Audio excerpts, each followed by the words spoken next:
15 Minutes of Murder, a raw, unfiltered dive into the most haunting unsolved crimes with your creator and hosts, Tanisha Slater and Craig Chapman. After every episode, they break down the case with resident private investigator Desiree Edwards of Sunshine Investigations and star of VH1's Caught in the Act, Unfaithful. But it's not just their theories, it's yours too. Hello, everybody, and welcome to the first sneak peek of 15 Minutes of Murder, where we're just going to give you a little slice of what our show is about. I am one of your hosts, Tanisha Slater. And I am Desiree Edwards, your resident crime expert. And my name is Craig. We just wanted to give you a rundown of how this series is going to work. Every episode and every story and every case that we go through will start off with a sort of like preview television series that gives a rundown of the case that we're going to be featuring that week. In the first week, we will show this video, and then after that airs, people will be able to submit questions to us. You can also go to our website, 15minutesofmurder.com, and join our Substack. So we'll have a case file there for you to look at, and you can submit questions there. You can submit questions on our YouTube channel and any other social media outlet. And then the following week, we'll deep dive into the case through a podcast where we'll all join in, and you at home will have your questions answered, and possibly one or two of you will join us on the series. Craig, that's a big deal. The viewers get to join us and try and break down what actually happened. We can go from who done it to what's missing to what they missed. And with a resident crime expert, we'll be able to pick apart cases a little bit deeper. And our viewers get to kind of like keep us in line and let us know, Desiree, you think you know everything, but you don't. Here's what I think. See, I'm ready for that part. This will also give not only us, but everybody at home an opportunity to explore things that maybe weren't explored at the time that the cases happened. So alternative theories, things maybe we see that were missed, or any sort of like ideas that we might have or you might have at home. Yeah, I think the best part about this too is that we're going to be featuring all unsolved cases. So it also brings light to the 15 Minutes of Murder, which is also our title, obviously. But 15 Minutes of Murder doesn't mean like 15 minutes of murder. We're going to show you a 15-minute clip. It means every murder somehow gets its 15 minutes of, so to speak, fame. So hopefully with this, with cold cases and unsolved cases, we're bringing to light some things that maybe got overlooked. So you never know what we can crack. I'm hopeful that maybe some of these cases can become solved just from renewed interest, right? And new advancements and crime investigations and all that kind of stuff. So I'm excited. I think this show is going to be hugely beneficial, and I think our viewers are going to enjoy it. And we're going to be covering cases specifically from like the 80s, early 80s, where technology and crime solving was a lot different. It was more boots on the ground. That whole perspective of these investigating agencies just have experience overall that they may not have had 30 years ago. And they can employ those things and get some of these families and communities some closure. Maybe we should also take this time to sort of introduce ourselves in case people are wondering like where we come from and sort of what we're all about. I was a television producer for 20 years in New York, working on some good and some really terrible reality shows at MTV and VH1. And I started at Nickelodeon. And that's kind of how I met Tanisha. Yes, and my name is Tanisha Slater, and I have been in the television industry for over 20 years. I have worked on live shows, morning shows, competition shows, reality shows, talk shows, you name it. I've worked on it, from MTV, CBS, ABC, Hulu, lots of good stuff. Like Craig said, lots good, but also some, you don't really want to mention. But I am a big true crime fan. Me and my gals, we get together on Fridays and we watch crime documentaries and throw our 2 cents in there. And that's why this show is going to be really exciting for me. I will be editing your shows, bringing you all the details from what happened to what didn't happen. And I'm really enjoying that a lot as well. I am Desiree Edwards. I am a criminal defense investigator in the proud city of Detroit, Michigan. A woman approached me, said, "Hey, Des, I like your vibe. I like the way you talk, the way you move. I own a private investigation agency. Do you want to come work for me?" I didn't know private investigation is a real thing. And that's what I've been doing. I went to work for her. It's been more than 10 years, and this is what I do. My work is kind of different from other investigators because I specialize in criminal defense. So 15 minutes of murder isn't just an interest for me, it is my career. This is what I do in real life every day, which is solving crimes and figuring out who did it and who didn't. Okay, let me just interrupt you really quickly because Hey, girl. don't let Des fool you. Des is at the top of her game. Des now owns this private investigation firm, which is her own. Okay, and she is a top sought after private investigator. That is To true. fool you. That all of those things are true. You know, She just wants where, status. yeah, where do we put these things? We put it out there for the people. Let them We know. put it out there for everybody to know. That's right. Not only do I do these criminal defense cases here in Michigan at the state level and the Fed level, I do them across this country. I've worked in more states in this country than I have not.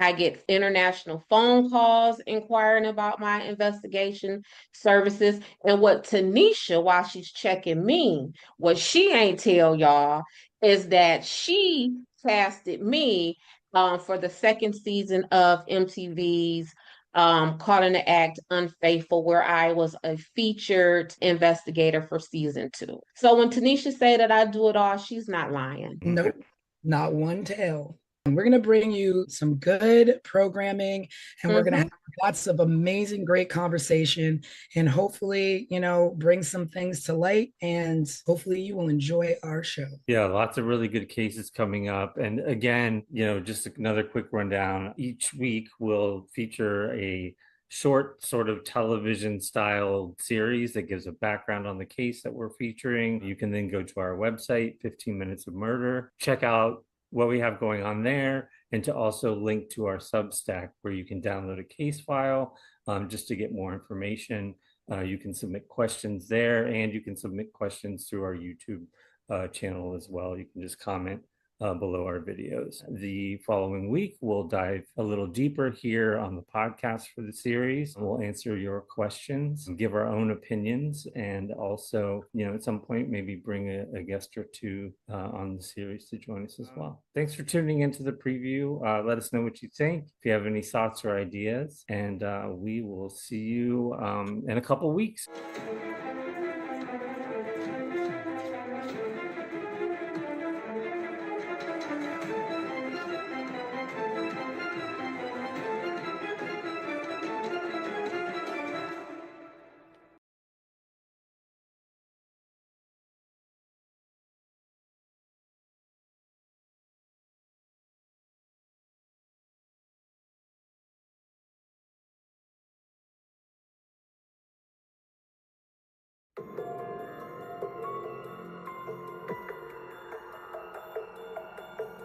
April 11, 1981.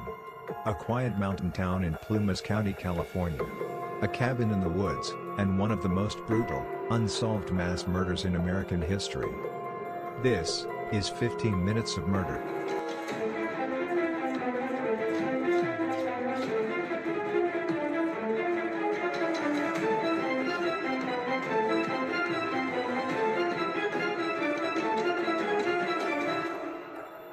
Tonight we take you inside the infamous Ketty Cabin murders. A case so disturbing it's haunted investigators for more than 40 years. Ketty was a tiny resort town tucked into the Sierra Nevada mountains. Population less than 100. In 1981, Sue Sharp, a 36-year-old single mother of 5, rented Cabin 28. She was trying to give her kids a quiet life away from a difficult marriage. On the night of April 11th, Sue's children were in and out of the house. Teenagers Sheila and Tina were with friends. John, 15, and his buddy Dana Wingate, 17, were out hitchhiking. The two youngest, Rick and Greg were inside, watching TV with a friend named Justin. By dawn the next day, the peace of Cabin 28 was shattered. Sue's 14-year-old daughter Sheila returned home at 7 a.m. after spending the night at the neighboring cabin of the Seabolt family. What she found would scar her forever.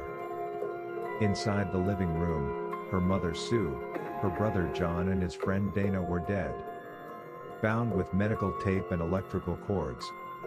Their bodies, savagely beaten and stabbed. One of the boys had been strangled. And Sue was gagged with her own underwear, which was secured with tape, and her throat was slit. The room was chaos. Furniture was overturned, the walls and ceiling were splattered with blood. A butcher knife, a hammer, and a steak knife so violently used, the blade was bent in half.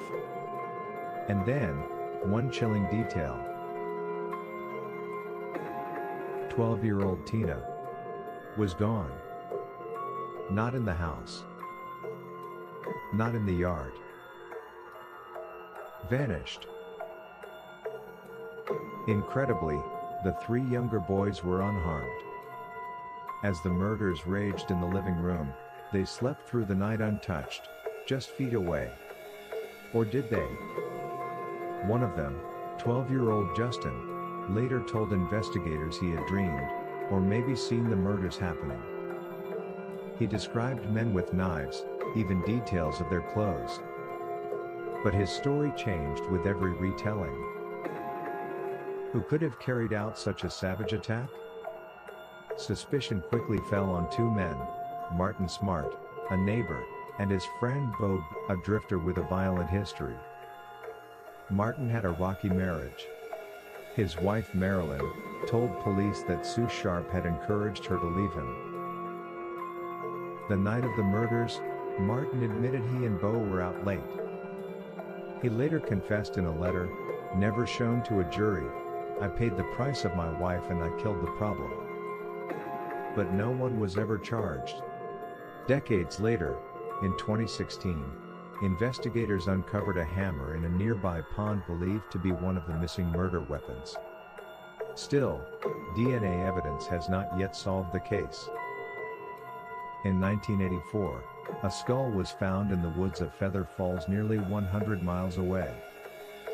Dental records confirmed it was Tina Sharp. How had she been taken? Why was she separated from the others? And why, after 4 decades, does this case still remain unsolved? The Ketty Cabin murders are among the most haunting mysteries in American crime history. A family slaughtered. A child abducted. Multiple suspects. And a trail of evidence that always seemed to go cold.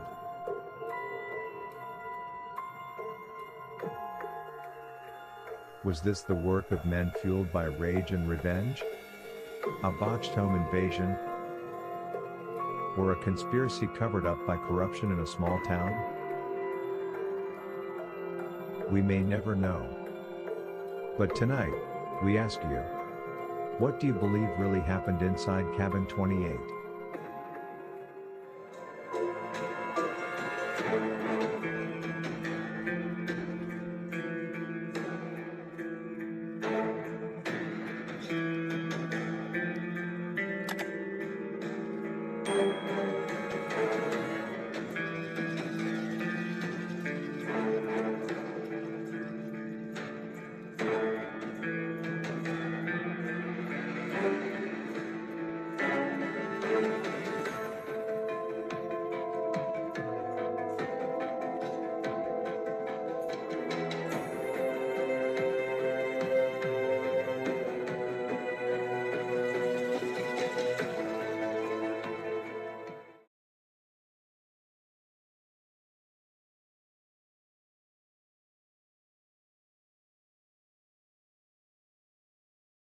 When officers stepped into Cabin 28, they walked straight into a nightmare. Blood smeared across the walls, bodies brutally attacked, 3 victims murdered, a child missing, and a crime scene so chaotic even seasoned investigators froze in place. And the horror that unfolded inside that cabin still leaves more questions than answers. Welcome to 15 Minutes of Murder, case file, the Ketty Cabin Murders.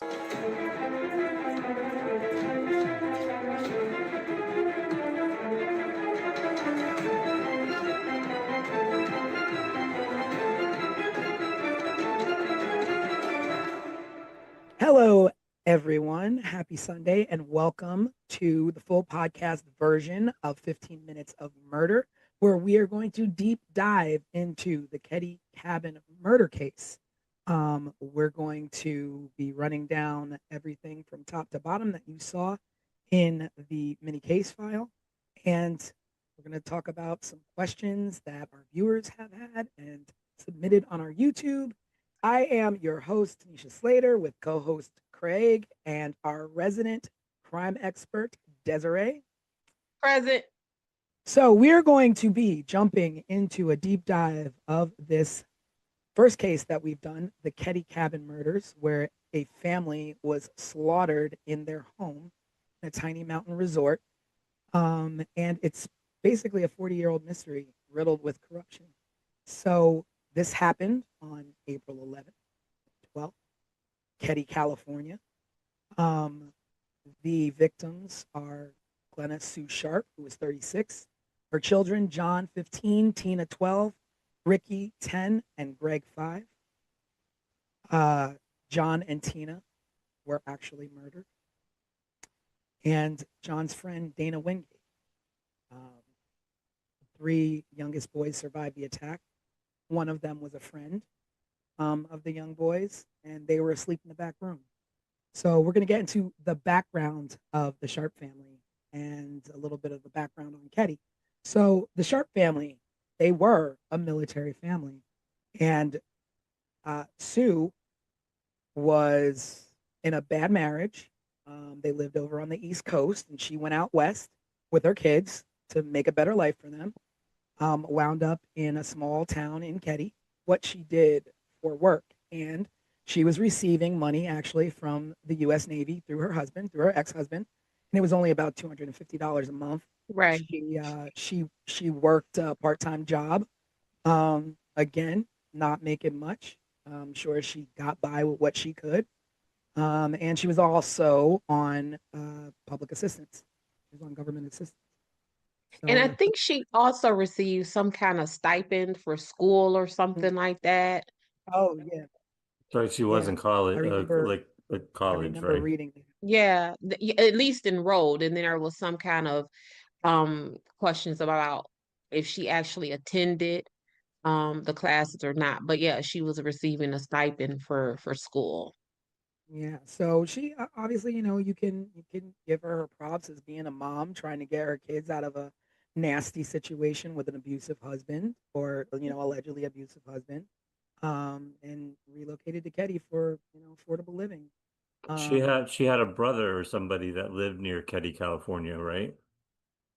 Yeah, that's when they lived in the, at least according to everything that I have come across, a really raggedy trailer park or something Hmm. that was so bad that it made this cabin 28 in Caddy look luxurious. mm, So that was their stop before cabin 28. yeah, and we keep saying cabin, and like you think of like a little small cabin in the woods, but this was, a sizably large, home that they lived in. It was once a vibrant railroad resort Hmm. town. It was thriving. But by the 1980s, it was run down. It was isolated. There was crime. Crime was getting, on the rise, and it wasn't so much of a safe place. You escape one, nightmare, and Hmm. walk into another.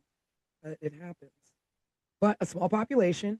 I think, Des, you said, when you say small, we're talking Small. small. We're talking if the 3 of us, along with maybe 2 other people, we could count the amount of residents on our collective hands and feet, right? I believe the Google census search that I did said it was like 100 people in Caddy. I have worked dozens of cases where there have been more than 100 witnesses. So we're not talking a lot of people. Like if we were to probably to count up the people who lived on any of the blocks that either of us live on, we would probably come to 100 folks easily. Yeah, yeah. But when that's all that's in your town, then everybody knows everybody. You all know Everyone knows everybody. everyone. Or if you don't know everyone, you're related to half of the town. So, Right. the fact that, it's a small town and the fact that there was poor police oversight from the Plymouth County Sheriff's Department kind of puts this case in a tricky situation of being unsolved all these years Mm-hmm. later. Mm-hmm. So, let's get into some social dynamics of the town. So, supposedly there was some resentment towards Sue and tension with neighbors, um, jealousy, rumors floating about. Um, I don't know exactly what this jealousy was stemming from, Mm-hmm. but I could only guess that it might have been her neighbor and little thing happening there between her neighbor's husband, who wound up being a suspect for a minute. From the things that I've seen, I would kind of, I don't know, I would kind of describe Sue as maybe like a hot girl. I get from her that she was like maybe pretty and like the new girl in town. Um, that's the vibe that I get from her. And you know how it is when it's the even like think about when we were in high school or elementary school, when the new person comes, everyone is like, ooh, a new person. Let me look at that person. But I get that vibe from Sue that she was just like that girl. Whether because she's Sue Sharp and just that girl, or if she was that girl because she was new in this community. But I get that it was a lot of jealousy around Sue. And, there's obviously things floating around of Mm-hmm. possible drug activity, Mm, uh, transient residents in and out. mm-hmm. And, you mix a lot of that. You don't know how much she got mixed into. And I also wonder if she knew that's what she was coming into, being that, she had family in Ketty.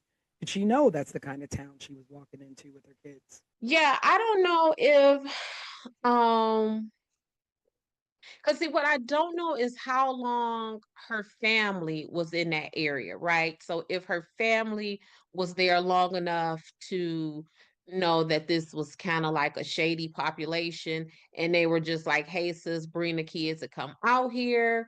But it definitely was a shady population. And I think somewhere I read it was because the the sheriff lived there in cabin 28 previously, and it was some kind of scuttlebutt about the sheriff living in cabin 28 and therefore being surrounded around a lot of lawlessness amongst the community with him living in 28. So it was a shady environment.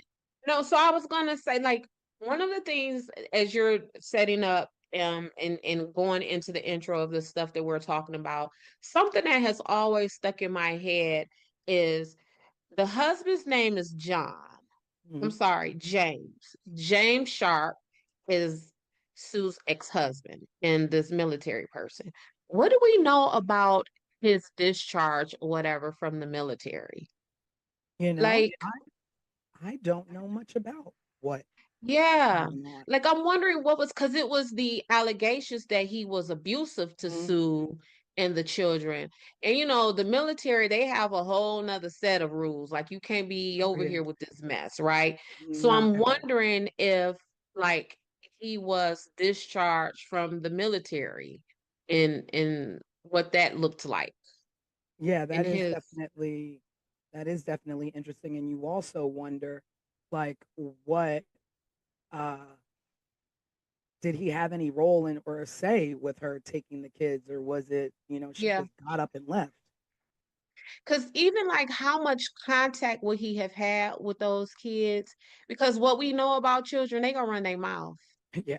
and they gonna tell everything. And if he was on the phone with any of those kids at any time and Sue had some mess going on in and out that house, Dad, mommy was hanging out with so and so and so and Mhm. so, and mommy was, you know what I'm Well, saying? but we have to remember too, it's 1981, or It in the early is. 80s, and we didn't Yep. have like quick, call up dad on FaceTime and tell him all Yeah, about what but mom did but on the even if weekend. even if it was a pay phone call once or twice a month, kids are always kids. Kids are always going to tell. So even if it was that monthly call, it would have been mommy, daddy, mommy has been hanging out with these people.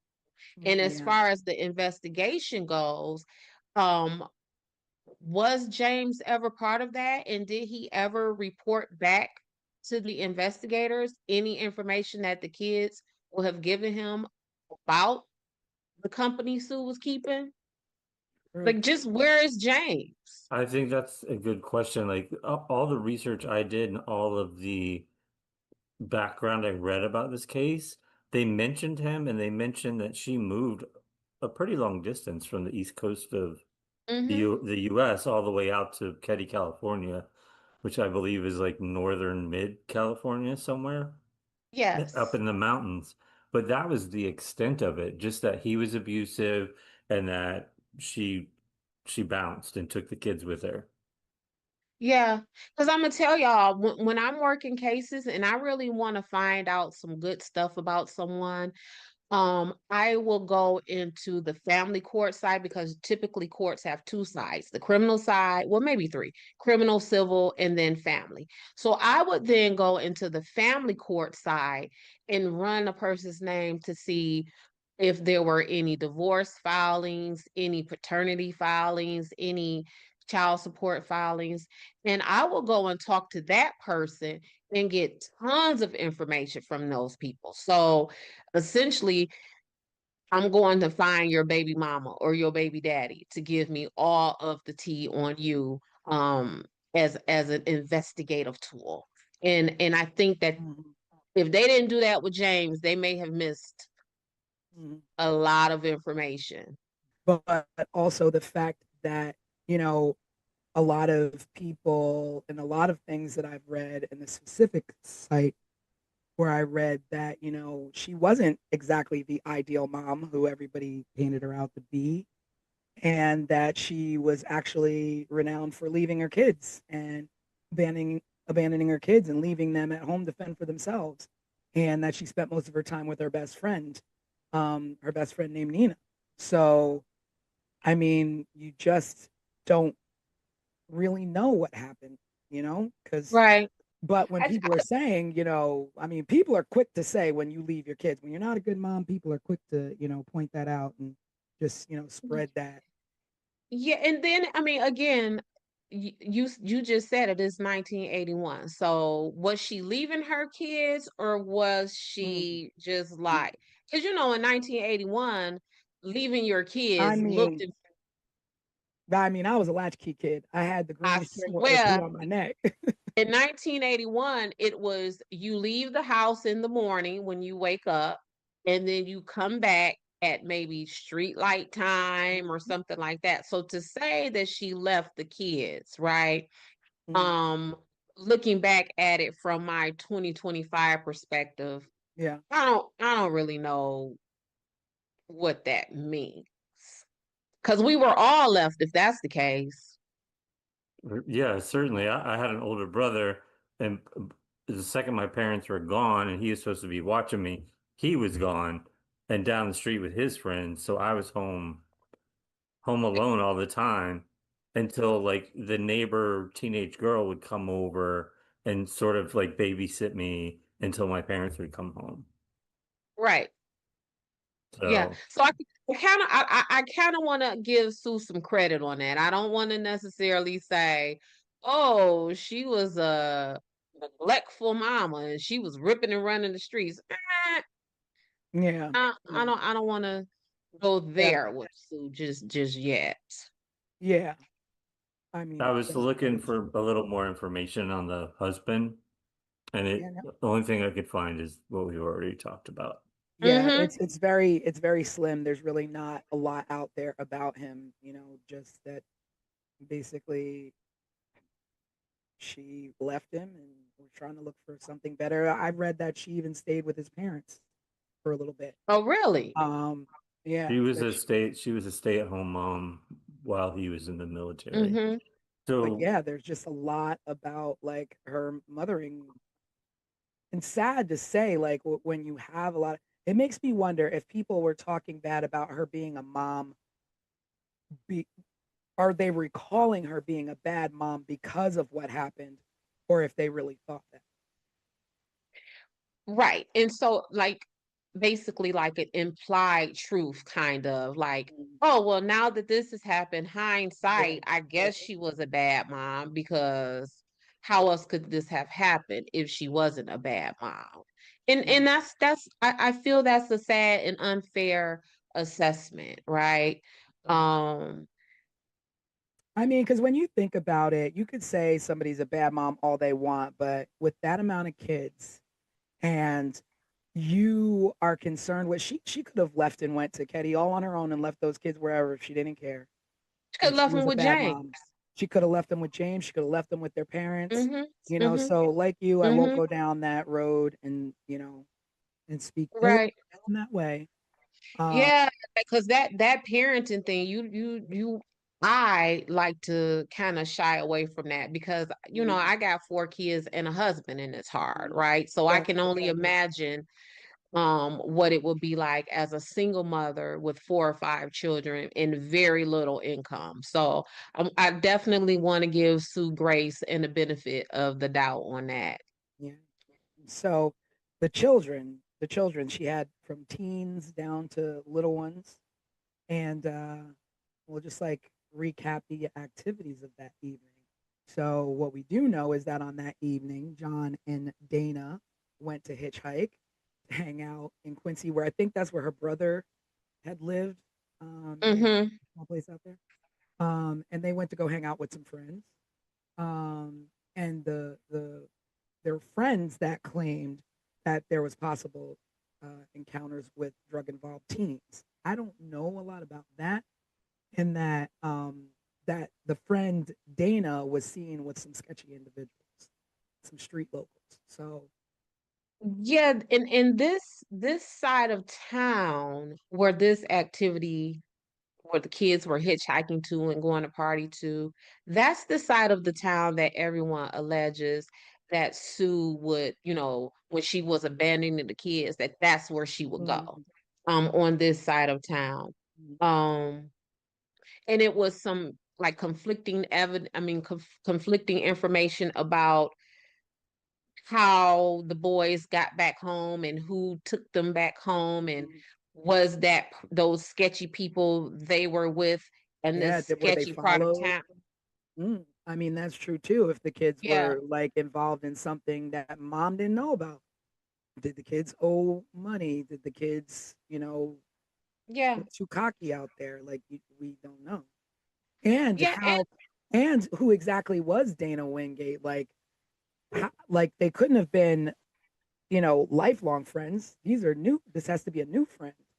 You don't know who he was or what he was into or what he got John into. Because I mean, you could go off on any angle and be like, oh, it was the kids hanging out with the wrong people, or it was right. Sheila hanging out with the wrong people. It was the neighbors who were jealous. There's just Yeah, so and that's what has frustrated me from the top to the bottom about this case because it has just been left with so many possibilities, right? So at some point, if we start off with 10 theories or 10 possibilities, at some point a thorough investigation will narrow that down. So now we went from 10 to now we're at 6. But with this case, all of these possibilities and all of these theories have been just left to fester and survive 40 years later. So we've got John and Dana who went off and they were out hitchhiking, doing whatever, young fellas do in the 80s. And Mm-hmm. then, you got Sue and the younger kids at home watching TV. Now, with Sue, her two younger boys, and their friend Justin.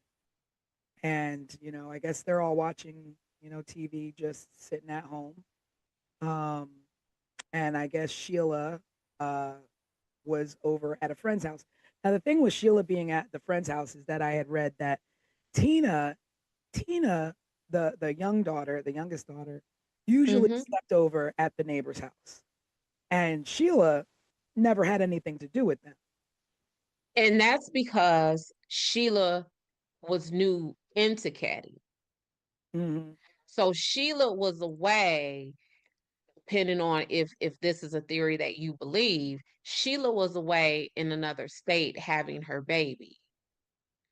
And she visited Oh, the Caddy wait a cabin minute. one time.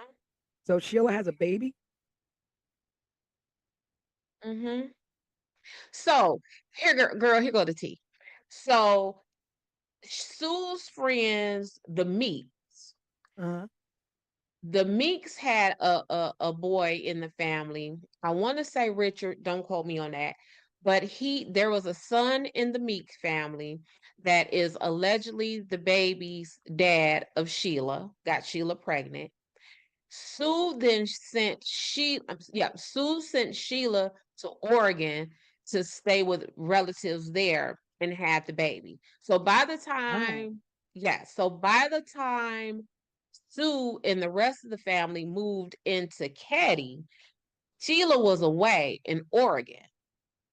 So she came to visit them like December, maybe the Christmas, because the murders happened in April. So then Sheila would have went to visit them around Christmas. So that would have been Christmas of 1980. Then April of 1981 is when the murders happened. And a few weeks before the murders happened, so now we're in late March of 1981, is when Sheila moved in to Caddy with the rest of the family. So then that makes it even stranger that she Even would be at the stranger. neighbors and no baby. And no baby. So that's a whole nother theory, right? Where supposedly the Meek family was pissed off at Sue for putting this baby up for adoption because the Meek family wanted the baby. And the Meek family saw this baby as the first grandbaby of the family. Oh wow. And So where did the Meek family live? they lived on the best way for me to describe it is that they would have lived on that sketchier side of town. Not to Yeah. say that the Caddy cabin ain't the sketchy, because obviously it is, Yeah. but they live on that other side of the town. Yeah, Okay. because that now that you say that, it makes it even stranger to me because my mind started going to like what Sheila into. And so I was reading that, it was typically Tina because the neighbors had younger kids that Tina would go over and Mm-hmm. always spend the night there and, hang out there. But that night, while Tina was there, Sheila went over and sent Tina home and Sheila stayed there. Mm-hmm. So Tina would have been spared had she stayed like she typically would at the neighbor's house. Right. But Sheila sent her home, Correct. which is odd. Which is odd. Sheila sent Tina home from the cabin that was right next Directly door next door. to them. And no one in that home allegedly heard any noise, any bumping up against the wall, anything coming out of that house. And what was also something to me about the Seabolts is that because that's the family who That's lived the in that neighbors. cabin next door. They said, I got it in my notes because it stuck out to me crazy. Y'all give me 1 second. According to the timeline that I have, Sheila went to the Seabolt's house at around 8 p.m. Mhm. Um, then the Seabolts reported seeing a weird green van outside of cabin 28 at around 9 p.m. Then Tina is sent home at 9:30. Which is late for a 12-year-old, right? I think she was 10. No, she was Yeah, 12. and that's 10. But not only that, this is what struck me. This is a town of 100 people. So that means we're a close-knit community, right? So if I notice a vehicle that I hadn't seen before outside my neighbor's home, and then the next morning I found out that that neighbor's home that weird vehicle was parked in front of, people were right, murdered and slaughtered in that right, vehicle. right. I With a mean, slaughtered in that CCTV home. out. If we're a small town like that, whose green van is that? I've never seen that Yeah, green van. yeah, If someone pulls up in a green van in front of my house right now, I might just look out the window and be pissed off that someone parked in yeah, front of my house, right? But I live in a larger city. yeah. But in a small town like that, I and think the then first place I'm gonna go is to Quincy. Start looking for a green van. green van. But also when Tina was sent out to go home and you saw that weird, awkward Oh van, yeah, yeah, yeah. like, Tina, hold on. Hey, I'm finna walk Tina home. It's a Right, car out here. right. It's just, Yeah, and we don't know I how don't. long that car was out there or when it mm-hmm, left. mm-hmm. So did someone send Tina away to be murdered? Mm. I mean, Tina was ultimately not murdered at first, right? we don't know that. I mean, We she could don't have know been that. murdered first and dumped, or she could have been held for who knows how long. Mm-hmm. She could have escaped from her captors and died on her own. Well, we know that she at least tried to escape because the Yeah, back pocket of her jeans was ripped yeah, when and I when when guess they when they found her remains. So somebody she was trying to get away from someone. But yeah, I think that timeline right there, that hour and a half timeline, has been sticking with me since I started doing my homework on this case. so. There were witnesses who did, report that they saw a bearded man with glasses earlier in the week, seen around the Sharps cabin. No, no leads were really ever followed up properly to check and see who that was, who the green van was. No, we don't know. And part of that is because um back to the Seabolts. When Sheila made her discovery and she went and reported it to them, do you know that they didn't call, it took an hour before they called the cops? How in the world? What are you doing for an hour? What are you doing? And they are the people who went back. So Sheila reported what she saw to them and that the boys were in the bedroom. So they went back and retrieved these kids. So you would have seen this scene and you not call the cops for a Yeah. whole hour. How do you pull the Maybe, kids out without? maybe. I mean, they walk through the living room and see everything that's happened. But let's Well, let's just let's just talk about the. I'm sorry. Go ahead, Craig.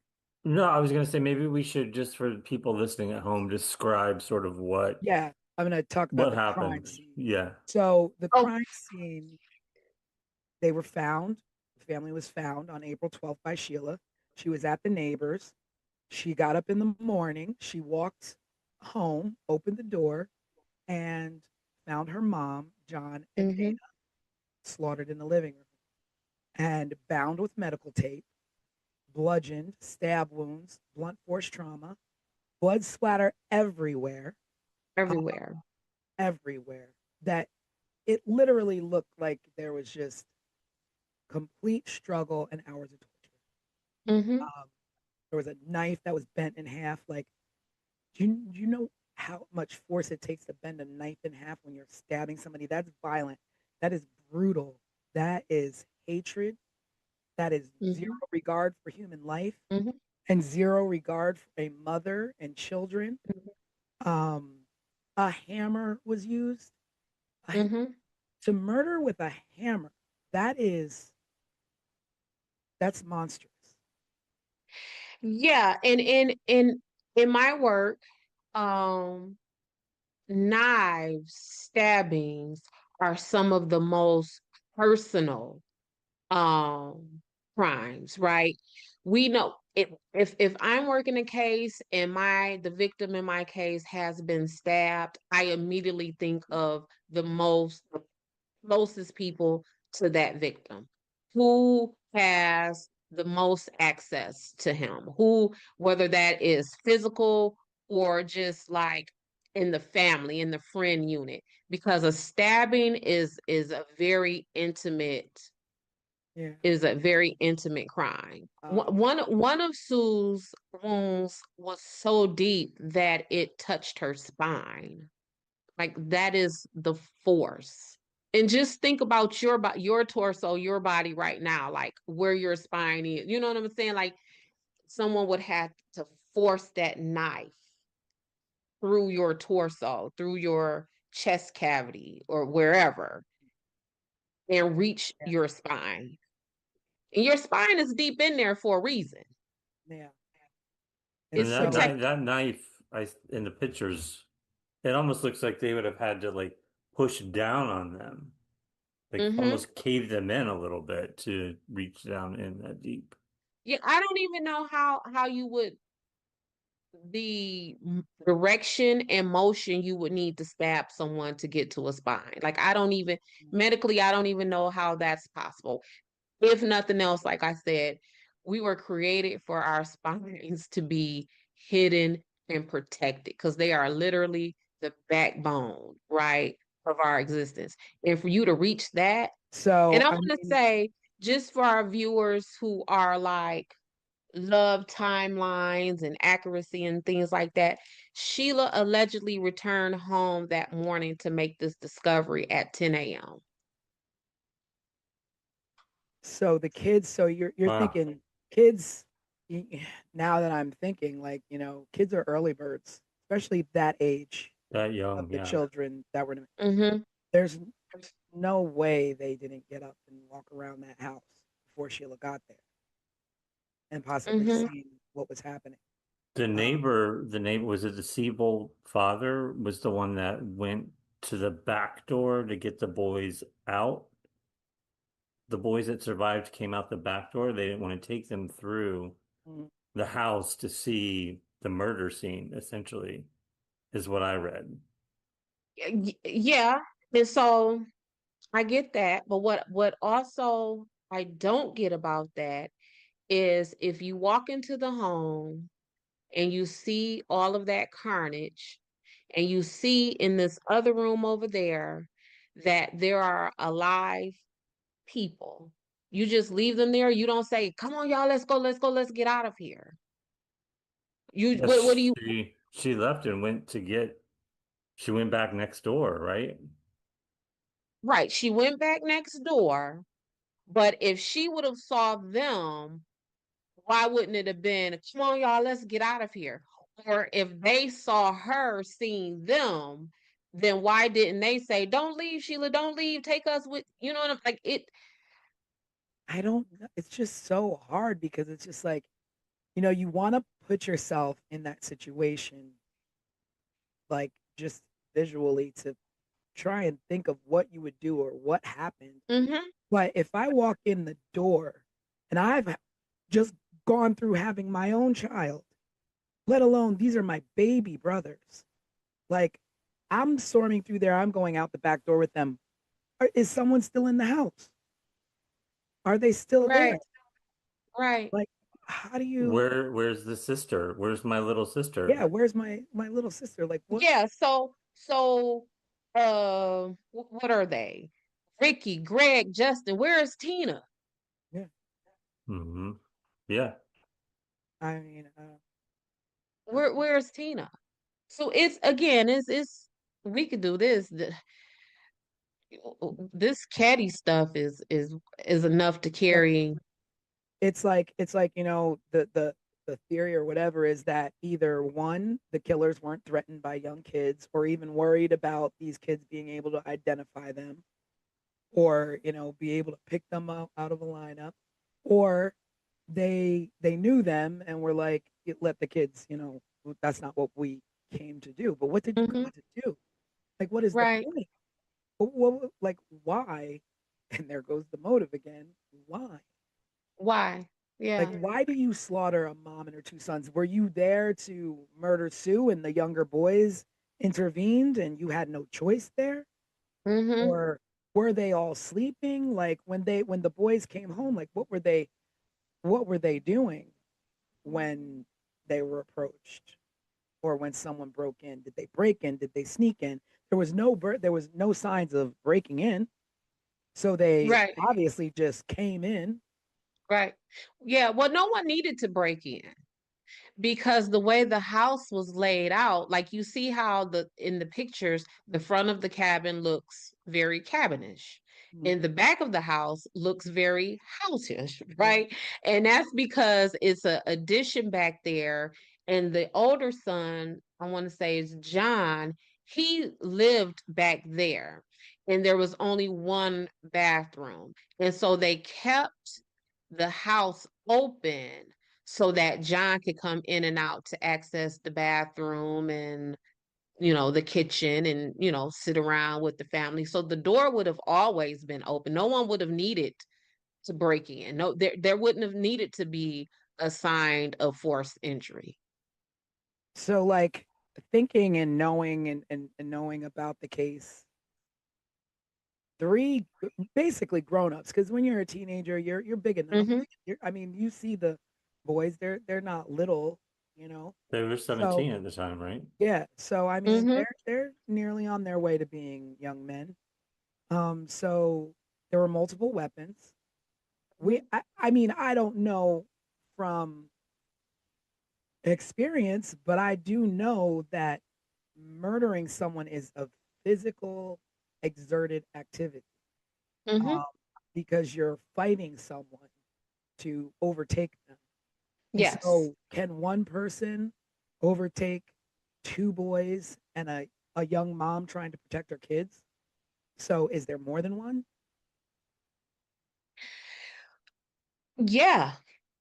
I was for that scene, the way that scene looked and the damage that was done to Sue and the children, I would dare say that it was maybe two or three people in that house, because we would have needed someone to not just cause the harm, but we would have needed someone to control that scene. Because otherwise, you know, someone coming out the window, Yeah, someone's running out the back door. And yeah, in fact, while we're talking about the back door, there was a weird fingerprint or thumbprint on the railing of the back stairs, and linked to who? unidentified. Yeah, that's what. So, Ketty, this is what we're talking about. And but that jives with, maybe that's the reason why there is no forced entry, because if you are Sue's friend and you visited the family regularly, you would probably know that they kept that back door open. So if you're coming in to murder them, Yeah, where are you coming from? You're coming from the back door, and you may have planted that thumbprint on the rail as you're coming up and down the stairs. But yeah, that's the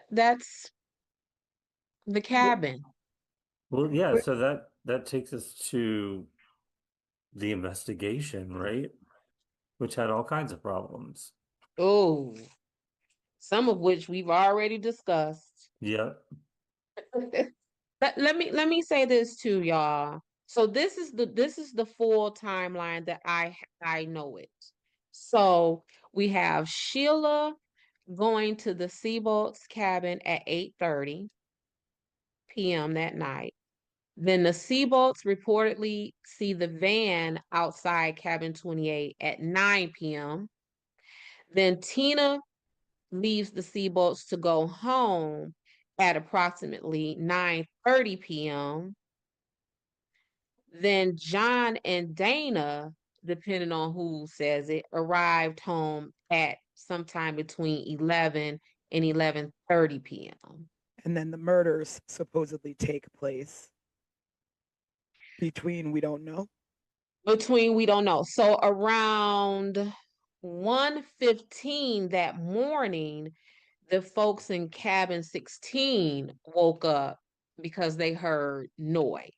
Marty and Bo left the bar that they were hanging out at. Who is Marty and Bo? So Marty is I know who they are, but I know. we should explain who Go they ahead, crime are. expert. We're about to. Okay. So Marty Smart is Jason, the one of the little boys who are in the bedroom. That is his stepdad. It's Justin or Jason? Justin, Jason, what did I say? It was Justin, right? Okay. Justin. So listen, I'm a mom. I don't even know my Whatever your name name is. sometimes. Yeah, whoever you are, that person. So that's his stepdad, and Marty is married to Marilyn. Bo is Marty's homeboy. So they were at this bar acting a mess and drinking and fussing and causing a commotion, and they left the bar at 1 a.m. Now, And the two of them were actual suspects. they were suspects. That's where this is going. So they were the suspects. They leave the bar at 1 a.m. And not only are they actual suspects, but the legend is that Marty was having an affair with Sue. Mm-hmm. And Sue may have told Marilyn, who was Marty's wife, that of this affair. And so, Or I heard or read what you that hear she was trying to convince Marilyn to leave her husband. to leave. So Marty and Bo at the bar, hanging out, whatever, they lit. Then they come. So then we got the people in cabin number 16 hear some noise and commotion at 1:15. Now, Marty and Bo allegedly returns back to that bar at 1:30. So what's the time frame between they leave the bar and come back to the bar? 30 minutes. 30 minutes. Exactly. That's a whole lot of stuff to have done to a whole lot of people. You're talking about travel time. You're talking about, and you can't, there's no cleanup. You're going to have blood all They over gotta you. clean themselves, yeah. You're going to have blood all over you, and to murder 3 people in 30 minutes or less than 30 minutes, maybe 10 minutes. You leave fingerprints. And you're gonna want to sit down, because if you're stabbing someone so hard with that much force where you're reaching their spine, you're tired, you're out of breath. It makes me wonder, like, why they were even suspected. Like, was it solely on the supposed affair, or because they were at a bar and left the bar, they were one hell-bent? of the young boys that survived out of the three described them. Remember, but he was describing, but then Justin's just allegedly describing his dad. Yeah, correct. And then so maybe they did go to the cabin. Maybe he just went there to check on his kid. I mean, that's a possibility. Yeah, that's a whole nother set of, like, a whole nother level of twisted, though. Like, I am going to go into this home where my stepchild, if you want to be specific about it, where my child is asleep, and there to have a good time with their friends. And I am going to go in this house, me and my drunk homeboy, and we are going to slaughter everyone in this house while my son is in the back room.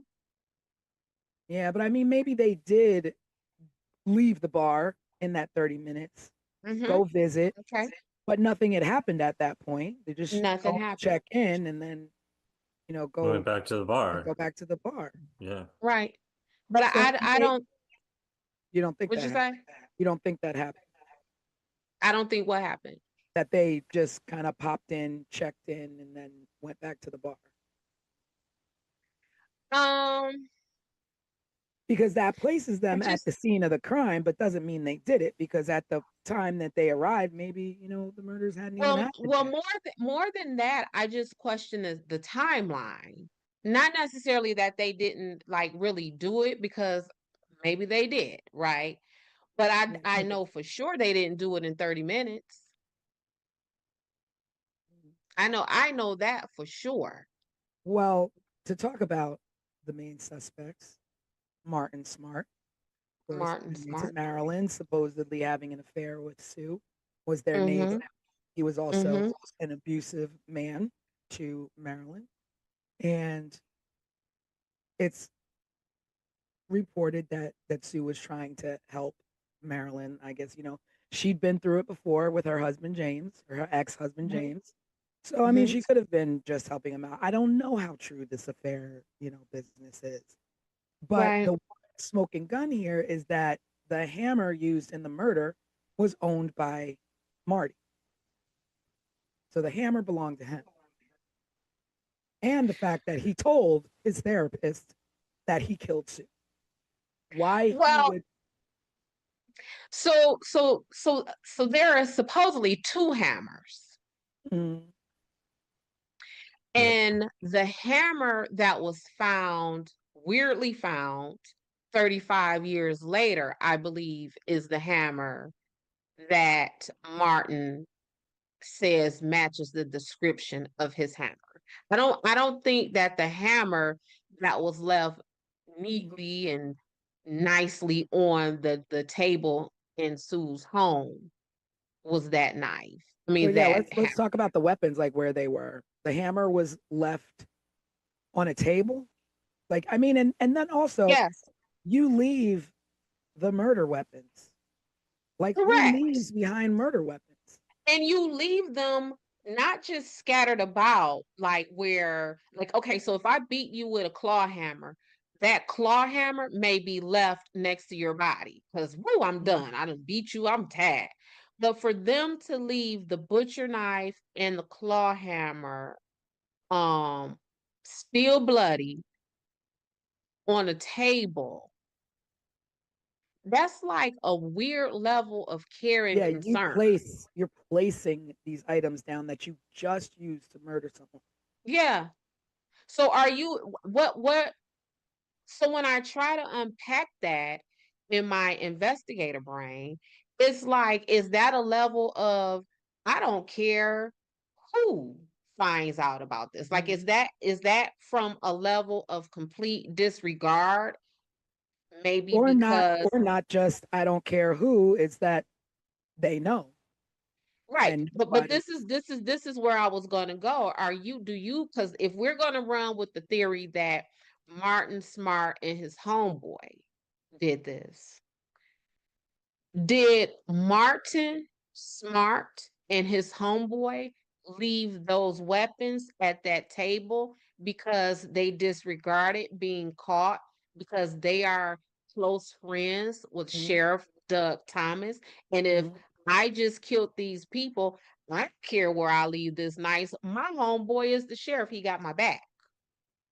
So at that point, she was still kind of the newbie, but she'd been living there for months. So she kind of, integrated into the town, integrated. I'm Mhm. sure people, adored her kids or. Well, integrated enough to where, she allegedly is sleeping with this woman's husband. Yeah. integrated enough to where her children were staying the night at other people's True. cabins and other people's children were staying the True. night at her Well, cabin. because my thinking was like nobody's gonna care because this is the new woman in town. She's not from here. Nobody's gonna care what happens to this woman or her family. Yeah. There So is some we don't kind of have to a, cover our tracks. yeah. And there was one more thing that I did read, which was strange. So I read that Ketty, the electricity in Ketty, the light supply or whatever, was the lights were controlled by cabin 28. So in order to turn Yeah. off the lights in the town, you would have to turn off the lights on cabin 28. Mm-hmm. And before Sheila went over to the neighbors, she turned the light bulb out on the front of the cabin as though like why why would you do that? Like what is the significance of that? So that I saw that too. And the way it was described, I couldn't figure out if she physically untwisted like And I think it was the like a light bulb. physical untwisting because if you would have turned the light out, if you would have manually turned the light out, then it would turn off the electricity for the town. But if you unscrew just the bulb on the porch, you would only leave the porch dark and not the Okay. town. Okay. So I thought that So was strange. so that was the one thing that was strange. The other thing for that was strange about that to me is how would she know that? And what I mean by that is that my children don't live with me. So whenever they come to my home, they are sometimes just as confused in my house as they would be in yours because they Mm-hmm. don't live here, right? Mm-hmm. So how would she have known that much? And she had just been there a couple of weeks. Like, did she Yeah. know it? Oh So it yeah, makes by the me way, think, Sheila, yeah. So it makes me think like it's like you'll know the house because it'll be the only one without the porch light. it'll be the only one without the porch, without the porch light. And if that was not intentional and just a coincidence, like Mm, yeah. that's horrible luck. But Yeah. also, um, how often during the night would Sheila see Sue doing that? Would Sue Yeah. Yeah. regularly Was it go out? something that she would regularly do to Right, save? like because otherwise, how would Sheila had no? Because that's like a quirky thing to Yeah. know. Yeah. It's like if you're overthinking that theory, and I'll, there's no shame. I mean, I did go down a rabbit hole as we talked on the live. I like my rabbit Mhm. holes. And I That's what went down, investigators do. yeah, and I went down a rabbit hole on a site called Ketty 28. And when I say the theories from this site are really like, so if you're doing your own research, visit there on this case if you want to go a little further and deeper. But I try to stay away from it because I don't want to make any accusations more than there already have been, like Sheila and this light bulb situation. But that is definitely a strange thing uh, to think about happening on the night of murders. I mean, I don't know if she did that every night. We don't Right. know. It could just be coincidence, but it Can is we definitely strange. can we double back to this hammer? Because this hammer Mm. low key almost took me out. Like this hammer almost took me down a whole rabbit hole. And I'm gonna tell you why. We find a hammer 35 years later, and that hammer is still significant enough for us to report it. So what I mean by that is if something happens right now in 2025 and then we find the tool that was used 35 years later, do I immediately be like, oh, snap, this is the tool that we were looking for at 35? You know what I'm So saying? Like, where you're thinking planted. I'm thinking, not only am I thinking planted, I am thinking planted because the person who allegedly found this, girl, let me tell you about this story if you don't know this part. Yeah, yeah. So, this man was with a woman and they were attending a wedding. and the woman claims to have lost her ring. The man went and got a metal detector. Yep, that face. He went and got this metal detector, and he's out looking for this this ring with this metal detector, and what is now at the time they're searching a dried up pond. And it is in this dried up pond where this man is with the metal detector looking for a ring that belonged to a woman who attended a wedding. And then we find, well, maybe the pond was not empty at the time. Maybe it was a reservoir and it just happened to drain. I don't know. Maybe I don't know. That's But strange. ain't that strange? And so what this guy finds, instead of the ring, he finds the hammer and then goes and reports it as though the first murder in the town is in the back of his head. And he's like, let me go report this hammer because this has to be the murder weapon. And it's 35 years later. Yeah, because if I found a hammer laying somewhere, I wouldn't I think wouldn't anything think of anything. it. You Yeah. wouldn't think anything of it. I would just probably throw it to the side and keep doing what I'm doing. Yeah, I probably wouldn't even touch it. I just keep on moving. I wouldn't even have thought about it. Yeah. Oh, a hammer. A hammer. Hmm. And so that's the second hammer. Yes. Yes. And So that is the hammer that allegedly matches the description of the hammer that came up missing from Martin Smart's I know house. I want to say Martin Short all the time. Me too. So, We're 80s babies. yeah, I know. Can you tell? So at that point, when he found the hammer, then Marty was already dead. I guess so, because he found the hammer in 2016. So Yeah, so Was Marty dead? so because they had him in, I mean, they questioned them, but now it's like he's dead. So Mm-hmm. there's nothing that can be done finding this Mm-hmm. evidence to try Mm-hmm. and close it out. So who's to say the man who picked up the hammer didn't do it? Well, I think of course the I'm evidence going just crazy. was not going to close this out because it was reported to the detective from the Sacramento Department of Justice, because that's who they called in to work this case, to take it out of the jurisdiction or whatever for the Plumas County Sheriff. Mhm. But those Department of Justice people were not homicide detectives. They were organized crime agents. So, they don't, not to say that they don't know how to conduct a homicide Yeah. investigation, but that Yeah. So to that's recap about botched evidence, now we're talking about a hammer found mhm, 35 years later in a dry pond. in a So dry pond. there was contaminated crime scene evidence. Mm-hmm. There was no neighborhood sweep done. There was no forensic preservation whatsoever. There was interviews were delayed, and in delaying interviews, you give people enough time to get their story straight. And tips were ignored.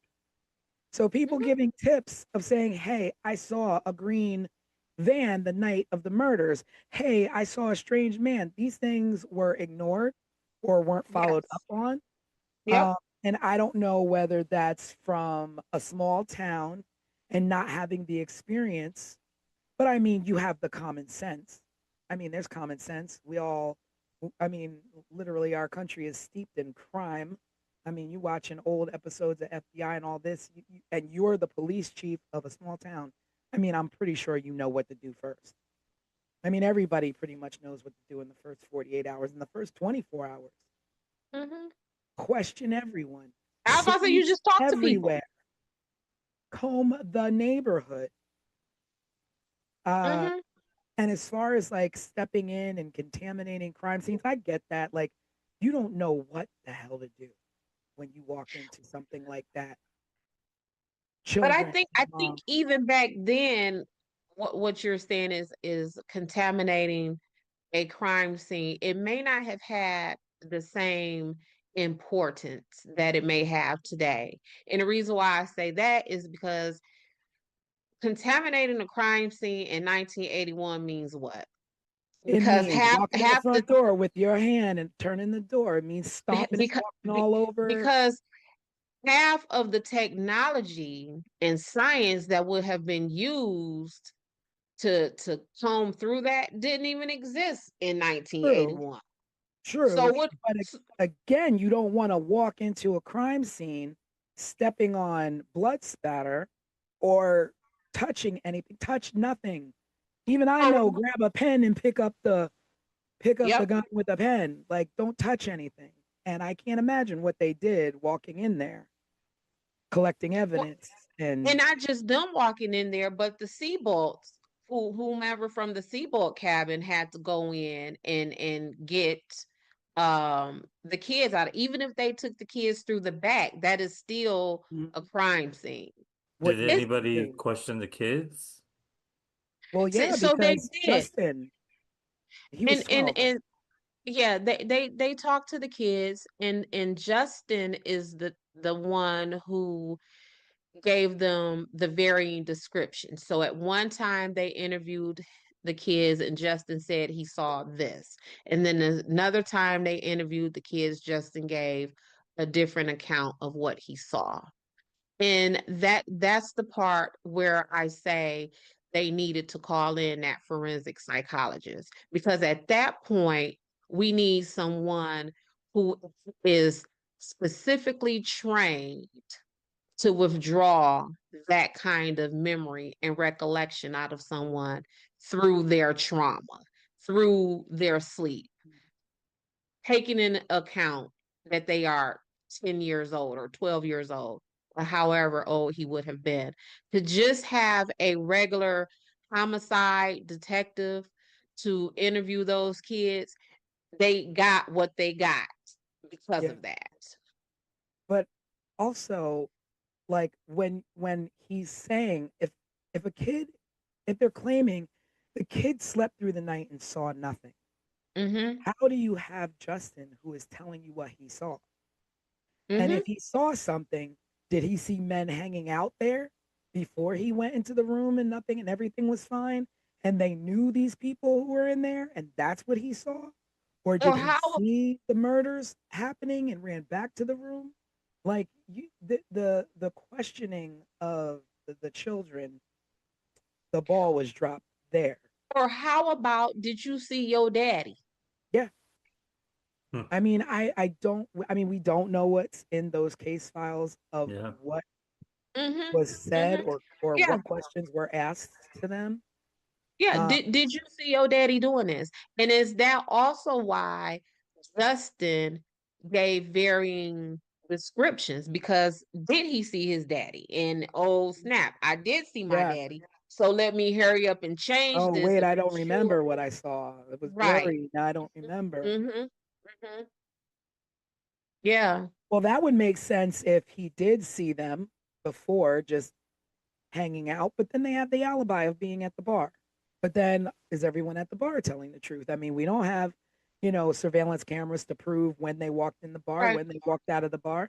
They might have never even been at the bar.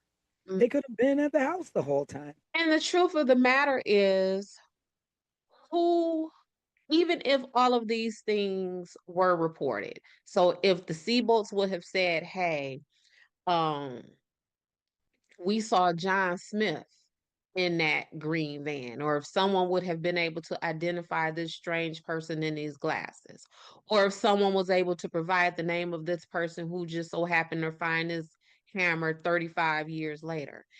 If someone would have provided all of that information, if the county sheriff is crooked and steeped in the middle of these people, what he gonna do? He gonna give a full That's true. investigation? That's true. But then also to go back to like, were they at the bar or weren't they at the bar? Talking about who Bo was, Marty's friend. Mm-hmm. He was an ex-mob enforcer. He lived Correct. in Martin's basement. He had a Yeah. criminal record and he had ties to the FBI. So if they Mm-hmm. wanted to cover up anything, no problem. They were at the bar. No problem. We're at the bar. Better yet, no problem. We just gonna go ahead and sit these knives on the table because Yeah, we ain't worried about that. We ain't worried about nobody no figuring out what problem. this. We'll leave you something to investigate. That'll Mm-hmm. lead to nowhere. We got to leave Mm-hmm. something. Mm-hmm. I mean, that's crazy. And like, what exactly is an ex-mob enforcer? Like, you're it, you get out and they ain't not pulling you back in And they not pulling you back in.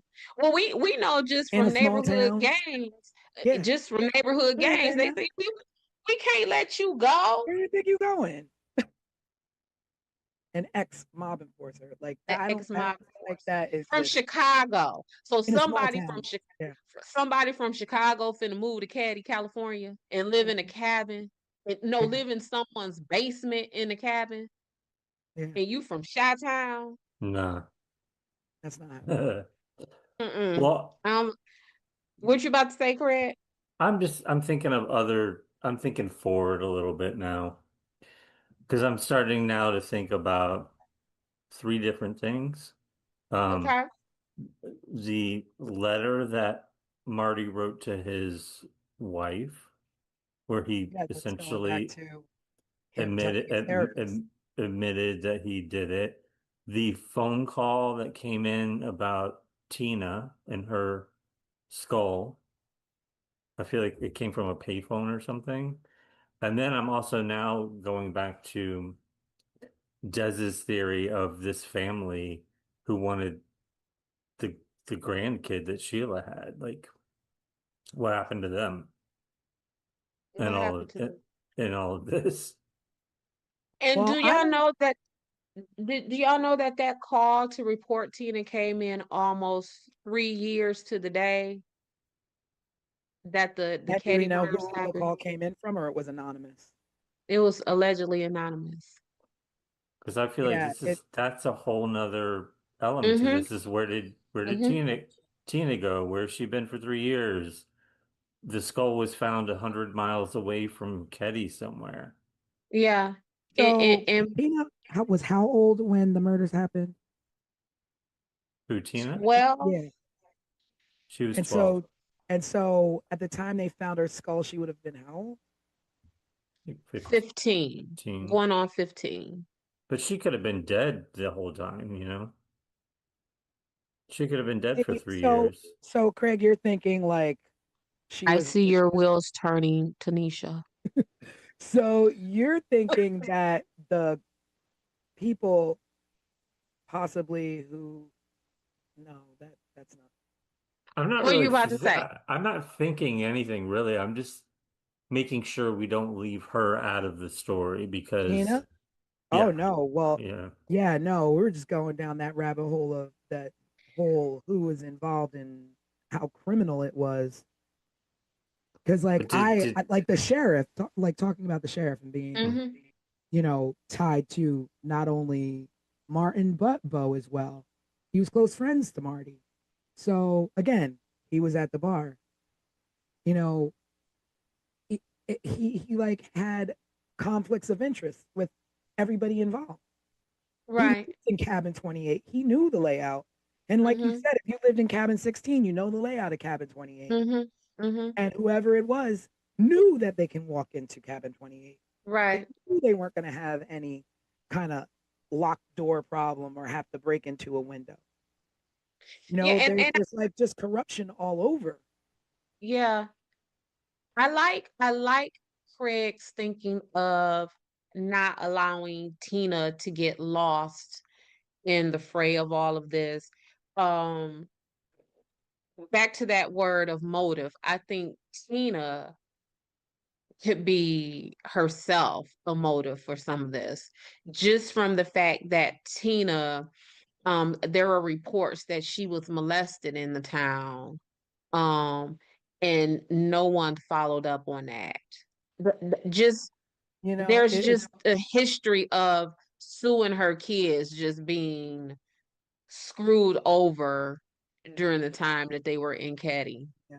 So then you're talking about Sue, who has a teen daughter who's pregnant, a Mm-hmm. young daughter who's molested, a young Mm-hmm. son who's hanging out with the wrong crowd, Mm-hmm. um, and it could have, I mean, the angles could be anywhere. And Mhm. when I think about it, it's just like you always say, what's the one odd piece in everything? Like what's the odd placement in these murders?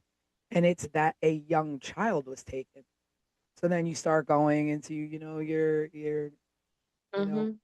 human Mhm. trafficking of children. Like, was Mhm. she taken for a Yeah. reason? Yeah, like They wrong with her.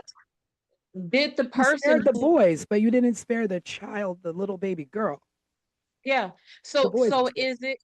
is it um whomever harmed, sexually assaulted Tina, was their fixation on Tina continued to the point of let me get Tina, and to get Tina, I am willing to murder everyone around her to get to her, and she's coming with me. Is it that? Is it again what Craig said with the meats? You took my baby from me. I'm finna kill you and your whole family except for your baby. That's And what I your was baby thinking. is coming with me. So Tina can't be lost in this.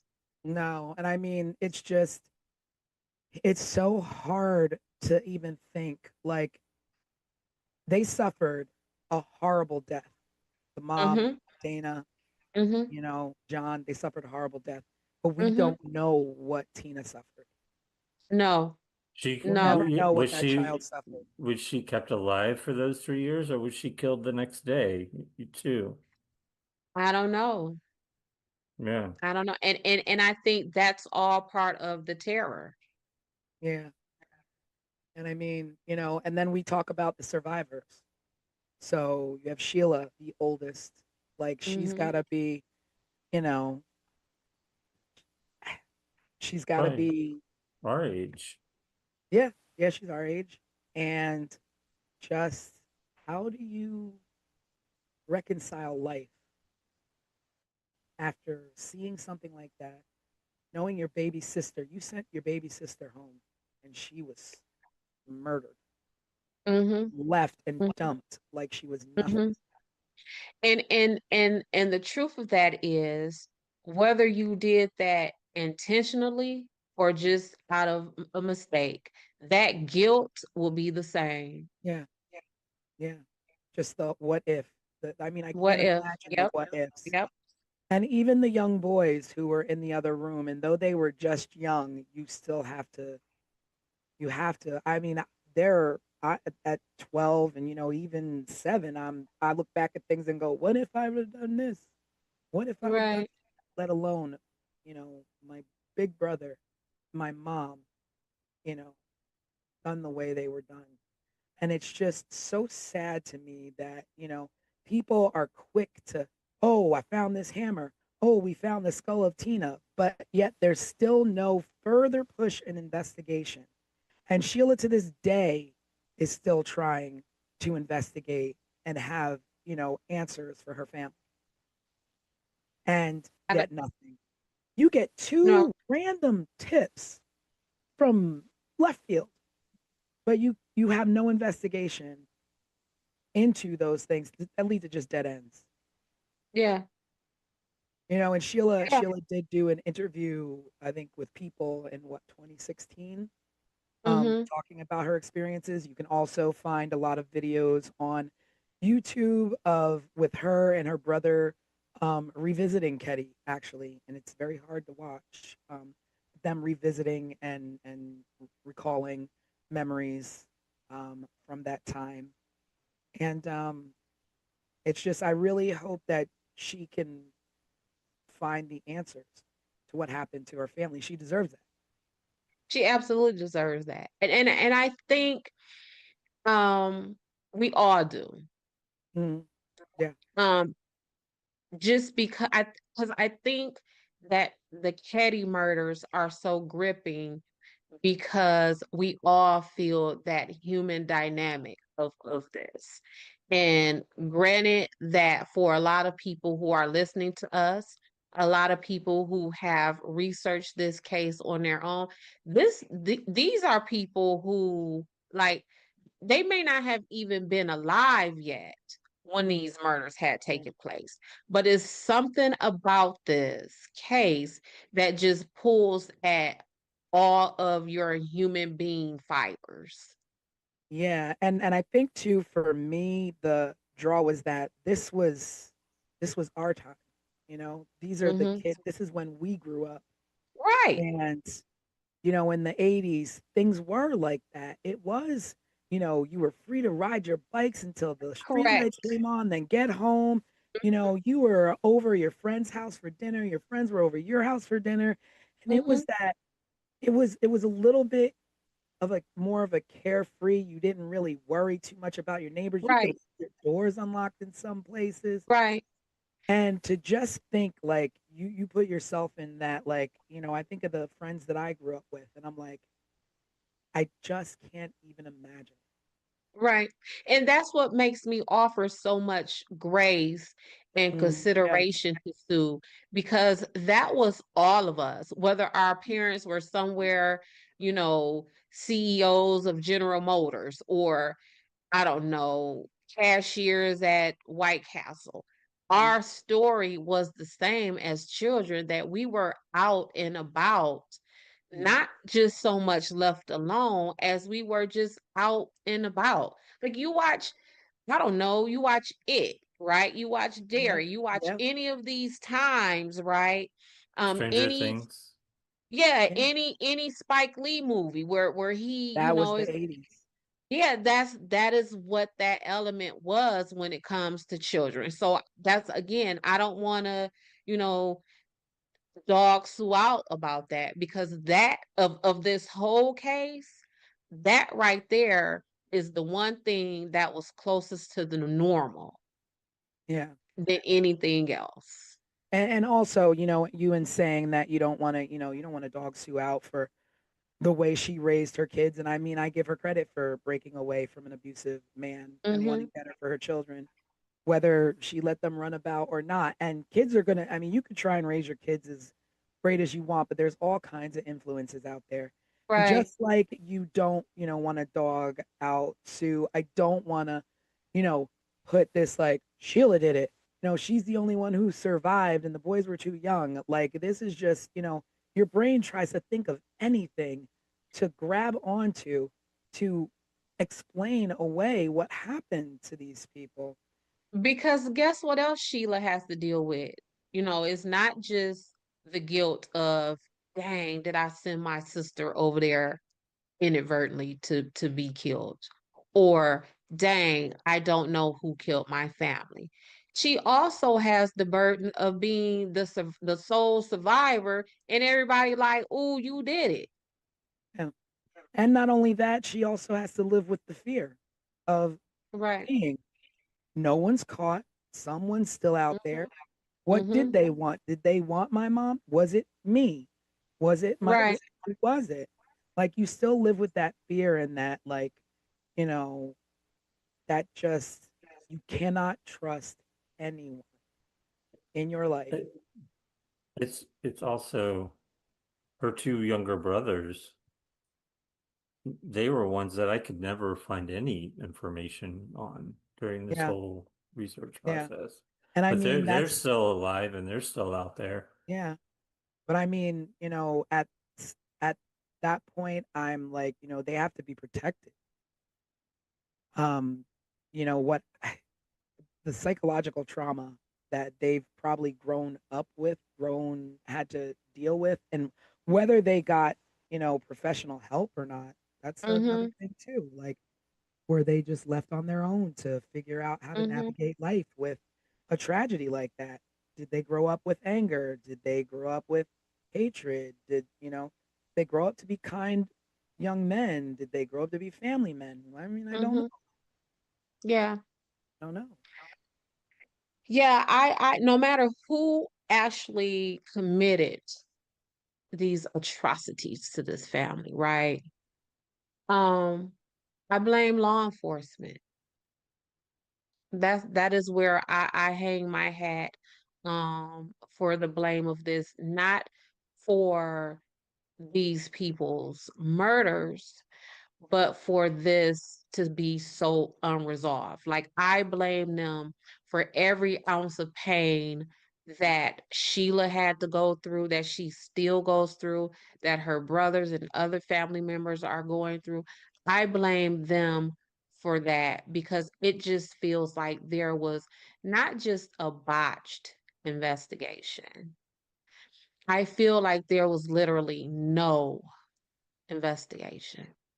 And Yeah. that's worse.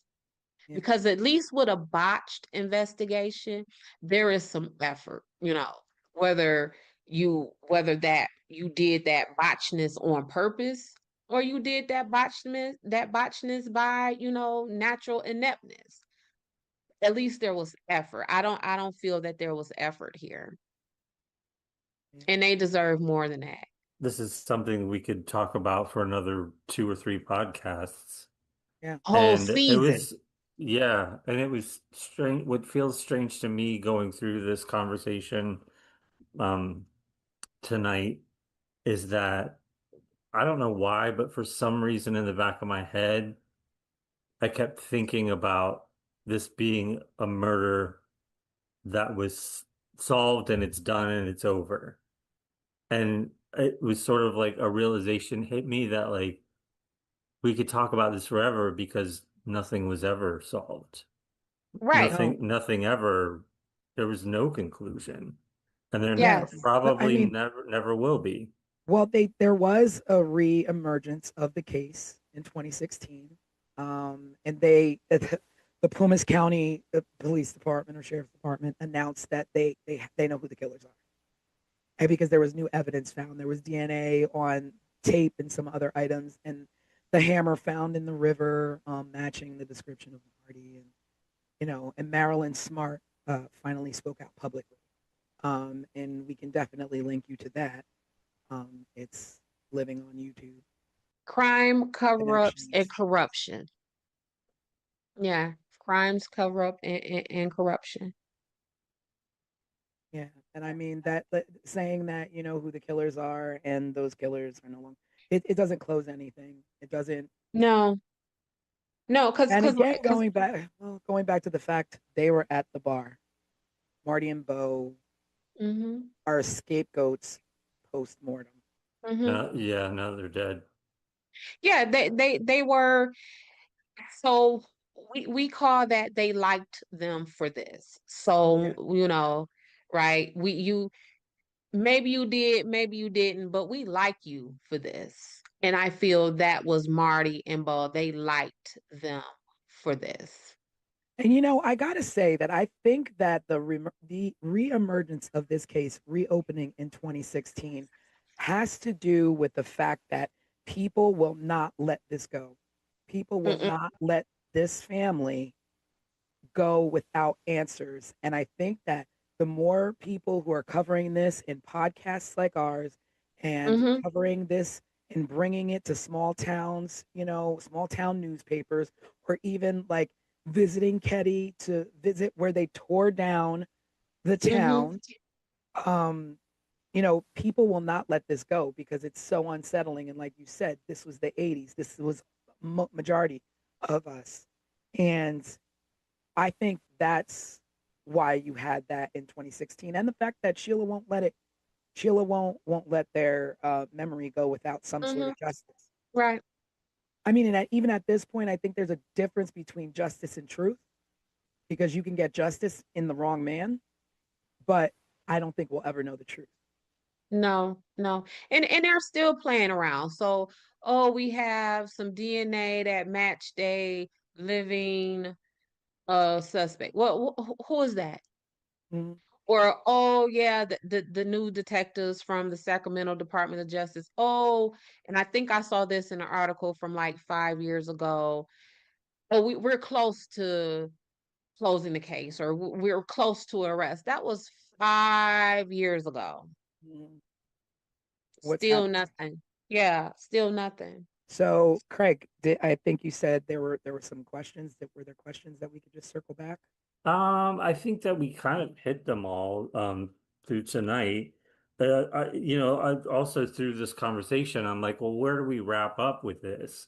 It's like There is no correct place to wrap up the No. story tonight. There's not. I'll I look mean, at I think technically we can wrap up in our own take and theory. I don't want to accuse anyone, but I honestly cannot think of one thing that says to me, this one did it or that one did it, because there's so many different ways to go, and you don't want to accuse someone who had nothing to do with it. And I, Had nothing to do with that.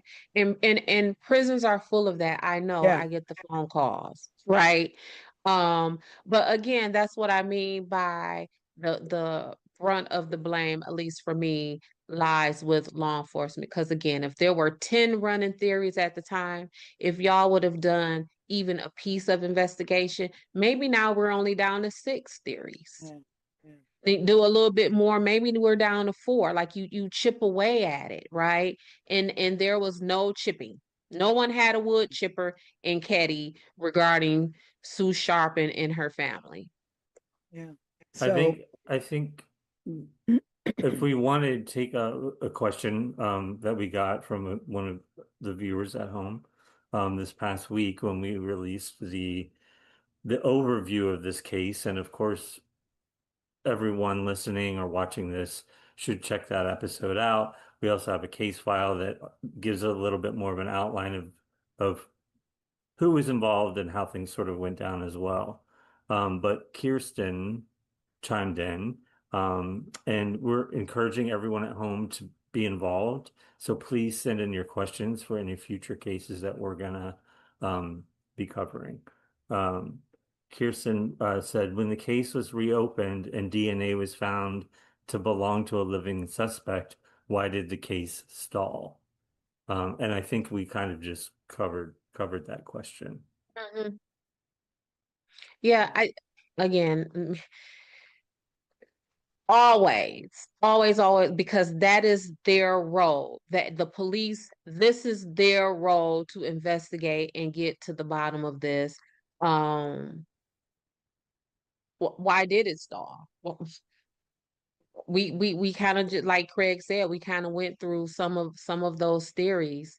Um, yeah, of I what mean, they might short have. of short of doing what Desiree does in the real world is hopping a plane to Ketty and knocking on some doors. Knocking on Um, doors, Otherwise, a phone call is not going to do it in these right? days. Because it doesn't matter how much DNA you have, how many fingerprints you have, how much surveillance footage you have. If people aren't giving you stories, then you almost have nothing. Like I don't walk around with a DNA testing kit in my pocketbook, right? You know, just talk to me and tell me what I need to know, and then I could branch off from there. Just it is only 100 people. Yeah, but again, it was 1981, and we're now in 2025, and the likeliness that you will get a recollection that is accurate to what actually happened, if there are any people Mm-hmm. who are surviving and willing to talk. Um, Mm-hmm. I don't know. But at the end of this, our first case, the Ketty Cabin murders, it all comes down to botched police investigation. Botch police. And Yeah. that's who we would have to put it on, because it's still open to this day, even Mm-hmm. though they claim they know who the killers are. Mm-hmm. It's still an open case, and we Yeah. don't have answers. And maybe you all out there can keep researching and going down the rabbit hole to, you know, find some other leads or other theories. And of course, keep up with us on 15minutesofmurder.com, where if there's any new breaks in the case, we will update as well. But until then, like Desiree said, this falls on the police, Loomis County Police. Yeah. Great. So tune in. On Wednesdays, we go live for a little while. If you want to check in with us on Wednesdays at 7:30 p.m. Eastern Time, we'll be on our YouTube channel live, so you can chat with us in the reel. And then next Sunday, we'll be starting with a new case. So you won't get this podcast version. You'll get the produced episode that gives an overview of the case that we're focusing on next. And then, of course, keep following that channel, that timeline. And get involved. We want to hear from you. We want to hear your thoughts. Yes. Hear what your theories are. We want to hear from you, even if you want to speak out and include something that we might have missed in the episode. And I love me some Tanisha and Craig, but I would love to talk to some different folks. I keep it spicy. Yes. And going forward, we're trying to work and build on some exciting things to bring to you. I won't reveal what they are, but we're working on some extra features for our podcast. All right. Well, that's it for this time, I guess. Yeah. Yes. Thanks for tuning in, everybody. And Thank we y'all. will see you Bye. on Wednesday. Bye, everybody.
The Colonial Parkway in Virginia was built for quiet drives, late-night peace, and scenic romance.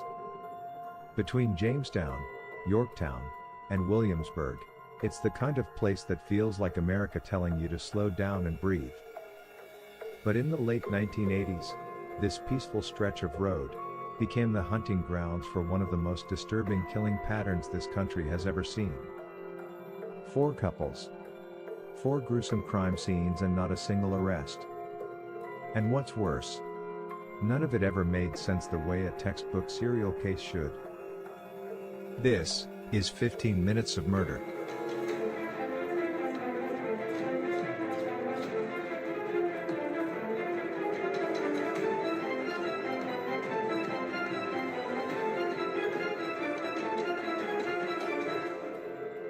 It begins in 1986 with 27-year-old Kathy Thomas, a U.S. Naval Academy graduate. She was smart, driven, and extremely respected. Her girlfriend, Rebecca Dowski, a 21-year-old college student at William and Mary. Rebecca was kind, academic, the type of girl obsessed with making her future matter. Kathy and Rebecca were in love. They drove the parkway that night, simply to be together and to talk privately, away from the world judging them. They were last seen by witnesses on October 9th leaving a computer lab on the William and Mary campus. What was supposed to be a serene night wound up being the most brutal scene in the string of murders on the Colonial Parkway. On October 12th, their bodies were found inside Kathy's Honda Civic near the riverbank. They were bound with rope and medical tape. Their throats were violently cut so deep, they were nearly decapitated. There were also signs of strangulation. Kathy was stuffed in the hatchback while Rebecca was found in the back seat of the car. She had a clump of hair between her fingers, which suggested she tried to fight for her life. The killer covered their bodies in the car with fuel, but didn't commit to setting it on fire. The car itself was pushed slightly over the embankment. Like the killer wanted to hide them, but not too well. This didn't feel random. This feel was more like a rage that knew exactly what it wanted. an extremely violent overkill compared to the later victims found.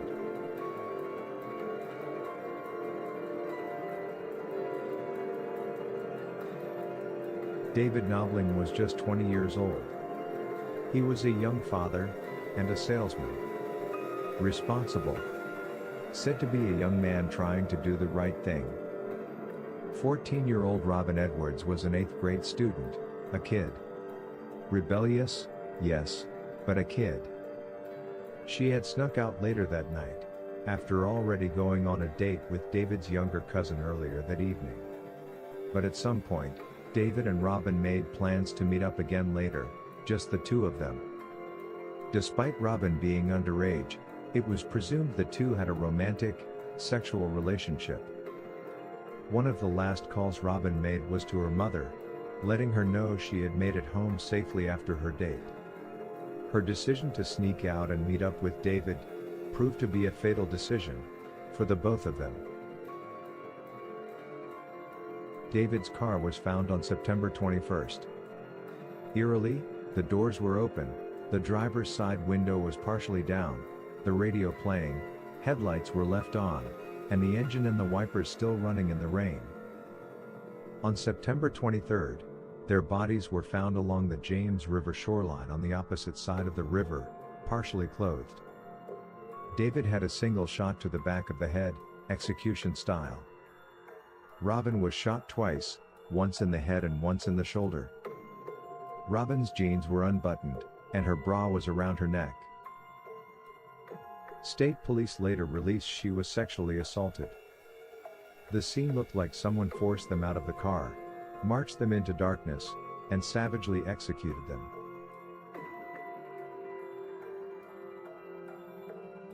Richard Keith Call was 20, from Newport News, Virginia. He was close with his family, worked locally, and was known as responsible and protective.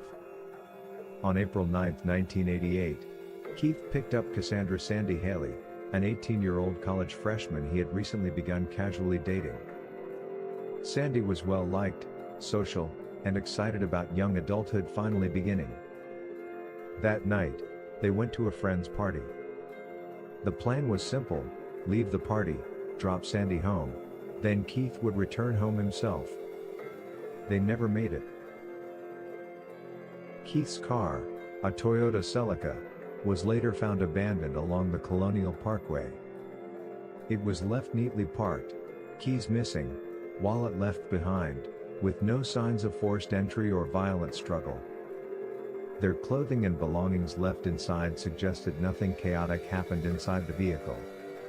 Police later confirmed the clothes left behind were in fact the clothing Keith and Sandy were wearing at the party. It was suggested they may have gone skinny dipping and possibly drowned, but it was early April, and the water temperature was 40 degrees, making that suggestion highly unlikely. But the fact remains, to this day, Keith and Sandy have not been found. This disappearance became one of the sharpest and most frustrating voids in this entire series of murders, because you have victims, but no bodies, no cause of death, and no physical closure for their families.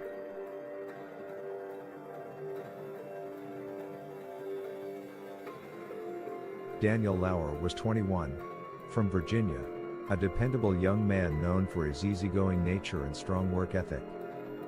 In the summer of 1989, he had been spending Labor Day weekend having fun in Virginia Beach while staying with his younger brother Clint and Clint's live-in girlfriend, Anna.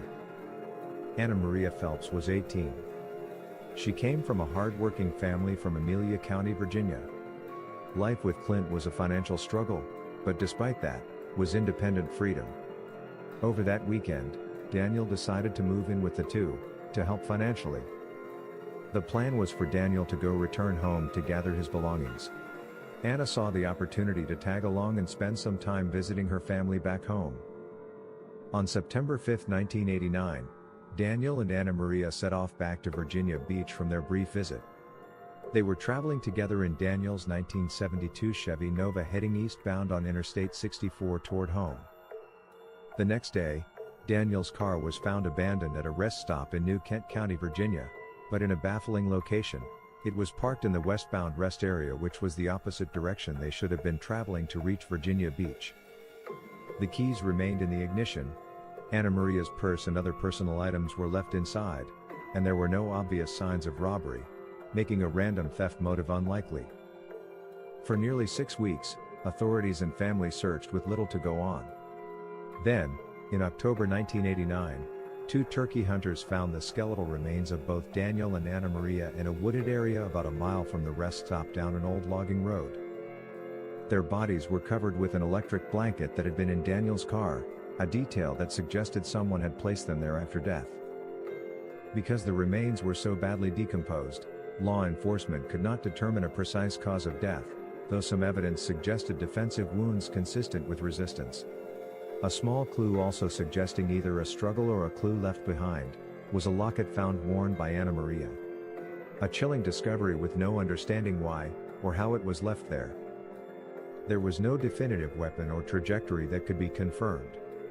The location, the staging of the vehicle, and proximity to the highway all indicated this was not accidental. Investigators treated Daniel and Anna Maria as homicide victims linked to the broader Colonial Parkway pattern. 4 couples, 8 victims, bound, shot, vanished, deceased. Each case, different details, same signature. No suspect has ever been charged. Some believe it was a rogue law enforcement officer. Others, a series of copycat killings with overlapping geography. There are theories of a lone serial predator who learned and adapted with each pair. And still others think it may be 2 separate killers whose timelines collided. Nearly 40 years later, the road is still quiet, but the silence is so loud.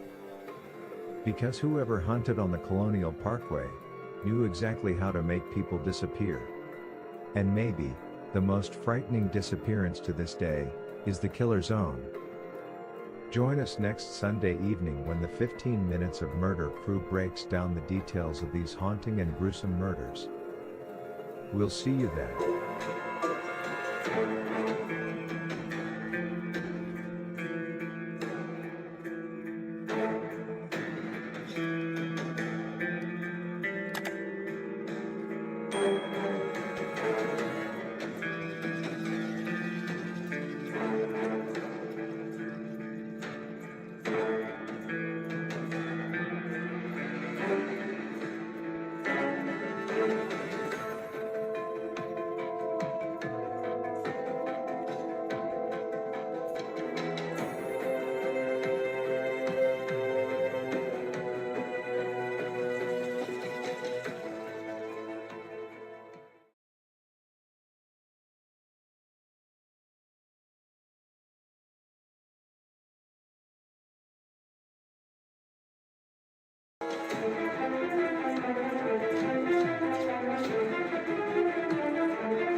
Welcome again, everybody, to another Sunday with 15 Minutes of Murder, where we're giving you a full podcast on the last case, the Colonial Parkway murders. So we're going to run down, we're going to give you a quick overview again of what that case was about, and then we're just going to get into it. We're going to start talking about it. We're going to talk about the victims. We're going to talk about the crime scenes. We're going to talk about the investigators, our theories, all of that good stuff. So join us and sit back, listen, and enjoy 15 Minutes of Murder, Colonial Parkway murders. All right, so let's break it down. The Colonial Parkway murders. It was 4 couples traveling along the Colonial Parkway. It is a 22-mile stretch of road. It's a federal park, is that correct? Yeah. That is in the historic Triangle, I think is what they call it, in Virginia. I forgot the 3 points. What are the 3 cities? It's Williamsburg, James. Jamestown, and Yorktown. Jamestown, I don't have that in the correct Yorktown. order, though. Okay. And it's part of the National Park Service also. Right. Yeah, let me just tell you, this Colonial Parkway is stunning. Like Mm, when you say, when in the beginning of the episode when it's talking about scenic views, it's mhm, beautiful, it is peaceful. Just you go over bridges, beautiful gaps of water, and just beautiful tree lined road. Like, and I can't imagine at night. It's dimly lit. First of all, it's not very brightly lit. I read that it's also, or at that time it was not highly patrolled by officers or any kind of police regulation, or looking mhm. out. So it was a little bit of a free for all for this kind of thing to happen. Yeah, that was the purpose of it. It is a scenic route. So that was the purpose of it. And that's why there are so many bridges, because it's just a road. So there are very few intersections. It's just a stretch of scenic road that is part of our National Park Service. Yeah, a lot of historic Mhm. pit stops that you can make along the way. And so it's just unfortunate that these murders happen. And it's not just these four murders. There were other murders that have taken place in and around there, but it was just Right. these four specific ones that became Mhm. a little bit known as the Colonial Parkway murder.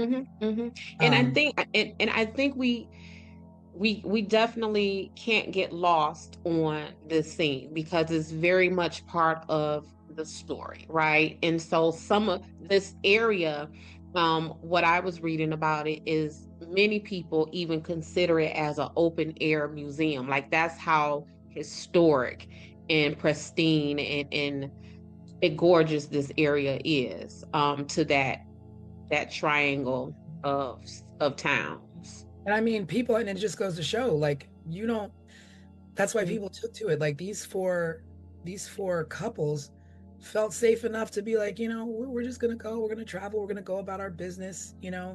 Yeah, I would imagine as a couple, you would go there maybe at night, to have some privacy or to see some beautiful scenery, something a little bit romantic, whatever the case may be. I imagine that's what attracted all these four couples to go out there, Yeah. at yeah, night. and for sky nerds like me, just a place maybe to look at the sky and the stars. And Hmm. we used to take our kids out for those kind of outings in very similar places all the time.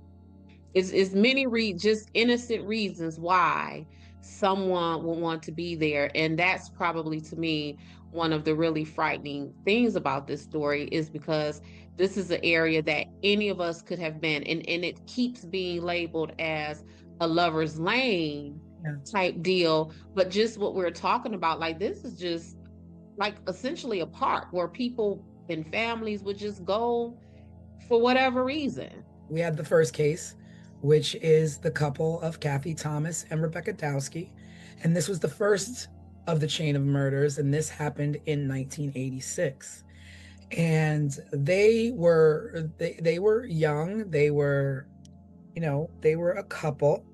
And I think they were a new couple, right? Like they hadn't been dating long, and they were probably just gonna go out on the parkway and find a little pit stop, have privacy. It's beautiful, it's romantic. You're away from judging eyes, because Mhm. I can only imagine in the 80s. We were just as no better then than we are now. We're getting there with same-sex relationships, and people were judgmental. And Right. but these were people who were not going out looking for trouble. They were going Right. out looking for a peaceful night, peaceful way, going from A to B, and these things happen. So they were last seen leaving the computer lab at the college that Rebecca Dowski went to. Hmm. And I thought I read that someone saw them after that, maybe at a Mm. bar. I'm not At a sure. where? At a bar. Oh, well, it's possible. Yeah. Hmm. Possible, but I That thought I seems read like that. a natural place to go. But Like yeah, you, I mean, you stop off, you have you have a drink, or you go have coffee, whatever. I don't know what kind of bar it was. Um, but that was the last time that they were seen, was pretty much leaving that computer lab. And the car was found Kathy was driving a Honda Civic, and it was found near the York River. Both of the women were bound with rope and medical tape. Their throats were cut, and there was evidence that strangulation was involved. The vehicle was hidden. The murderer pushed the vehicle like close to the embankment. So it was like said that it was pushed just enough to be hidden, but visually enough to be like, oh, what's that? Something's going on over there. So it's not like he was hiding the car so that they'd never be found. So the way he placed this vehicle was intentional. And it was extreme. I mean, as you see in the episode, what was done to them was extreme. And again, like you said, Des, choice of weapon is always a big deal and an indicator of whether it's personal or haphazard or a defensive. This was definitely personal. We don't know exactly when it happened, but whatever happened was brutal, and the killer left their bodies in the car, stuffed in the car, and left there like they were like they were nothing. No one's loved one, sister. In my background, what I actually am is I am a trained social worker. That was my trajectory before I even got into being a private investigator. And so with that, I approached all of these things from that socio-economic perspective. And Kathy and Rebecca struck me immediately, because one of the things that I first thought of was why, for me, whenever I hear about unalive people who identify as LGBTQI plus, all of that stuff, like, why are we in a society where whenever any of these people who identify with these groups are found unalive, like immediately we think of like the most heinous things? Because when I thought of this, I thought, oh, hate crime immediately, right? And we're not, like, these people are targeted so viciously that anytime they're found unalive, it goes into that, oh my God, someone sought them out and sought them out specifically for that reason. Yeah, so that was the first thing. It felt, I immediately thought of like, okay, is this someone who is wanting to attack sin, was what I thought immediately with Kathy and Rebecca. It's strange. I believe this was the only case where they were still in the car. They were found in the car. Other murders, they were outside of the vehicles and a ways off. But or not found at all. Yeah, or not. Yeah. But I think from what I saw, theirs was the most vicious. Attack. Yeah. Yeah, like one of them was nearly decapitated or something like that. Yeah. And it's like, and investigators have been debating like whether it was a targeted attack, whether it was a sexually motivated crime, or hate motivated, like you're right. And and just to be official, the law enforcement, the officials, they never ruled this as a hate crime.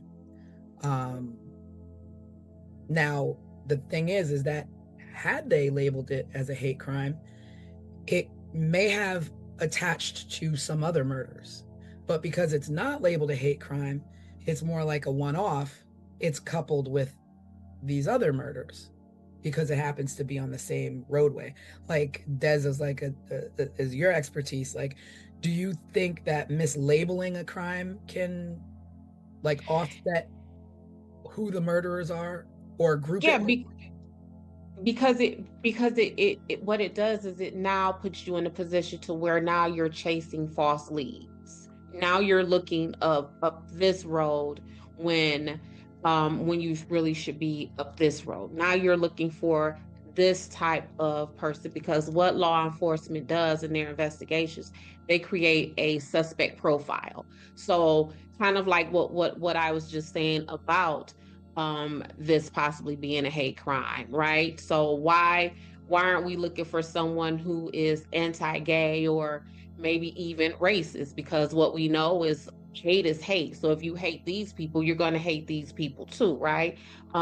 So when you don't include all of these things, then yeah, because it's even like if you go to the grocery store, right? If you're trying to shop for spaghetti and you're over here buying pork steak and all that kind of stuff, now once you get home, that spaghetti is not going to be a properly cooked spaghetti. So it's that kind of thing.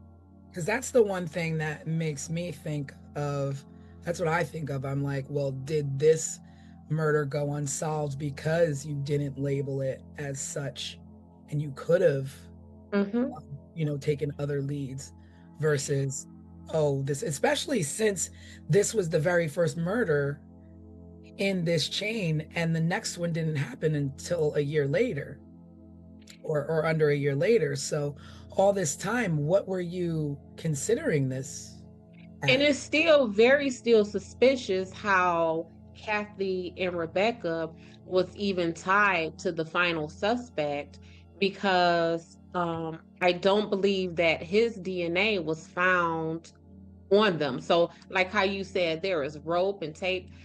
How do you rope and tape and gag and bound someone and there is no DNA, there is no evidence, right?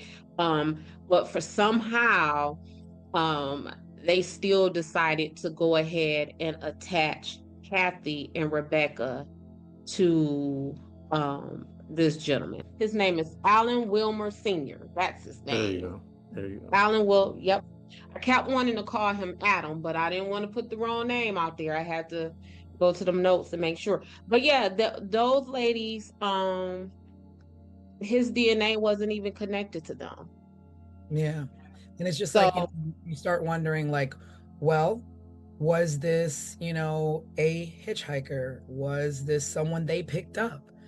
Because at the same time, you're like, these are two women, one in the Naval Academy, so she's no punk. correct. She can hold her own, I'm sure. Right. Um, And one who was in the Naval Academy, and back to what we're saying about the hate crime, she left the academy because of her identity. She figured that she would not be safe there, right? So that is what this time period was. So to not I was just very disappointed that was not labeled as a hate crime. yeah, same, because I just feel like, for me, this one feels different than the others Yeah. because of the brutality that was done to Mhm. them, and the carelessness in which they were left. Right. Because they're, And as thick as it is, you do have people who stage people and think they're staging them with care because they killed them for whatever personal reason, and they want to, take care of them and place their bodies where these Mhm. women were just discarded. Yeah, and doused in diesel fuel. It Yeah. was just some other stuff Now, going on you don't with pour them. diesel fuel on a car to not set it on fire. So what was the intention there? Like, was this person Right. interrupted while they were doing so? I think I read that diesel fuel doesn't ignite in the same way as regular gasoline does. So maybe the intention was to catch the car on fire, but they just couldn't get it to start. Hmm. Or maybe it was poured on them to try to compromise any DNA or other evidence that may have been left. Yeah, but there's Um, just so much there that is.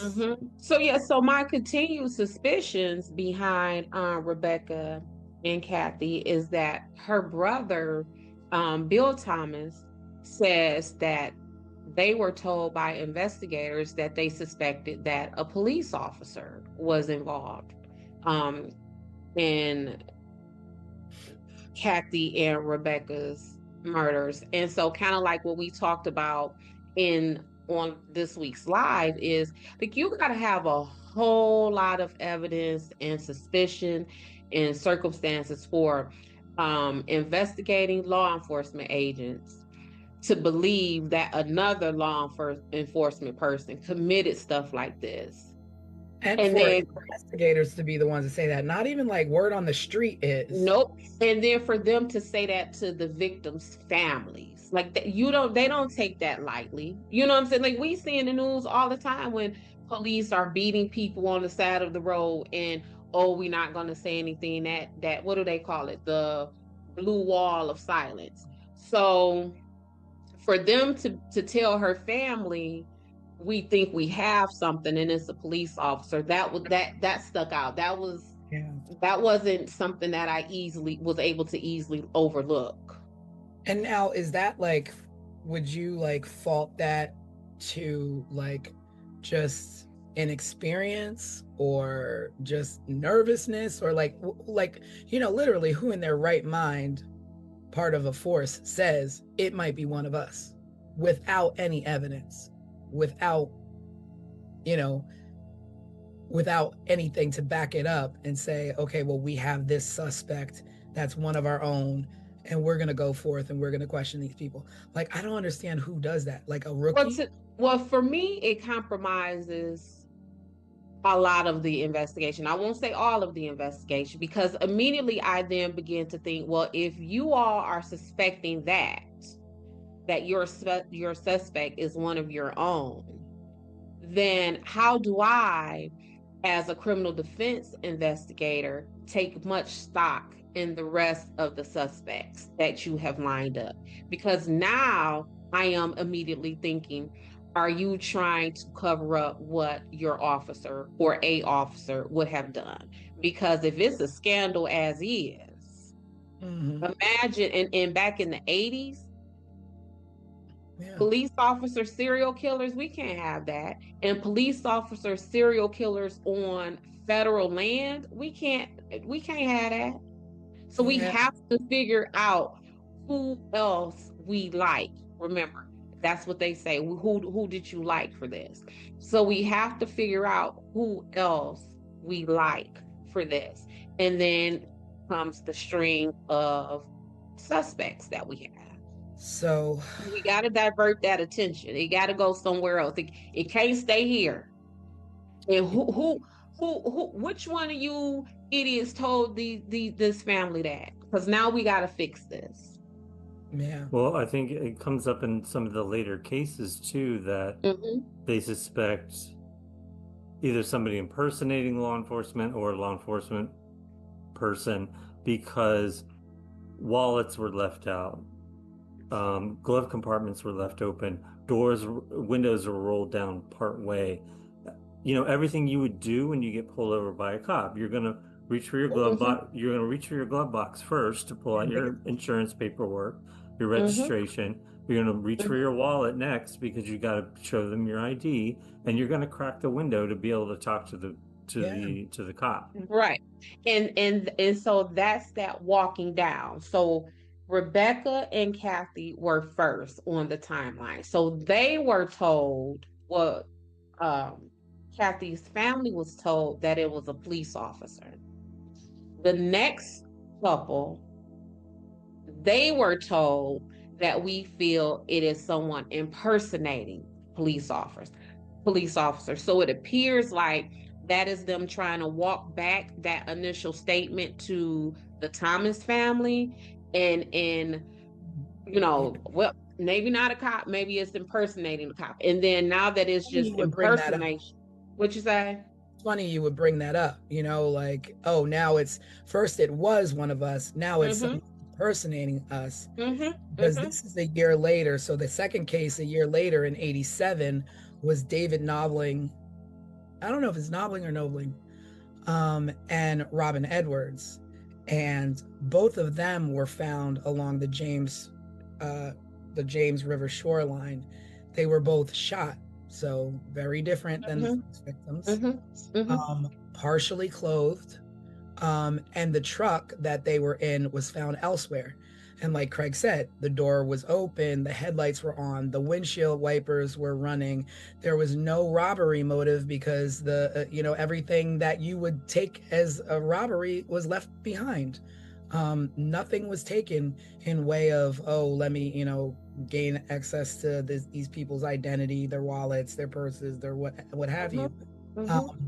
None of that. But being shot is completely different than being stabbed. Like, to me, those two things, to me, serial wise, don't go together. Don't go together. Don't go together. Don't go together.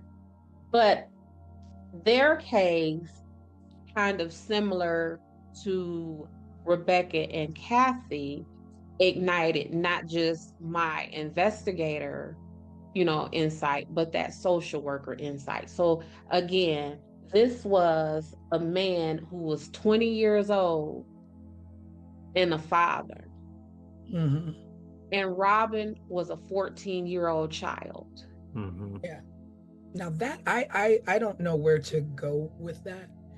So right. So for me, it was like I said with Kathy and Rebecca, is this, like this person's attack on sin type deal. Mm-hmm. Yeah.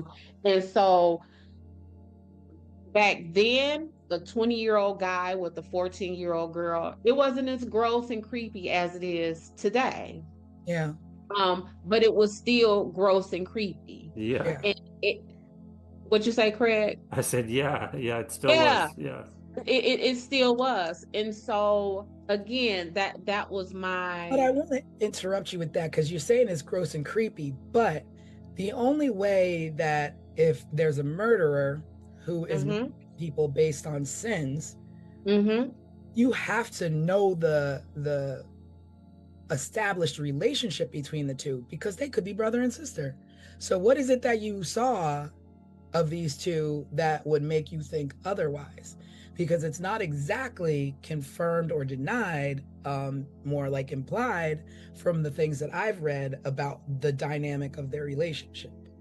So what I found out of the dynamic of their relationship is that Robin was originally dating David's younger brother or cousin.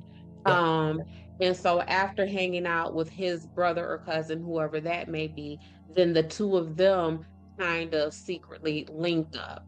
And that's how they ended up on the Parkway. And so if the running theory is that whoever this suspect is targeting these people because they are on Lover's Lane, what would this 20-year-old and this 14-year-old girl have been doing? And I believe there was something about her underwear and her pants being down, like things like that. And so sometimes we can look at, again, when I have all of these CSC cases, which are criminal sexual conduct cases, and men are like, or women, because sometimes women are the perpetrators of those things also, it is I didn't know how old she was. She didn't tell me how old she was. Well, you can look at, let's be for real. Yeah. Like let's really be for real. You have a child of your own, good and well. Yeah, and I don't care how big and how developed your body is. I can look at you, baby, and tell you were 14, and that's because I'm not looking at you in that kind of sexual way, right? So it's all of those things that make me believe, like, tied my thoughts of the attack on sin, or you know what I'm saying, with David and Robin that I had with Rebecca and Kathy. Then my ideas began to change as the couples started to roll in. Yeah. They're all very different. Yeah, it became real weird. So much so, like, because you mentioned it a little bit, Tanisha, I'm still not sure how this can be labeled as serial killings. Yeah. I mean, I don't, I'm not even sure at what point it was labeled serial, as you have the first one a year later, and you're just saying, okay, well, it's two people on the same road murdered different ways, but because it's the same road, we're going to label it as that. We're going to label that as that. And with David and Robin, a guy by the name of Sam Ryder came forward and put himself at the scene of their murder. Really? Interesting. He went to law enforcement and told them that he was an eyewitness, that he was on Ragged Island, which is where they were found. He says that he was on his way home. He saw Robin and David get out of the car. He approached their car. The car was running. The radio was on. And he said as they went to the back, like wherever, down into the brush or whatever, he heard 2 shots. And he told the police that he took money from their wallets. And they let him go. Wow. They let him go. And after that is when they developed a task force. And from that task force, what you say? After the fact. After they had a person, whether he did it or not, but, was the only eyewitness. And he places himself at the scene. He says, and at that time, I don't even know if the police had even put in the media yet that they were shot and all of that stuff. So he's giving the police information that's not even viable information. And so from that, so he reported that at the scene, or that was post?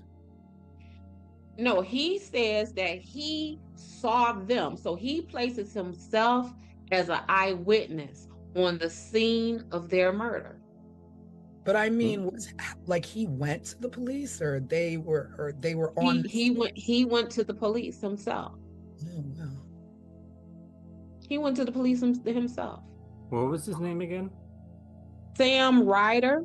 At the same time, I was curious if it was like how long it was between him reporting that, or if it was he was at the scene, the police were at the scene, and he just kind of strolled up. No, so the way that I understood the story is that he went into a precinct or whatever they may have had then and reported to the officers, everything that I just said. And like I said, I don't know if at that point investigators had released any of the details on what happened to them in the media yet. But it turned out that their demise was described as them being shot execution style. And that theirs that was an up close killing. Now, mind you, this man just put himself on the scene. This man just came to you and said he heard shots. Did he hear the shots because he legitimately heard the shots when they were down at the brush or wherever they were? Or did he hear the shots because he fired the shots? Well, they were both shot once, execution style, in the head. And he says he heard 2 shots. And he says specifically, I heard 2 shots. And not only did he say he heard 2 shots, he went on to tell a story that would organically place his fingerprints and his DNA at the scene. Right.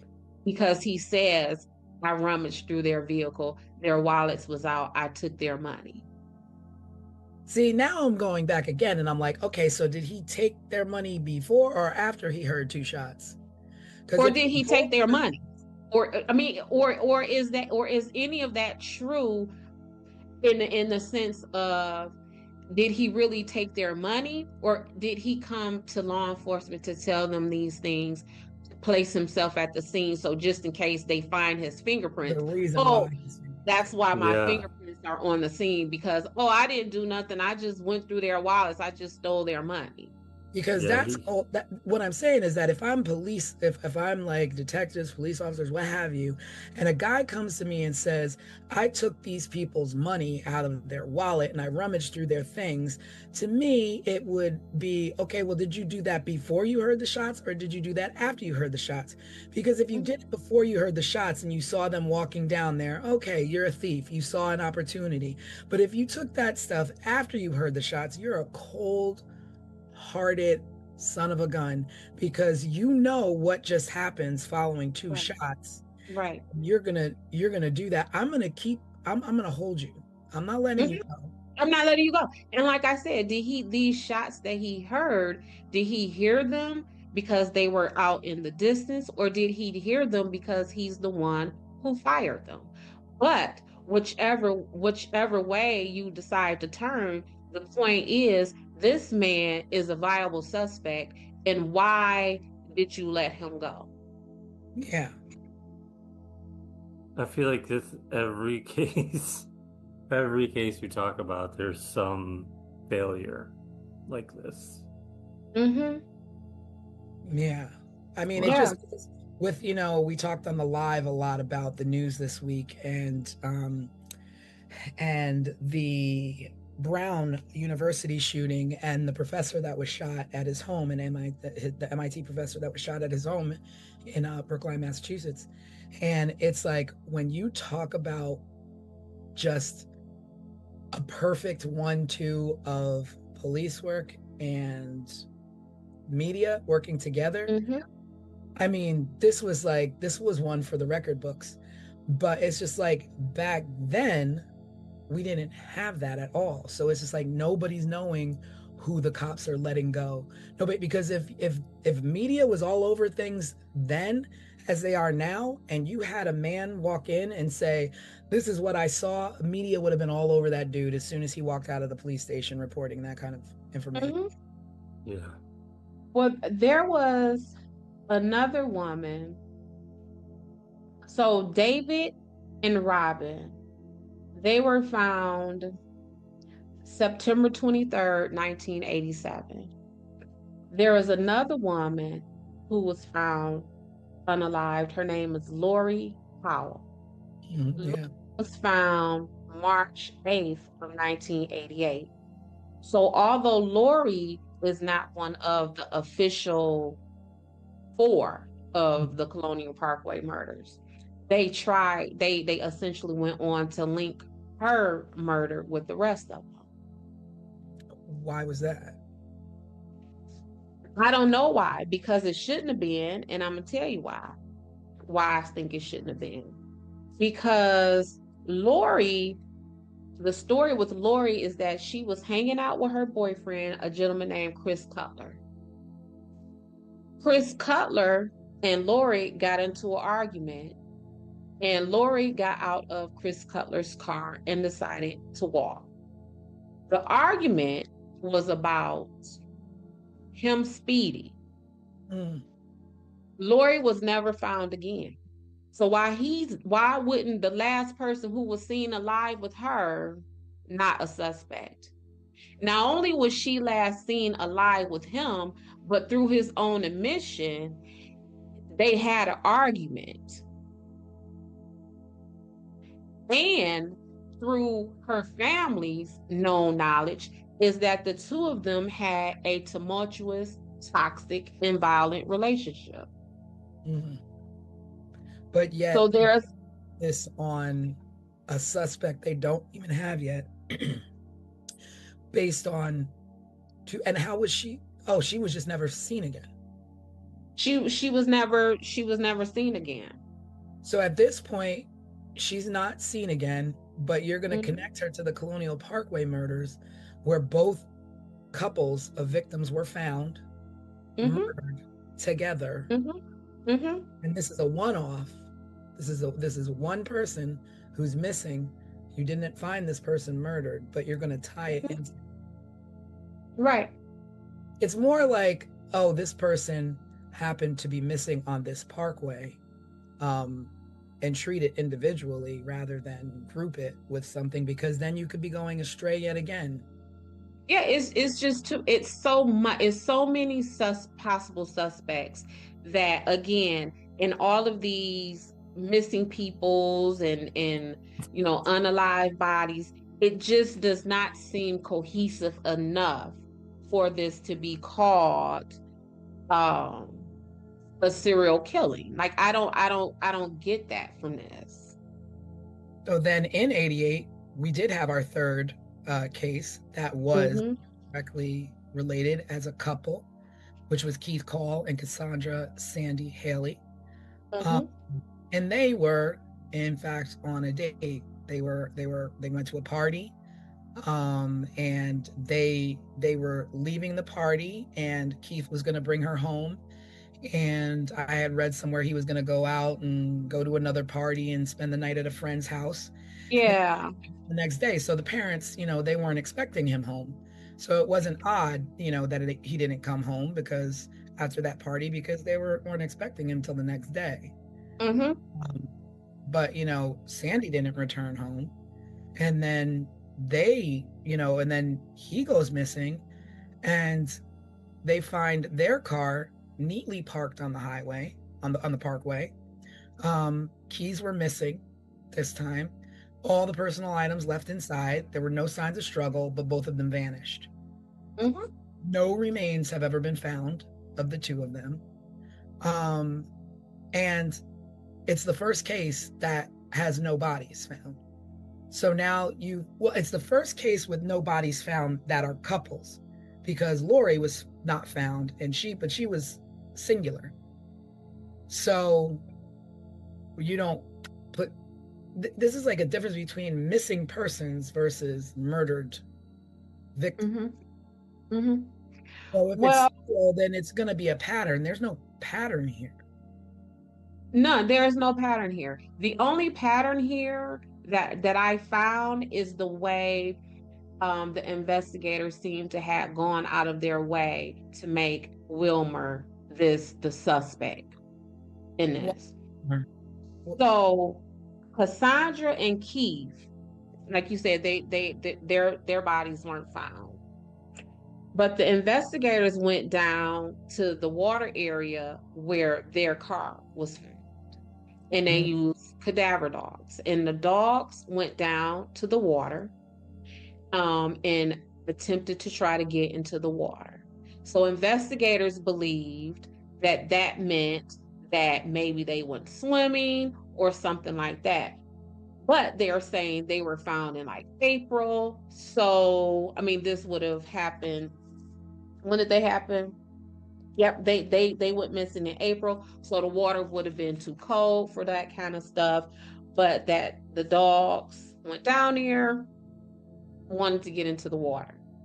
I mean, what's too cold? Like it's April. Yeah, so I mean, you got people who, you got the Polar Bear Club. You got people who aren't bothered by that. Correct. We're And this with that in this day and age. right, and this is an outdoorsy type environment, right? So what's cold to me, a regular person who not outdoorsy might not be for these folks. Right. So this is where Wilmer comes in. He was then questioned by the FBI as a suspect for them. Why? Where did they find him? So they received a tip of someone who saw a truck with a license plate in the area, and the truck had a vanity plate. I don't know how it is in any other state, but a vanity plate is a unique plate. Once you get a vanity, there are no other plates of that. So his vanity plate was E.M. Raw. So Edom Raw. He was what they referred to as a waterman, and we can go into that in a minute. Yeah. So he was a fisherman essentially. So he fished for fish and clams and oysters or whatever else is there. So they saw his vehicle there, and they went to question him.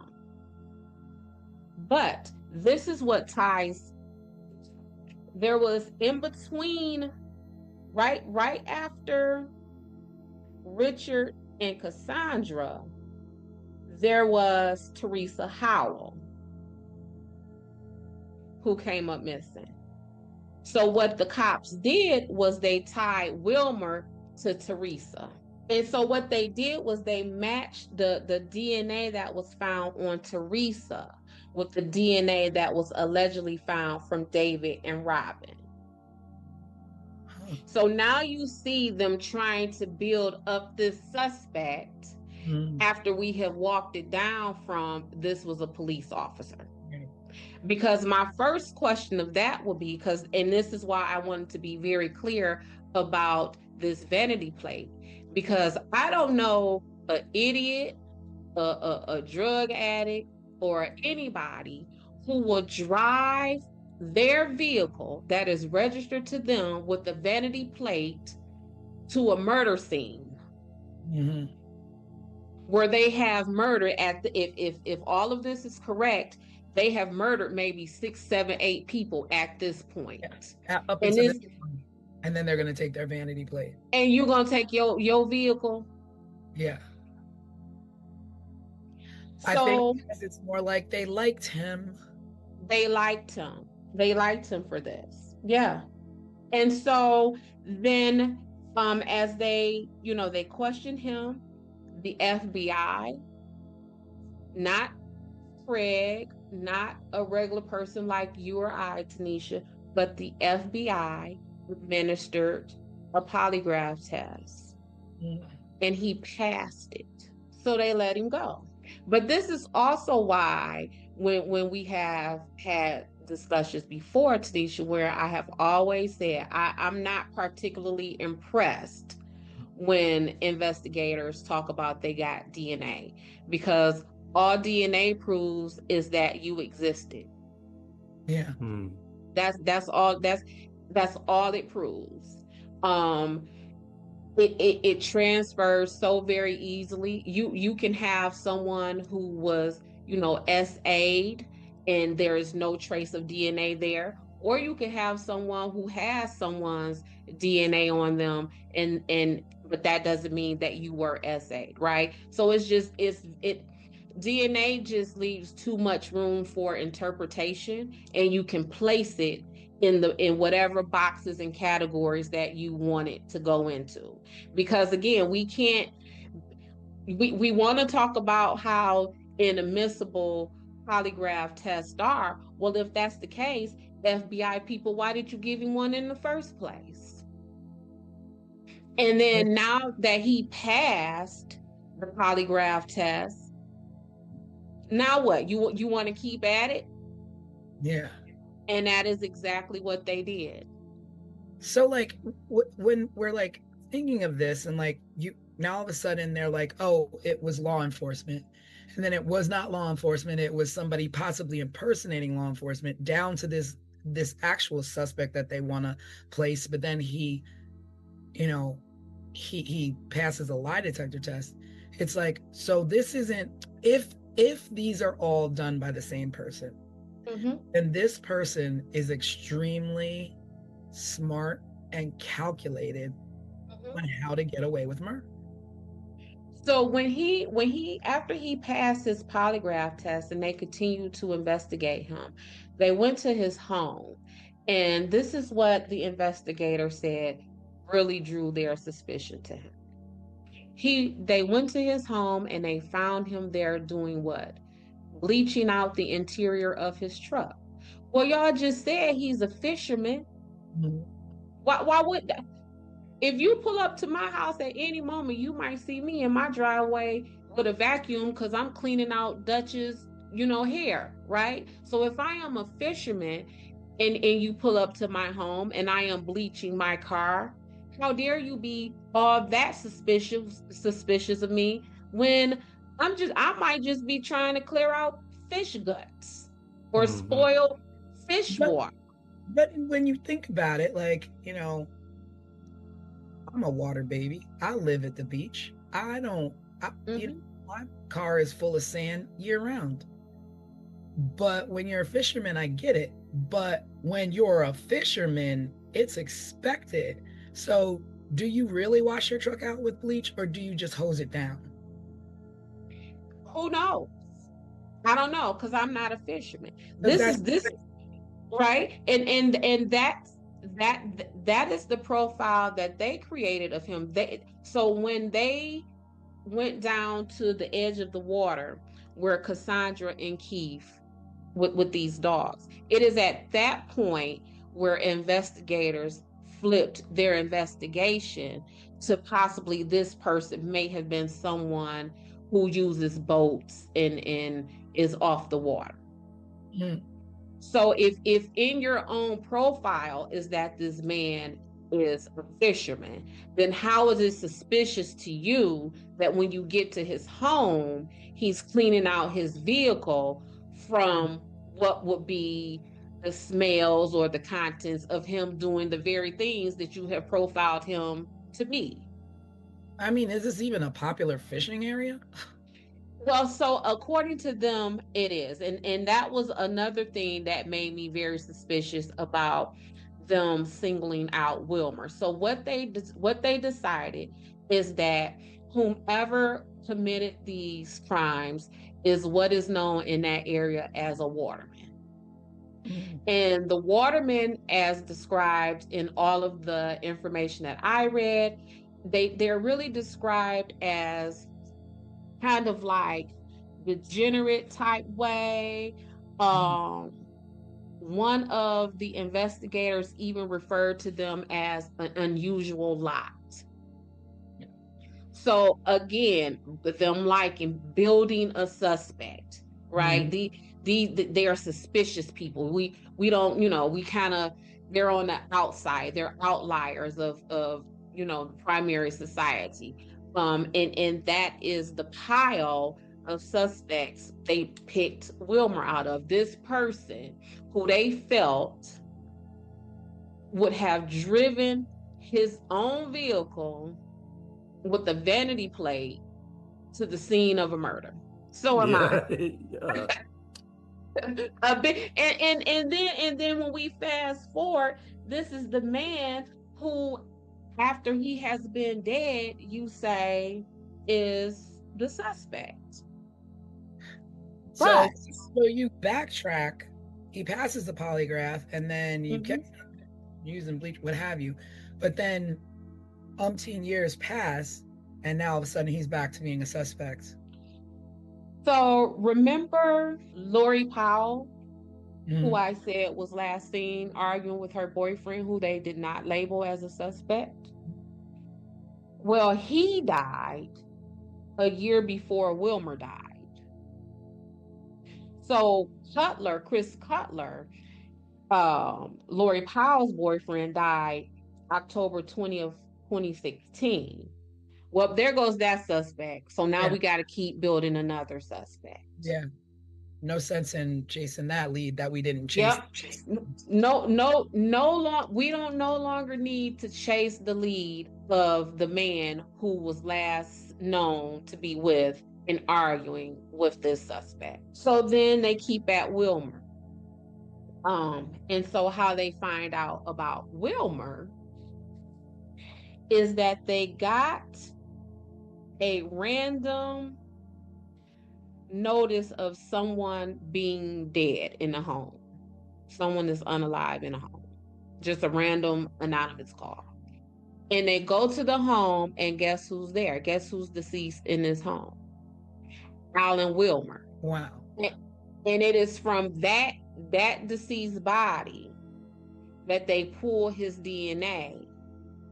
And now they start, because you can't, because when he was alive, what'd he do? He passed your lie box.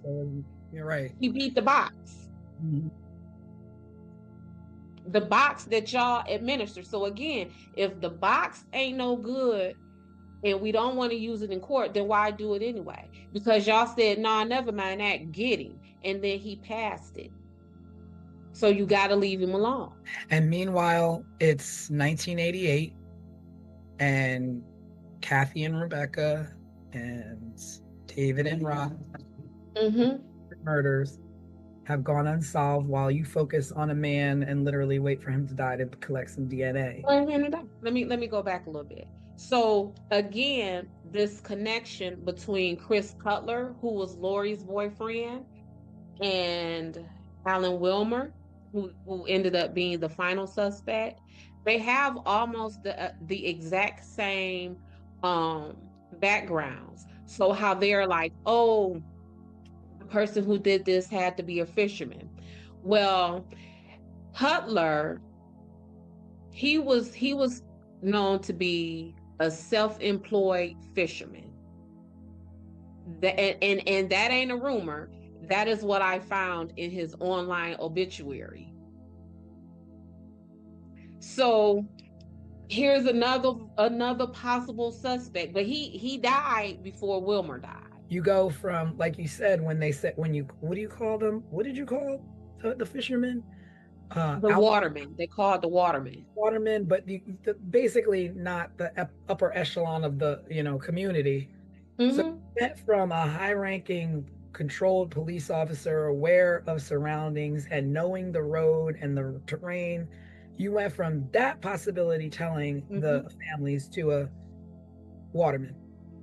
To a waterman. To a waterman. So to a waterman that the lead detective on the case referred to as an unusual lot.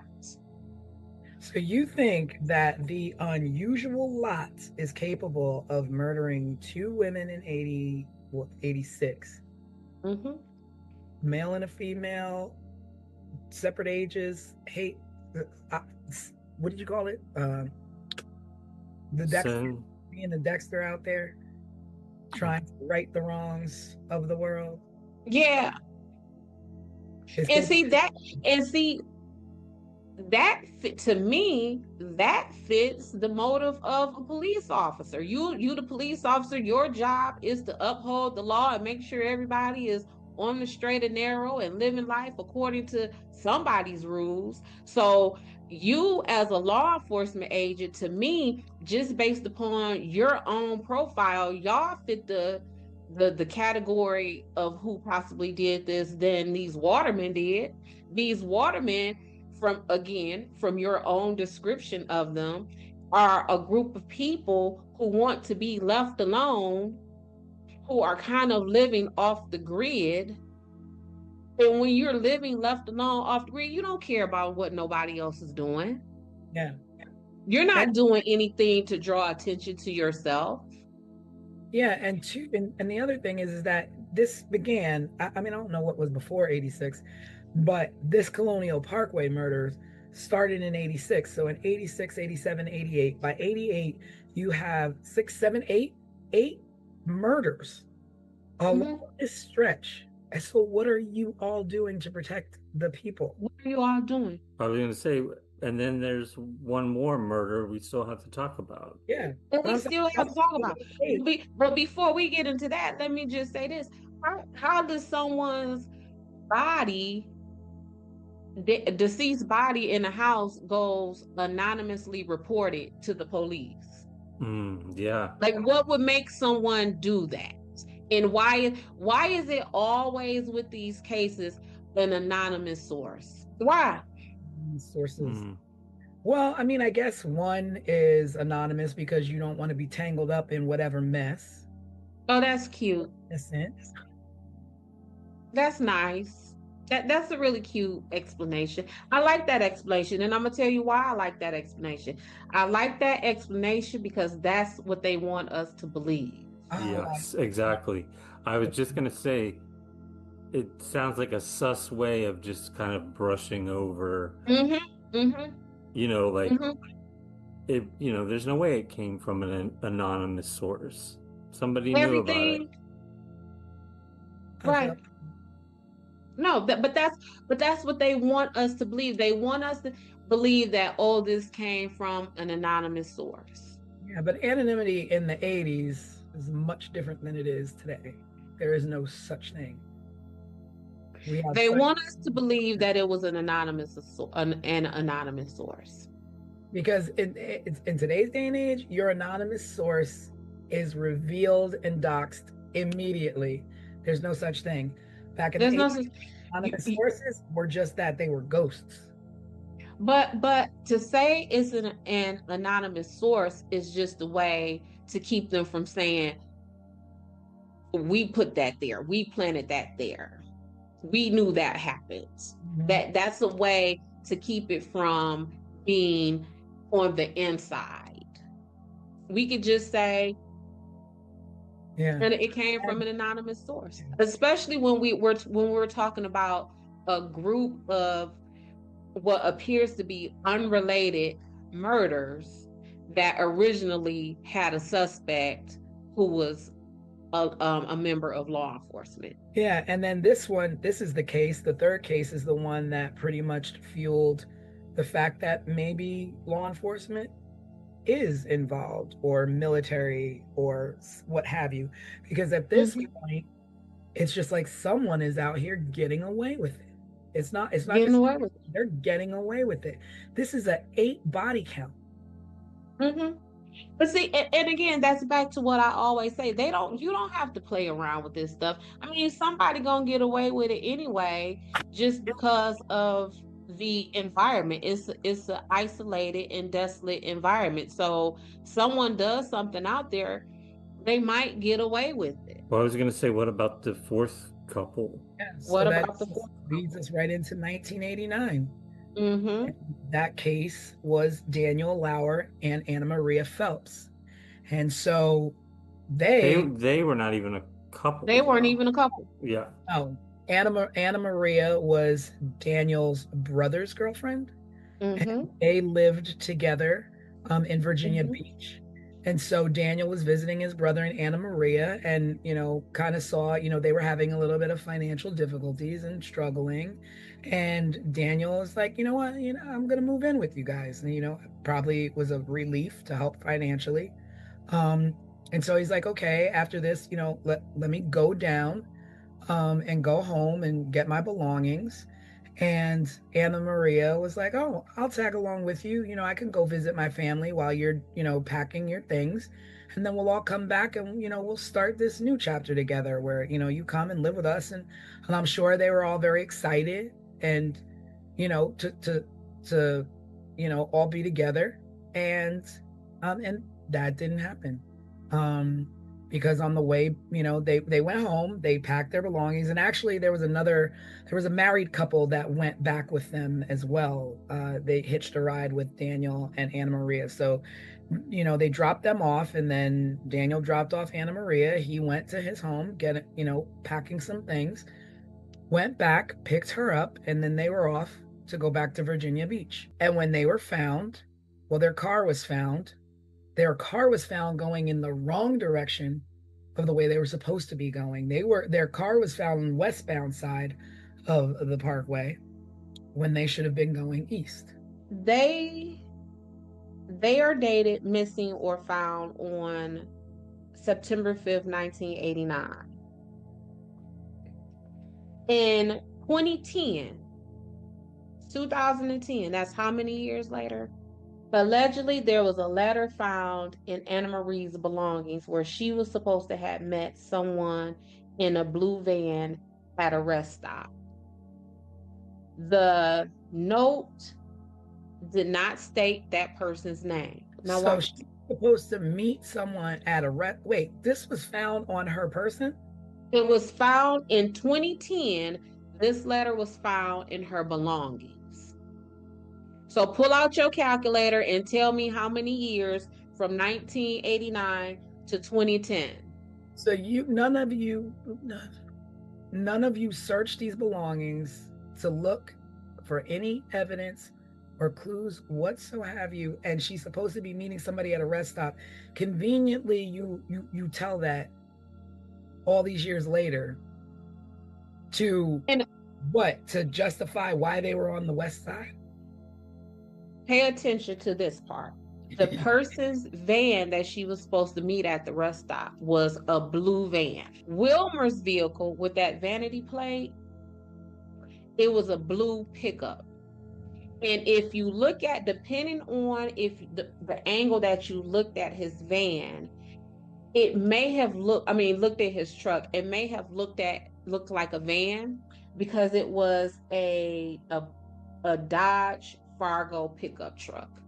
And for those of us who know nothing about vehicles but watch television, think about Fred Sanford's pickup truck. It looked like that. Where is that the big fat bold front? So if you saw it from the front or the side, it may look like a van. But how is it that all those years later, we find a letter in her belongings? Well, I don't know where her belongings were. It did not say that.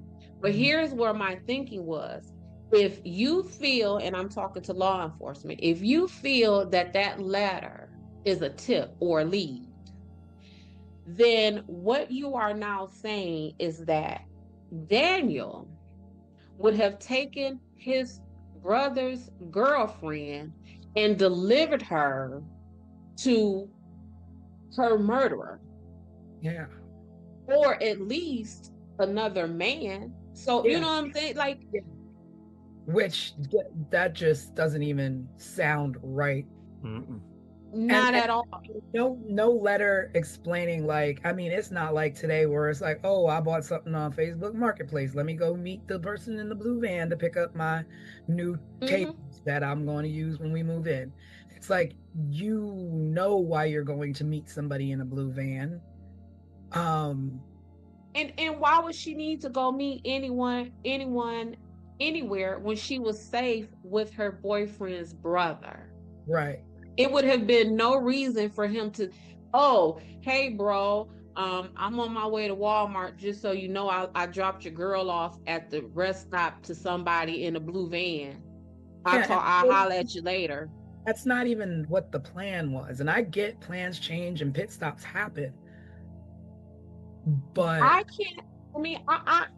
don't know every man in the world, but the men that I know in this world, ain't none of them finna drop their boyfriend's brother off at no weird rest stop with no weird vehicle, and truth be told, probably with a dude. Like, that's your brother's girlfriend. But then you wind up dead right alongside her. So you're pulling up and you've got enough mind to say, this doesn't look right. We're not doing this. Let's And this is 21 years later, they're finding this note, right? Right. So if we look at the timeline, in 2010 is when they found the note. Wilmer is found anonymously dead in some house in 2017. And then what is that, 2024, they decide to announce that Wilmer is the final suspect? Because they had enough time in 2010 finding a note that said she was meeting somebody in a blue car. And he's dead by 2017, so all gas, no brakes at this point. Is him. That is not a case closed.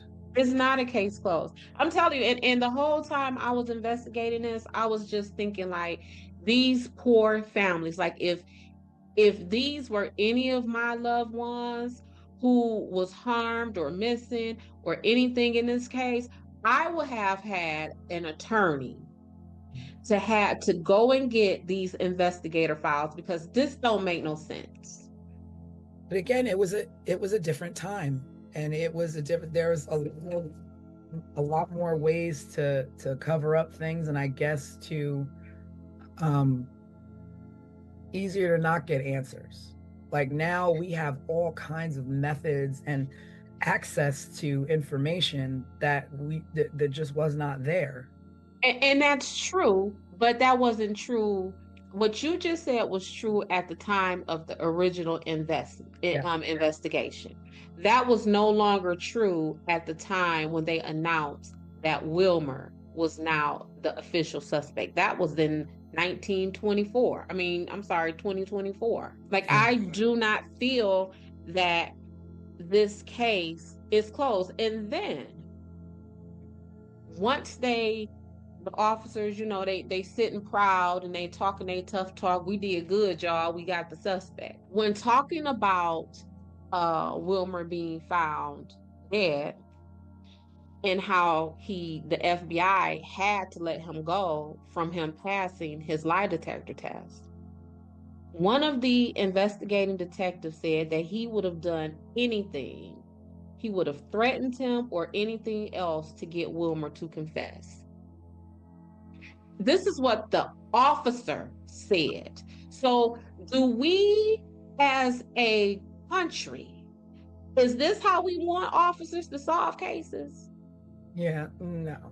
I mean, What do you mean you would have threatened him or done anything else to get him to confess? he said that publicly. Not only did he say this publicly, he said this on the ID channel. Wow. In a documentary about this case? Yes. Oh, jeez. Wow. Unbelievable what you think you can get away with and do.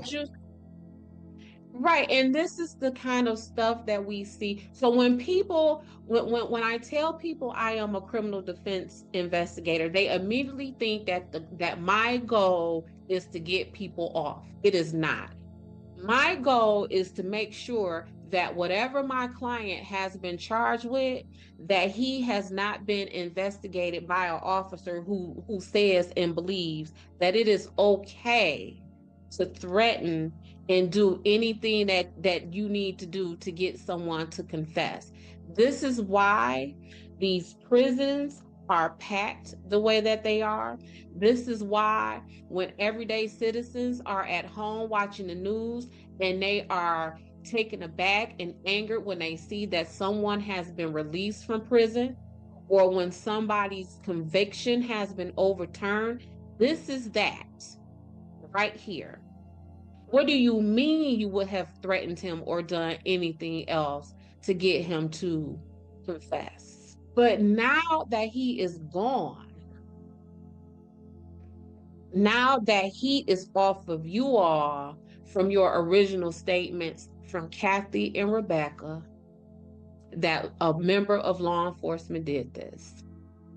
We have gone from that all the way down to this degenerate waterman who passed a polygraph test. And then they said, oh, he passed it because, he's a psychopath and he's so smart and he's so this. Well, if he was so smart, why would he drive his own vehicle with a vanity plate to the crime scene? So we can't have it all these ways. You can't have your cake and eat it too. And so putting it back to him being this degenerate and all these labels that you want to put on Waterman, which are so stereotypical. Correct. But also talking about the way how all these cases tie into each other, the way that this investigation was actually botched. They searched a fairly wide area to find the bodies of Daniel and Anna Maria and were unsuccessful. And it wasn't until 6 weeks later that they found their skeletal remains down a like a path or a road going towards the water or whatever. And it was like a hunting trail or something. Yeah, like two turkey hunters found their remains down a trail. And these bodies were almost done with, I don't know if it's care or being hidden, but they were covered with a blanket, with an electric blanket from the car. Again, the same MO, nothing's taken, wallets left behind, belongings left behind. And Anna Maria's locket was left behind. Now, was it left behind because she left it behind as I was here, you could find me? Or was it in a struggle? Was it purposely left by the killer? Again, was it left in the car or did they find it in the woods? It was in the woods. No, it was out thrown about. I want to say somewhere near, like Tanisha said, in the woods, or maybe down near the water path where those dogs would have tried to get into the water. But yeah, it was left behind. Yeah, and cause of death is undetermined because it was 6 weeks before they found them, and evidence washed away, a lot of rain, weather elements, and nothing's traceable. And because they were so badly decomposed, there was no way to tell how they were murdered or how. Yeah, I mean, by then it's like animals have gotten to them, weather has Right. gotten to them. So yeah, they definitely liked him. And like I said, me being a trained social worker, all of these themes really popped out at me. You know, one with the non-heteronormative couple of Kathy and Rebecca. Then we have this disenfranchised folks of these watermen as the suspects. Because the truth of the matter is, Wilmer, I mean, you know, we look at what's his name, Gacy. He was a business owner also, but this man, he didn't have a criminal record. So I don't have a criminal record, but I'm just going to start, slaying, murdering, knifing, choking and strangling and shooting people on the parkway. On a whole bunch of people. Very violently. So he didn't have a criminal record. He was a business owner. He passed that polygraph test. But somehow, after telling these victims that this person the suspect at first was a member of law enforcement, to now we're walking it back to, oh, this person impersonated someone, to, no, we got to do even better than that. We have to get down to a suspect that gets us far away from who our original suspect is. So they turn to the usual suspect. And they turn to the usual suspect. So where does that leave everything in the end? Wilmer, is that his name? Wilmer, Alan Wilmer. It leaves him 7 years after his death is being called the official suspect. And what was striking to me, 7 years in this work, we typically destroy files at the 7-year mark. At that 7-year mark is where you can comfortably and ethically begin to purge files.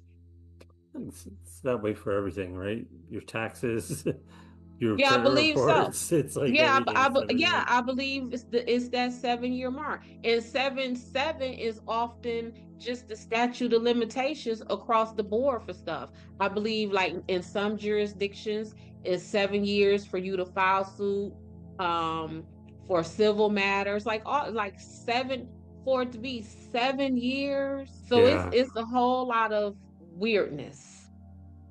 Well, maybe we should start talking about, I mean, this is a theory, right? Mm-hmm. The one that you've put together does.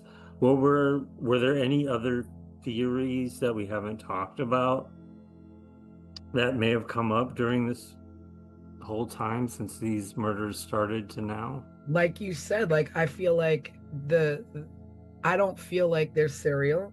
I feel like the first 2 could have been individual hate crimes. And the other ones, I mean, the fact that they have singular murders in between them that don't fit any kind of pattern. And then our last victims weren't, Daniel and Anna Maria weren't necessarily on the highway, but adjacent to the highway, but was roped into it. I don't really know how this is. The only thing that makes these the Colonial Parkway murders is the fact that they were murdered on the Colonial Parkway.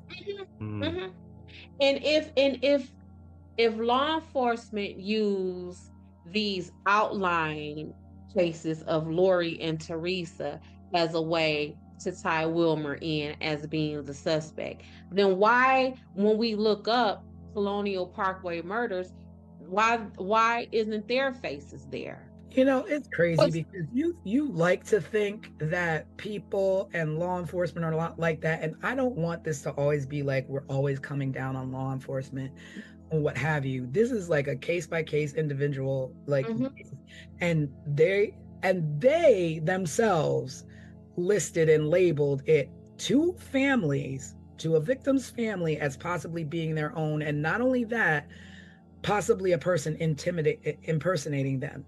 But when you think of what people are capable of, the kind of clubs that are out here in this world, we're talking about nowadays, we're talking about sex trafficking children, you're talking about Epstein, and you're talking about Diddy. Who can put it past the blue wall of what they do inside their, like, I don't put anything past anybody. No, and that is where they can get away with this. And again, that trained social worker, that part of me that sees everything based upon social economic status, based upon power and privilege and all of these things. Um, who who else could do these things? Like I remember one time I had a case, this man was a medical doctor. He took his computer to Best Buy to get fixed. You want to know what the Geek Squad found on that computer? Child pornography. Yeah. So as a doctor, Mm. you smart, right? You take your laptop to the Geek Squad and you to be fixed, and you don't think that these people gonna find this mess on your computer? So that's that level of power and privilege. Going back to Diddy, all the Epsteins, all of this, that is that it is. Studies need to be conducted on how power and privilege corrupts a person's mind, because And there's obviously, yes, because how would you think my little bitty self, my everyday regular self, I wouldn't have took that there. Yeah. But if you have that level of power and privilege, I'm gonna take it there because you know it's there, because you put it there, or someone put it. You know what I'm saying? Like, and we glanced over this other guy that I was talking about earlier, Edward Lee Bell, who's also deceased. As they always are. He was the most publicly discussed person of interest. And the reason why he drew attention was because he was a serial rapist in Virginia at those times. He operated in the same region. He attacked young couples, and he used control and manipulation. And in 1989, while he was incarcerated, he wrote a letter to the FBI claiming that he was responsible for the Colonial Parkway murders. And then later he recanted that information. So he wasn't charged because nothing matched up. Like, I mean, it's weird to me that you have a man who's in prison who is, I did this, I did that, and I'm known for being a serial rapist, and I've done all these things, and I'm telling you that I am, I'm the person responsible for these murders. And you go so far in your investigation to prove he's not. But then you go so far in your investigation to prove somebody else did. That has a clean record and never did anything. So things seem so backwards to me. Well, one of the things is that I get from my clients all the time. I know the law. I've been here before. They can't do nothing with me. I know you know what I'm saying? So if this isn't your first rodeo, and you have been down this road before, and you have a record, and you have dealt with investigations, and you have been on trial before, they can't put that on you. It's much more difficult for them to put it on you because you are experienced than someone who is not. As I'm listening to you, like, this other thing always made me, I never understand this, and you always see this like in crime shows and stuff, but the FBI and the Virginia State Police were working together, and of course they're butting heads and there's conflicts. And so they investigated this jointly. And Yeah, that's that task force. so different, depending on where, it was in New York's town or Williamsburg or Jamestown, like it's different jurisdictions handling these murders. But then you have the FBI involved. But then it's like, I'm reading that information sharing was limited. Why in the world would you limit information sharing when both of your goal is the same? Get who did this. So why would you, hold information unless it's something you're hiding? Like, otherwise, here, my doors are wide open. Check and look wherever you want, wherever you can find a connection. My files are your files are mine. Like, let's do this. So the goal may be the same, but the intentions may not be. So, for example, when they're saying cop did it, a cop from who? Would that cop have been a Virginia State police officer? And if we are the FBI and we believe that to be true, or we're hearing about that, then we might be a little bit kind of hush hush or apprehensive about sharing information with the Virginia State Police. What else was going on at that time? Did the FBI need did they just take a hit that messed with their reputation, and now do they need the glory from solving this to help bolster the knock that they just got to their reputation? So although our goals are the same, we will have individual intentions. Well, yeah, because then it was saying like the FBI was not in agreement with the Virginia State Police in the fact that they didn't think it was serial. There were multiple offenders. Right. There wasn't just one. And then like the victims claiming that, that evidence was withheld, or that, there's conflicting information. So one police officer says it's a police officer, the other one says it's an impersonator. And like just and I'm sure all of the families are like, these people that you're questioning or come forward, you're releasing them too quickly.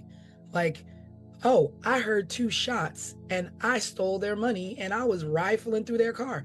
Well, what else did you take? You could have taken some evidence that could have placed who was there. You could have taken a shoe that belonged to to a murderer. Like, you don't know what else this man took that compromised the investigation. Because at this point, you're robbing a crime scene.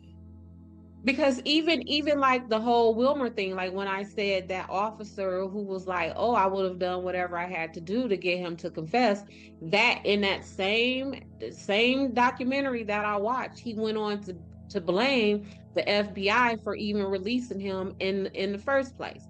So again, they can have the same goal, but their intentions may be different.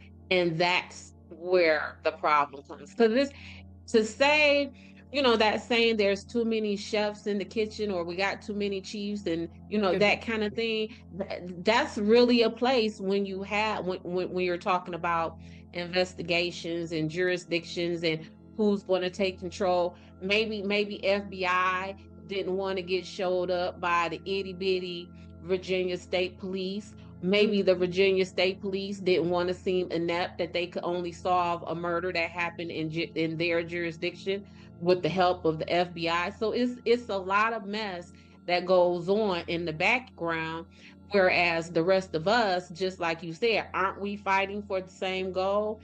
And the answer is yes. However, I don't want him to win. I want to win. Yeah. So our intentions are different. And then, but the worst part and the saddest thing about all of that is that when departments can't come together, the FBI can't come together with the Virginia State Police, or Virginia State Police is dropping the ball, at the end of the day, victims' families continue to suffer with no answers. And that is why I said, knowing what I know, right, as a criminal defense investigator, I would have definitely hired an attorney as the families of these victims, and requested a thorough overview of this investigation, because that it does not feel complete. I mean, like, say at this point, like, I'm a family member of one of the victims, and I'm Mhm. like, I'm not taking no for an answer. Can I go to the courthouse there and demand, like, I want to see my loved one's case file? I want to see all of this stuff because you're obviously not doing anything. I want to see what I can do so I can hire someone like you to help me with my case. Like, can people do that? Yeah, I get those phone calls all the time. Is it met with resistance, like trying to go because a case isn't closed or because maybe it's still open?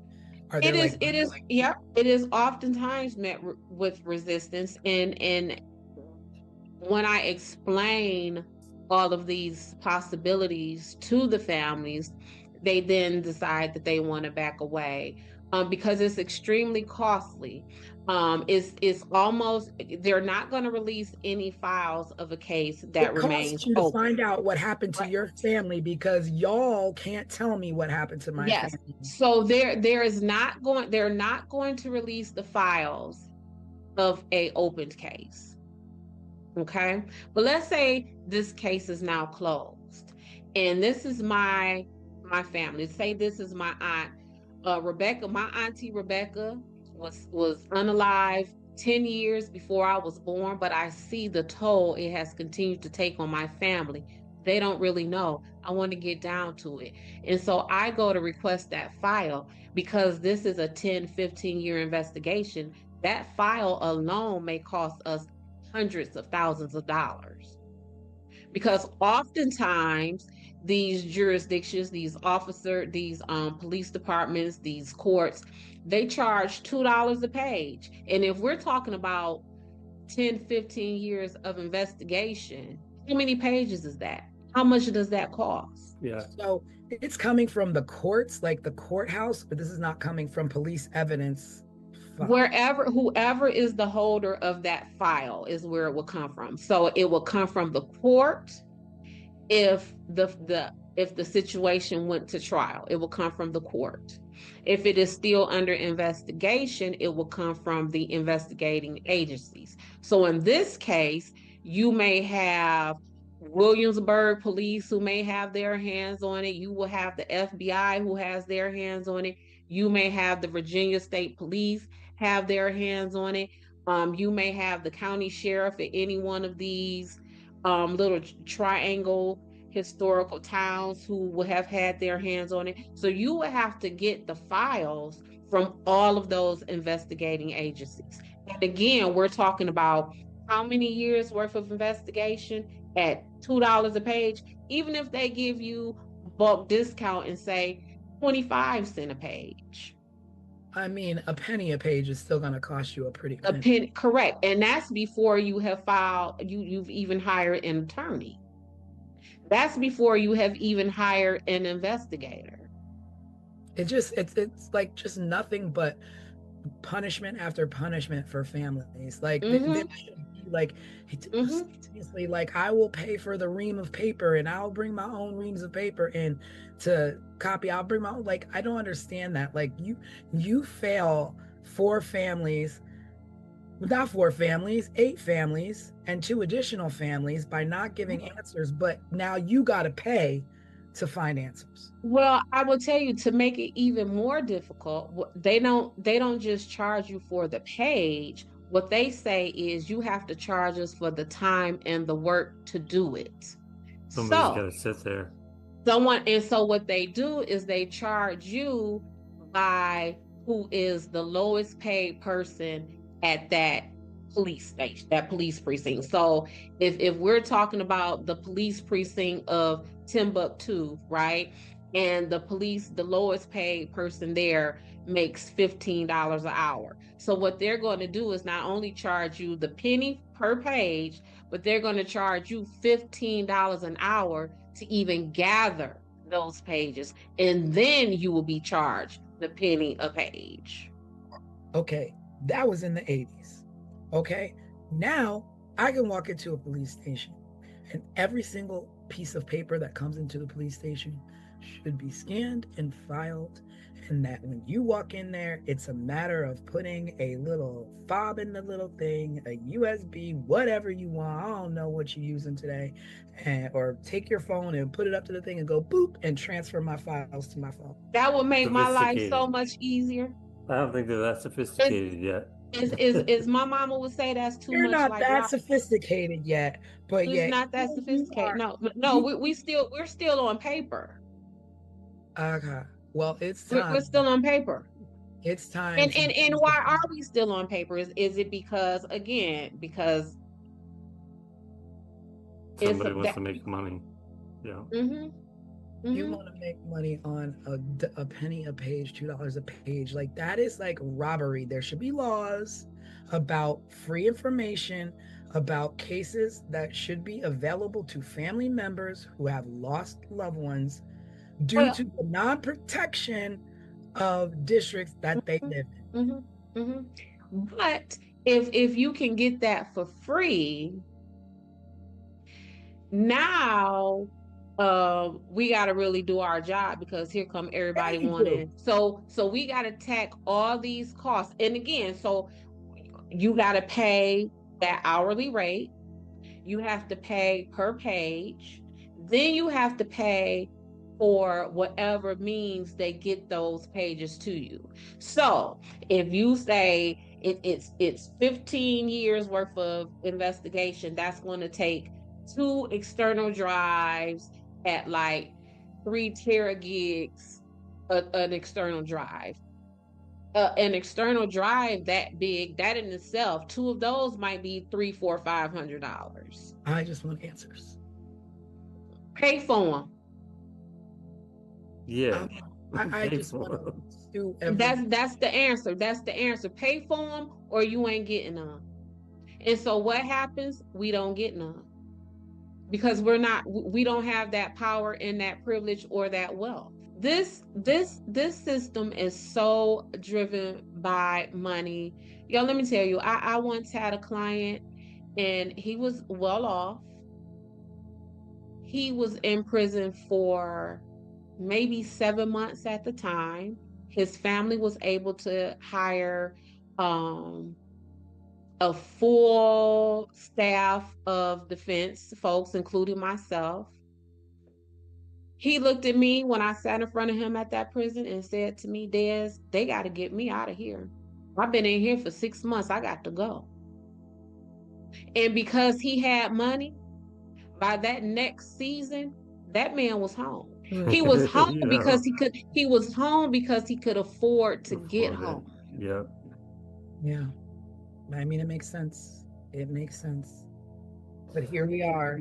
Are we closing this case again with the same verdict as we did Ketty? I say we need to close this case with under the file. We got to create a separate category of dear families, hire an attorney. Because the person who you have been told who has caused your family the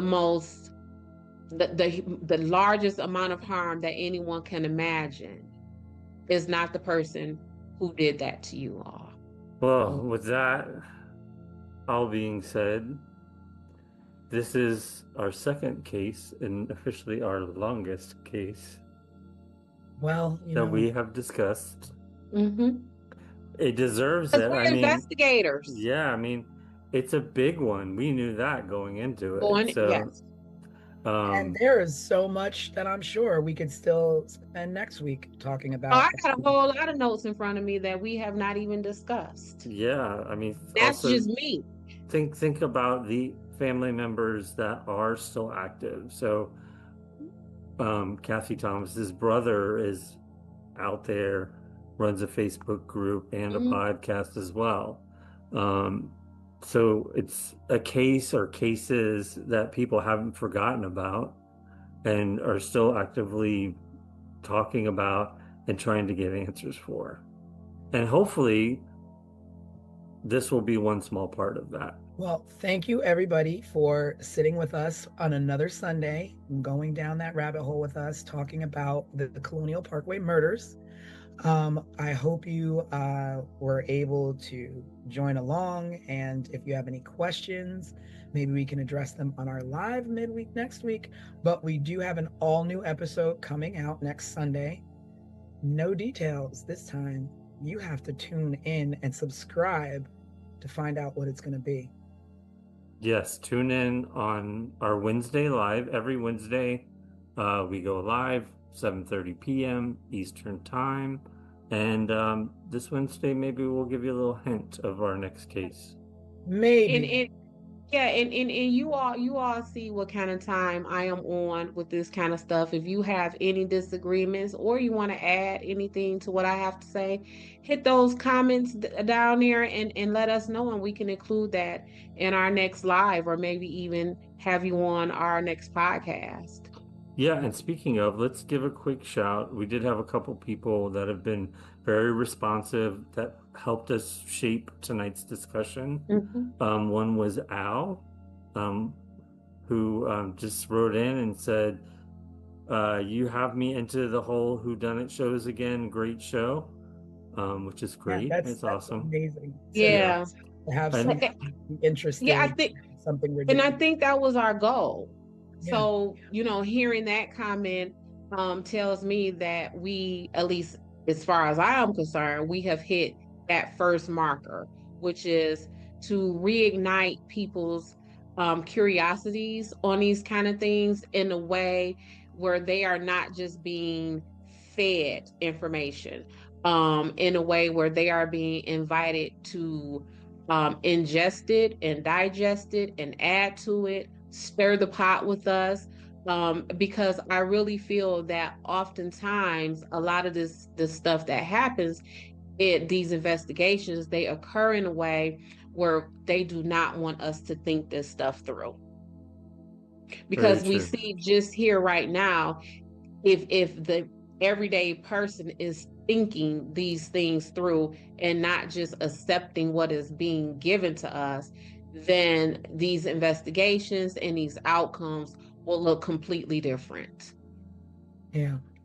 And if you want to explore more, you could always watch our case overview of the Colonial Parkway murders. It's on YouTube. We also have a previous case that we covered, the Keddy Cabin murders. Say it again. Say it 4 times. The Keddy Cabin murders. That was our first case, so take a look at that if you haven't already. And please be sure to subscribe and let your friends know about this if it's something you really like. So tune in every Sunday. We release new content. Every Wednesday we go live, and in between all of that, we trickle in little shorts and posts and information as well. So yes, hit us up, and we will see you Wednesday night live. Yes. So that's Christmas Eve. So. Oh. So not so then we get to have an audience. So it's you and your family, and y'all can sit around and watch us. Exactly. All right. We'll see you then. Bye. Bye, everyone.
On the morning of September 20, 1988, A 19-year-old woman left her home in New Mexico for a bike ride she'd taken countless times before. She never came back. No body. No bike. No witnesses who could say what really happened. But 10 months later, a single photograph would change everything. A photo so disturbing, so controversial, that more than 3 decades later, investigators still debate whether it shows Tara Calico alive. This is 15 Minutes of Murder.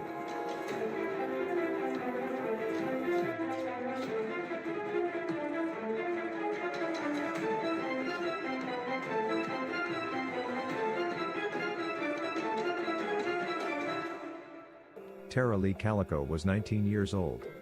She lived in Belen, New Mexico, a small town where people noticed when something was off. Tara was athletic, outgoing, and driven. She was attending the University of New Mexico, studying business. She had a job. She had plans. This was not a case of a girl running away. On the morning of September 20th, Tara told her mother she was going for a long bike ride, a routine she followed often. She planned to be home by noon because she had a tennis date later that day. She never made it. By early afternoon, Tara's mother Patty Dole knew something was wrong. Tara didn't always ride alone. Her mother Patty enjoyed the ride as well, mother and daughter, side by side, talking as they went. But at some point, Patty stopped. Not because she didn't enjoy it but because she had been stalked by a motorist while riding. A man in a vehicle had followed her closely, watching her and making her feel unsafe. And because of that experience, Patty worried. She urged her daughter to carry mace, but Tara didn't think she needed it. She brushed it off. She was young, confident, and she had ridden those roads dozens of times before. Tara was last seen around 11:45 a.m., riding her bike along State Road 47. When she didn't return, Patty frantically drove Tara's route herself. Sadly, she didn't find her daughter. But along the roadside, investigators later found something chilling: pieces of Tara's Sony Walkman, and her cassette tape. Her bike was never recovered.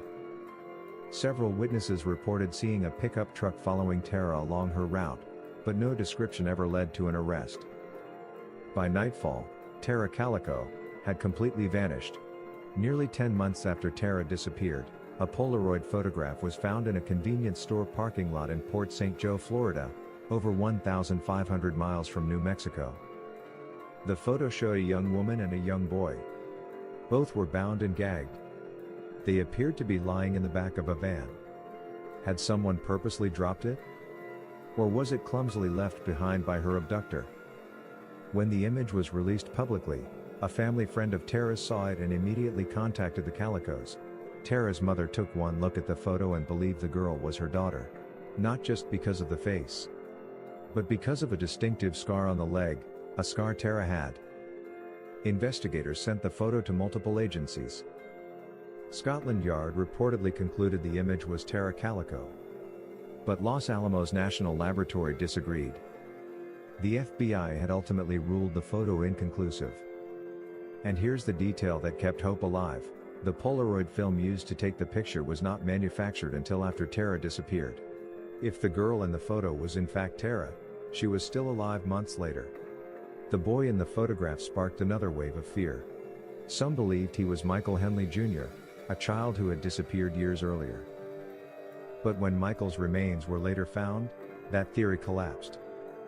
Over the years, 2 more disturbing Polaroids surfaced. One showed a young woman with tape over her mouth, sitting near a construction site in California. Another appeared to show a bound woman on a train, wearing large glasses. Both photos were taken using film produced after 1989. Families believed, or desperately hoped, these images were connected, but investigators could never confirm that any of the women were Tara Calico. Some believe these photos were cruel hoaxes. Others believe they were glimpses of something much darker, something organized. To this day, none have been definitively linked. In 1998, Tara Calico was legally declared dead. Her death was ruled a homicide. But in 2008, a former Valencia County sheriff made a stunning claim. He stated that local teenage boys had accidentally hit Tara with a truck, panicked, and covered it up. No arrests were made. No remains were found. No physical evidence was presented. Decades later, in 2023, authorities announced they had identified individuals connected to Tara's disappearance. At this time, law enforcement believes there is sufficient evidence to submit this investigation to the District Attorney's Office for review of potential charges. Currently, the identities and specifics of the persons of interest are sealed by the court and will remain so until a court order otherwises. But no charges have been publicly filed. And the details remain sealed. Tara Calico's parents, Patty and David, died without ever knowing what happened to their daughter. They left this world with so many questions. Was their daughter abducted? Was the photograph real? Was the truth buried by fear, or in silence? Somewhere between hope and horror, Tara Calico's story remains unfinished. Tara and her family have no answers, no justice, and no peace. The National Crime Information Center's NCIC number for Tara Calico is M4611178833. This number is used to identify her case in the national database maintained by law enforcement agencies across the United States. If you have any information regarding her disappearance, you are encouraged to contact authorities, Valencia County Sheriff's Office at 505-866-2400, the FBI at 1-800-CALL-FBI, or submit a tip online via tips.fbi.gov. Thank you for watching. Subscribe, share, and remember, someone is always waiting for answers. This was 15 Minutes of Murder.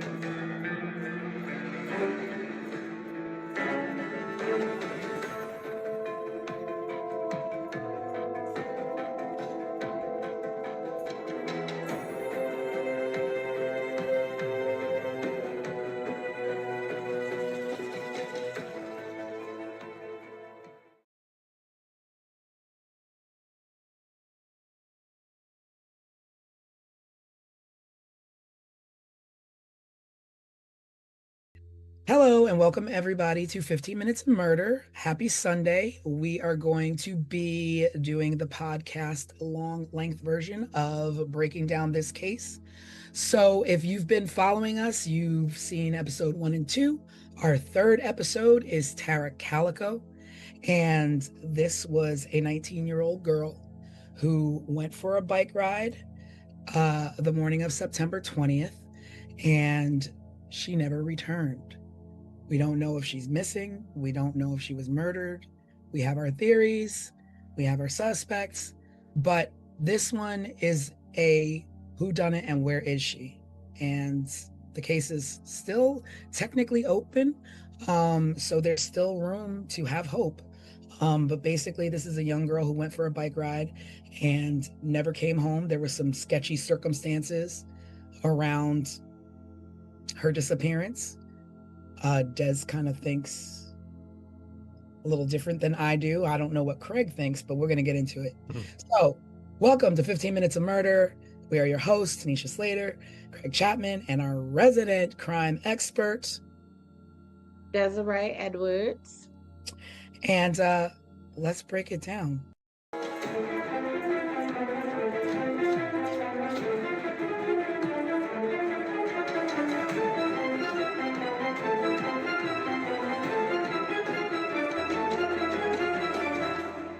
So, Tara Calico, she was 19 years old. 19, a baby. A baby.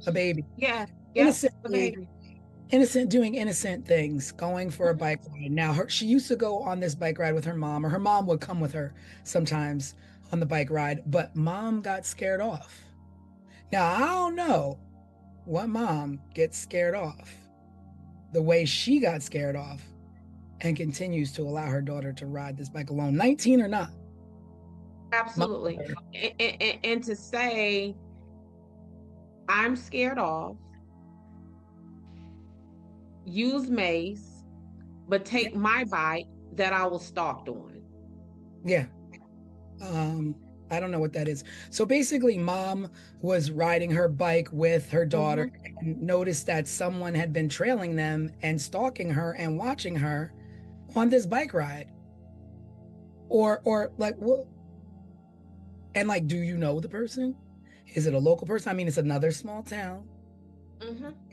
So I am just stuck on the advice is simply go ahead and go and take this mace instead of girl, we gonna sit this out, or at least do we find a different route?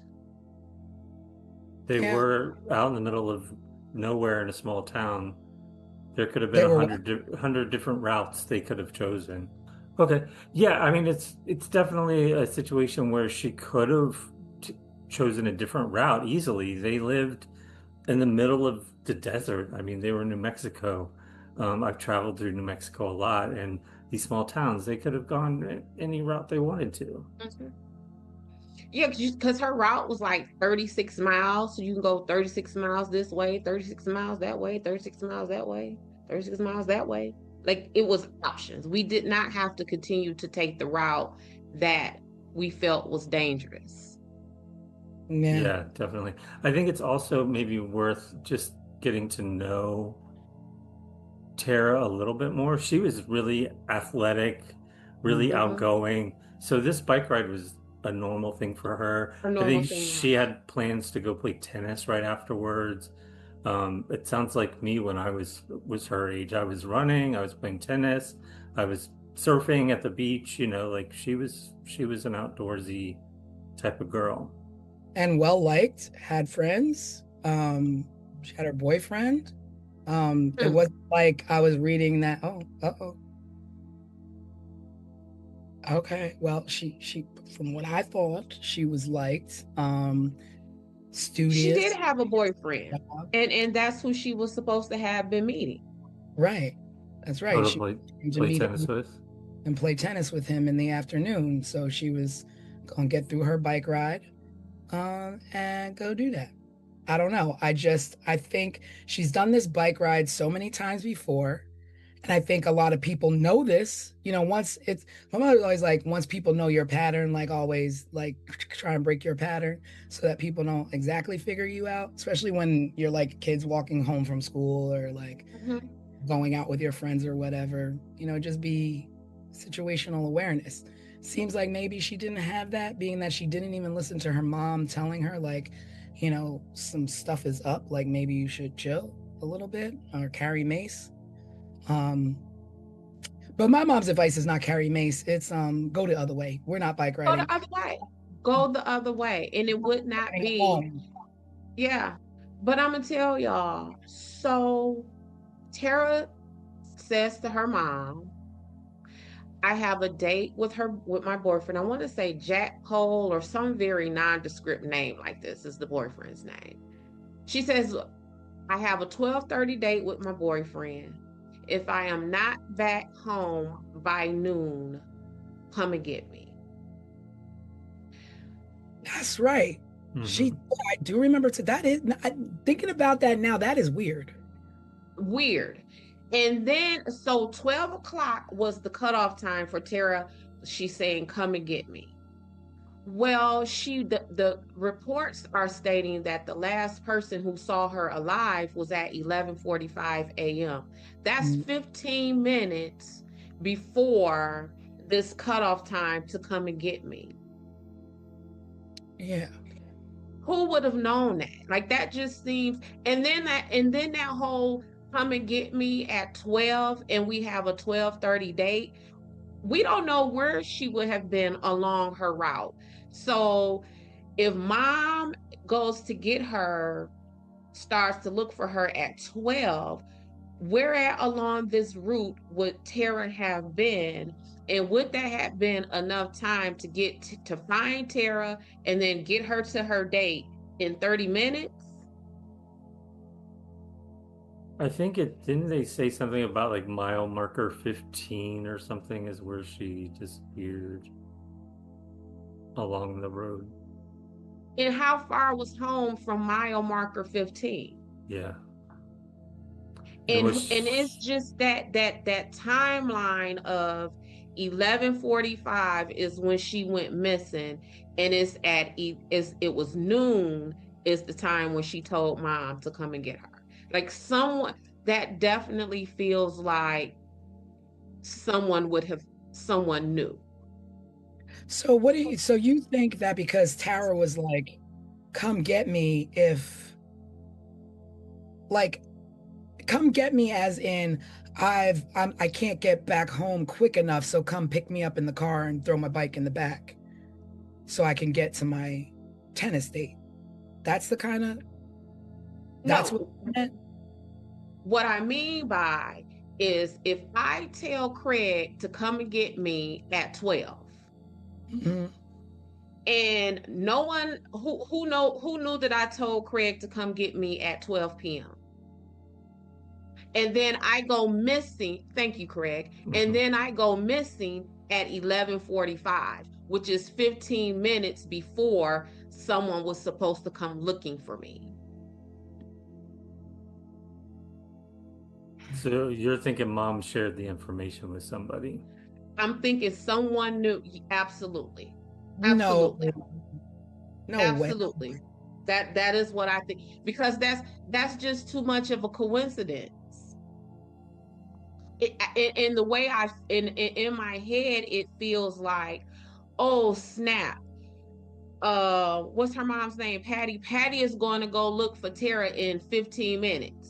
Or we got 15 more minutes, y'all. Hurry up and go get Tara before Patty goes out there looking for her. I don't know. I'm not there yet. Mm-hmm. And this is why in this investigation, when I say I could not get past her front door, because it's a lot of Close to yeah, it's a proximity, as you say. what you say? It's proximity, as you say. And it is too much. Like that's just a lot. That's a lot of somebody would have known. It's like a timeline almost, and who would have known that timeline? So if my son, just like last night, I went and picked my son up, told him I'd be there in an hour. Who would have known that? That was a text message between us. So who would have known that his mom was on her way to get him within that hour? Would it be someone he texted and was like, "Oh, my mom on her way"? Like someone would have known that. Well, the boyfriend, because I'm sure Tara Exactly. was like, oh, okay. Because I'm sure Tara was like, well, I'm gonna be on time, but just in case I'm not, I told my mom to come get me. And then let's talk about the boyfriend. So now you are supposed to be the last person who was with her. So, but she never made it to him. but she never made it. And this is what I'm saying when I say I could not get past her front door, because there is so much in there just as we begin this discussion that leads me to believe that for right now where we are, that somebody knew her people at some branch of her network. They knew where this girl was. They knew her schedule. I do not think. So now so she goes missing, but nothing is found. No bike, no body, no evidence whatsoever. Tire marks are found, but they could be any bike. It's not like she was the only person, traveling that road. They did find a black Sony Walkman that was busted up, I guess, on the ground, but like whether it was hers or not officially, I don't know. I thought it was yellow, and that's how they knew it was hers. Really? I thought it was black. I read it was black. I thought I saw black too. Maybe Yeah, I thought it was black. I read that it was black because I was shocked. I was surprised too, but then I was like, oh, I remember those from back in the day. But yeah, I also remember Yeah, and I also remember us doing things to our Walkman that would make them personal. So like we might put stickers on them or, get one of those glue sparkle pens and write our names on them and stuff like that. So I wasn't too like I didn't be like, oh, well, how did they know that was her Walkman? I just immediately Yeah, well, you assume because that's what you're told. She went on this bike ride. This is the length of where she went and Mhm. rode. She would have covered this amount of ground, so this right here would probably be hers.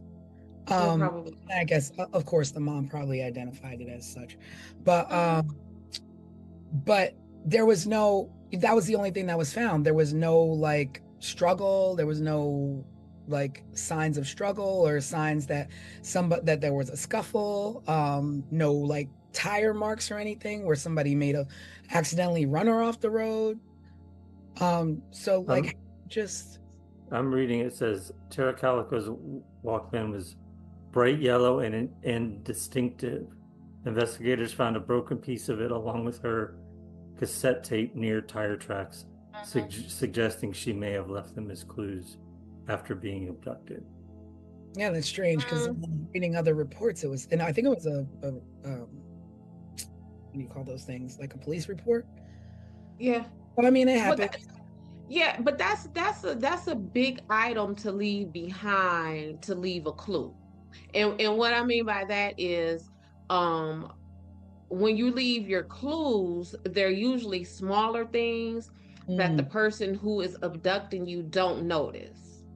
So if this person would have thought to let me grab Tara and her bike because I don't want anything left behind, I would think that they would see her Walkman that would have been left there, even if they caught it out the peripheral view. Like this I don't. people who didn't care, like you dropped something. Who cares? That we're not here for that. We're here for you.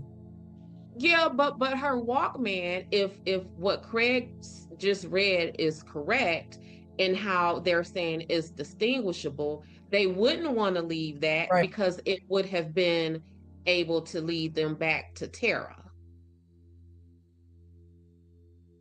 Hmm. So that would have been leaving a distinguishable Walkman behind would have been the same thing as them leaving her bicycle behind because it could have been traced back to Tara. I don't know. So what are you thinking then, Des, in this 15-minute window? Well, what I really Mhm. think, what I really think, and it may be a very unpopular opinion, but for right now, what I think is I think that Tara's stepdad had a thing for Tara, and that yes, and that Tara, yep, and that Tara rebuked him, and that he harmed Tara, and yep, and that is why, because there was I read something about that the mom just latched on to this picture, right? Yes.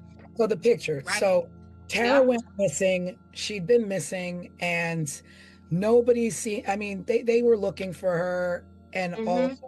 and And a picture surfaced in Florida, in St. Joe, mm-hmm. Florida, which is Mm-hmm. 1,500 miles, right? It's far. It's Other side of the 1,500 country. It's 1,500 miles from Belen, New Mexico. And there's a picture found in a rest stop or a convenience store area on the ground of a female that looks to be about around Tara's age and a young boy with tape over their mouths and tied up in the back of what they're saying is a van. And there's something about this photo that made me be like, that is very weird that the mom kept insisting. Right. And so first of all, let's quit playing. That is not Tara in that picture. You don't think so? I look I at it over and over, and there's parts of me that think that it resembles Tara's 16-year-old picture photo, but not Tara at her 19 years no, age. no, I don't think that's Tara. And here is where I go with this. I don't think it's Tara, and the authorities don't believe it was Tara either, because it was the analysis of the photos remained inconclusive. This Oh, agency yeah, but said it's her, and this Scotland agency Yard said it is not her. said yes. FBI said no, and Yep. then the national what is that, the my gosh, I can't think of the name of it, but it was a third agency that wound up being inconclusive. So it's like yes, no, maybe. Yep. And I feel that dad, although he was stepdad, I think him allowing Tara's mom to clutch to this picture is him allowing Tara's mom to not focus on him. So basically, him in the photo is not allowing Tara's mom to look inside the house. She's looking outside the house. Absolutely. Because like I said, Because go ahead. In the photo, there's the mom is saying, oh, until the day she died, because the mom, all of them are gone now. The mom, biological father, stepfather, they've all passed away. And the mom, to the day she died, believed that was her daughter in the photo. Yep. For two reasons. One, she said that there was a scar on the girl's leg that Tara had.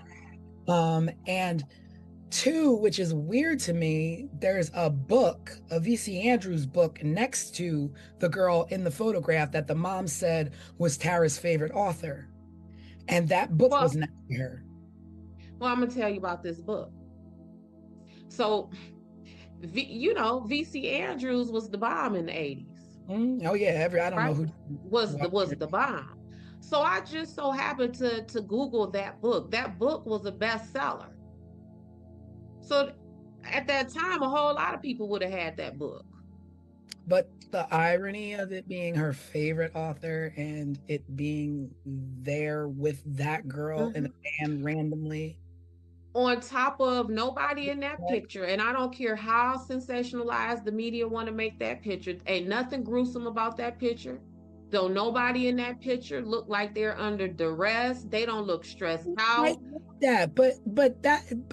I read that, but then it's just like, well, what if not Tara? And then this is a whole other thing, but if not Tara, this is a young boy, like even if it's a joke, like there's a young boy and a girl tied up in a van with tape over their mouth. I don't know what I would look like. I mean, I guess so that picture was found, a year after Tara went missing. We don't know when the picture was taken. But True. I would think that even if it was taken a week after she was abducted, that there will be some kind of signs of struggle and like fight and stress with Tara, because we opened with Craig saying how fit she was and how active she was. What we know of Tara would have fought. Whoever abducted Tara, I would imagine they would have almost had to beat that baby to death to get her in that van. I think that if with Tara, what we know of Tara, again, that there would have been some kind of defensive wounds. I don't think Tara would have sat there long enough in that position for them to take that picture. I just, y'all, I don't. If you're scared, you do. But they don't even. If you're scared, you shut up and sit there and just look. And when you're scared, your eyes look scared. When you're scared, your body is tense. None of it. Tara and that boy, like. Maybe like, look. Let me look at this photo. Let's put this. They're just like leaning to the side, chilling. I mean, I read that in a few places where people say that about that photo, and I just thought that was strange thing to think about that photo, because I guess the first thing that you think is like, oh my God, like I guess you immediately go to the sensationalism of that photo of, oh my God, there's a young girl tied up. And I guess we don't know if they're tied up. They could just be sitting on their hands. Because that's what I was going to say also. Neither of them, we can see neither of their hands. We can't, I don't think we could see their feet. It just looks very I would planted to say that me. the little boy does to me look afraid, and the girl does not. I don't know. This photo And is just and who extremely and disturbing. who abducts a 10-year-old boy and a 19-year-old girl? Like that's kind of like either or. Like which one of these you messing with, Mr. Kidnapper, killer person? I don't know this photo. Like, and the other thing that is upsetting to me in this photo is, who are they?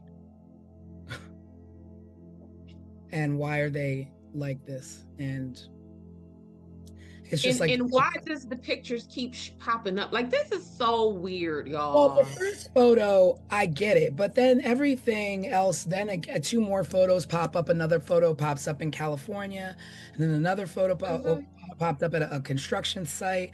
One, I don't know where the other one popped up, but then there's also like people calling the station and giving false leads, people saying that they're Tara, people saying that they know where she is, or, all these things. And I don't know what. My only thing is that the sensationalism of press then pull people out of the woodwork to want to be a Right. part of something, Right. in a Right. sick way. So those other two Right. photos that did pop up, I mean, they're not, neither here nor there. Right. This one is the one that her mom latched onto as, this is my daughter. I know this one. This is my daughter. And y'all remember when we were talking about Idaho and I was saying how I really liked that investigation because the police kept it under wraps. They kept their mouths shut. This right here is the complete opposite of that. Like it was so much like down the line when you move down the timeline is police constantly saying, oh, we got new leads and we got this and we're on our way to make an arrest, and it's nothing. So much so that the dad, who I have suspicions about, began to ridicule the police by saying, why are y'all saying this? Like if y'all not going to move on this information that y'all have, then why are you saying it? So you're talking about her biological dad. No, I'm talking about the stepdad. Yeah. But why? But if the stepdad is somehow involved, why would he question police? Let them keep going on their wild goose chase. Because people participate in searches all the time. Like people insert themselves in the investigation of the dirt that they have done all the time. One of the things that law enforcement knows is that when you are at a crime scene, and you know how like it's usually golfers standing outside watching, the person who committed that is usually in that crowd. I've heard that. Watch and view how things go down, and in plain sight. Watching how it went down out of just like curiosity to cover their own butts, but also watching how it went down to kind of sit back like, yeah, look what I did. Look at this chaos. Yeah, I done good. Like they're present. What'd you say, T? Cocky arrogance of it all. Cocky arrogance. And then we're also talking about the mind of a person who would even do something like this. So that alone tells us that person not thinking, like us normal folks would think, right? So,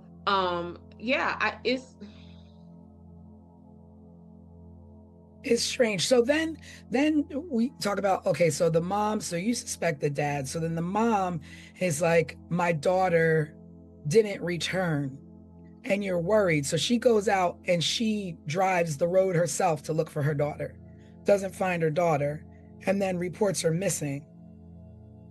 So like, I don't understand like how a mom to me, it looks like she did all the right things as a mom. Like, my daughter, like, told me to come get her. She's not around. Let me go look for her. I look for her. I don't find her. I immediately call the authorities. I mean, on that end, she did the right thing as a mom. Thing on the front end, the right thing for a mom would have been, girl, don't go. Girl, change your direction. So she did the right thing as a mom, to follow up behind some not so great advice or direction that she had done, that she could have given her daughter to even possibly prevent this. The other thing too If we're about going the to run photo, with the, what'd you say? I'm sorry, go ahead. I just something popped in my head, and you know I'm like What was Raymond. it? That the photo, like what? I'm not. Maybe I don't, because I don't know. Like the photo, this happened in New Mexico. The photo is found in Florida. In Florida. Like, who saw this photo in Florida and was like, this must be Tara Calico?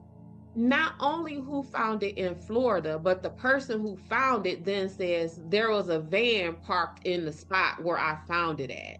Right, that's right. So then technically there's ties back to seeing a van following Tara the day that she was riding her bike. So that's weird. But listen, I found a picture, and where I found the picture, a van was parked there. Huh? Yeah. So you like you remember that? So if you pick up a potato chip bag off the ground, you're going to be like, oh snap, there was a van parked here. Like, how does that information? Because if you're like unsolved mysteries in the 80s, well, this was 1980, so this was super early 80s, so that wasn't a thing, right? But if I pick up a picture on the ground and it's disturbing as a girl and a boy with their mouths taped up around, I'm like, where do you think this came from? Oh, snap. And we all know, like, stranger danger, Scooby-Doo vans, like, don't like, mess with them. But you would have led with the van. You wouldn't have led with the picture. You would have led with, oh snap, that van was right there, and then I found that picture. I don't know, like it's just weird to me. That's like somebody gets murdered in Florida and you're up in Vermont and you're like, oh, I just found this photo and this looks like like, how do you know? Like, it's not like it was that national. And this right here is why I say I couldn't get past the front door, because all of this other stuff that we're talking about, none of this kind of makes sense, and none of it really has a place. So every time we talk about something, it's like, just back to this picture, like, but how do they get there? And this from here, and this from there. So one of the things in my investigations, I always say, no matter what was done, no matter how it was done, no matter who it was done to, that chain of action, that chain of events has to make sense in my head. So what I mean by that, like, oh, okay, I can see why they would do that, or oh, okay, I can see why they would do that. I don't have any of that here. And in this investigation with Tara, where my brain stops with clarity is who knew where she was at during this day, during her track. That, because nothing else makes sense. So you're definitely not on the wavelength of this was a random, or this was a serial killer, or this was no, like a stranger abduction. This is one of the situations where when people call my phone and say, Des, I've heard about Sunshine Investigations, my family member is missing or has been killed, and then when I listen to them, I say to them, you don't need an investigator, y'all already know who did this. Y'all already know who did this. because nothing past the Walkman makes sense. Not that picture, not the picture being across the country. None of that makes sense. Oh, well, let me correct myself. So it was Scotland Yard who looked at the picture and believed Yeah. it to be Tara. And I'm like, Scotland Yard, like they went that far to analyze this photo? And then, so the Los Alamos lab is the one who said, no, this is not Tara. And the FBI's findings were inconclusive. So it's still the yes, no, maybe. But at what point did you put so much weight in a photo that's found in Florida for an abduction that happens in New Mexico and take this photo as far as Scotland Yard to have it analyzed because a mom said, I think that is my child in the photo? So now it's what you say. So now you're going on this crazy lead of a photo when you have all these like questions of the town that you could be answering, but asking and knocking on doors, but you're attached this girl to a photo that's most likely not her. That's most likely not her. So again, when I'm working my investigation, no matter what the crime is and all that kind of stuff, I need it to make sense. I need to be able to look at the police reports, the news articles, whatever it may be, and say, okay, I can see that. Okay, that makes sense. But see how right now when we're talking about this picture, you can't do that. You right here, you can't say to any of us, that makes sense. Yeah. Nothing in this makes sense. And so like then I just can't stop thinking about the photo, and then it's like that's how it happens. Like then you get the smoke screen of it all. It's like you're no longer like on this road going who else was on this road, like you're like going down this rabbit hole of a photo. And that's why I think the dad let the mom latch on to that photo, because it's distracting. But then it makes me think even further, was it intentionally distracting? Mm-hmm. Like, was it a plant type distraction? Like something planted, somebody knows somebody well enough to say, let's feed this back to, like, I don't know how it got back. I don't know how it got from Florida to because what we even know is that the little boy who they suspected in that photo turns out to not even be him. But who also was a little boy who went missing on a camping trip in New Mexico. So how did these two separate incidences in New Mexico, two kids who have nothing to do with each other, wind up in the same photo in Florida? Were you going to say something? It makes no sense. I was only going to say the way it got to Tara's mother, as far as what I'm researching, is that it was broadcast on a national television program, and then her family and friends saw it and said, hey, Tara's mom, this sort of looks like Tara, maybe you should take a look at it. Right. Yep. Wow. Okay. Yep, that all that look that you're doing, how I can see your wheels turning. Yeah, like it's just so weird. And as I was preparing for this episode, I was like, okay, I think this is going to be the first episode that we do that closely resembles what an investigation meeting looks like, when me and an attorney get together and we're talking over our police reports and we're talking over our discovery and evidence, and it is breaking down all of the information that we have to try to figure out again what makes the most sense. Like just pick all this apart and try to string it together. And Tara's case is not being strung together. It's not. So it seems a bit all over the place. Yeah, it's too much. It is. At what point do we fast forward to more recent stuff, like Sheriff Rene Rivera saying he knew the story of what happened, but the people were too well connected for him to say anything more. Well, It possibly being the sheriff's at the time the sheriff's son that maybe had done this, and that's why it was covered up. yes, and then, but here's the thing. So that story is at the time of the initial investigation, 88, 89-ish, when Tara went missing. The story was that some people had saw the kids, and it was reported to the sheriff that the kids had maybe hit her with their bike or something. I mean, hit her bike with their vehicle, killed her, covered it up.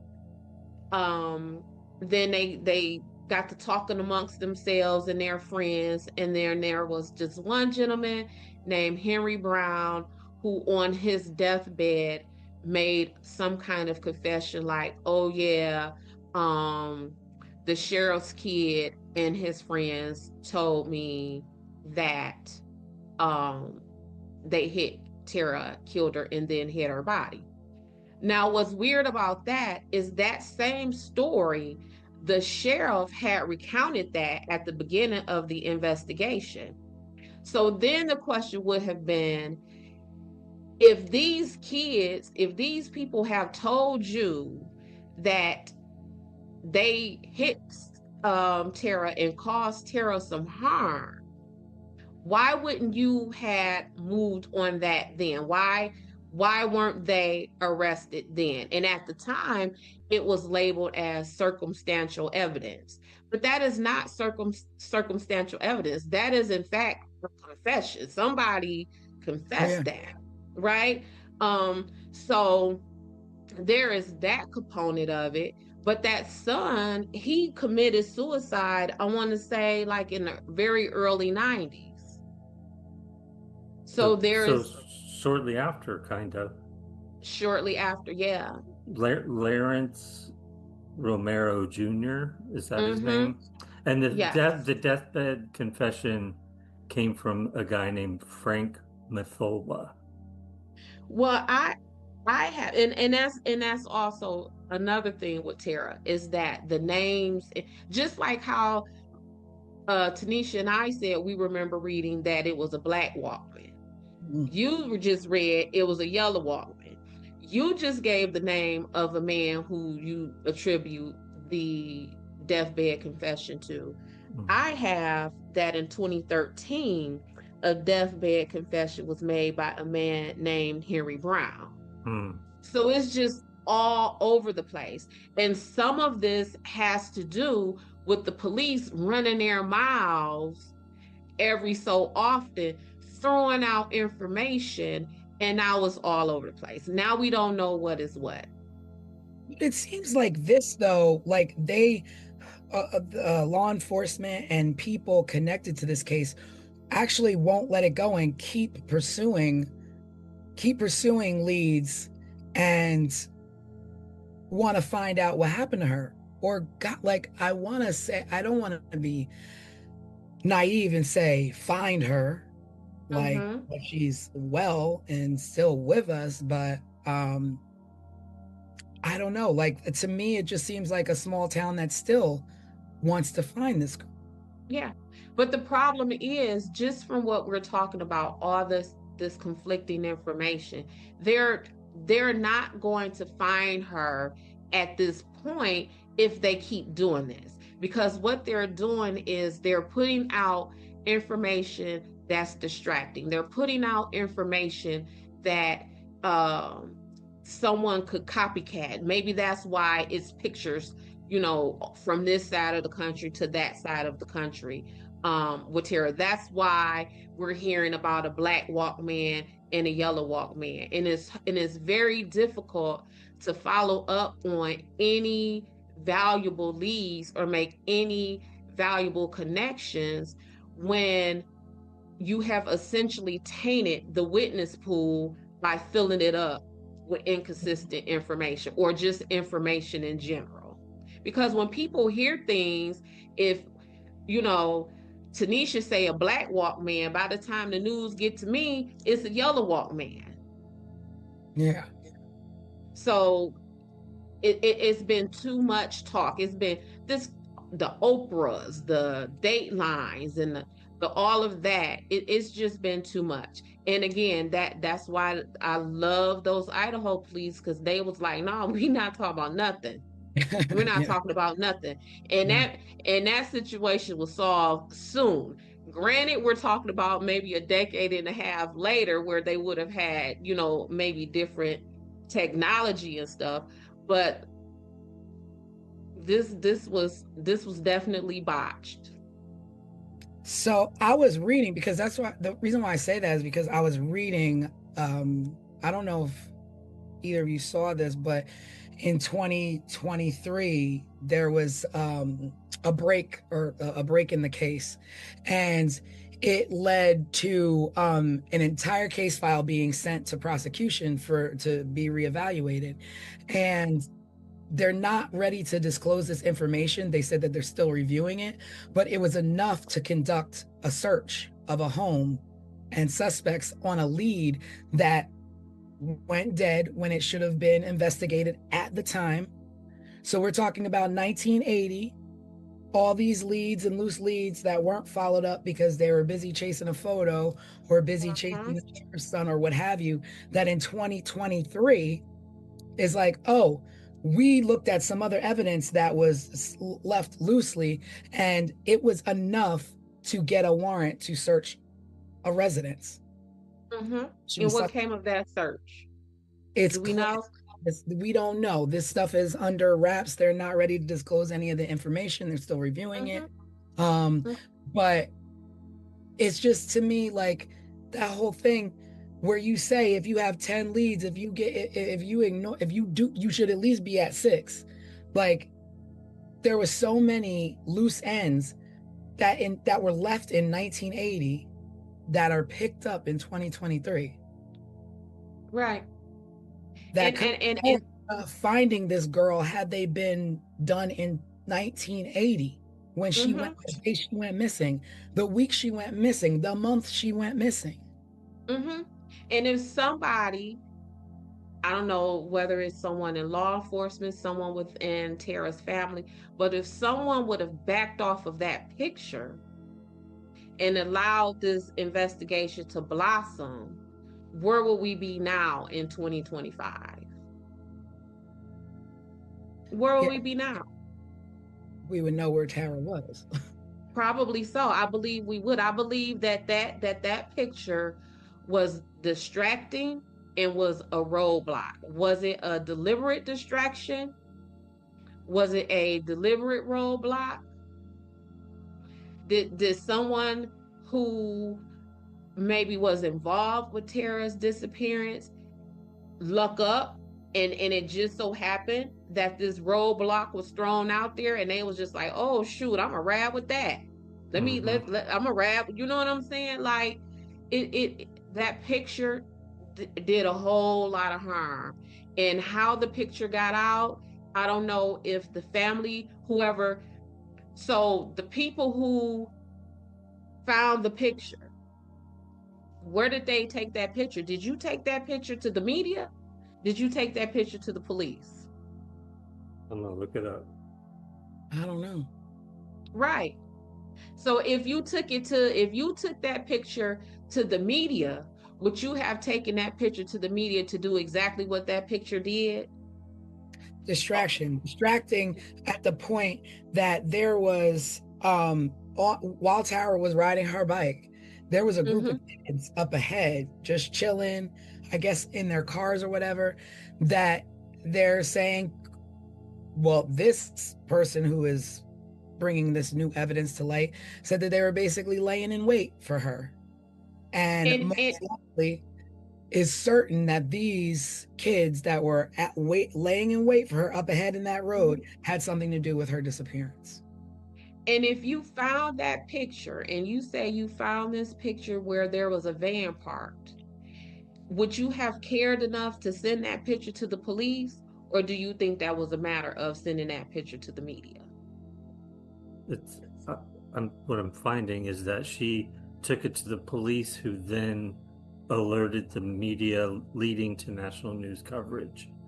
But they're also saying that the lady who turned in the photo is anonymous. So nobody knows who she is, where she was from. You know, like, they don't know anything about her. The tea is piping hot, baby. Well, and now it makes me think about the Colonial Parkway murders, where you're like, oh yeah, let me guess, anonymous. Let me guess, anonymous. And very much so, like the Colonial Parkway murders, we got some anonymous tips in a case where we were trying to say has a connection with the police.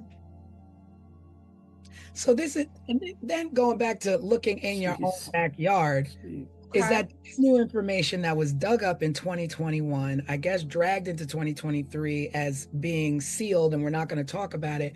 The evidence that they found at this residence was I don't know what it is that they found, but whatever it is that they found and whatever documents that they found were related to new suspects in the case, in her missing, was sealed by a district court, by a district judge, and the person that they interviewed was a person who originally said they knew nothing about the Tara Calico's whereabouts and missing, but now in 2021 they have information about this that they're sharing. A So mess. my thing is like 1980 to 2021 to 2023 and in 2025, like what I don't understand. And now you have this information. So you didn't think that this information was of any value 20, 25 years ago? Is that what this, so the person is saying, I don't know nothing about it. So yeah, the person when this that person, I don't know anything about it, all of a sudden now has information about Tara Calico's disappearance. now all of a sudden has information. But we don't know who that person is because they're Don't know anonymous? We don't know who that person is because the reports are sealed. So we can't get that information to know what was found. But whatever was found was enough to say, okay, I think this is worth pursuing. You know, I often say the call comes from inside the house sometimes. And I tell you, I'm stuck at that 15-minute window of who would have thought, oh snap, we got 15 minutes to grab her before somebody goes looking for her. If her mom said, if Tara told her mama, come get me at noon, and she went missing at like 10:20, that wouldn't feel so suspicious to me. But it feels like our window of opportunity is running out and we got to get this done. And we have to get it done right now. That is what that 15, because it's just. Yeah. I mean, it's a short window from when she was last seen to when mom went looking. Mm-hmm. Yeah. So who would have had that opportunity? Would that have been this boyfriend who she was allegedly supposed to have met with? Would that have been stepdad? Like who would it would have been someone who knows, because how else would they have known it? I don't know. I mean, I don't know either, Tanisha. I guess near 20 years later, Tara was legally declared dead, and cause of death was ruled homicide. Mm-hmm. And I guess as of 2008, the theories are accidental hit and run by local teens, and allegedly covered it up, and there were no arrests. So if it's an accidental hit and run by local teens, Is it local anonymous teens? And there were no arrests, no remains found? Like you did, like, how do you say this is what we believe it is, but there's no arrests, there's no questions? Like, you can't just rest on that. Well, the teens weren't anonymous. I think the teens in question are the sheriff's son and his friends. My God, the 80s is just full of my sheriff's kids. The sheriff's son. Like, what? Twisted sheriffs, right? And family. Yeah. What? Don't grow up and be a sheriff. Yeah. You're going to be suspicious. Yeah, the word. But yeah. Think about it. Like, I mean, we grew up in the 80s, like, in small towns, it's the sheriff. But, like, the word sheriff has such a dark cloud over it that whenever you say sheriff, you're like, something sneaky. I don't know about that sheriff. Mm-hmm. Never really say, I don't know about that detective, or I don't know about that private investigator. I don't know about that police officer. But you do say, I don't know about that private investigator. Yeah, private. Like, I have to always make very clear with people when I tell them I'm a private investigator. No, not that kind of private. Not the sleazy private investigator you see on TV and in the movies. No, I'm not that kind of private investigator. No, see, I'm all about, when I think private investigator, I'm on my Magnum PI. I'm on my Equalizer business. I don't You want think your Desiree Sunshine I'm on my investigation. Desiree Sunshine. Like, that's what I'm talking about. I don't have no doubts. I don't have no doubts about this type of private investigation, getting to the bottom and looking for truth. Like, that's the only kind of private investigating I know about. Thank you. But it's just, and so the sheriff also says that they believe that Tara was taken by someone she knew. In a small town. Small town. And that just, even in that, okay, someone she knew. Well, she would have knew your son and his friends, Mr. Sheriff. She would have known her boyfriend, Mr. Sheriff. She would have known her stepdad, Mr. Sheriff. Like, because this is a small town, when you say Tara was taken by someone she knew, Sheriff, you would have known those people too. Yep. I mean, there's a lot of paperwork out there. There's a lot of police reports that you can go read. Like, so much. There's so much out there with some things, and I found some stuff today, but we'll talk about that on the live. So join us on our Wednesday night live. I was just about to say, I think what I can't wait for the most is when we get off of this podcast today and Tanisha and myself and Des all go back and read through more information to see if any of this gets any more clear than it is right now, because it's a hot mess right now. It's a hot mess. And then now they have been allegedly putting out like bug traps in some mines in the area that would pick up eat at like a decomposing body at different stages of the decomposition. Yeah. And where, you know what they're doing in New Mexico? Yeah. Yeah. And you know why they are doing that? Because there was a man who owned 4 mines in that area, who was, let me see if I can find this. Let me look.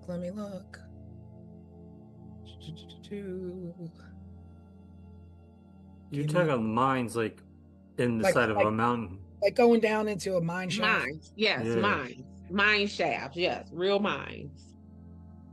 Yes, real stuff. They need to put them in the So there was this guy, his name was David Parker Ray, and he owned 4 mines that he leased in the 1950s. And they were about 25 miles away, or 25 miles south from where Tara Calico was last seen. He died in a state prison in 2002 while serving a sentence for more than 223 years in connection with kidnapping and other charges involving two women who he sexually tortured at his residence. Okay. So he claimed to have abducted like 40 victims from several different states, according to the FBI, but nobody's were ever found. But the reason why they didn't really go off on him is because at the time of at the time that Tara was abducted, he wasn't living in New Mexico. So they were like, oh, he wasn't living there, so he couldn't have, like, you can't visit other places. But this man has already claims he's abducted all these women, has been charged with sexually assaulting other women, but you don't go down his lead for these mines that were in the area. I mean, 25 miles really isn't that far from anywhere when you're talking about wanting to get rid of a body or wanting to have some little murder spot, right? So there are these mines, and so one of the four mines, maybe like 60 feet down, I don't know, 30, 60 feet down, something like that, looked like it was interrupted or has rubble, or looked like somebody tried to fill it in. So they want, so this sheriff or this lieutenant went and bought these little fly traps, these certain fly traps that will attract mosquitoes or flies or what have you from the remains of decomposed bodies, to see what's possibly down there. And then if there is something, then they've got to go through the right channels to be able to excavate. And of course, the bottom line, money, to be able to have the money to do these certain things. But there's also these other things that have come to light that other people are like, oh, we know the suspects. So it's just like an open, like, I want to go back to this man in these mines. I'm not a miner, so I don't really know about mines and all that kind of stuff. However, his family leased these mines about 25 to 30 years before Tara was missing. So would he and his family still had access to those mines?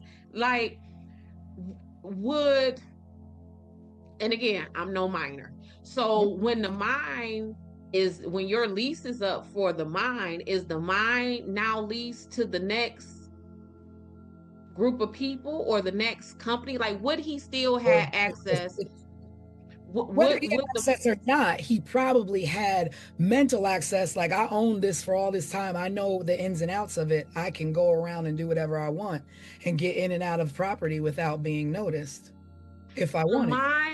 Are mines blocked off? Like, is the entrance to a mine secure? I would think that, and I don't know because I'm not a miner. Absolutely. But I would think you gate off with a fence, trespassing, what have you. Or if it's just in the middle of nowhere, maybe nobody does anything and it's just left abandoned with a couple of boards across. I don't know. Okay. And so if it's a couple of boards across it, if it has been fenced off, he would have had to breach that to get to the mine.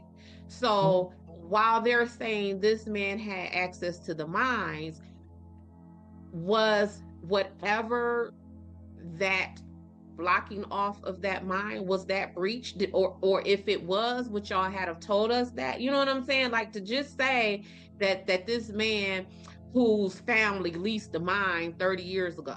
Well, what about the other folks? So are y'all simply saying that we want to stick to this man who leased this mine 30 years ago because he has some of these similar crimes in his past? Yeah, well, which would be likened to the Waterman, because this guy is dead and he did these things. So it's just like, okay, in post, you kind of, we're gonna fit you into this mold because you were in the area and we like you for this. Right. And kind of the same point that I made with the picture being filed. Like, when you find something or something that's important, what you lead with varies. What is of value or what is of importance is what you lead with. So, oh, well, the mines boards, they broken? Did they look meddled with? You know what I'm saying? Like, y'all can't just throw out like these people had access to this mine 30 years ago, and so now you the suspect. True, but you know what? It also leads to the fact that if in 1980 these were Mhm. around, it was a loose end that should have been tied then. Correct. So now they're Correct. chasing every loose end, trying to find this girl. And it's Trying like, to find this girl this 30, guy 40. this guy claims to have murdered 40 women. This guy, assaulted 2 women. He was in jail for this. He confessed to this. I think the natural progression is to look into it, because what if she is down there? Right. And do we look into it like in 2025 or 2023, whenever this connection was made with this mine? Why? Because y'all knew about that mine.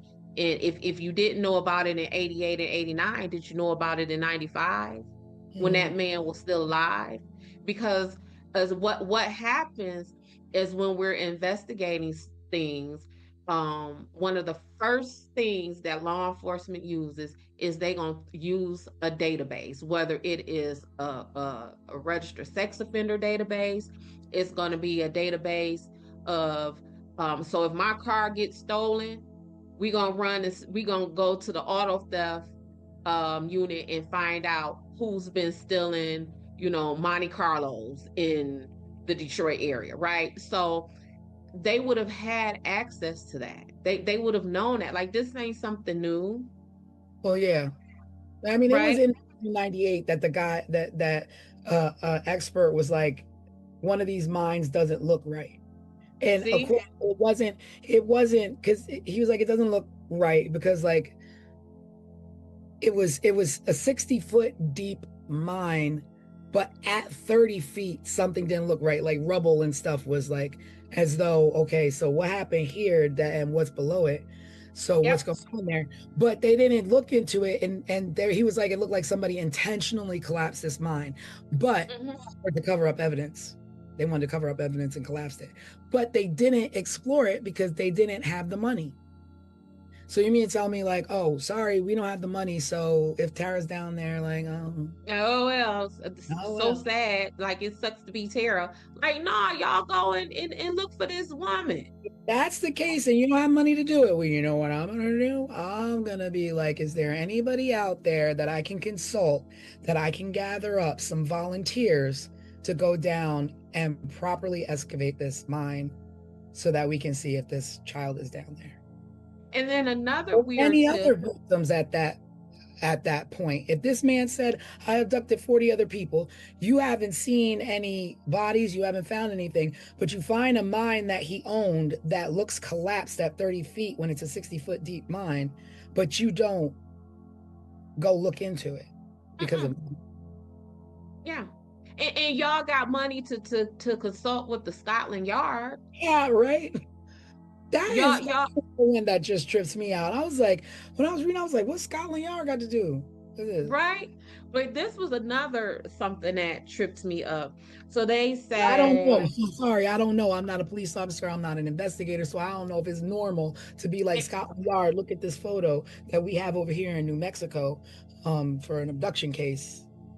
well, I am. Florida. And we ain't never had Scotland Yard involved in none of our cases. Not even my federal cases has Scotland Yard been in. But another weird thing, a part of the what don't make sense, is witnesses said that they saw an older gentleman driving a 1953, maybe 1955 Ford truck slowly behind Tara. In 1953, 54, 55 truck. And we're talking about is 1989. How difficult do you think it would have been to find a 30-year-old vehicle. Well, So right now, if it is 2025 right now, and our cars now, if you look at them, it ain't too much changed in them right now. But I would imagine that a 1954 vehicle did not look like a 1988 vehicle. yeah. And a quick run through the state's DMV could have shortened that list, because how many people are still riding around in their 1953, 1955 Ford pickups in 1989? Is it Right. is it a If we run it through the DMV, is it a list of 50 people or is it a list of 100 people? But whatever it may be, that will be easy to sort out. But now that I'm thinking, I'm like, the mom also said there was a man in the truck following her. Is that coincidence that that same truck might have been following your daughter? Like, he's following you? Was he following her as well? Like, At the same time, is the person who was following you the person who took your daughter? Mhm. Who was the person following you? Did you know the person following you?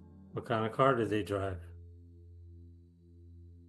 And which is why her mama's advice should not have been go ahead and go, but just take Mace. It should have been, baby, something is going on. Stay home or go in another direction. Or it's, since I'm not going with you, where is one of your homegirls? Do she want to go with you? Tara had siblings. Some of them were her step siblings. I don't know if any of them were her bio siblings. Take your brother, take your sister, take something. But I think her advice should have been more than just take some Mace when I think we're being stalked. And I mean, Especially if she was so scared of it that she didn't go herself. she was so Right. scared. That's the thing. She was so scared herself that she was like, I fear for my life, but daughter, you go ahead and take your chances. And I don't want to lose the fact that Tara rode her mother's bike. So that pink bike was her mom's bike? That pink bike was her mom's bike. So if somebody is stalking me, they probably know my bike very, like, more than a normal person would, because you're a crazy stalker. And then you let her drive that bike. You let her ride that bike. But Tara supposedly rode her mom's bike because Tara's bike was damaged in some way.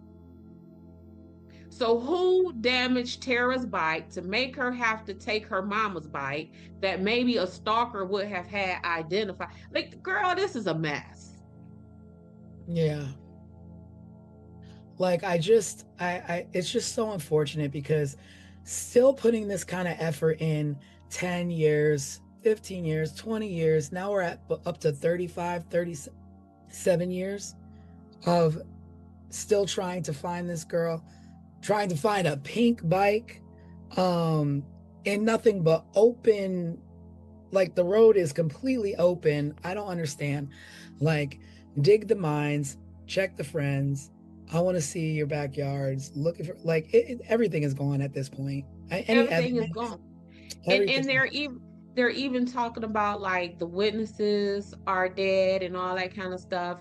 Like, that's one of the things, especially something like this, where you want to lock your witnesses into their statements. Like, just for example, last weekend, Saturday, some folks called me, Des, we got this case going on. 3 days ago, someone made a post on Facebook.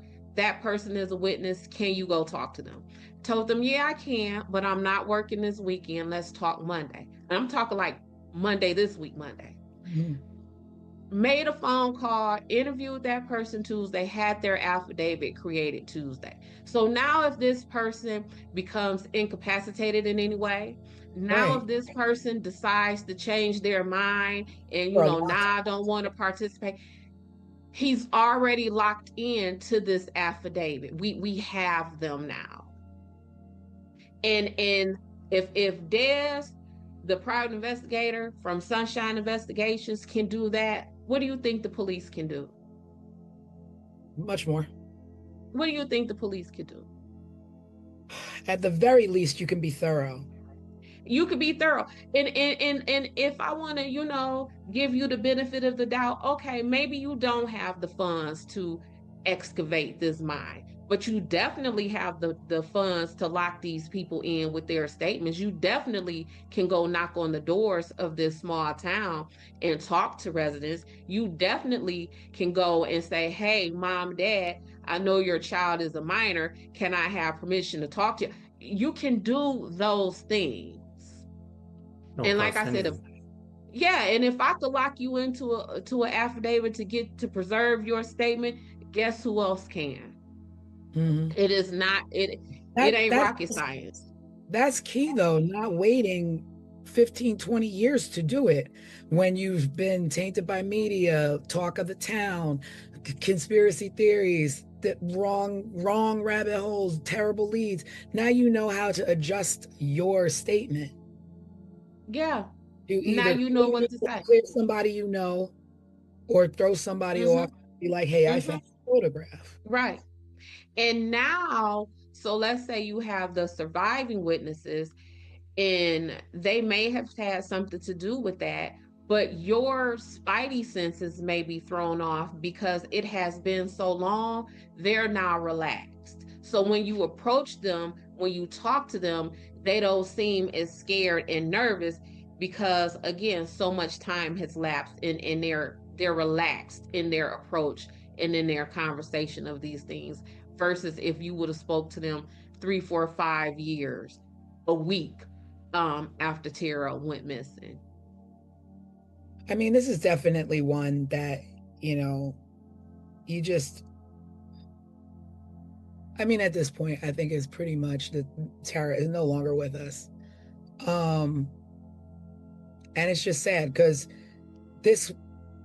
it could, you know what? I won't say that. I won't say that because I don't know, because there's no evidence to point to this is what happened to her. But she could have been abducted. I don't know. We don't know. And that's what makes me so angry for Tara. And that's why I keep saying this poor baby, because we don't know. And how will we ever know? And I think of all the cases that we've handled so far, this is the most we just don't know. Yeah. I mean, this is the one where it's not ended. Her story has not ended. She does not have the truth out there. There's no justice. There's just a million different directions and too many loose ends. Too much time has gone by. People are still looking, but thankfully people are still looking. And there's a website out there, and we'll talk about that on Wednesday. Because like I said, there's always just too much to talk about in 1 hour or an hour and a half or whatever. But we'll pick it back up on our Wednesday live. So that means join us. You gotta watch. You gotta come back. You can't get rid of us just yet. Not yet. Keep pulling you back in. Mm. But yeah, there are people out there that do care tremendously about Tara and do want to see her found and her given a proper end to an unfortunate way that she had to leave this world. Yeah, because this young lady was literally minding her business. Like that was the most innocent activity that she could have partaken in. Like she's riding her bike. Yeah, we're not talking about she riding her bike to go do some crazy crap. She wasn't, messing with anybody, picking with anybody, just being alone, her and the nature, and just wind in your hair and just minding your business, taking care of she's anything like I was at that age. When I would go running, it was my time to be alone, to clear my head, and just to enjoy the world, the outside, Right.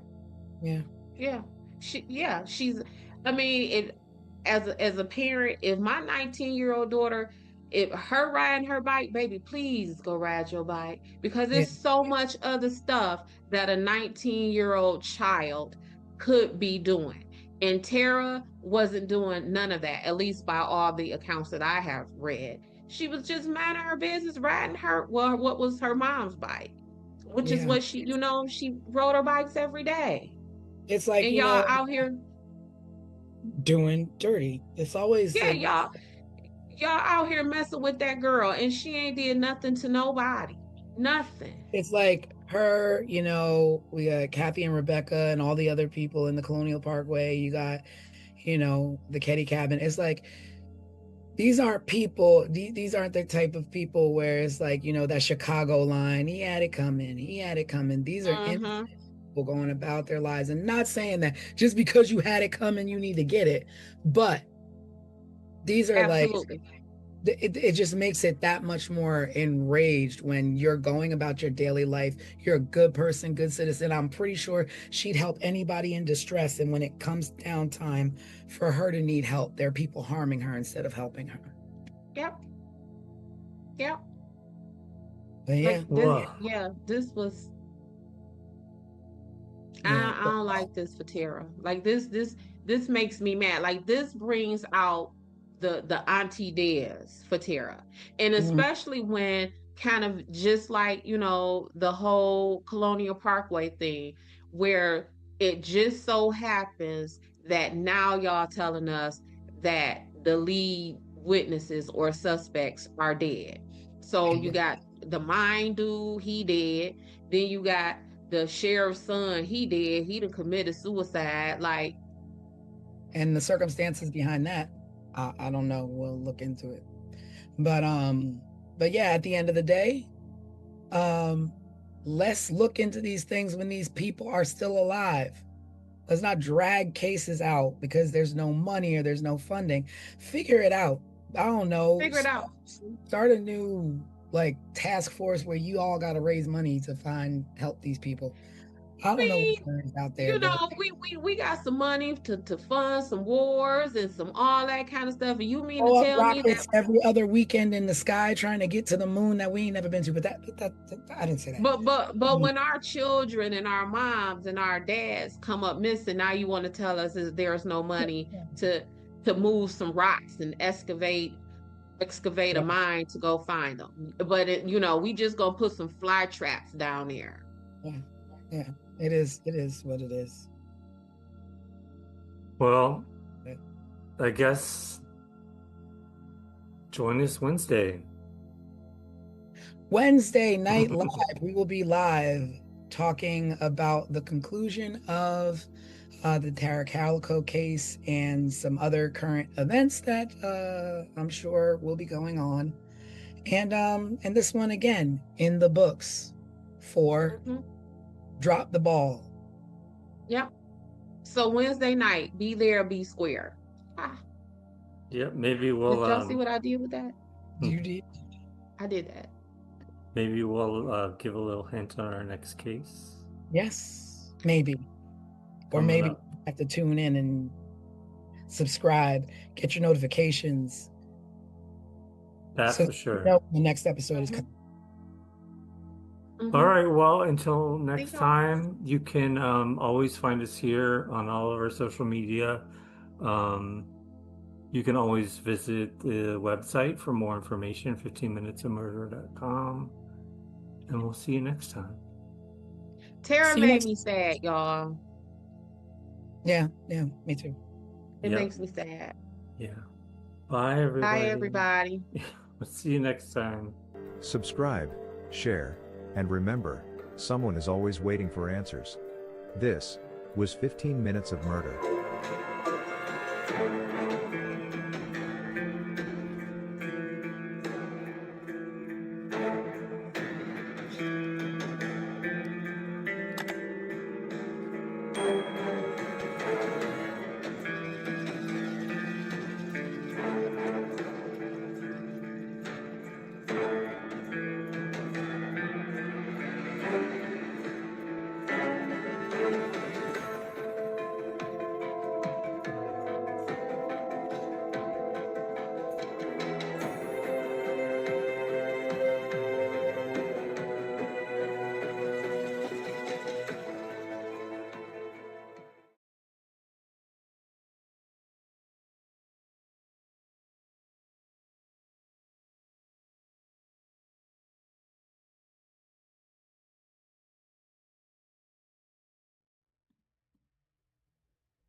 In May of 1980, a woman walked out of a hospital into a parking lot in Orange County, California. She never came back. There were no witnesses to her abduction. No struggle. No suspects. But for the next 4 years, someone kept calling her parents. And whoever it was, spoke, as if she were still alive.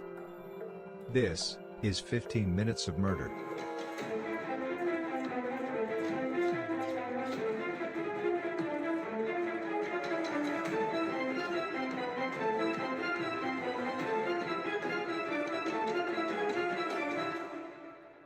Dorothy Jane Scott was 32 years old. She was a single mother to a 4-year-old son. She worked as a secretary at a small company in Southern California. She lived with her aunt who helped to care for her child. Friends described her as cautious and reliable. A dedicated good mom who was protective of her son. There was nothing reckless about Dorothy Jane Scott. Which is why when she told people she was afraid, they believed her. I'm watching you. I'm going to get you.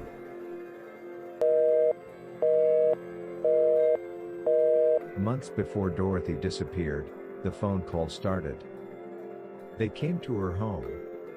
And to her workplace. He never gave his name. He never raised his voice. Instead, he spoke calmly, confidently, as though he already knew how this would end. He told Dorothy he had been watching her. That he knew where she went. That he knew what she did.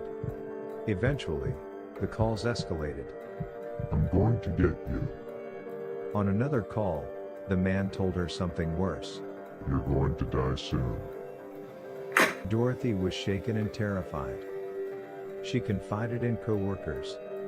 She told family members she believed someone was stalking her. No police report was filed. On the evening of May 28, 1980, Dorothy attended a company meeting in Anaheim with 2 co-workers, Conrad Bostrom and Pam Head. After the meeting, Conrad didn't look well and his hand was painfully swollen.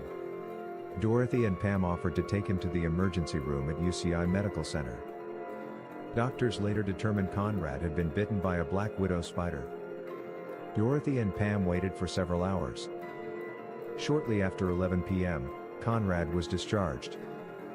Dorothy offered to retrieve her car and bring it closer so her co-workers wouldn't have to walk far through the parking lot. Before heading outside, Dorothy briefly went to the restroom. Her co-workers waited near the hospital exit. Minutes passed and Dorothy didn't return. Concerned, both Conrad and Pam walked toward the parking area. That's when they saw Dorothy's car. It was moving fast and the headlights were so bright they couldn't see who was behind the wheel. The car sped past them, made a sharp turn, and exited the parking lot. Dorothy was nowhere in sight, and she was never seen again. Santa Ana police discovered Dorothy's white Toyota station wagon fully engulfed in flames, at approximately 4:30 a.m. the following morning, roughly 10 miles from the hospital. Dorothy was not nearby. Her keys were missing. There were no clear signs of a struggle. Days after Dorothy vanished, her parents' phone rang. The voice on the other end did not introduce himself. He said, I've got her. She's fine. Over the next 4 years, the calls continued. The voice was always the same. Sometimes he claimed Dorothy was fine. Sometimes he accused her of infidelity. Sometimes he spoke as if she were still alive and with him. He never identified himself. He never admitted to killing her. He simply called, and spoke, and disappeared again. More than 4 years after Dorothy disappeared, construction workers discovered human remains in a wooded area near Santa Ana, California. The remains were identified as Dorothy Jane Scott. Due to decomposition, an exact cause of death could not be determined. No arrests were made. After her remains were discovered, the phone calls stopped. Investigators believe Dorothy was abducted quickly and deliberately. She vanished from a public hospital in the middle of the night, without witnesses. The man who called her months before she vanished, and her parents years afterward, was never identified. Whether he acted alone, or had help, remains unknown. Whether Dorothy was killed shortly after she disappeared, or was held alive for some time, is an act that only Dorothy's killer would know. If you have information about Dorothy Jane Scott, you should email coldcase@ocsheriff.gov. Or anonymous tips, call Crime Stoppers at 714-628-7675. Any new details could help solve this decades-old mystery of her disappearance and murder. Thank you for watching. Subscribe, share, and remember, someone is always waiting for answers. This was 15 Minutes of Murder.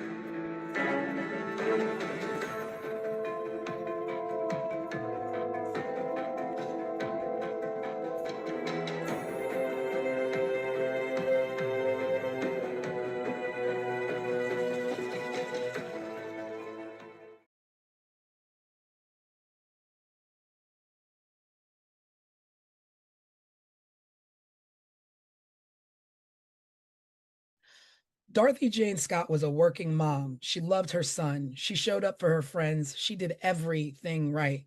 But for months, someone was watching her, calling her, telling her exactly when she'd die. Then she vanished. No struggle, no witnesses, just the terror she'd been living with, finally catching up to her. Welcome to 15 Minutes of Murder.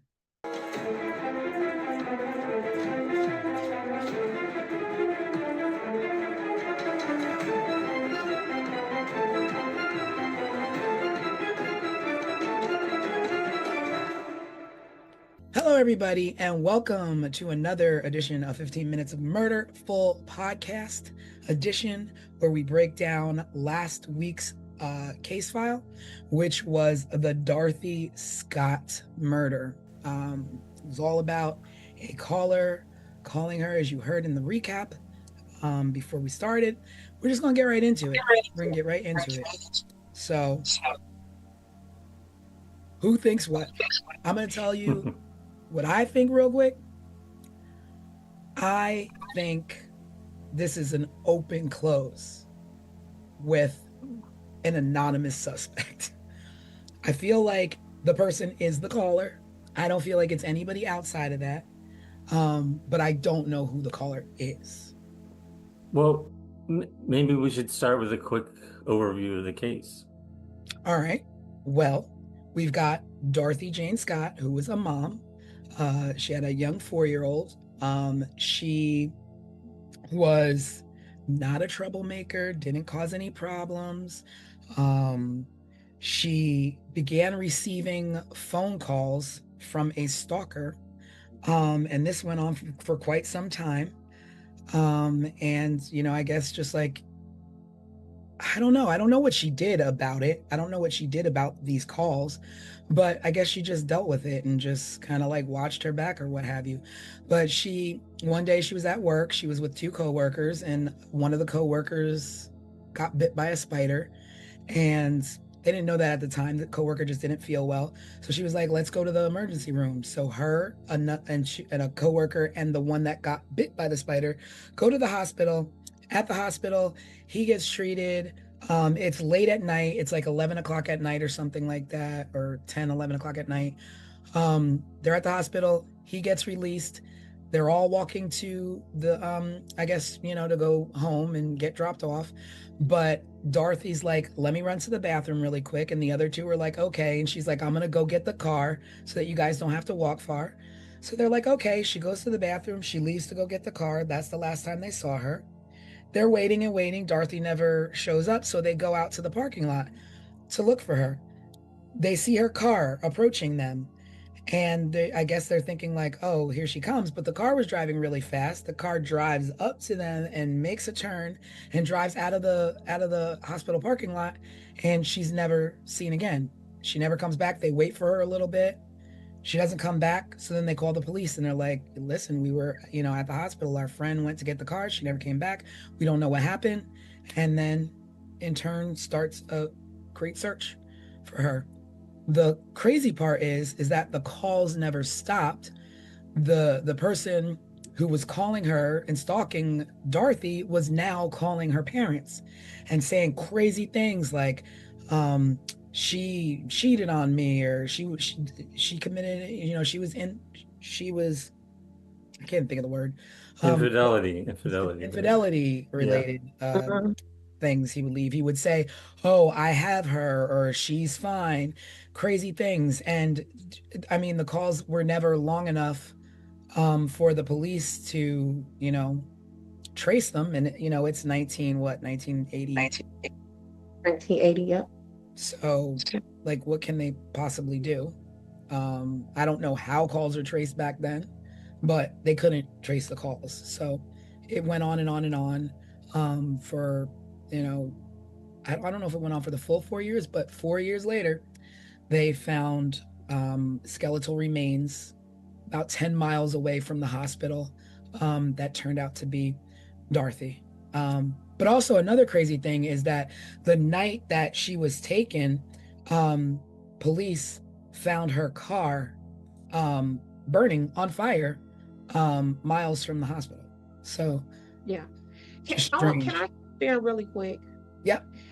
So about these phone calls, because like even on this week's live, I was like, technology to trace these phone calls would have Mhm. been hell if it existed at all. So I Yeah. did a Google search on how a call would have been traced in 1980. So it says in 1980, tracing was a manual, physical, and a slow task for telephone technology. The rapid automated tracing that we know today came later with digital systems. So back then, to trace a call, they had to follow the physical connection back from the receiving subscriber's phone. I don't even. I That's. don't even, absolutely. Like, what? Hmm? Hmm. You always hear like in movies and stuff, they're like, make sure you keep them on the phone long Mm-hmm. enough Yeah. for us to be able to trace the call, right? But Yeah. what does that mean? Like how What does that long? mean? Yeah. Like, you always, And yeah, we grew up learning like, oh, we got to tap the phones, but what does tap the phone what mean? does it? And even just reading this, I'm thinking. Remember, like in the movies where you see the people plugging it, Yeah. like the one movie with Angelina Jolie and her son was missing, and she was an Oh, operator, the and they chain just thing. and they just sit there and plug the thing. That is Yeah. what I'm thinking as I'm reading this. Like, how could that have been traced in 1980? So that was a tidbit of the information and I background don't of. know. And the beauty of back then, well, I don't want to sadly say the beauty of it, but is that we knew that. We knew there was no such thing. Like, I can call somebody and get away with it. And Yeah, then, that's what we did as kids. slowly things, Yeah, I yeah. think in the late 80s or whatever, or early 90s, Mhm. it's like, oh, star 69 them, you can find out who Yep. called you. But, early 80s, that was not, Yeah, you because can star we were 69 sending, them then. yeah, like we were sending pieces to people's houses and hello, is your refrigerator running? And hang up, Yeah. like goofy stuff like that. And that Yeah. would have been in the later 80s. This was in 1980. Yeah. Hmm. So yeah, that would have been difficult. Um, Yeah. I y'all know me. I want to look at the whole picture Mhm. of the case. But let me first say this. So when I was growing up, there was a neighbor I had, and her name was Dorothy, and I love me some Dorothy. And so I started calling her Mama Di. I think everyone in the community started calling her Mama Di. And so as I was reading about Dorothy, she became my Di. And so in my notes, it started off as Dorothy, but as I learned more and more about her, it became just Di in my notes. And let me tell you about some of the things about Dot that was just like, okay, Dot, you my girl. She was 32 years old when she disappeared. She had Sean, her son, who was 4 years old. 32 and a 4-year-old kid. And we're talking about in the 80s where people may have had children younger, right? Yeah, for sure. Right. So the median age for a first-time mother in 1980 was like 25 years old. So that kind of tells, you know what I'm saying? Aside from maybe any infertility issues that she may have struggled with, like just that, that delay in motherhood was like, okay, Dot, what were you She had a doing? plan. You were doing some other things. And so she worked as a bookkeeper at the store where her and these co-workers worked at. So that was where they worked. They worked at the store that her dad once owned. And her dad sold the stores to John Casello. We'll get more into him later, trust me. And that's where what T? I'm thinking of the storefront, the John's storefront. Yeah. So the name of the it's like a joint store is Swingers, Psych Shop, and Custom John's Head Shop. I don't know what they sold, what they did. Yeah, I was confused by that. I was like, I don't know what any of that. I don't know what that mess is. A head shop is typically where you buy like bongs and any sort of like alternative cultural lifestyle stuff. Okay, Dot. See what I'm talking about? That's where you get. That's where you buy like incense, like things to like smoke with. Oh. Like pipes, glass pipes. I didn't know. And this is California. Yeah. Oh, it's California. It is California. So also Dot toured with the all girls band. Really? Yep. Oh, wow. Which band was it? That just kicks the door open. That kicks the door open. I don't know the name of the band. I don't even know if she was like a band member, like where she played instruments or whatever. I couldn't find that. But I found that she toured with the band, an all-girls band. Man. Yep. And then That's also... cool. Yep, and that's going to tie in when we get to talking about these suspects too. So remember that she toured with the all-girls band. Remember that. Another thing that I think may have played into this is, by some accounts, Dorothy was possibly bisexual. And we know that oftentimes men react harshly to rejection from women.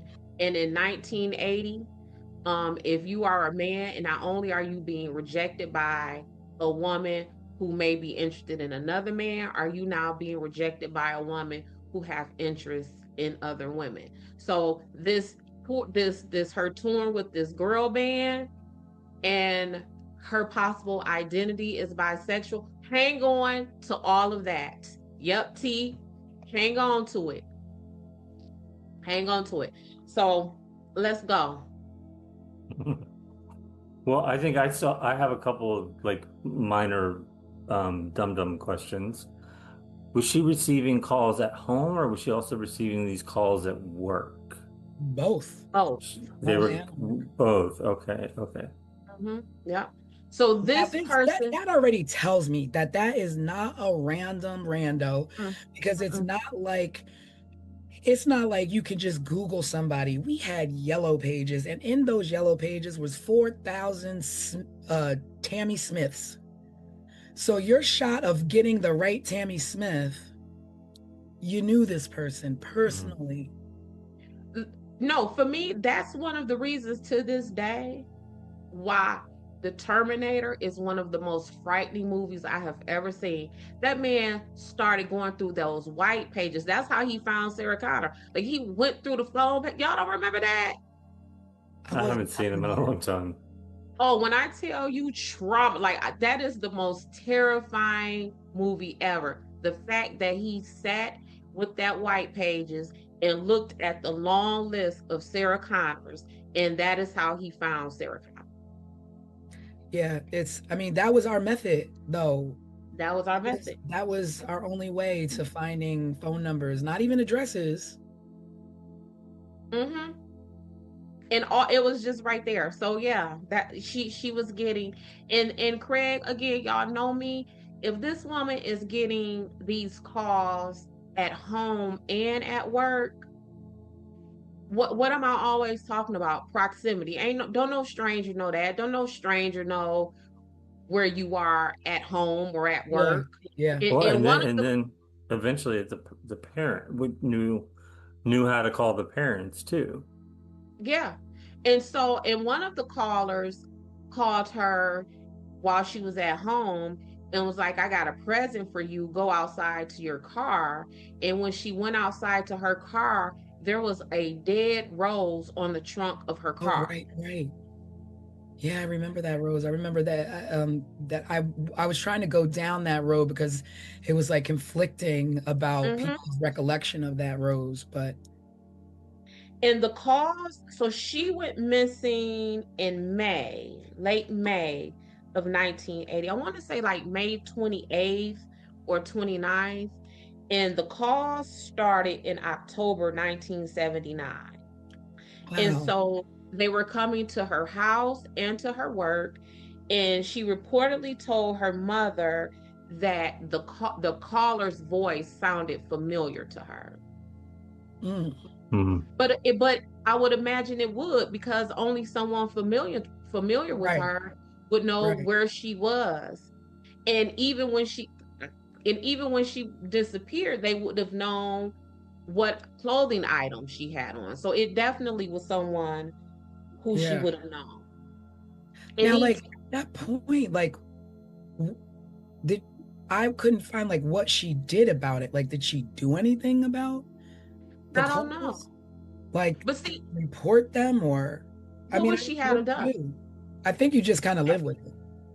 You would kind of live with it, because we just talked about how these calls were untraceable when we were growing up and we could do prank calls, right?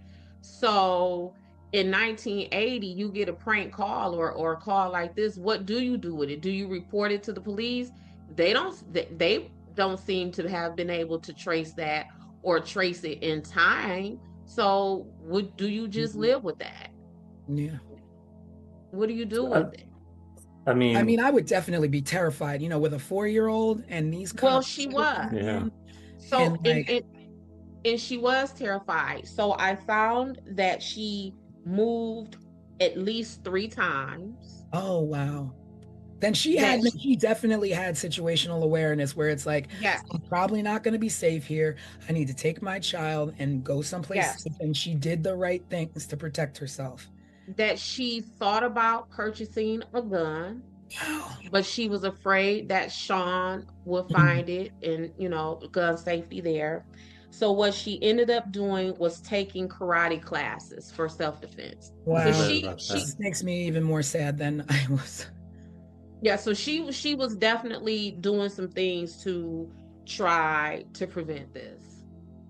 I feel like it's when we do these deep dives that these people go from being a story that we're just telling the overview of what happened Yeah. to Hmm. like to real human beings where Right. she was doing everything correct. She was scared. She was um trying to protect herself and her child. Hmm. Yeah. I That's don't, more than you'll ever hear from yeah. any other source, right? Yeah. Yeah. And it's Yeah. crazy because I just recently, the show that we're trying to put everybody onto on A&E, Crime in Progress. Hmm. I don't want to give it away, in case, you haven't seen this show. This show is like, check it out if you can, on A&E, Crime in Progress. But I watched the latest episode. Did either of you watch the latest? I've Mm-mm. only seen 2 episodes so Okay, far. this last one, if you thought one and two, this last one, and all I'll say is listening to you talk about Dorothy is reminding me of the woman that was in the case, uh, the latest episode. And I'll say that is because this woman's top priority, and I could see Dorothy's top priority was her child. Hmm. And there is nothing more heroic than a mom that puts her life before her child to try and protect that child by any means necessary at the time and the resources that you are given. And it seemed like she tried moving. She tried to thought about a gun. She took lessons to be able to defend herself, to the point that maybe she even thought that she could protect herself that night in the parking lot, That night in the park. walking to the car. But let's rewind and what took her to that parking lot. So she was at a meeting with some coworkers. This guy, Conrad Bostrom, his arm or hand or something started to appear red and swollen. So Dorothy being Dorothy, all of the things that we're talking about, my homegirl died. She said, let me get you to the hospital. Complete nurturer. The person who went along with them is Pam Head. At the time, Pam was 18 years old. Now, what strikes me about Pam... Oh, wow. I didn't realize Pam was that young. I don't... Exactly. That's my point. So while I was doing all of my research for this, they kept saying Pam, 18 years old. Pam, 18 years old. No one said Conrad Bostrom was 32 or even how old Dot was. So it just kept bringing my attention back to Pam. So while they were at the hospital, Pam says, I didn't leave Dorothy's side at all. But then there are some conflicting reports about how true that is. And I was thinking, if we're in a hospital emergency room visit, what you mean you ain't leave somebody's side the whole time? Like, that's a long wait. You didn't go to the restroom. You didn't go to the vending machine. They were there for a little while, right? You would imagine, like, yeah, you would be even at a suburban hospital, a ER visit is generally long. It's long enough to where you might need to get up and go stretch your legs or in this day and age, I have never been to an emergency room visit that was like this. I mean, they still haven't gotten it together. Yeah, and that's what I'm saying. Even in the suburbs is generally a wait long enough to where you might want to get up and walk and stretch. You may want to go grab a soda out the vending machines or whatever. Those old hospital vending machines, boy, I remember those. Yeah, hot sandwiches and the all of that that were hot. Yep. And if they're in the waiting room waiting for Conrad, one of them may have went to like the nurse's desk to get an update or something. But you ain't sat in the emergency room with someone and sat and stood by their side the whole time. I mean, I guess that is also a weird detail as well, because like, why would that even why would that be a thing? Why do you say that? So after but wait, but then also, what does that insinuate? I didn't leave her side, so what? She didn't interact with somebody. I did. Like, what does that detail? I didn't leave her side, so maybe I didn't call someone and inform them of her whereabouts. I didn't leave her side to call someone and tell them she's on her way to get the car. See, Craig, this is why we got a crime expert, because I wasn't. Yeah. I'm like, but why? These did not cross my mind. Yeah. Yeah, I didn't even think about that. Yeah. I really did not think about her doing anything like that. And the reason why it struck me, not only just because that's information, like, why would you volunteer that kind of information? But one of their co-workers is the sister of one of the alleged suspects. Oh. Man, like, see, I couldn't. Like I said, that's why we have an expert, because news to me. Yes. So then we have So then they separate because, again, Dorothy being, the nurturer, the caregiver, sounds like she's very considerate and conscientious and all of those things. She says, you guys go get the prescription That filled. too. That just says something about her right there. Like, you've had an ordeal. You just were seen by the hospital. Don't worry about it. I'm going to go get the car. Still being a nurturer. I'm going to go and get the car. And I'll bring it around. Wait a minute. Okay? As Pam, I would have even been like, no, I don't, it's late. Don't go by yourself. I'll come with you. Like, you shouldn't go by yourself. Like, I'm not like. Now pause. So there are some conflicting stories of whether baby Sean was with them at this meeting, because what happened was they had to stop after they left the meeting. Right. going to the hospital. They stopped at Dorothy's parents' home. So it's conflicting reports from Pam whether or not Sean was with them at the meeting and Dorothy went to her parents' house to drop Sean off.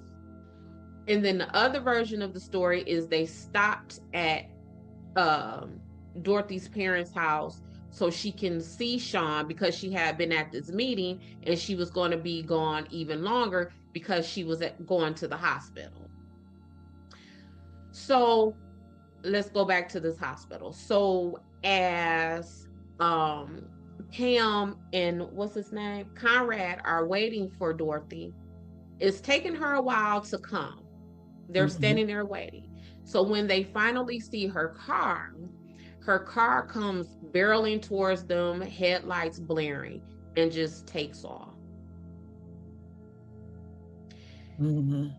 They wait almost 2 hours. Well, now I thought they said that I read that the reason that they waited was because they thought maybe an emergency happened with the son and she just flew home real quick. But, we don't have a text, we don't have texting there and be like, yo, I got a problem. I got to run home really quick. But still, why not just stop real quick and tell them that? Right. Or if you thought that, why not call her parents? Yeah. And I'm going to tell you why. That store that they worked at, that they were all co-workers at, Dorothy's dad used to own that store. So they would have had her parents' contact information. So they could have called them. But why wait 2 hours? And Tanisha, that's a long time. And I immediately thought about if this was you and I, right? It's not normal Dorothy behavior. Yeah, and I've never met your mother, Tanisha. And whenever we're talking about your mother, I'll always refer to her as mommy or how's mother doing.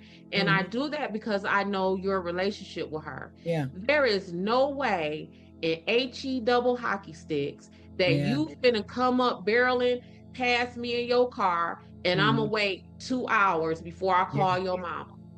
And I know and we just left your parents, like your relationship with your parents and your family is that tight that we just left their house for you to visit them. Yeah. And what I do know is easy to do back then, because we weren't that archaic, is to call yourself a taxi. Call yourself a taxi. And go right back to the last address you were at to make sure she's okay. Because she took you to a hospital to make sure you were okay. You were okay. But you don't even have to do that. You know her dad's phone number because her dad was your boss. Well, that explains how this person knew the parents' number after she disappeared, right? Yep. So a few hours after she was last seen. So I think they checked out of the hospital at like 11 o'clock that night. And then at like around 4:30. Wait a minute, because that we don't really know specific timelines, but now you said if they checked out at 11, right? And they were at work. I mean, typically work is 9 to 5. So they must have been at that emergency room for a long time. Well, Well, I they think they were at like a work event, like a meeting or Mhm. a party or something, right? Yeah, but it's a store. So let's say the store may have closed at 7 or 8 o'clock. Like, Mhm. because that's generally what time stores close, 7, 8, 9 o'clock, right? Not a head shop. What Oh, time would they oh, close? because All night they would like, stay oh, open. really? Oh, I mean, really? not always, but they're gonna stay open later. Because It's they got it's it's kind of like when you see a smoke shop nowadays, right? Mhm. Like where you buy vape pens Well, and I stuff like mean, that. They're usually post COVID, open. everybody's home at 8 now. Mhm. But So back so then, yeah, mm, at least 9 o'clock, 10 o'clock, probably. but Dorothy wasn't just like an employee, like a cashier or a stocker or something. She was a bookkeeper. So she worked on the administrative side Mhm. of this business. So maybe Pam and Conrad did too, because maybe it Yeah, was like, because going from what Craig is saying with the timeline, someone would have still been at the store working. So the store wasn't necessarily closed. Is that what you're saying, Craig? I mean, that's what I would think, just knowing how a head shop would Mm-hmm. operate. Yeah. They're gonna stay open kind of late. It's like a liquor store. They're gonna stay open kind of late. Mm-hmm. So either which way it go, whether we know the exact time or not, I think our point remains true that this was a ER hospital visit, and those people weren't there for 45 minutes. They probably wasn't even there just for an hour. They were there for yeah, for a while. yeah. Hmm. Yeah. So they checked out around 11 o'clock, and then at 4:30 in the morning that Mhm. next day, a a uh, a resident called 911 and reported smoke coming out of a nearby alley. The police get there and they find Dorothy's car on fire. Mhm. According to the police on the scene, they say that whoever um, was in that vehicle, they left in a hurry. The driver's door was still open. They believe that an accelerant was used on the passenger side of the Oh, vehicle, and that the entire interior of the car was destroyed. so that car was on fire for quite some time. It was on fire quite some time, but why is the accelerant only on the passenger side of the car? Unless Dorothy To was. make sure any evidence that was there burns up. So,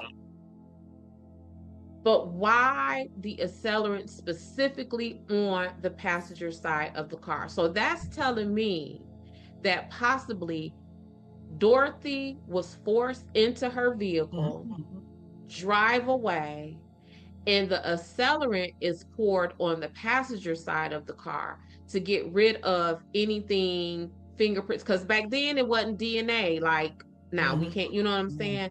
But it's traces, it's your hair, it's all those things. Mhm. um Only on, because what? So now, so then I'm like, I kept thinking that it was one person, but it never dawned on me that you take somebody in their car and then you bring it to an alley and you set it on fire. Now, I don't know what you did with Dorothy. I don't know if you hit her. I don't know if Mm-hmm. you killed her early, but a body is heavy. And so, where is this body? Did you transfer it to another car? Did you take, like, what did you do with her? Because now you no longer have this vehicle. So what is your means of transport now that you have a body of a woman who, if you did not hit her, she's screaming, she's yelling, help me, help me. So she couldn't have been doing that because people would have heard. So what in the world happened? Was she Well, in the car? They didn't even see her because the two in the parking lot said they didn't see Dorothy in the right. car. So did somebody take her car? Did Dorothy, like, was it more than one Well, person? Yep. So back to what I'm always talking about with proximity. So they were saying that from people who would have been milling about in this parking structure wherever Mhm. she parked, that no one reported hearing yells and screams. Mhm. So that tells me that either she didn't yell and scream because she knew that person, Oh, yeah. or she didn't yell and scream because the person was so much larger or stronger than her that they may have overtaken her before she was able to do so. But Or keep could have leveraged information that we know your parents and we have your son, and if you make a noise, then we're gonna harm them. So she could have went which is willingly. yeah, and that's all of that about proximity, because how would you leverage anything with her if you don't know anything about her? Right. You wouldn't know about her son if you didn't know her. You wouldn't know Mhm. about, where her parents are if you didn't know her. Mhm. I mean, because typically, I guess you could just a regular old stalker might be able to do that and know those Mhm. things just from like just stalking. But this person was going further past that. Like this Yeah. person literally knew her schedule, knew when to call her at Yeah. home, knew when to Oh, call her at work, those kind of things. and that other crazy detail was that the person who did it knew when Dorothy went home to stop to either check on her child or drop her child off, Mm-hmm. she changed her scarf when she was home, and the person who was calling knew the color of the scarf that she Yep. changed to. So it's And how would they have known Conrad that? and Conrad Would, and would Pam would have known that. Pam would have known that? That's a detail that no one would know unless you were physically in someone's Mm-hmm. presence. Mm-hmm. Pam would have known that. Yeah. And see, my suspicion at first was heavy on Pam and Conrad, but then Mhm. it became less on Conrad because I wanted to give him a little bit of grace, because how do you fake a Black Widow spider? Well, Like, I mean, my it's brain just could, California. You could find a spider anywhere and put your finger there. yeah, but you know, again, I'm from Detroit. I think of Black Widow spiders to not be played with. Like Yeah. from what I Especially in understand the about, 80s, we knew Black Widow yeah, spiders like run a wild. Black Widow. In our science books, we saw Yes. those spiders. We Yes. saw them with the red hourglass. We were Mhm. taught Yes. how to identify a Yeah. Black Widow spider. 70s and 80s babies knew. Girl, Don't we was hip to the not like game. we had them all in our backyards, but for some reason that was a universal American fear was of Black Widow A spiders. Black Widow spider. Baby, we knew. Wasn't the Spider Man? Did he That and get bit by? Diamondbacks. Like, don't mess with the snakes and the spiders. That's what Baby, we we did growing knew. up. Growing up, we knew what a Black Widow spider was. We knew what a rattlesnake Yep. looked like. We knew all of that. Yep. Yeah. So in my That's strange mind, now that I think about it. what'd you say? That's strange now that I think about it, because maybe the only people who need to really worry about that is on the West. Absolutely. And that's what I'm Here saying. we are in Jersey, like, oh, if you come across a Black Yeah, Widow. like I don't recall from those fourth grade science books them telling me that Black Widow spiders are in Detroit, but I knew Black Widow spiders ain't to be played with, and you Yes. would why would you fake a Black Widow? Right. So That's you true. would put That's it on true. your arm and be like, "Ooh, bite me, spider," so I can Yeah. go get Dorothy. Like that just don't make sense. Yeah. Mhm. Yeah. So That's a reach. yeah, I think that's a far reach. But Pam, on the other hand, she knew what color that scarf was. Yep. She knew that. She knew when she would have been when Dorothy would have been leaving out. Mm-hmm. So Dorothy was eventually found August 6th, 1984. But let's go back some before we even get to where she was found. So her family decided to keep this quiet because y'all know I love that. What do you mean, They like did the investigation or what you say? the investigation or the the investigation, all of that. And for the same reasons why I say, like, it's a fine line between broadcasting something to get leads from the public with now you have released so much information, you have said so much, now we got copycats, now we got false leads where we're wasting our resources and all of that. Like in Tara, where everybody's now calling and everybody's finding pictures now. Yep. So her family decided to keep everything quiet, at least at first. No leads were coming in, no developments in the investigation. So the dad, Jacob, decided to take it to the media. And when they took it to the media, what happens? Here comes the phone calls. But the phone calls didn't start until after Dad went public. The call, so the call stopped when Dorothy was abducted. went missing. Then they came back a week after her disappearance with this person calling her family, taunting them, saying things to them like, I got her. So then they kind of slowed down. They would come in waves. So Dad goes to the media and, start to put a little bit out. Not a whole lot. Just, hey, my daughter, help us out here. So after he did that, what happens? The editor of the newspaper got a phone call. Oh, convenient. Yep. And the person on the phone call told the editor, she was my love. I caught her cheating with another man. She denied having someone else, so I killed her. The editor said that this person, it did not seem like a hoax because this person started talking about the scarf, where we just said no one knew what color the scarf was. The editor said that the person's voice sounded to be Black and Southern. Now, at the time that Dorothy disappeared, Sean's father, Dennis Terry, was in town visiting. Guess where he's from? Missouri. I ain't never been to Missouri. I don't know if I've ever met anyone from Missouri.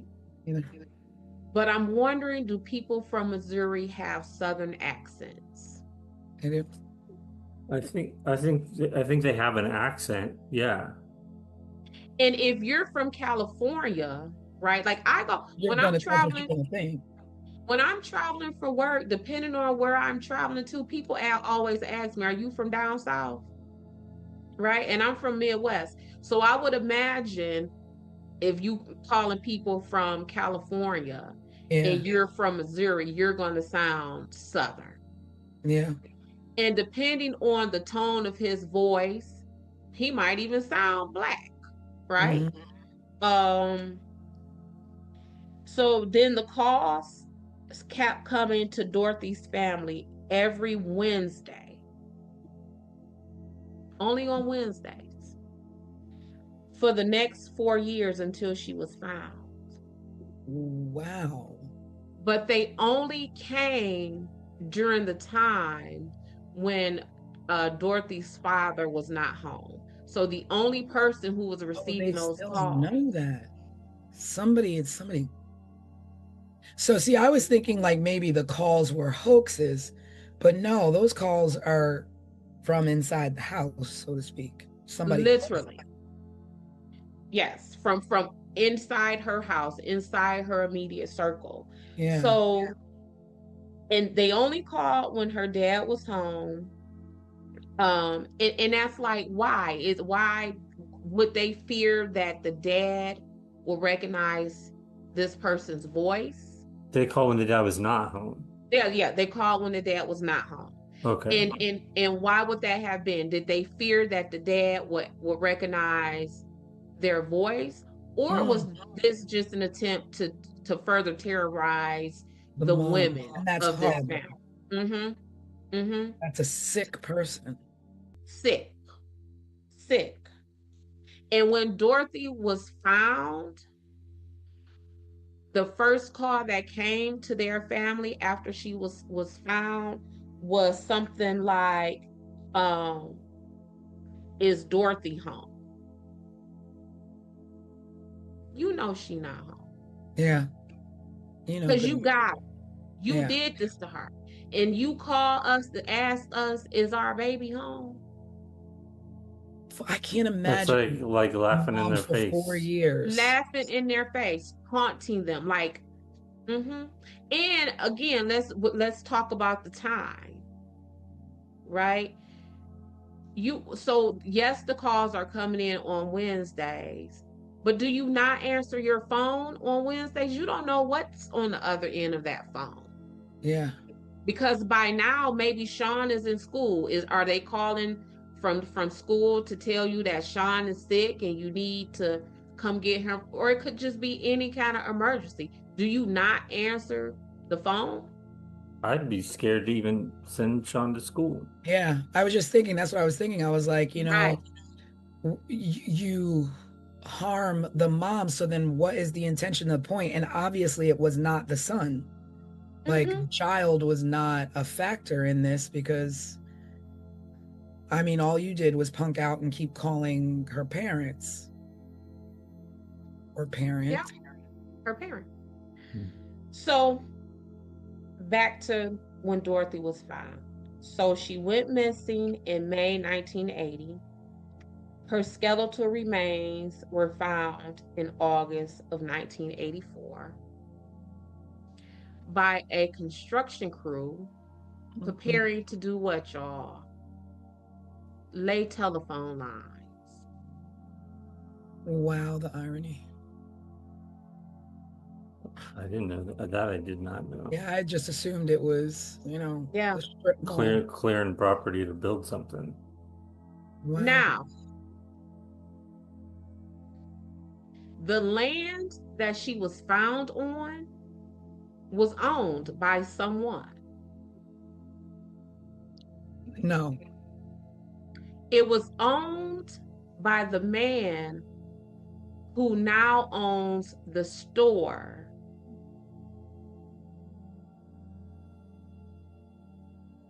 The odds of that. The store where she worked that her family used to own. That store, that man who her dad sold those stores to, owned the land where Dorothy was found. Wow. And it was only her head, right? Was her skull. It was her skull and maybe some other skeletal remains. They were spread out. Animals. And they said that those skeletal remains seemed to have been charred by a brush fire, which again, Brush fire. That's weird. Being that her car was on fire. So someone set her on fire. It wasn't a random brush fire. And then there was a dog. Yeah, I saw something about dog's bones. Yeah, like weirdness. No, Yeah. there's the craziest part is that the landlord of that property being connected to her. I wonder where. Which, please tell me those people were questioned. Well, if they were, none of them are in prison. No one faced charges. So whether you question them or not, because this is still, this is unsolved. We don't know who did this to Dorothy. So let's go back to this man. His name is John Kycola, Kycola. Wow. In I'm sorry, my mind is just blown because you were telling me a lot of stuff that I didn't even read because I'm not a private investigator. Because you're not a private investigator. So you ain't a fisherman. I am. Yes. But I'm just like, So she was the bookkeeper, right? Uh-huh. In 1996, this John man was federally indicted for tax evasion. So my question is, the man who owned the store, owned the land that Dorothy's skeletal remains was found on, was eventually federally indicted for tax evasion, and Dorothy did his books. Oh.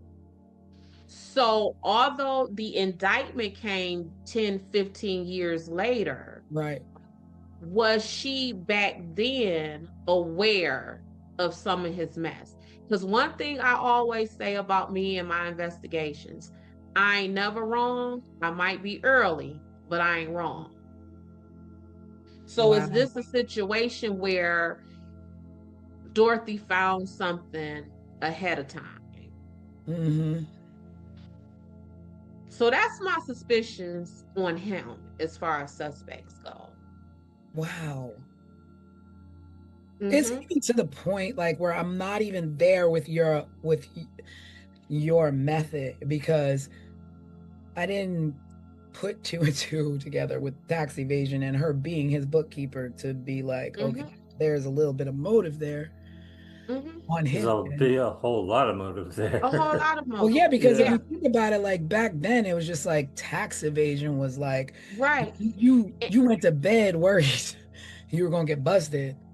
And if she is his bookkeeper, and this man purchased the store from her dad, is she undercovering or finding out some things that may be in dispute?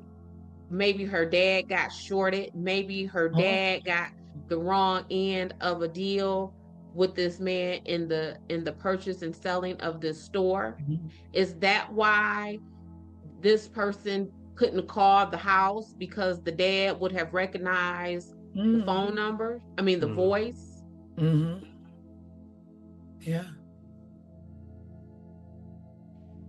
They also had Dennis Terry, who is Sean's dad, as a suspect. Because, like I said, he was in town visiting the day that week. And by all accounts, he and Dorothy got into a heated exchange because he wanted custody of Sean. So he left, and you know, we true crime people. I'm an investigator. We know that child custody mess is something. So much so, Sunshine Investigations, I try very hard not to insert myself in family court stuff, because that is a level of desperation. Talking about taking people's kids from them, that you don't want no parts of that. Yeah. You don't want no parts of that. Put you in danger, I would imagine, right? Yeah, that's the day. And even it's a whole lot of attorneys who leave family court in family law for that reason right there. Like, put it like this: criminal defense world is a safer world than family law world. Yeah, when you involve a child, it's, you know, and a child, people's assets, people's lively, like, yes, you coming for me for child support. I want the house, you want the house. Like, family law is a dangerous law. I will say again, when it comes to your safety in the streets and in the world, situational awareness. But when it comes to choosing your significant other and it comes to starting families, make sure that you are making the right decisions for yourself and your well-being. And your well-being. Always the well-being of the children. Because when things turn into this kind of stuff, this is not what we were intended to do. And this is not what a child should have to grow up living with, their mom gone at the hands of either you, a husband, an ex-husband. There's so much going on currently today in the news with an ex-husband who murdered his wife and or his ex-wife and her current husband. So it's just a sensitive spot for me at this Yeah. particular moment. Yeah, yeah, yeah. Family is something else. Like Keep your that's hands and your weapons to yourself, people. yes, yeah. So Dennis Terry, Sean's dad, was eliminated as a suspect. And their reasons for eliminating him as a suspect are all the reasons that make me think he is a suspect. So what he was able to provide, listen, receipts for his bus ride back to Missouri. He said that Wait, he can was you going. rewind? Can you go back and start Yeah, that over? I think you froze there for a You froze second. for a second. Start with the reasons they didn't see him as Gotcha. a suspect. Yep. Okay. So Dennis Terry, who was Sean's dad, was a suspect. And he was eventually eliminated as a suspect. And the reason that they eliminated him as a suspect is all of the reason why I think he is a suspect. So at the time of this, he would have been on a 2-day bus ride back to Missouri from the Anaheim, California area. 2-day bus ride. He was able to present all of the receipts for everywhere he went, the stops that he made, to say, this is where I was on my bus trip. The reason why that is suspicious to me is I travel for work a lot. And my receipts are billing. So when I bill out for work, my food, my car rental, all of those receipts are money to me. I submit those and I get paid, reimbursed. I lose my receipts. They're receipts. I lose them. So, and I am traveling in a much more comfortable setting. I am in a nice rental car. I am on a plane. I am in all of these comfortable conditions, and I still mess around and lose these receipts. And I know they are money for me, right? Yeah. So you mean to tell me you on an uncomfortable, messy 2-day bus ride and you got all your receipts? You got all the receipts from a bus ride. True, but then my brain goes to it is the 80s and we didn't have the means of it being logged in your phone and you can check your bank statement. We just kind of old people we learned from the old people where we kept all our receipts in Ziploc bags and you just never got rid of them. So you a man. Oh, that's true, right? And you traveling on the Greyhound, and you like, let me open up my Ziploc bag and put my receipt in here. Let me organize my receipts. So for me, especially because it's not like you where you're getting money back for those receipts. Right. He's just a normal person traveling. He has no reason to keep those receipts. Yeah. I bought a pop and a bag of chips. Let me stick this receipt in my pocket. It would be crumble it up and throw it down. Most of the time you just say, no, I don't need it. I don't need it. So for me, that felt like alibi building. But what people also have to understand is that you don't have to be there to commit the murder. You plot, you plan, you hire, I don't like her either. Go get her. So I don't think that I think that still places him at my top list of possible suspects. But they eliminated. I think that though, because if the motive was the child and the child is fine, like why would you leave your child motherless if you didn't intend on taking him too? That's the alibi though. So I am going to, do away with Dorothy, and I'm going to pretend like I'm going back to Missouri and my happy place, and something happens to her while I am gone. I am not a suspect. I got all my potato chips. Oh, and you get custody, right? Duh. And you get custody. Or awarded custody, rather. Over the parents, over the grandparents. over the parents, which didn't happen. I believe he ended up staying with his parents. Mm. With his The grandparents. next, yeah, with her parents, yes, yeah, which would have been her grandparents. The next suspect who they had listed is named Mike Butler. Mike Butler is the man who is, it is his sister who worked with Dorothy. Remember I told y'all that there was a co-worker who was the sister of a suspect? Yes. That suspect is Mike Butler. So not only did he have proximity to Dorothy because his sister was Dorothy's co-worker, he also had proximity to Dorothy because he worked at a collision and body shop across the street from their Mhm. job. Hmm. So he would have had access, like just putting eyes on her. He just would have been able to see her coming and going. What are you thinking, T? I was just like, I mean, yeah, you work across the street, you can watch, you can follow. There's no real like Mm-hmm.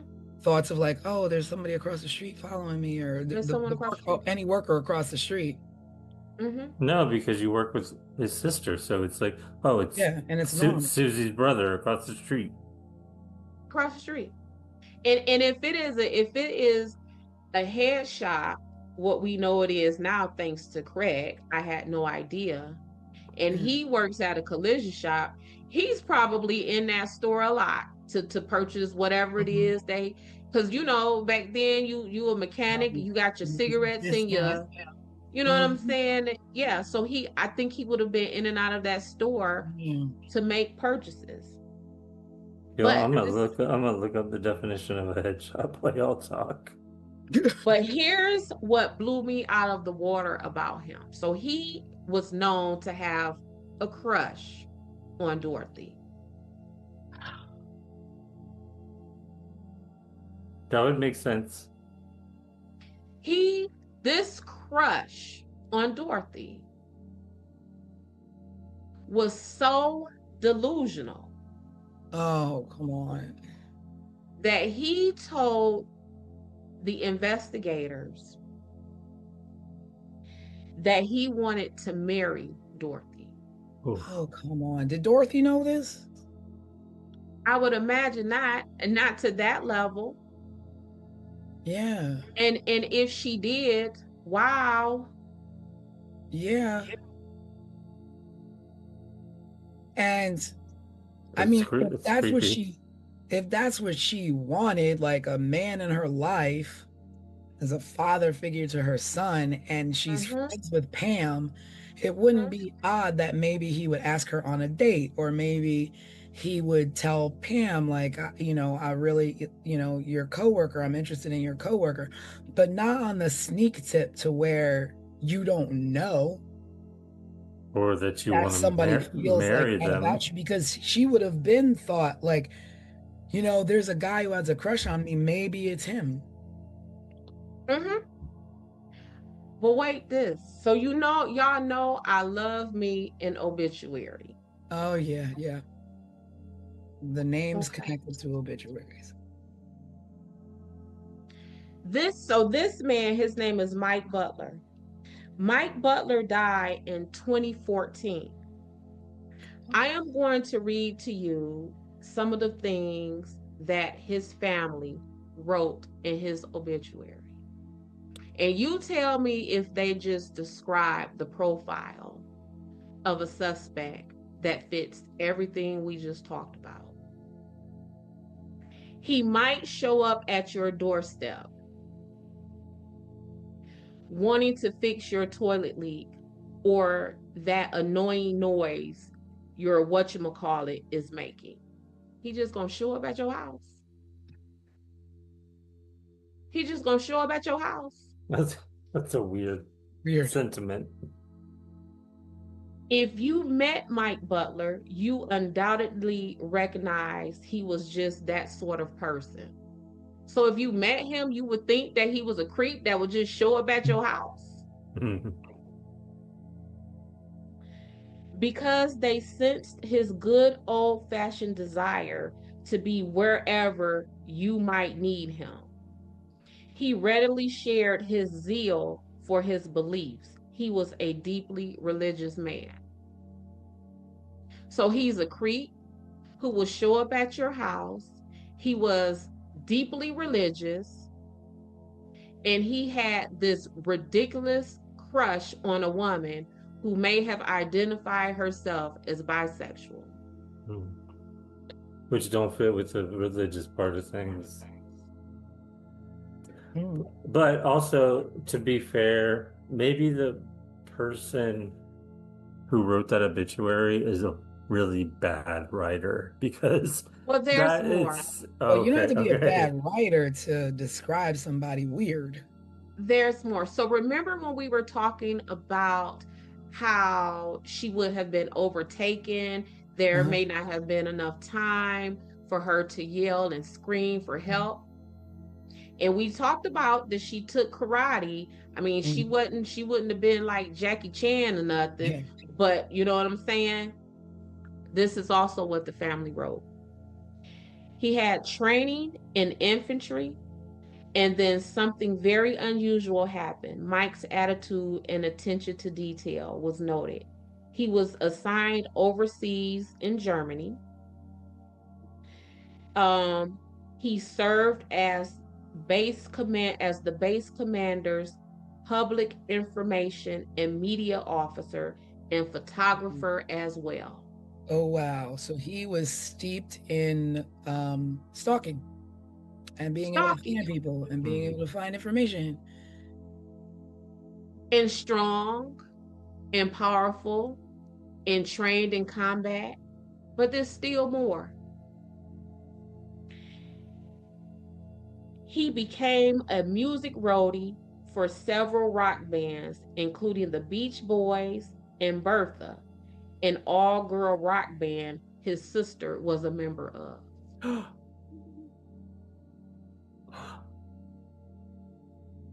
Wow. This is his obituary. Wow. Probably the same band that she was on tour with. So the fastest way to get yourself a crush on a person is the girl in the band. We like the boys in the band, but there's the fellas. They have groupies too. Mm-hmm. Yeah. And this is, and I have to keep going back. This is what his family wrote about him in the obituary. Wow. So are they dropping breadcrumbs? Like what? Or are they unknowingly just writing about things that could?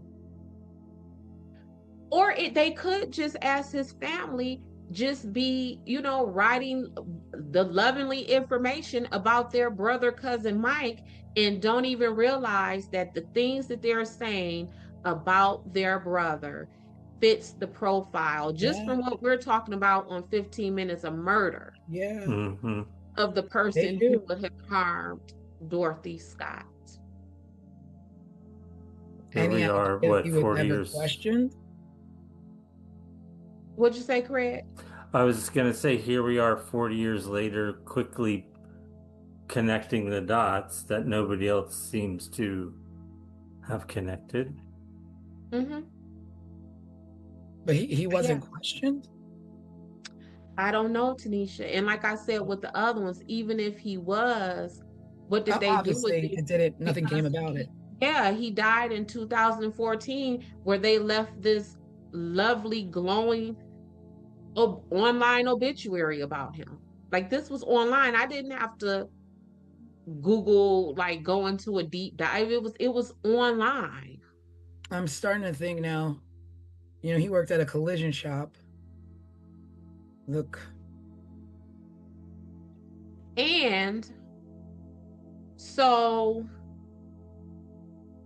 would he had placed Dorothy's remains on this man's property to then take the heat off of himself, to draw suspicion somewhere else? Or would he place her body at that property because it was familiar? And I think more of that, because you would be giving him a lot of credit to yeah, use his brain that much to But that's what piece his together.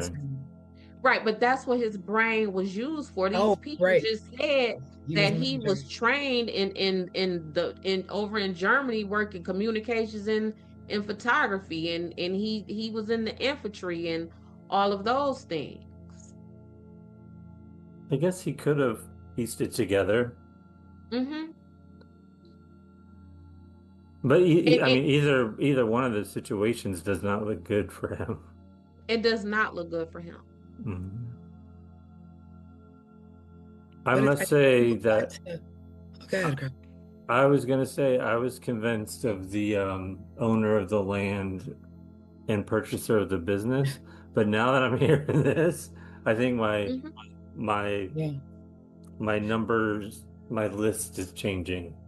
But at the same time, my thing goes back to your original Pam, because there's more than one person involved, because one person can only be one place at one time. And to Mhm. know multiple things about a person in multiple different places, be it the workplace, at home, at a hospital, that's that's multiple eyes knowing things in multiple different places. And number Mhm. two, like, you abducted this woman from a hospital parking lot in her car, but she's not found in her car. So how did you move her? Who helped you? You didn't carry her on your back. Another car had to have come to pick you up. Well, in that, what were you going to say, Craig? Well, my thought was maybe because there was so much time between when she sped off from the hospital and Around 11 o'clock. they found her car at 4:30 in the morning, that person that kidnapped her could have killed her, dumped her, then brought the car back and then set it on fire. When you think about what it takes and how a body is not a light thing that you just carry and it's exhausting and you're frazzled, like, that's really not a lot of time. That's barely enough time to go food shop and come back and put your food away. I think it's a Yeah. lot of time, and I think it's enough time for someone who has this man's training and background. If he pre-planned it. Mm-hmm. But And then I some, think But then if he did that, has he done it other times? Are there other, because if you're that quick and efficient on that kind of a mission, have you done it before? and again, back to his obituary, the family said he is the one who would just pop up. Show up. I have a question. How far away is that head shop and his mechanic shop from where the car was found on fire? I don't know. Like, could he have It's gonna be in the could he have vicinity, like, could he have dumped the car, caught it on fire, and then just walked back to his mechanic shop? with her on his back. No, no, like he would have killed her, dumped her, and then took the car to the alley and caught it on fire and walked back to his mechanic shop. Or maybe his car was, or maybe he parked his car nearby that alley. Yeah. Mhm. So he would have been able to just transfer her from her car into his car. Right. Yeah. By that And alley for her car. mm-hmm. Was there And significance there for that yeah. where he dumped the car? What'd you say, Tanisha? I wonder if there was significance of where he placed the car. Was there anything by there? Did she frequent there? Was it by any club that she ever played at with her band? I don't know. Yeah, I don't know. I mean, alleys are weird.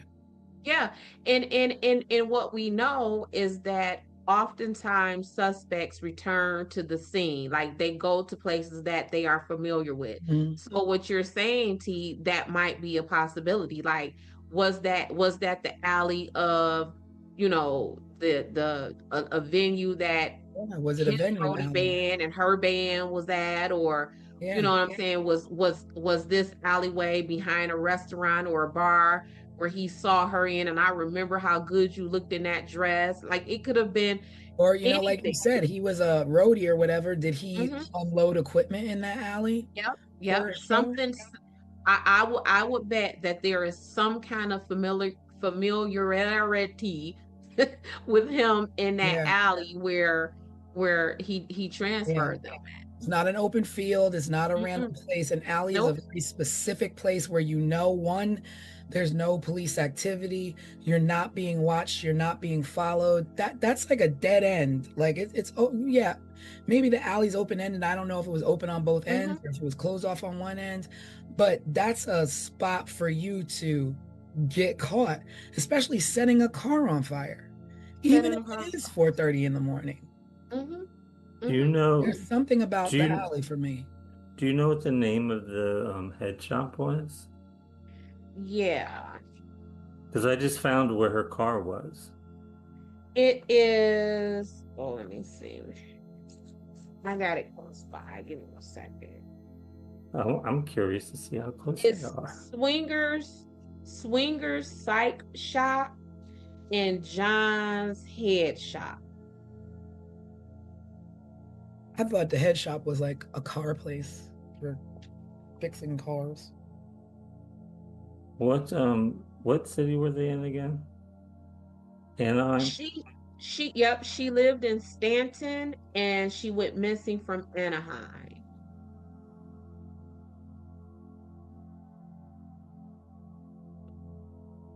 Um, okay. Found it. Oh yeah, so it's Swingers Psych Shop and Custom John's Head Shop. By that way, a head shop is defined as a store that sells drug paraphernalia. That's that's all it says. And I don't think it needs to say more than that. We get it. Yeah, no, I mean we get it. That's Everything very it clear needs to say. me. That's Yeah. very clear to me. So where her car was found in the head shop, it's 12, they're 12 miles apart. Hmm. So it's not walking distance. No.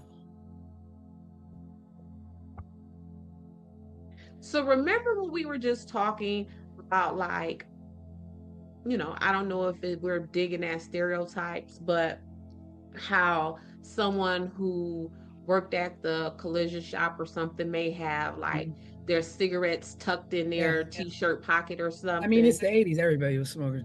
right? Even kids. Mhm. Um, at her parking spot when the cops went to begin investigation, they found a pack of cigarettes in her where her car was, and she did not smoke. Come on. Mechanic. No fingerprints?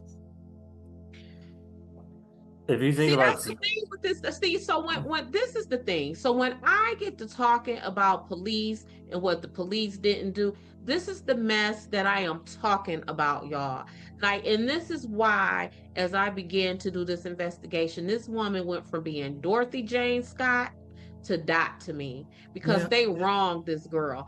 I Yeah. get it that in 1980 we can't trace cars like we can, right? I get it in 1980 we can't track down DNA the way that we can. I get it in 1980 we might not even be able to work with fingerprints the way that we Right, but we can today. ask questions. We can ask questions. We can make connections. Yeah. And just right here, the connections that we made, what happened to this woman? And y'all gonna let these people go? Yeah. And let them go to the point to where when this man died in 2014, his family writes an obituary that gives you point by point Yeah. explanations and reasons why this man could have done this.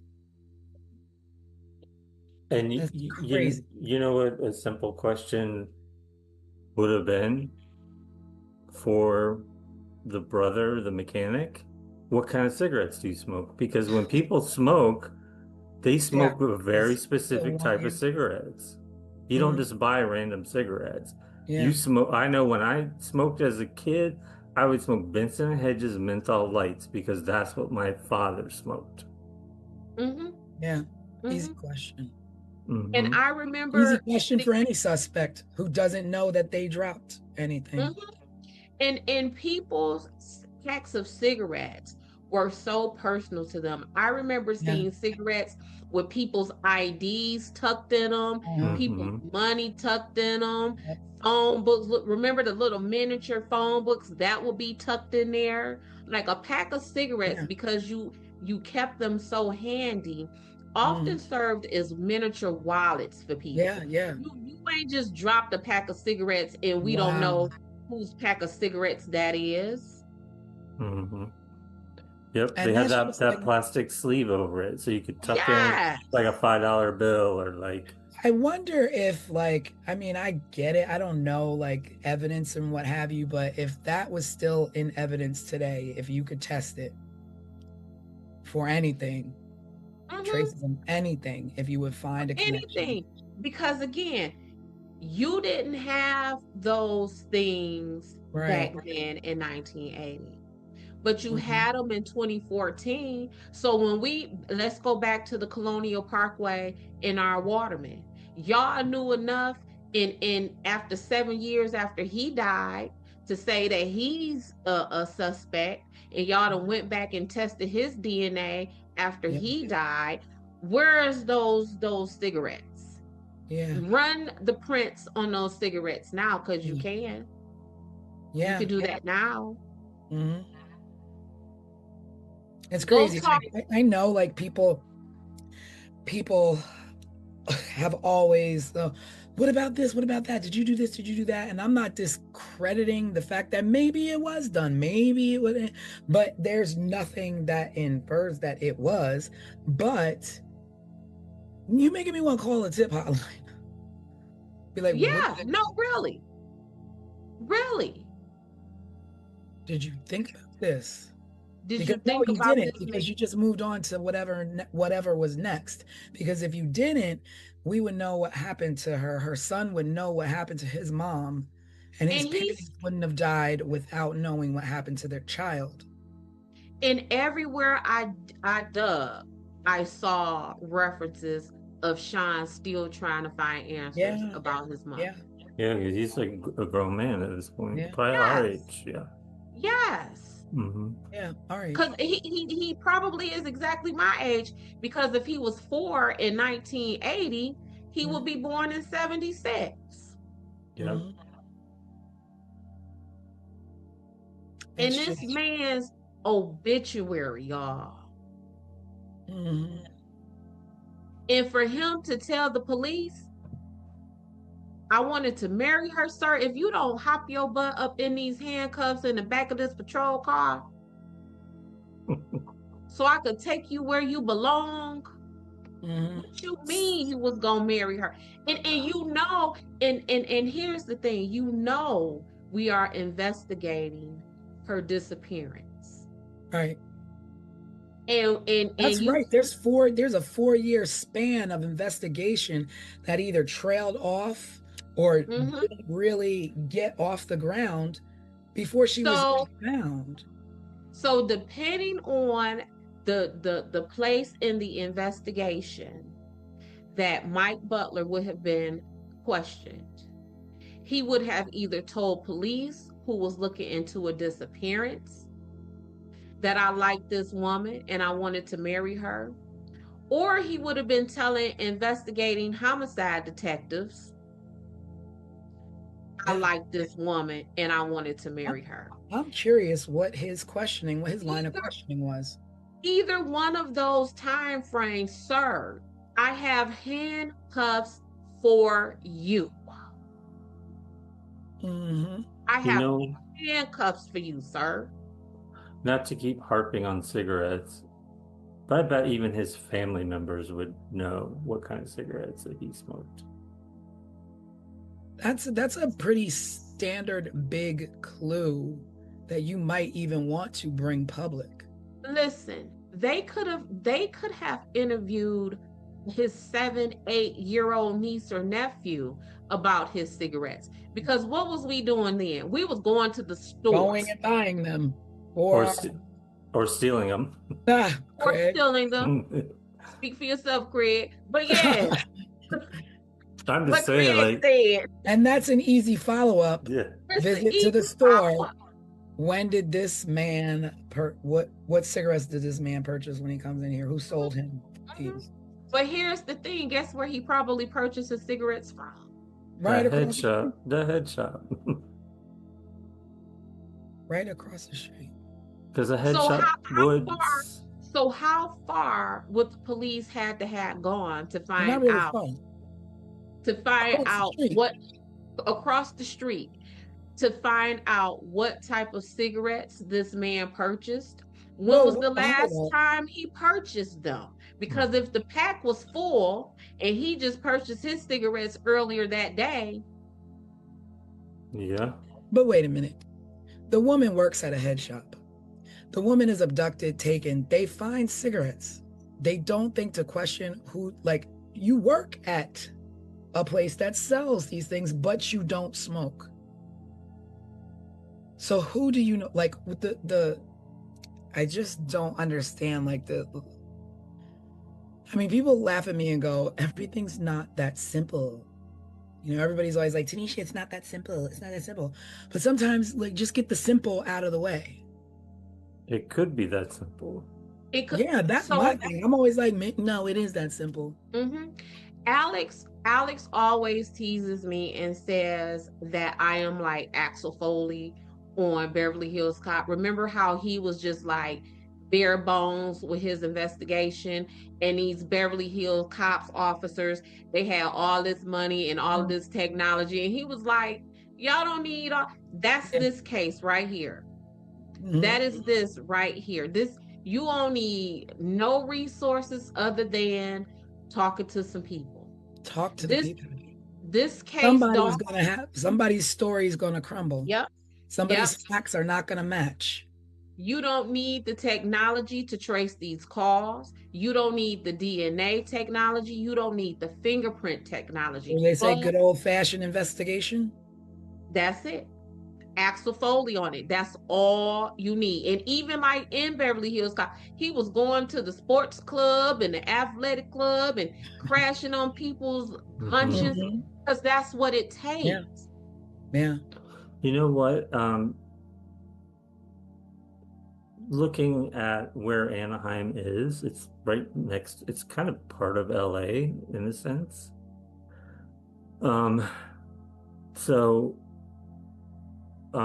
It makes sense. Anyways, it makes sense to me that she would be playing or be hanging out with an all-girl like punk band in the 80s. In LA, it was like they were all over the place.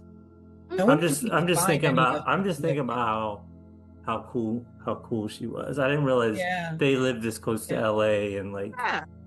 That's what I'm saying.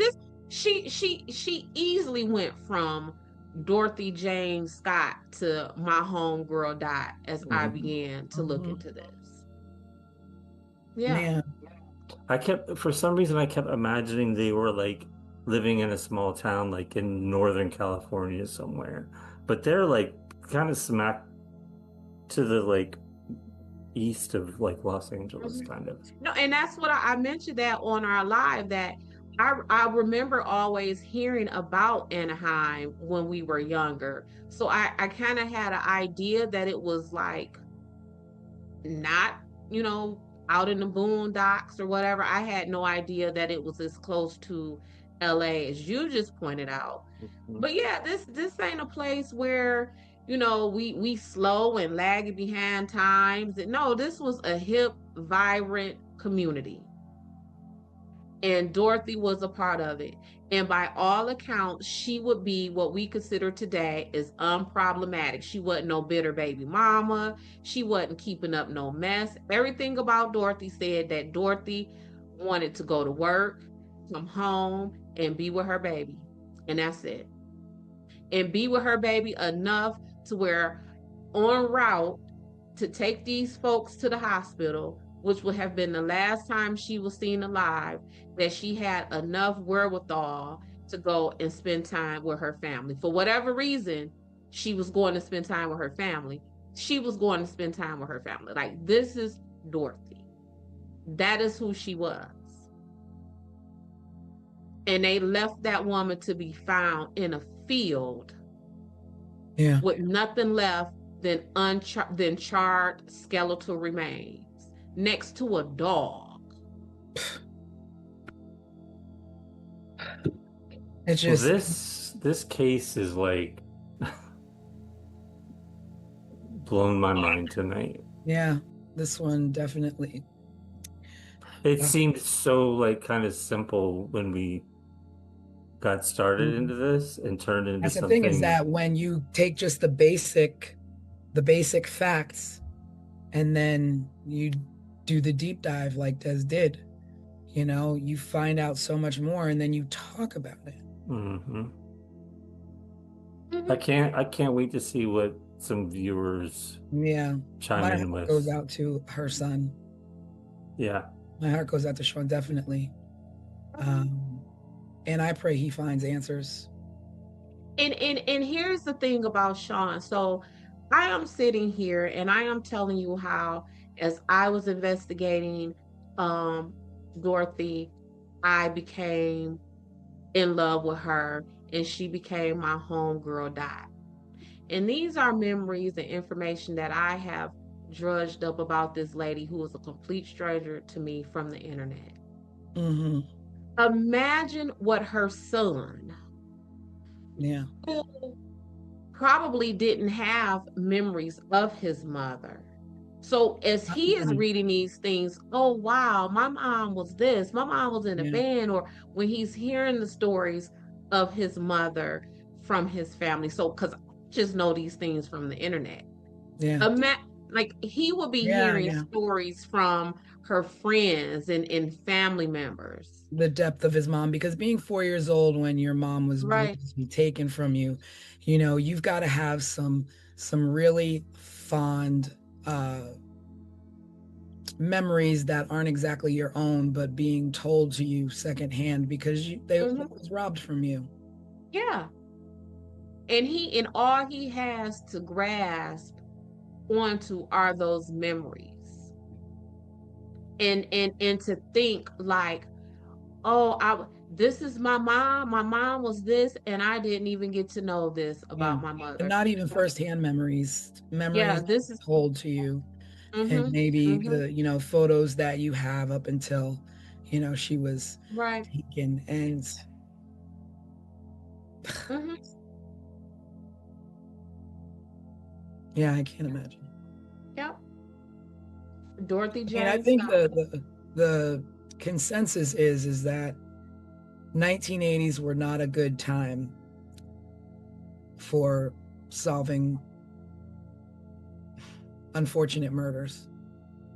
And so many people in that decade are just, I mean, so many of us, the Gen X generation, have no answers for the terribly criminal things that happened. And it was a different world then. It was a different time. I mean, these things still happen, but we got drones, we got all these different things that in a second you can barely get down the block committing crimes these days. Like, it takes about a week, a month before we find out the result of there's no such thing as real kind of unsolved crimes at the volume that it was in the Well, 80s. yeah, and the unfortunate thing in everything you just said is absolutely correct. But even with what you're saying is being correct, at this rate, I believe just nationwide, about maybe half of murders still go unsolved. But that's a case of the bottom line. That's all Mm-hmm. this. Because if you Yep. have this, Yep. then it's solved. If you Mm-hmm. don't have this, then you can wait. Mm-hmm. You can wait until you can Yeah. afford to This meaning money, right? money, Mhm. the Yeah. money. Yeah. Because there's no reason that a murder can't be solved with the proper time given. But when there's no money to be paid and there's no, you know, the fact that you have to pay certain amount of pennies on a dollar for a page I mean, of yeah, of investigation for your own family right. member is insane. Right. And some families are actually, resorting to contacting investigation agencies. Like there are investigation agencies that just do this, like solve Yeah. work on unsolved open cases, right? And yeah, is family shouldn't have to do that. I shouldn't, because the truth of the matter is our tax money is already paying that. So now I got to pay some more money to hire an investigator to pay y'all to do the work that I'm already paying you to do. Yeah. So I'm paying out of my pocket 2 or 3 times, and I'm paying out of my soul because my loved one is gone, and y'all ain't telling me nothing. Y'all ain't telling me nothing. And you got cigarettes, you got coworkers.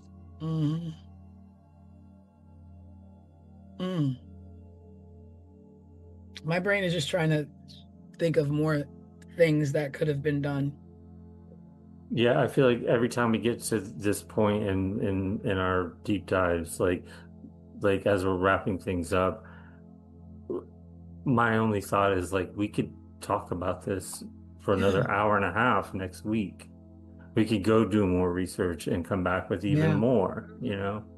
Yeah. And I mean, at this point, like I would even love to know the more in-depth things that were done from what Sean would know that was done, because I'm pretty sure you don't let this go. You don't let things go until, we saw Tara Calico's parents till the day they died, still wondering, and not giving up. And you just don't give up till you get answers. And unfortunately, too many people pass away before they get those. Right. Just like Dorothy's parents. Just like Dorothy's parents. Just like Sean's mom. This was Sean's mom. This is, to the people in the media, this is Dorothy Jane Scott. Yeah. To Desiree, this is, her make-believe new BFF Dot. But to Sean, that's his mom. Yep. That's his mom.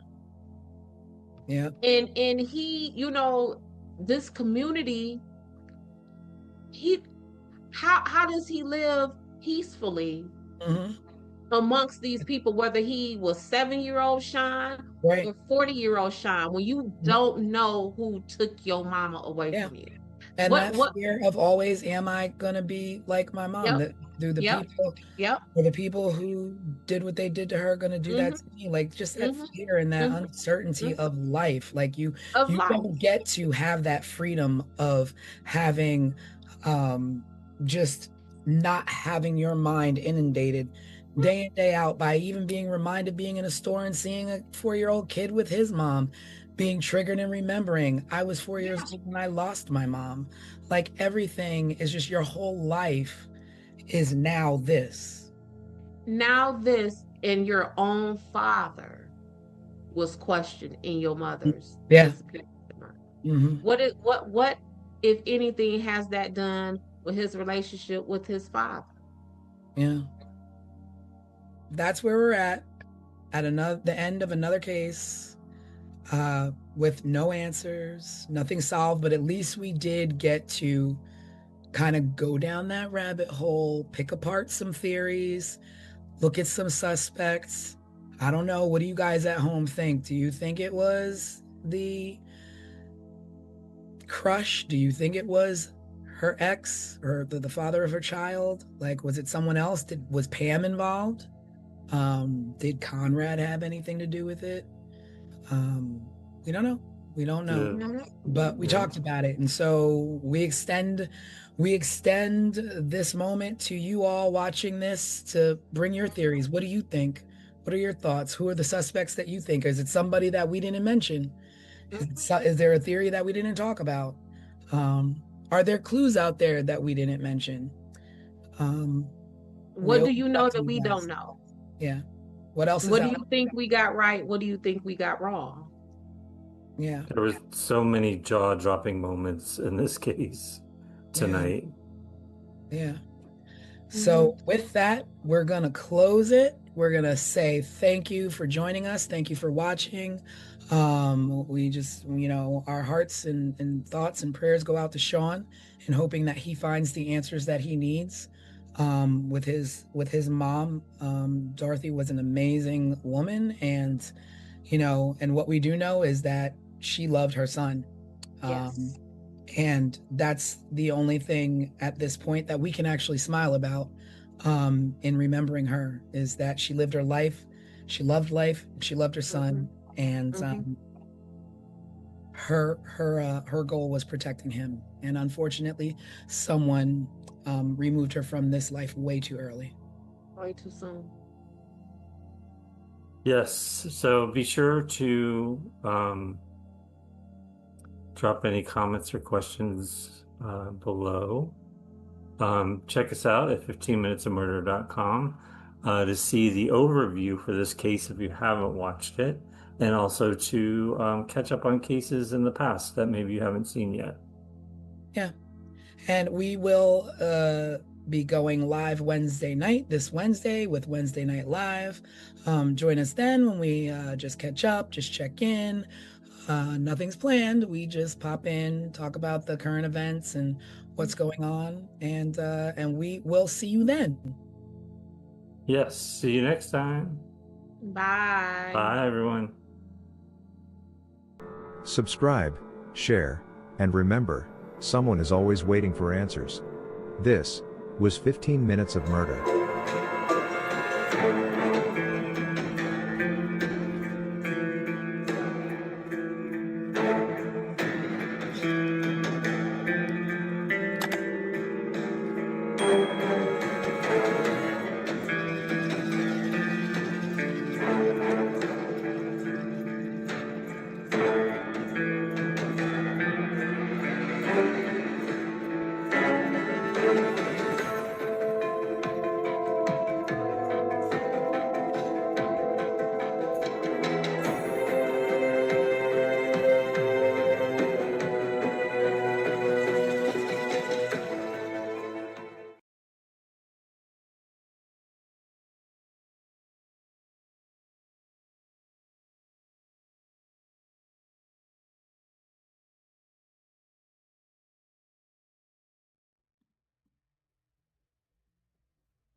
In the winter of 1986, in Suitland, Maryland, just outside the nation's capital, a stretch of woods behind a neighborhood recreation center became a place of dread.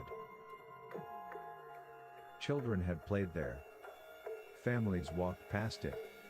And teenagers cut through it on the way home. But over the course of weeks, those woods would yield a terrible truth. Young women were being killed and left there. 5 lives, 1 community, and a mystery that has never been solved. This is 15 Minutes of Murder.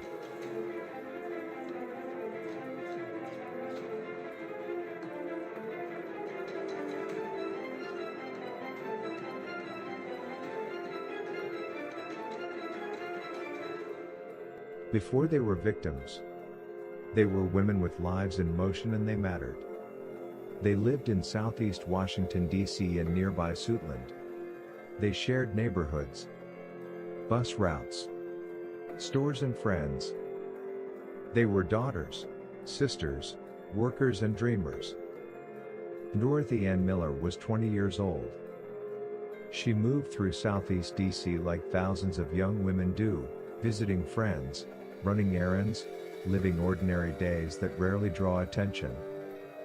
On December 13, 1986, her body was found in woods near the Bradbury Recreation Center in Suitland.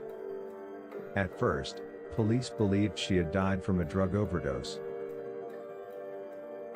But the autopsy revealed something far darker. Dorothy had been sexually assaulted before her death. She was the first known victim in what investigators would soon recognize as a pattern. Pamela Malcolm was 25. She worked at the United States Patent and Trademark Office in Arlington, Virginia. It was a steady government job. the kind many young Washington area residents would build futures around. She lived with her mother in Suitland. On October 21, 1986, Pamela left home to buy cigarettes, but never returned. Nearly 3 months later, her remains were discovered in the same wooded area where Dorothy had been found. For her mother, time had frozen on the night Pamela stepped out the door. Juanita Marie Walls was 26.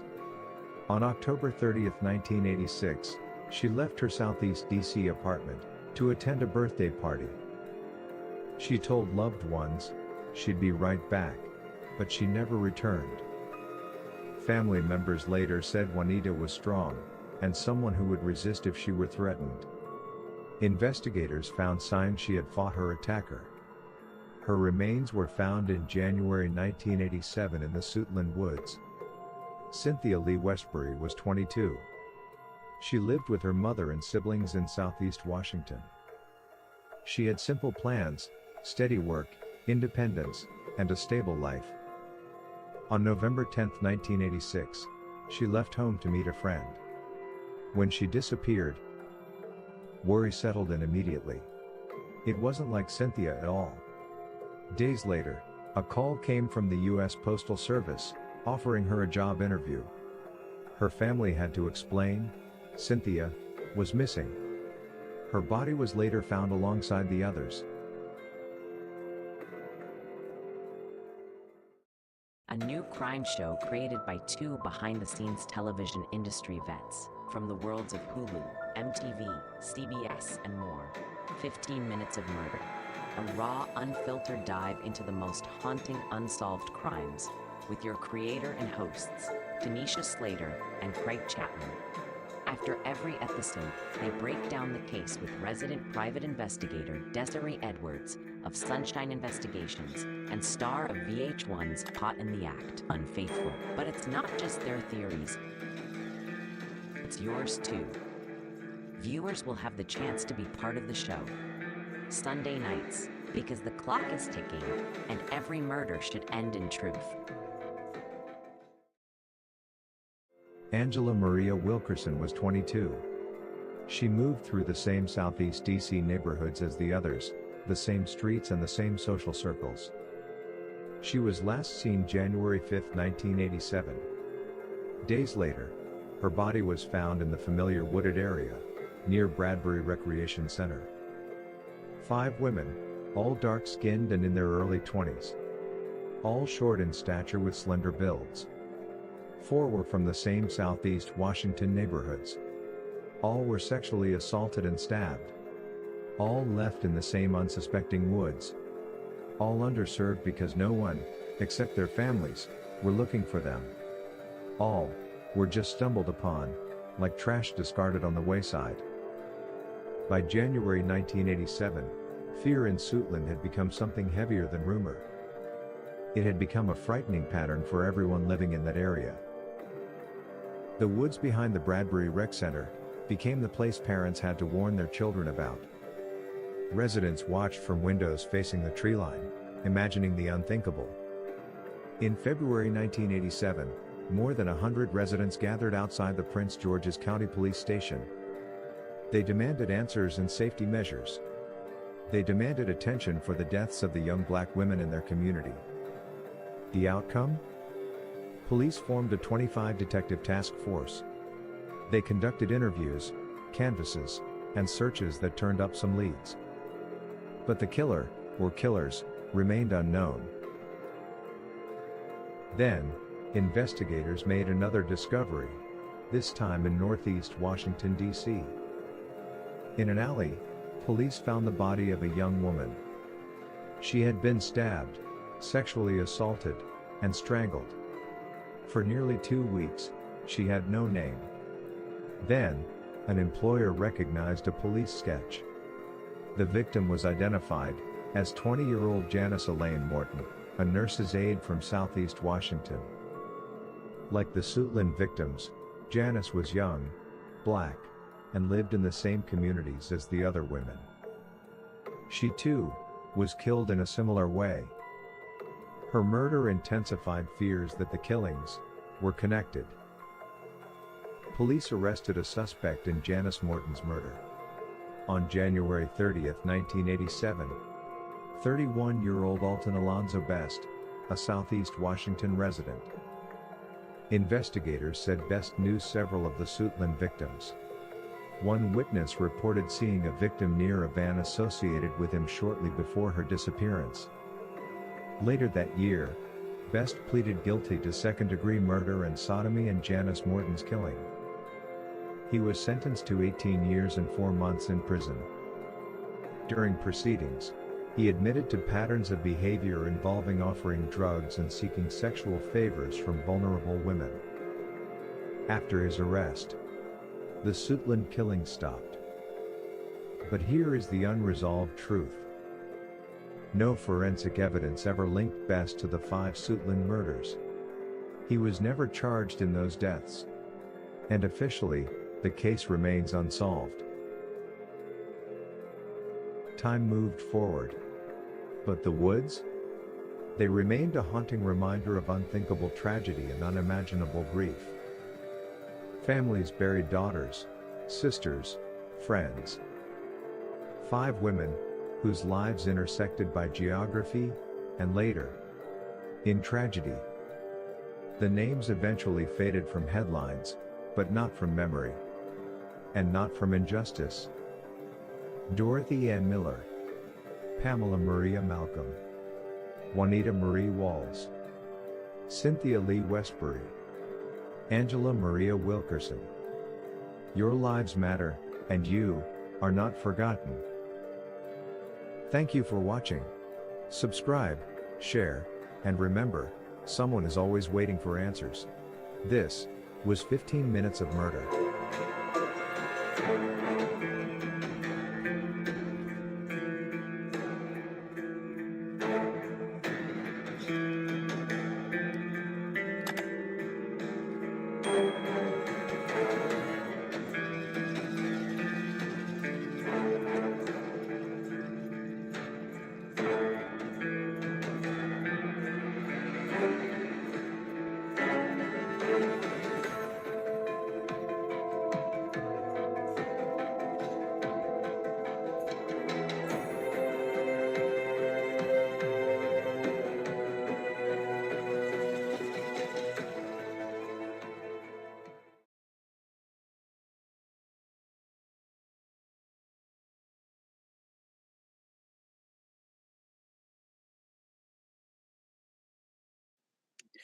Hello, everybody, and welcome to our Sunday edition of 15 Minutes of Murder, where we take a deep dive on our last case file that we presented last Sunday, which is the Suitland murders. We're going to dig deep. We're going to talk amongst ourselves about what happened, what didn't happen, our thoughts, the crime, the punishment, and all of those things. So I am your host, Tanisha Slater, along with Craig Chapman, and our resident crime expert, Ms.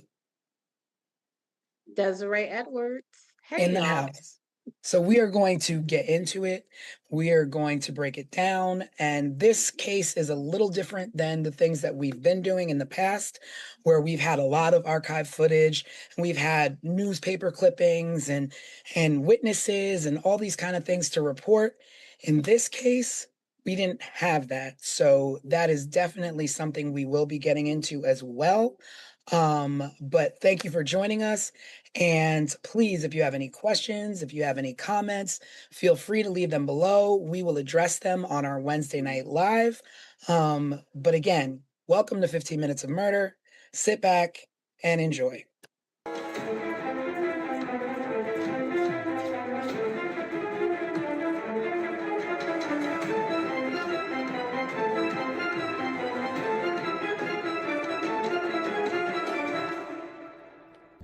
Okay, everybody, so we're about to get into that deep dive, but before we do, make sure you like and subscribe so that you never miss an episode, never miss a live. Stick with us, we'll stick with you. Make sure you subscribe. We appreciate every single subscription. So let's get into this deep dive. Now, what did everybody think of this?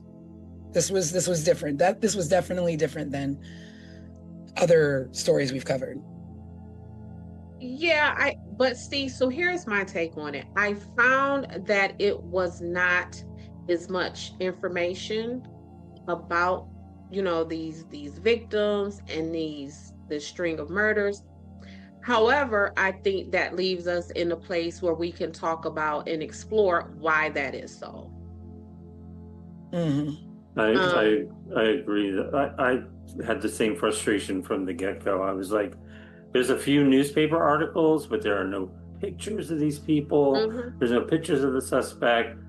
They were obviously like serial killings. I mean, I think it's over 3. They consider it serial killings, and they never, anywhere I read, called them serial killings. So there was a lot of like missing information, like almost nothing was done. Yeah. And so as I was exploring and trying to figure out what the heck is this and why is it almost an empty landscape for these victims, I started to get like curious about these dates. But listen, this is again, these dates started to be curious to me.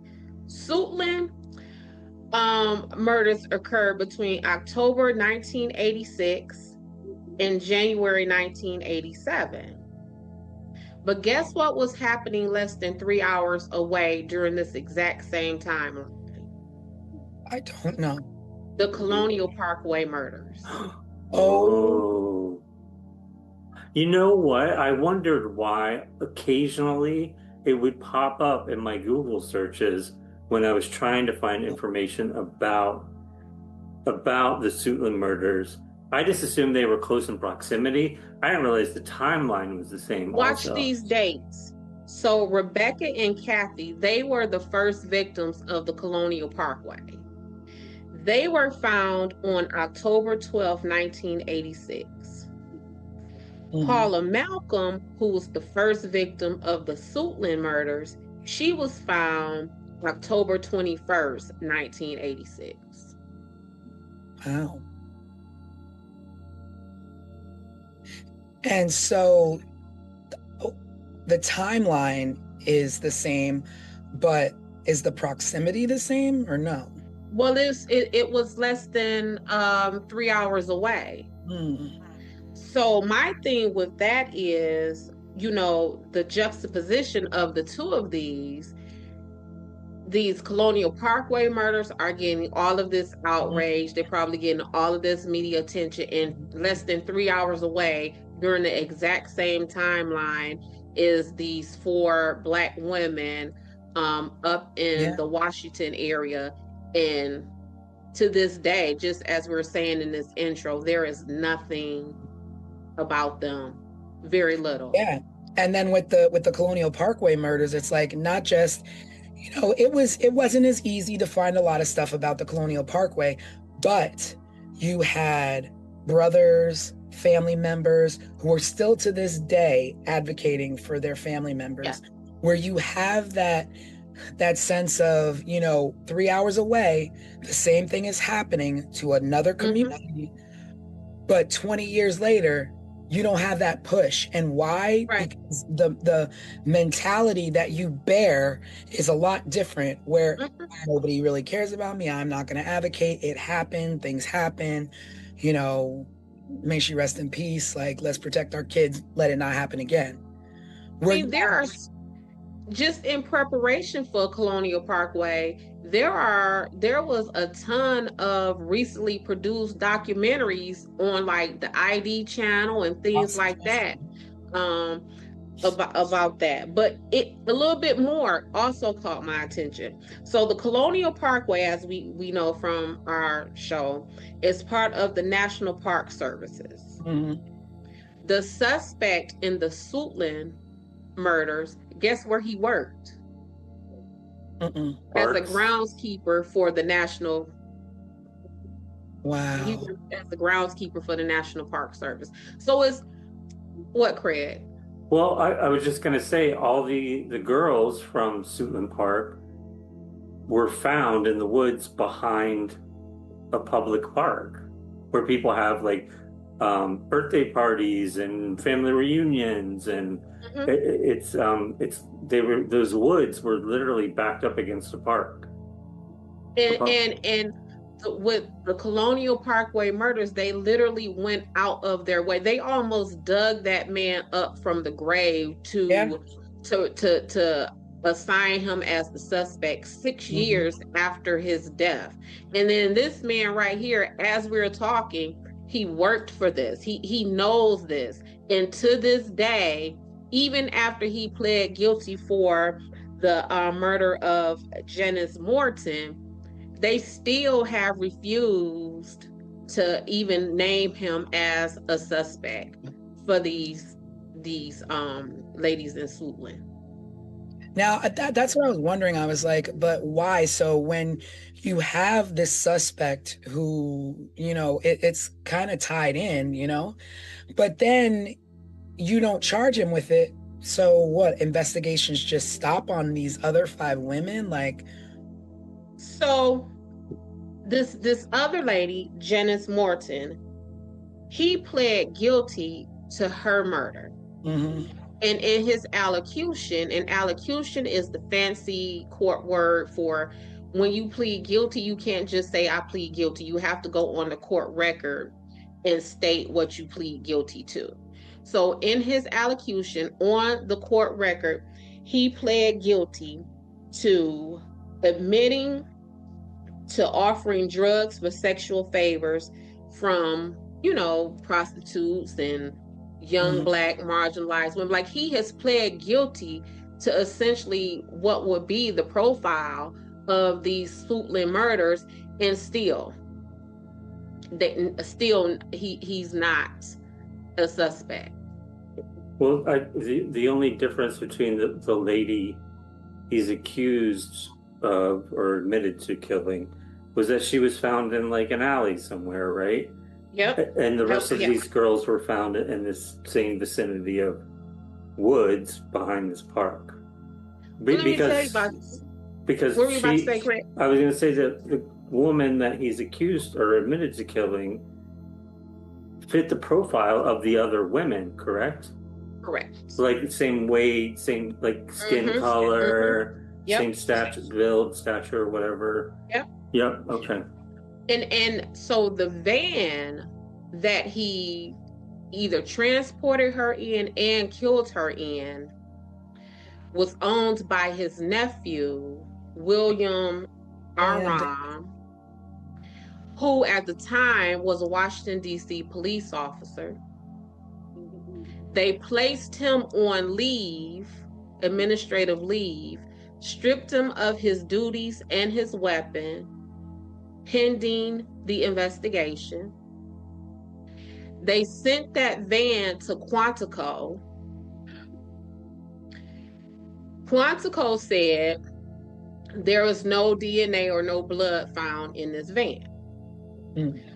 But this cop nephew admitted during the investigation that his uncle, the suspect in this, whose name is Alton Alonzo Best, had told him to clean out the van, that there was blood in the van, but Alonzo told the nephew that the blood belonged to his one of his friends. So it's all of this stuff here. So was that blood just never tested? Or I don't know. They cleaned it up, but that's what. So when we're talking about these cases, y'all, and I am always skeptical and sheep poo-pooing away scientific evidence and stuff like that. This is what I'm talking about. So you sent this van to Quantico. That's the best of the best, sir, when it comes to American investigations, right? So you sent this van to Quantico. Quantico says there is no DNA here. But the nephew in his investigation said, well, it should have been because we cleaned it up. And going forward, this suspect, Alonzo Best, eventually confessed to this murder. So it's like, if there's no blood in there, then why would he have pled guilty to this, right? Like there is that there, you see what I'm saying? Like there is that connection. And going back to the Colonial Parkway murders, that man, Alan Wilmer, he passed the FBI administered polygraph test, and because they needed closure for those families so bad, they said, never mind that, this is the one who did it. But in a very similar situation with this, they're like, okay, well, there's no, go ahead, whatever, it is what it is. So it's like, even in handling the evidence of this stuff, it's different between the two cases. Yeah, it's just it makes no sense to me that like that's scary. Like that like put yourself in that position. And I don't mean you, I mean the viewers. You have a park near you. It's 15 minutes up the road. Not one, not two, not three, not four, but 5 bodies found in those woods. And they're not even, some of them were so decomposed they couldn't tell what was the cause of death.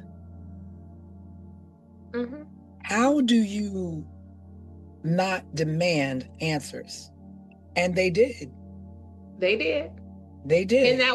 And that was something too. So they demanded answers.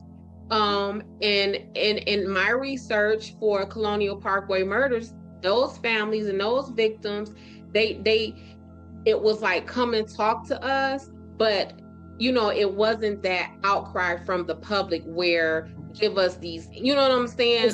Because there was no need for it. Correct. The police were knocking on doors. They were trying to figure out what's going on in our community. Yeah. So one of the things that I did not like with this Suitland investigation is I read that they said that whoever was committing these crimes was doing this for sexual pleasure. And this is something too that we talk about when you miscategorize crimes and motives and stuff like that. Rape is not about sex. Rape is about power and control and domination. Because if it was just about sex, then no one would rape, because you can get sexual release by yourself, right? Like you can do that to yourself. You don't have to do that. And then these women were stabbed, kind of like what we're always talking about, like the closeness and the intimacy that it takes to do stabbings. And so I know that the investigators were thinking that the women were not killed in the areas that they were found. But wherever they were killed, if they were stabbed, that still would have been a more intimate place, because again, that it's a struggle to stab someone. And then this back and forth motion is going to be blood everywhere.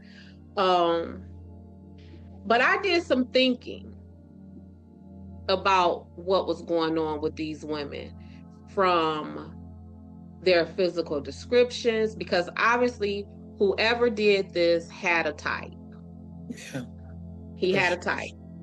These were young Black women who were very petite and small in nature, with short hair and dark skin. And this was happening in the 80s. So my investigation brain said, Des, go back to the 80s. What did this look like and feel like for the 80s? Thin built, maybe these women were chosen because possibly childlike in their stature. Maybe they seemed to be powerless, not strong enough to fight back. Short hair, maybe that was a preference for like a boyish appearance versus CT, you got your long hair, you're flowing type deal. Dark skin, and let's just talk about what it is. For a whole lot of people, dark-skinned Black people are deemed less attractive, less valuable. So with that, had made these women even more easy for him to toss away and just discard. And then the sodomy, because they were sexually assaulted, but I found it wasn't just like vaginal rape, it was sodomy. Violent. But not just that. As I was putting all of this together, what is the connection of all of these things? And I was wondering if this person's motive to do this to these women was a release for some kind of internal sexual repressed rage, in the sense of, was this person fighting sexual demons? Was this man at the very minimum bisexual? And that these women in their physical descriptions gave him the, yes, these are women, but in their appearance, in their presence, they give him boyish type stuff. So now he's in a position to where now he is satisfying all of those rages, all of those taboo desires, and then to just toss them away like that, like, is that the internalized stuff that he has from himself? And he projected that on. Like, I think so, but I don't know, Des. I think you think so, Craig. I don't know. This is definitely not one-offs. This is serial. Yes. And what made me really hone into the appearance of these women is in nothing else that we have seen thus far did the suspect have a set type. Yeah. Right. They've always been very different, very. It was, yes, this was very targeted, and not just very targeted, because you could say, okay, Black women, streetwalkers, that could be anything, but the appearance of these women was very concrete and very fixed. Mm-hmm. And I think that when we are looking at this and profiling a suspect and a motive, the way the descriptions of these women are, I think we would be remiss to not really dig into that and pick it apart in what it is. And I mean, that too, though, when you say like picking apart a suspect, is that I feel like in part of that profiling the suspect is also profiling the victims, but we don't even know who the victims are. We don't even know. Exactly know, so that we can pinpoint, okay, well, this victim was about this. This is where she went. This is where she frequented. These are the she knew, like, and they all like rolled in the same area, the same like parameters, and like, so we don't know anything about them. It makes me wonder, did the police also take the time to get to know the victims to then get to know who the suspects could possibly be? Well, the police, I know they started raiding what they call the red light district of Washington. And so with that being said, if this is the red light district and the cops come in and they're showing pictures of crime victims, of course you're going to say, no, I don't remember her, or no, I don't know her, right? Right, yeah. So it was, where do we go with this? Like, how do we start to put this together, except for the only thing that really struck out to me in my investigation of this is the description and the physical descriptions of all of these women. Everywhere I turned, it was Black women, small stature, Black women, small stature, Black. What does that mean? And if we don't put a meaning to that and we don't sit and pick that apart, then would we have missed that?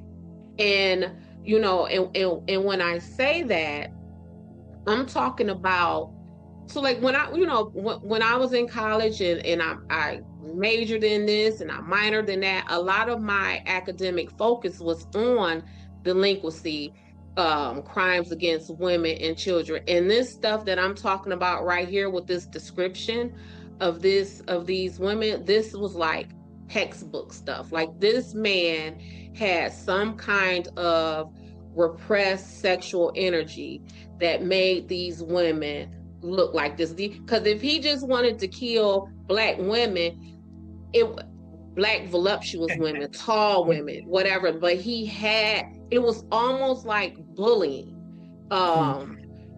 You know what I'm saying? So that's where my mind went. And what you say, T? It made me wonder too if any of these women knew each other or even knew him. Well, they said he knew some of them. I have so many questions, or so many thoughts even.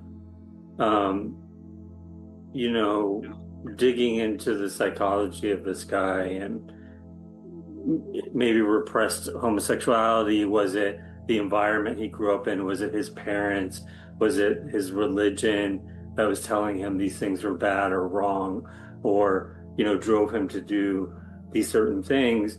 And the little I did read about these women, and you're talking about the cops went into the red light district, but wasn't one of them like a nurse and one was trying to get a job? Like, were they really like traipsing around in the red light district?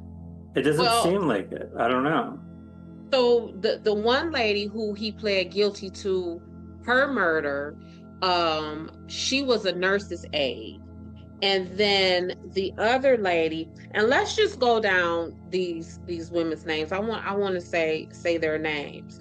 So there was Dorothy Ann Miller, who was 20 years old. Her body was found on December 13th, 1986. The next victim was Pamela Malcolm. She was 25. She disappeared on October 21st, 1986, and was found in January 1987.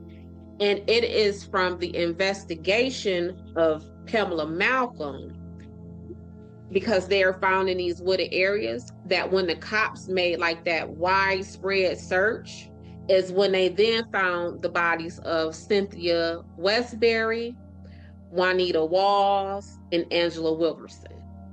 So had they not have went looking or did that widespread search for Miss Malcolm, they would not have found these other victims. But let's talk about this one other victim, Juanita Walls.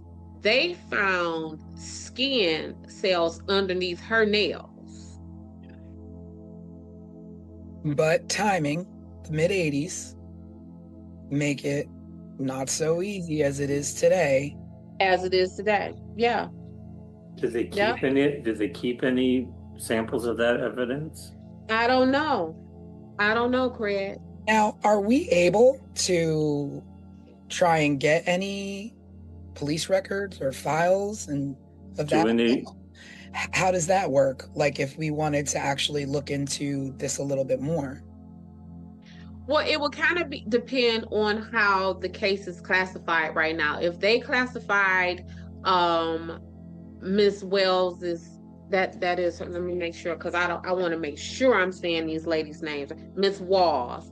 If they classify Miss Walls' death as a closed case, then yes, we can try to pursue her test results, or even the case file from the PG Prince George's County Police Department, as they were the lead investigating agency on this. So we can submit a FOIA request, and we did submit FOIA requests for the Parkway murders. And a FOIA request is acronym for Freedom of Information Act. You essentially you could go on these agencies' websites. It used to be a time where you will send them a formal letter, but now you go on any of their websites, in the ticker it says, in a Dropbox, FOIA request, you put in your name, you tell them what you're looking for, and then they will send you back what they deem is public information. I would love to do that for this case. Yeah. I think it's Yep. well worth it. Yeah. Yeah. Yeah.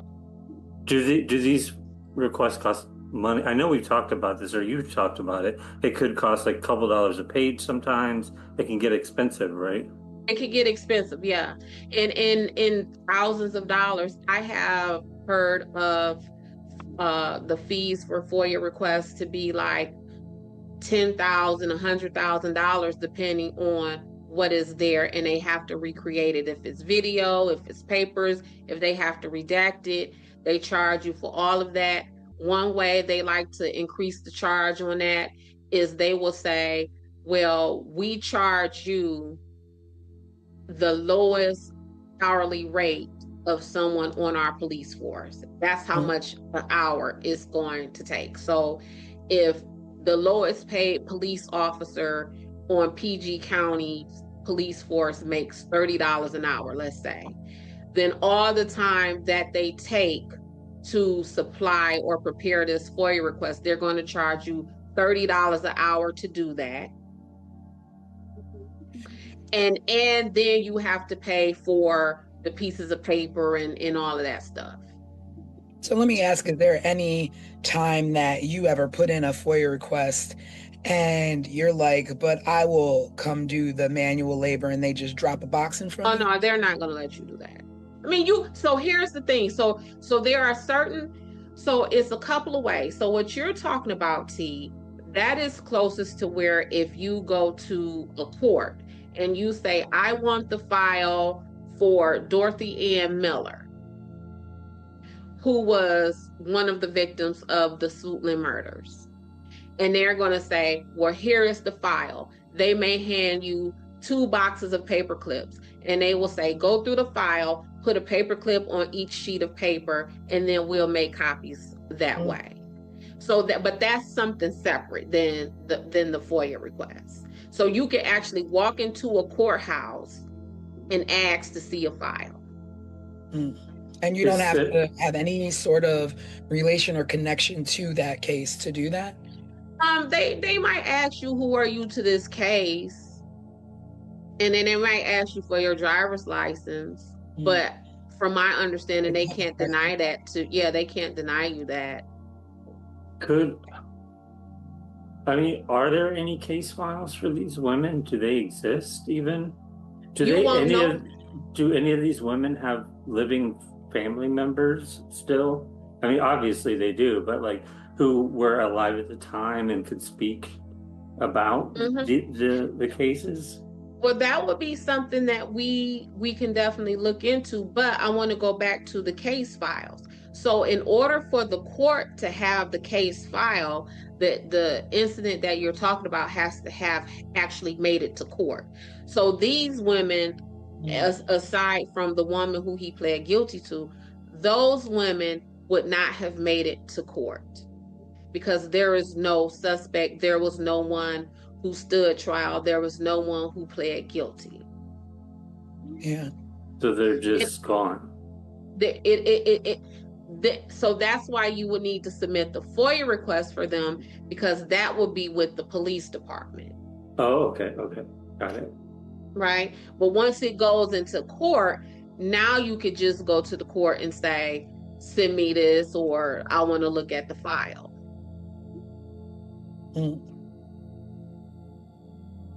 We should see if we can obtain any additional information. I feel like there's so little. I feel like Tanisha did such a good job telling the story with the overview, with how little information there is. I wonder, like, was this not reported at all? Like, was it not in newspapers, at least local newspapers? And I think these women were also victim of not just this man, but I think they were victim of the time, because again, we're talking about the late 80s. We're talking about an area that is categorized as being, having a lot of low income housing, like projects and apartments and complexes, which means, it's probably the hood and things like that.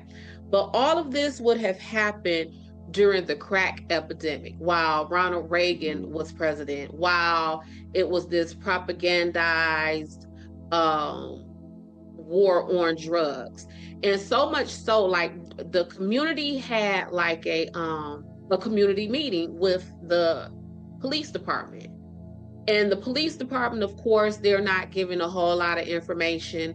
And one of the women at that meeting stood up and said, well, let me ask y'all this. How is it that whenever somebody can sell some drugs, y'all are right there arresting them? But now we have all of these dead, missing Black women, and y'all can't find this killer. And so, again, that's part of why y'all always hear me hollering about Black communities and marginalized communities being over and under policed at the same time. So we have this community that would have been, like I said, propagandized and used as fear mongering during that presidential administration. I mean, we had the president's wife on television talking about just say no to drugs and all of that kind of stuff. And so y'all have all the resources for that.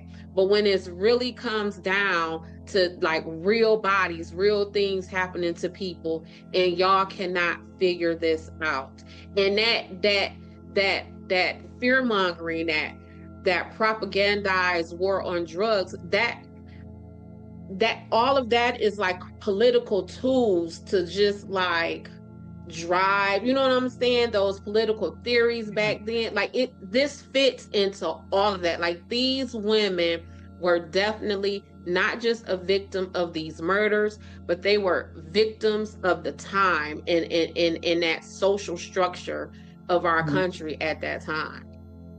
Yeah, but also you have to bring light to the fact that they were victims of this killer. They were victims of circumstance. They were victims of timing. They were victims of societal stereotypes. Yep. But that was in 86, 87. And here we are in 2026 and still experiencing the same disparities when it comes to being missing and exploited and murdered and all of those things. So time hasn't really changed very much since the Reagan era of how we look for us when we are missing. And then this whole investigation. So then because again, we always talk about the task force and when I'm fussing about those things. So in the 80s, there was like a community, almost vigilante group called the Guardian Angels. I believe, at least from my childhood memories, they were in New York, essentially policing the subways and things like that. So the Guardian Angels came into the area to want to help the investigating officers with this investigation. Do you know those officers? Yes. And do you know that they did not want them there?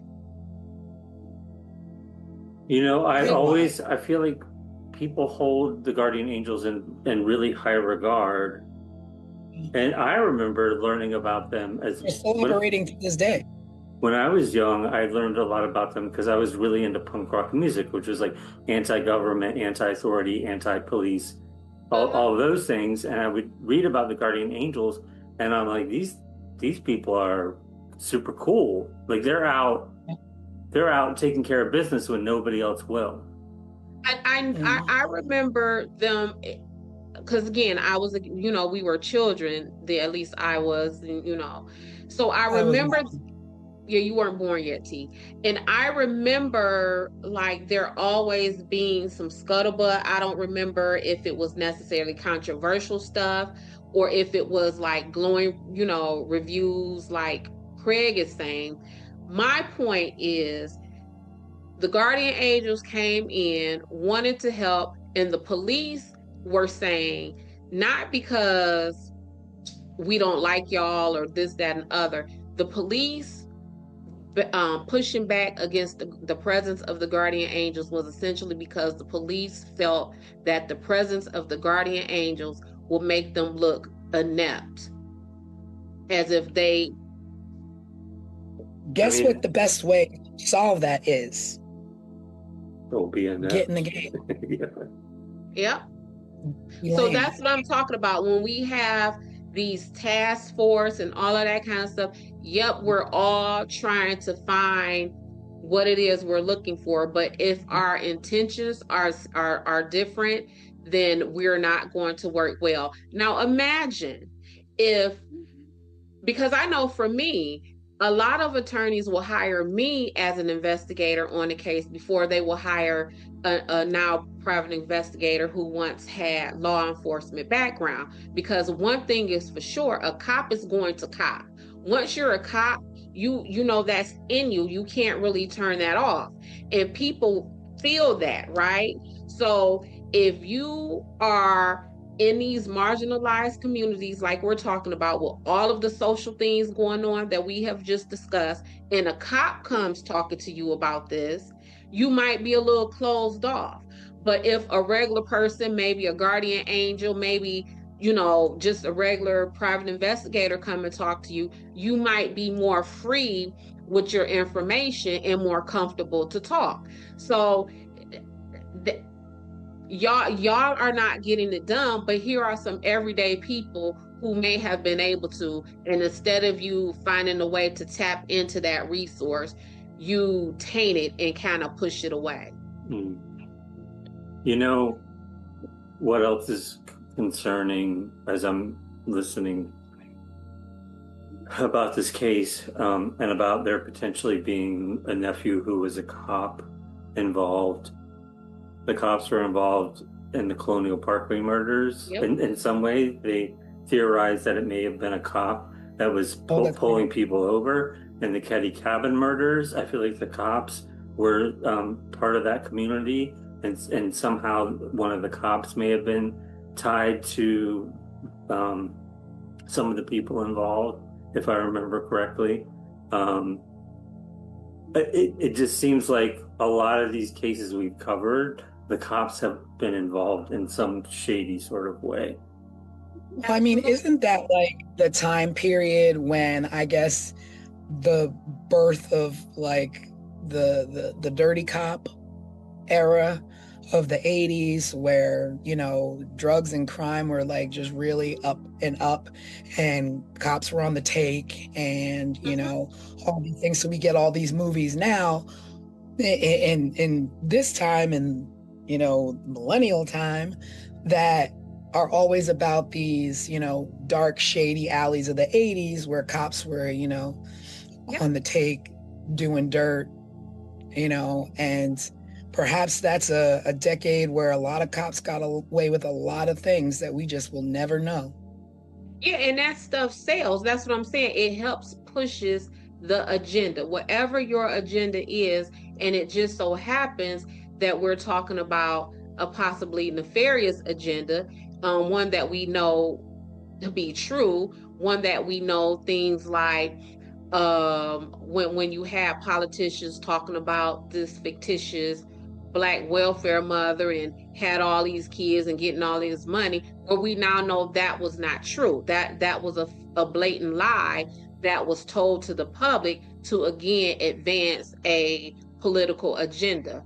And so crime, especially when it is depicted coming from marginalized people, black people, poor people, Hispanic people, whatever the people are, that is a way to push, again, an agenda. I tell my clients all the time, these prosecutors and these politicians are getting raises. They're getting reelected off of you. Like, you, whatever that crime is that you are being charged with, and they get a guilty plea out of you or a conviction out of you, it is highly possible that a detective or a prosecutor just got that corner office that everyone looks for.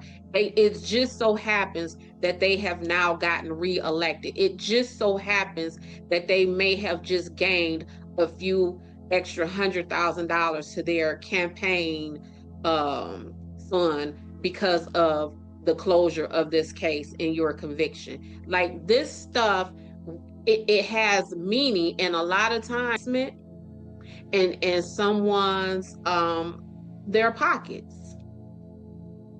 I mean, there's, we could point fingers at them as well, but there's also a difference in communities as well, where it's like snitches get stitches, so keep your mouth shut, which then the community makes it difficult for officers to get to the bottom of certain things. Absolutely. So And again, that is where, absolutely, and that is where the presence of the guardian angels could have been helpful, because this could have been people coming to people who looks like you in one way or another, at least closer to you than these cops or these investigators, to kind of talk you through that, right? To kind of explain to you or make you comfortable, or just help gear you in a better position to help the police than just the police coming there to you.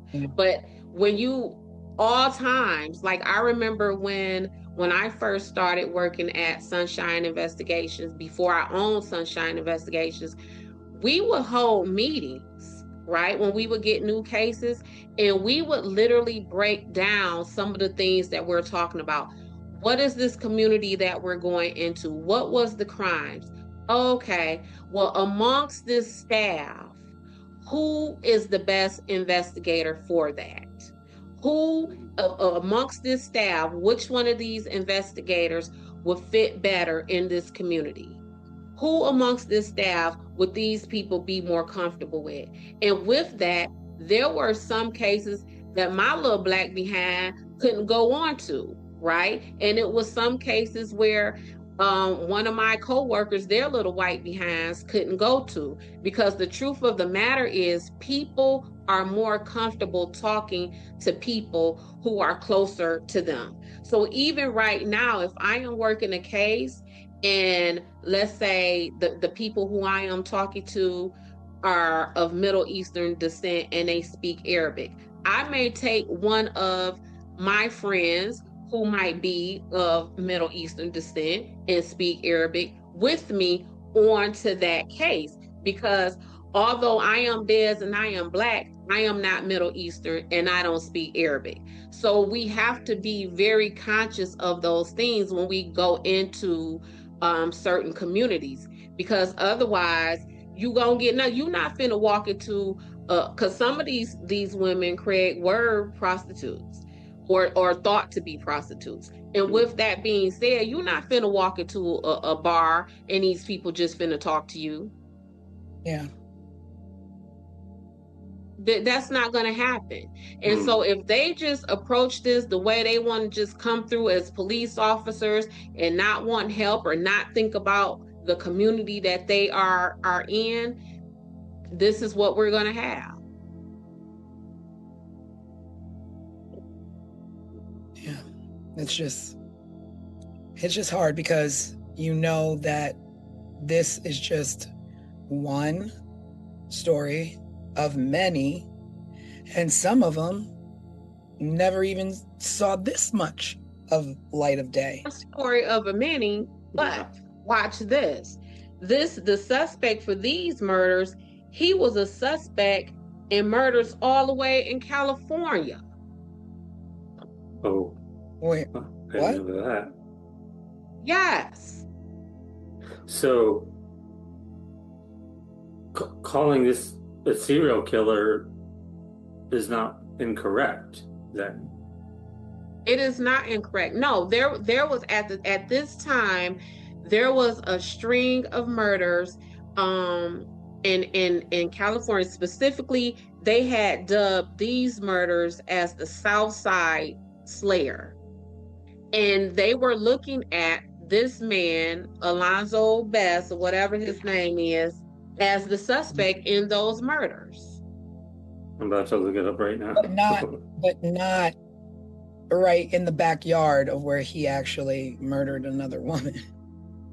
Correct. Because for some reason she didn't fit the profile of location of where she was found. Yeah. Because she was found in Cali, he's probably not connected to these Woods murders. But California, all the way across the country, But it's even worse than that with this community. So just as they were recovering from a string of murders called the Freeway Phantom murders that occurred between 1971 and 1972. So this community was being brutalized. The freeway what murder? Freeway Phantom murders. Wow. And these were also to where you become desensitized to that kind of sense of violence and murder and gone missing and nobody's looking for you. You all of a sudden become accustomed to this, to where you don't even begin to be outraged about it because it's just your way of life. And that is the saddest thing. Yes. These freeway phantom murders were also all Black women, it looks like. Absolutely. And the reason why it was called the Freeway Phantom murders is because they were killed and just tossed along the freeway. Oh my God. Were the California killings, did the women in those killings match the same description as the women in the Suitland murders? They were Black and marginalized women, and I am not sure exactly what made the Suitland suspect attractive to them in that, because I actually, what you say, T? I'm just mind blown. They're like, we're gonna connect you to the murders down the block in the woods, but you know what? We got this case all the way out in California that you might look good for. You might look good for. And really, and Craig is onto something. Like, people really get desensitized to what is going on. And I work cases all the time when I go and talk to, witnesses or whatever. And they literally say to me, Des, I'm not participating in that because nothing is going to happen. Nothing is going. Yeah. That's sad. You believe that your efforts are a waste of time because nobody is going to invest what they need to invest to get you the answers that you need. Yes. And it's happened because you see it time and time again. Correct. And then there's no protection for you when you are afraid of something, of repercussions coming down on you because you spoke. There's no protections for you. No protection. Because you are absolutely right, T, when you said snitches get ditches. I mean, snitches get stitches and left in ditches. That is absolutely correct. And so now, if I am from underserved community and I am the brave one and I come forward, because now I'm a snitch, and I come forward and then nothing happens, now I have exposed myself for what? I've exposed myself for no reason at all. Because now you in the ditch and the person you were advocating for has no answers. So, but let me just say this, the whole snitches get stitches thing. I get it. All right. Well, yeah, whatever. All right. But you know what else is crazy? That you have the mentality that I did this bad thing. And if you say something, I'm going to take you out for it. And it's like, no, get your life together. Knock that off. Like, I have no right to take somebody else out of this world because I didn't bring them into it. And I get, like, things happen and you have to be able to get by in this world. And if somebody ain't going to help you, you're going to take it by any means necessary, whatever, blah, blah, blah, blah, blah. I'm not about that. I see something, I'm going to say something. Snitches can get stitches all day. Okay? Because my mom raised me to do the right thing. And I'm tired of people thinking that they don't have to live by a standard that everybody else wants to live by. And you know what? It could be an unpopular opinion, but that's my opinion. Get your life right. Get your life straight. There's a lot of... Someone has to be brave to change things, right? I mean, and Malcolm X, Martin Luther King, Rosa Parks, all the other less known, civil rights heroes, They were putting their lives and their safety and the lives and safety of their loved ones, their children on the line, right? So it definitely comes a point to where someone has to do it. Someone Right. has to do it. Right. And I feel like it's a little bit of a dying age, because we had these leaders who were like, these things aren't right, these systems aren't in place for us, so we're going to begin to put systems into place that work for us. And they didn't do it by taking from others, they did it by holding up communities on their shoulders and literally spending their last breath dying with that same goal and that same purpose. And it wasn't for you to be like, it was to make sure that you have a better way of life, that you have colleges to go to, that you have programs that are going to help you get to where you need to get, because there's a section of our America that doesn't want you in it, that doesn't want to see you advance. But people like Martin Luther King, people like, rest in peace, Jesse Jackson, who spent his last moments making sure that we're going to be okay, to keep hope alive. And keep hope alive doesn't mean snitches get stitches, because I'm doing some dirt over here to get what I believe needs to be mine. But again, it may not be popular opinion, but that's my opinion. Yeah. No, the whole system deserved a better life. They deserved answers. Their families deserved to know what happened to them. And full stop. Well, no one deserves another person out of this world. Well, this man, what's his name, Craig? Did you look him up for me? I have it right here. Alton Beth. Alton, yeah. Yeah, I think his middle name is Alonzo. Yeah, that's why I keep saying Alonzo, because his middle name is Alonzo. So this man, Alton Beth, let's go back to this young lady whose death he did plead guilty to. He met this woman at a party, offered her drugs in exchange for sex.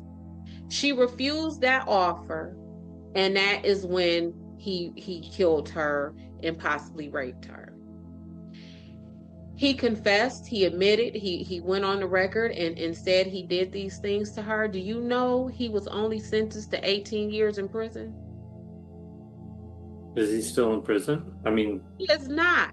Is he still alive? I mean, he is, and let me tell you about it. He's still with us? Yes, he's like 70 years old. So he's out walking around and potentially could have killed these other women found in the woods in Suitland, could have potentially killed these other women in California before that. And he's out just walking around now? Hold on. And after his arrest for that lady who he pled guilty to, so the murder stopped right after he was arrested. He was arrested. However, there was bodies that were discovered, and those bodies, the state of decomposition for those bodies gave indication that they could have also been victims of his. Yeah, so these are additional bodies on top of the 5. Yes, it was like 2 or 3 more bodies that were discovered after his arrest. And the decomposition state of those bodies indicated that they could have definitely fit in the timeline that he was active. But different locations. Yes, no, they were all in the same, like some of them were found like in the same proximity of these other ladies, yes. If you read about Suitland murders, it says victims 5 to 9. Mm-hmm. So there's like a range of like an additional 4 that possibly could have happened. Yeah. So he got out. He is a registered sex offender for the rest of his life. But he's now a homeowner. He's just living out in the community like everyone else. Wow. And in the home, I did the Google search and was able to look at the home. His home right now is in better condition than a lot of the homes that our viewers live in right now. Is he still living in the same area? Yes, he's still in the Maryland area. Yes. Is So he let's married? talk about his cousin or his nephew who essentially helped him in this, the cop. So I guess the cop either retired from being a cop or was no longer allowed to be a cop, because he then went on for a life of crime and he has been convicted of theft charges and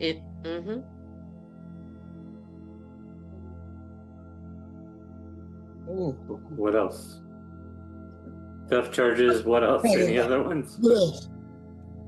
just a bunch of, just several theft charges, things that would be unbecoming of someone who is an upstanding police officer. Yeah. But It speaks to his character. Absolutely. And these two remain to be thick as thieves to this day, because in 2016 they filed paperwork to join to create an LLC together. What kind of business? They couldn't figure out what kind of business it is, but in 2016. Now, I'm going to also say, I also believe, where are you laughing at? I also believe that people can turn their lives around. Okay. Absolutely. They can, be remorseful.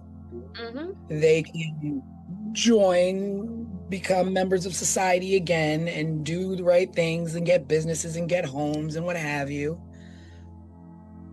But also, you need to do your time. You have to do your time. And again, I am for all of those things, because I am a criminal defense investigator, right? Just last night I posted under one of my older clients one of his posts about how great he is and how amazing he is and all of those things. But that is different, like you just said, when you do your time. This man has a string of dead bodies behind him that it is questionable that he did the deading, he did the killing, and he is just out to live free amongst us with all of the benefits of being a free American. What makes Well, that's what I was gonna say, that of course people can change their lives, turn them around, but I think there's arguments out there that say people who are serial killers can never get rid of that in their system. People who are pedophiles can never get rid of that's in their system. It's something more about your wiring than it is about correcting your life. If you're, I don't know, a jewelry robber, sure, maybe you can turn your life around or something and become a better person. But can a serial killer, would Ted Bundy ever be let free and trusted to walk around as a normal person without fear of him going back to that? And not just serial killer, but a serial killer rapist. Yeah, even worse. But then, but the system puts the onus on us by saying, okay, well, we have alerted you that this person lives in your neighborhood, so now it's up to you to be safe from this person. Watch out for this person that lives in such and such. Well, I would say this. What I am finding in work is that a lot of rape crimes are receiving a lower prison sentence. And the reason why is because you are now on the sex offender registry. And when I tell you that is a very uncomfortable existence, but that is us entrusting you to register. So not just Because you could be, so let's say let's say I am now a convicted rapist and I have done my prison time and now I am released. It is up to me to do the reporting. If I don't go to report. So you don't just get on that list because so you're on the list, but if you move, the onus is on you to report that you have moved. You are supposed to report your employer. It's up to you to report that employer. So if I right now worked at CNN or wherever, let's just throw something out, and then I leave CNN and I go over to Fox News, it is left to me, the convicted sex criminal, to report that I am no longer at CNN. I now work for Fox News. That's crazy. You're supposed to report your vehicle. So if I once had an Explorer and I got a new car because I'm out here, I'm living my life or whatever, and now I have a Cadillac Escalade, it is up to me to report that I no longer have a Ford Explorer and that I have a Cadillac Escalade.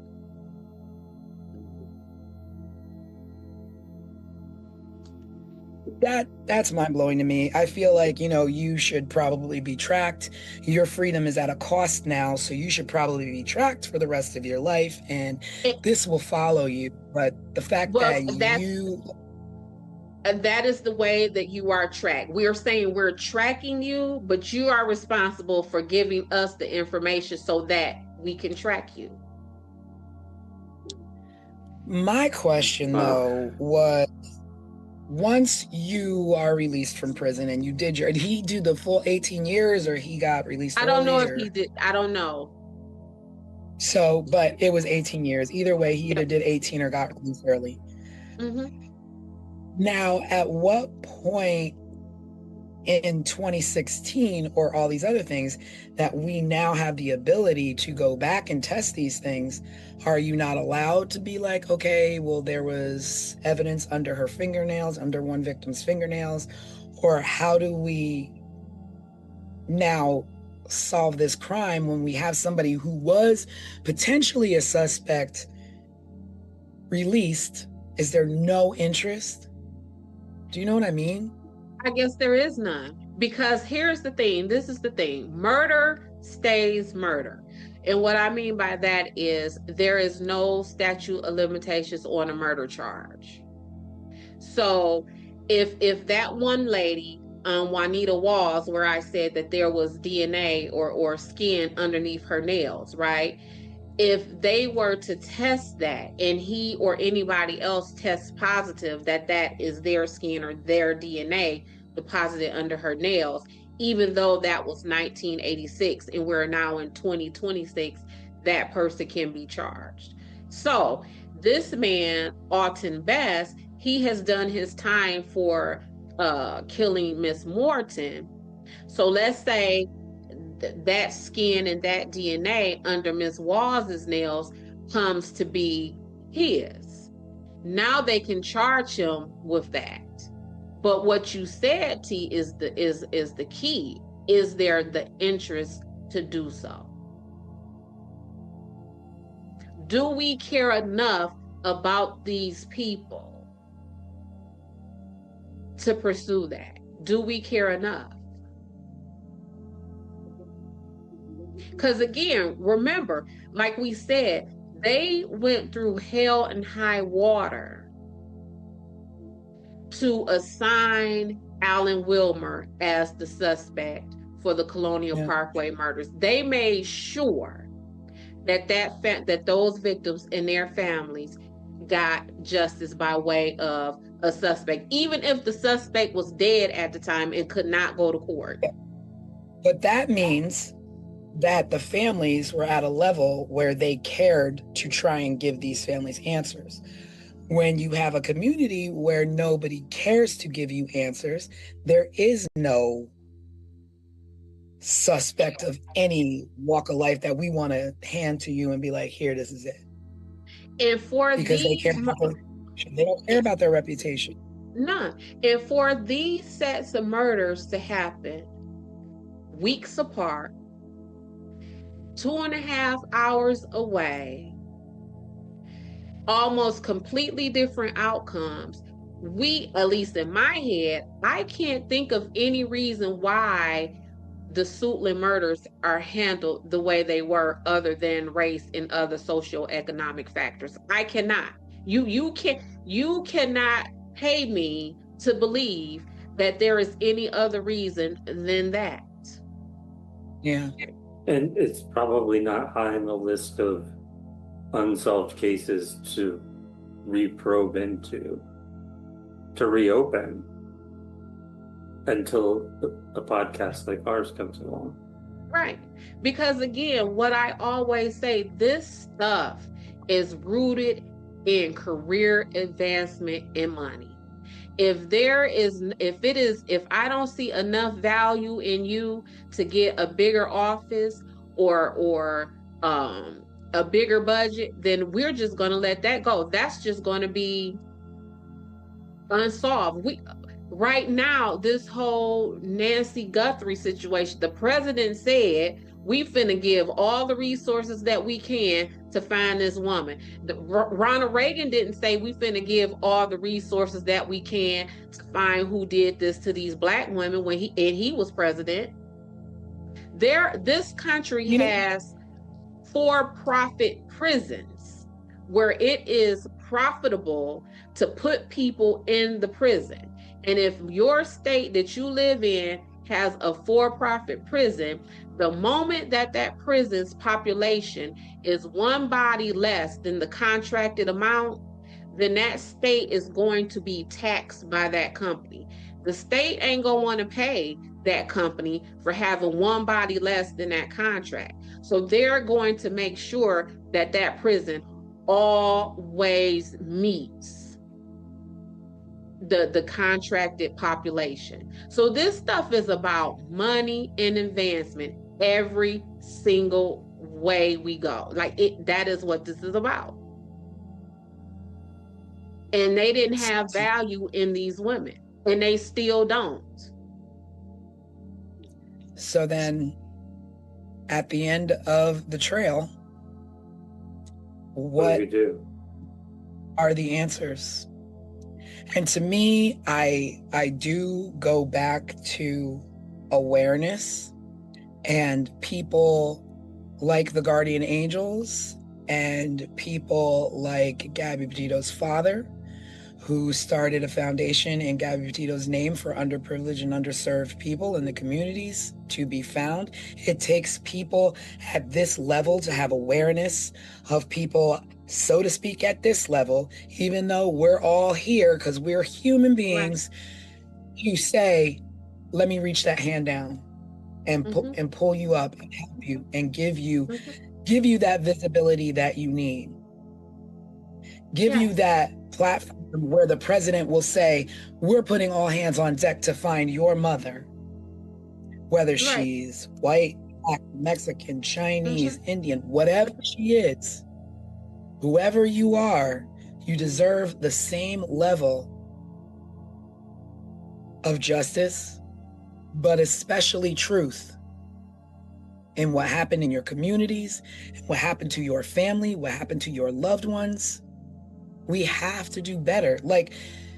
We are America, and the basic things that you expect are being brushed aside for certain people and being dished out for others. And that is not how this is supposed to go here. So where does that bring us with this case tonight? Should we take it a step further and put in FOIA requests and look into this deeper? I think it's the first case where maybe it makes sense to do that. It changes the game. Yeah, and I think it's worth us maybe even reaching out to the families of some of these women and talking to them and asking them, do they want us to tell their stories? And even further than that, how do they want us to do so? Because it is definitely stories that need to be told. These women individually and these women collectively need to have their stories told. Because these women, what happened to them just does not fall at the feet of Alton Best. This is systematic. I think this also will lead into thinking about the future of 15 Minutes of Murder. We've other cases that we've talked about covering coming up. We'll probably follow in the same steps as this case. We've talked about the forgotten cases, that revolve around trans people of color. I know we have some other cases. T, you can probably speak better. T is the one that usually, Tanisha is usually the one that goes out and figures out what cases we're going to cover next. But it feels like our direction is meant to go this way. Because I don't know how you can separate the politics of it all from what is happening, because the truth of the matter is, yes, stuff happens to wealthy white people or wealthy Black people. Stuff happens to all of us, right? It is the handling of that makes the disparity. It is what happens when these horrible things occurs in the lives of wealthy, powerful people versus us everyday, regular, daggler people. And that is an unfortunate truth that we're facing. Yeah. Well, the buck stops here. Yeah, I'm not even sure where to go. And it's just unfortunate, and just, we will just continue to collectively hope that our society can get better. One, with the way we operate in our lives and the way we see other human beings in our lives, whether that is to do harm or to do good, that you just do the right thing, and value yourself a little bit more so that you can value others, because murder and crime and all of this nonsense, we don't even have to be living like this. We don't have to be growing up with, my mom was taken out when I was 6 years old because somebody selfishly, took her from her family. There's no reason for any of this. No reason. And so there's no reason for us to even be sitting here on a show called 15 Minutes of Murder. That's the crazy part. That's what's the sick part. Yeah, and not talking about the topics that we're talking about. Yeah. I mean, and it's not just us. There are many, many, many crime shows, podcasts, TV shows, 60 minutes, 48 hours, you name it. You name it. We do not need to be steeped like this. Right. And it just blows my mind that we have, I can't even put I'm telling you, because when I realize the connection just in the proximity and the time span between Colonial Parkway and Suitland, my mind was blown. Like, wait a minute, that's 2.5 hours. And I was just thinking, like, Detroiters love driving into Chicago. 2.5 hours, Chicago. That's closer than we are to Chicago. When Yeah. you think of it, like, Craig, how far from where you are, how far is the drive to, say, Miami? It's about, depending on how fast you drive, it's about a 3 hour drive tops. See what I'm saying? Yeah. And just a couple of hours can make a big difference. And you know what? The funny thing is that it doesn't even have to be that many hours. It could be this side of 8 Mile versus that side of 8 Mile in less Girl, than. Yeah. listen, what time is it? Because huh? Yeah. Absolutely. Absolutely. And that is what I'm saying. We cannot separate the political from the reality of what is happening and how people are being handled in these situations. You absolutely cannot. Yeah. Well, ladies and gentlemen, that concludes this evening's podcast on the Suitland murders. Neither here nor there, but let's do better. Communities, let's do better.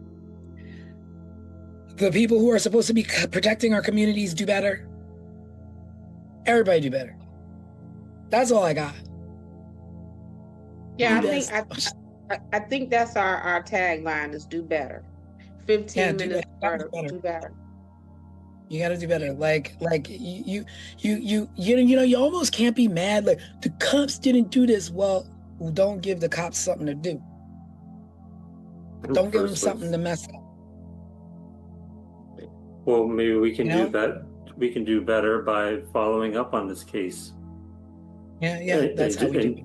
And doing more than anyone else has. Yeah, I would like to also do better by actually seeing if I could give proper faces to these women that I was not able to find. Oh, yes. I have no idea. I have no idea what they look like. I have no idea what the suspect looks like.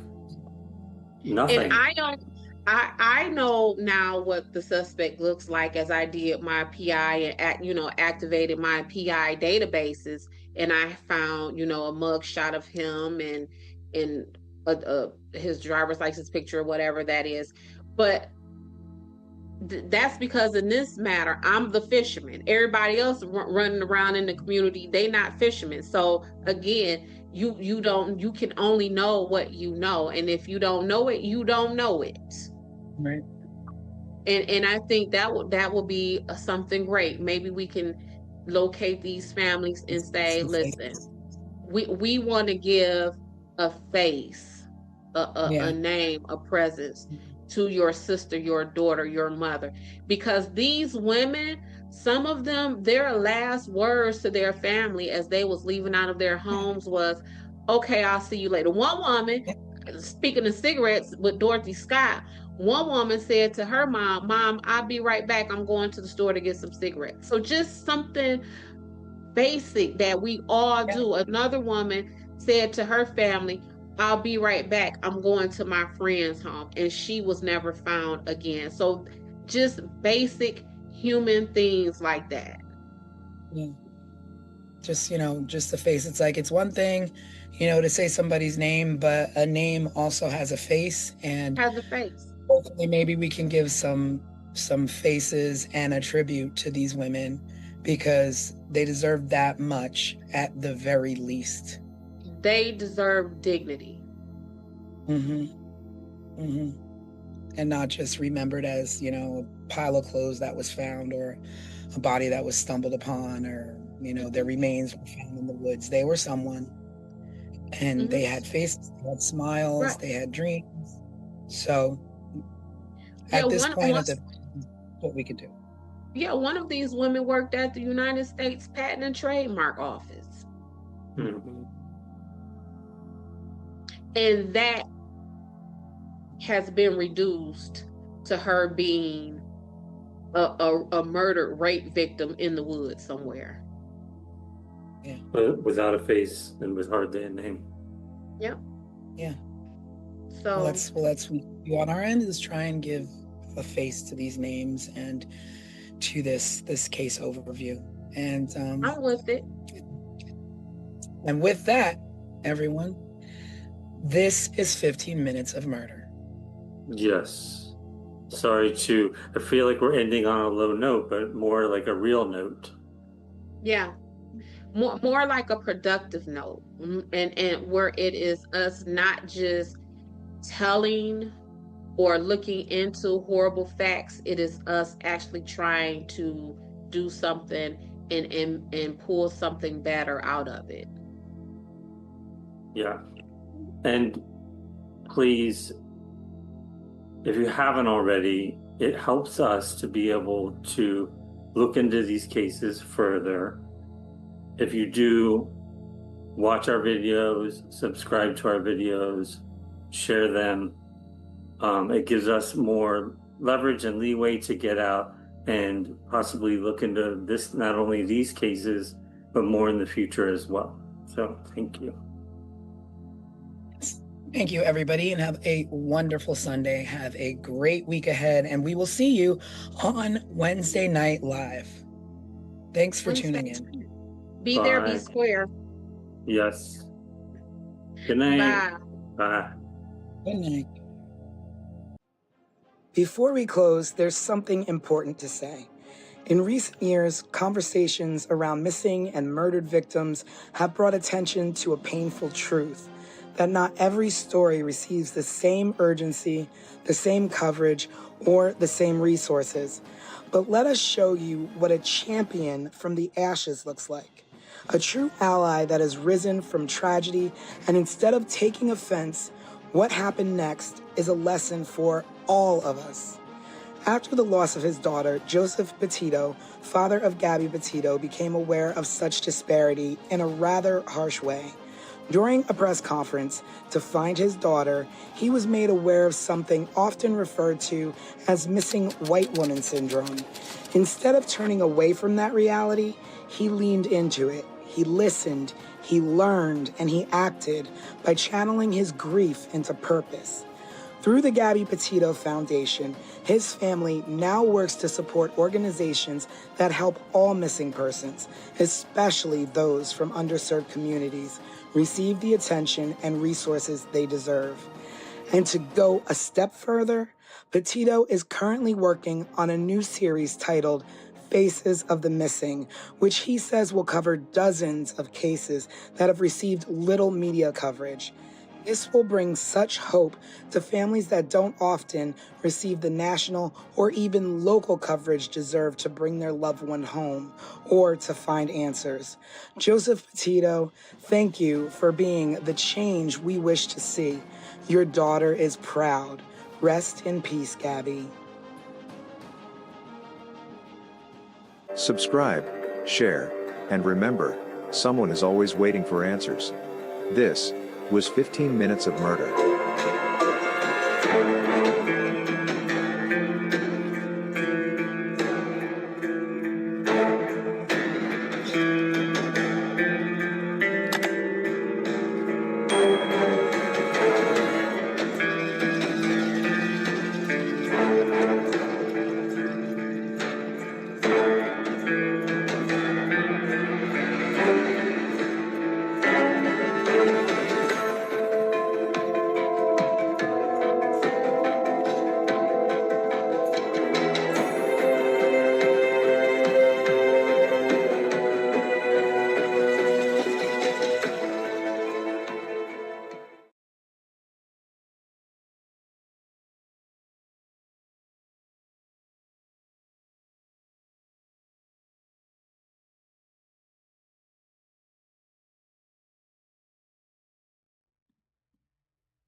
Just 3 blocks from the Atlantic Ocean, the quiet city of Long Beach, New York, looked like any other coastal town in the mid-1980s. But tucked along East Beach Street stood a very different world, the dormitory of the Yeshiva of Long Beach. Inside, teenage boys lived a disciplined life of study, prayer, and tradition. And on the night of October 31, 1986, one of them went to sleep and never woke up. His name was Chaim Weiss. His murder remains one of the most baffling unsolved crimes in New York history. This is 15 Minutes of Murder.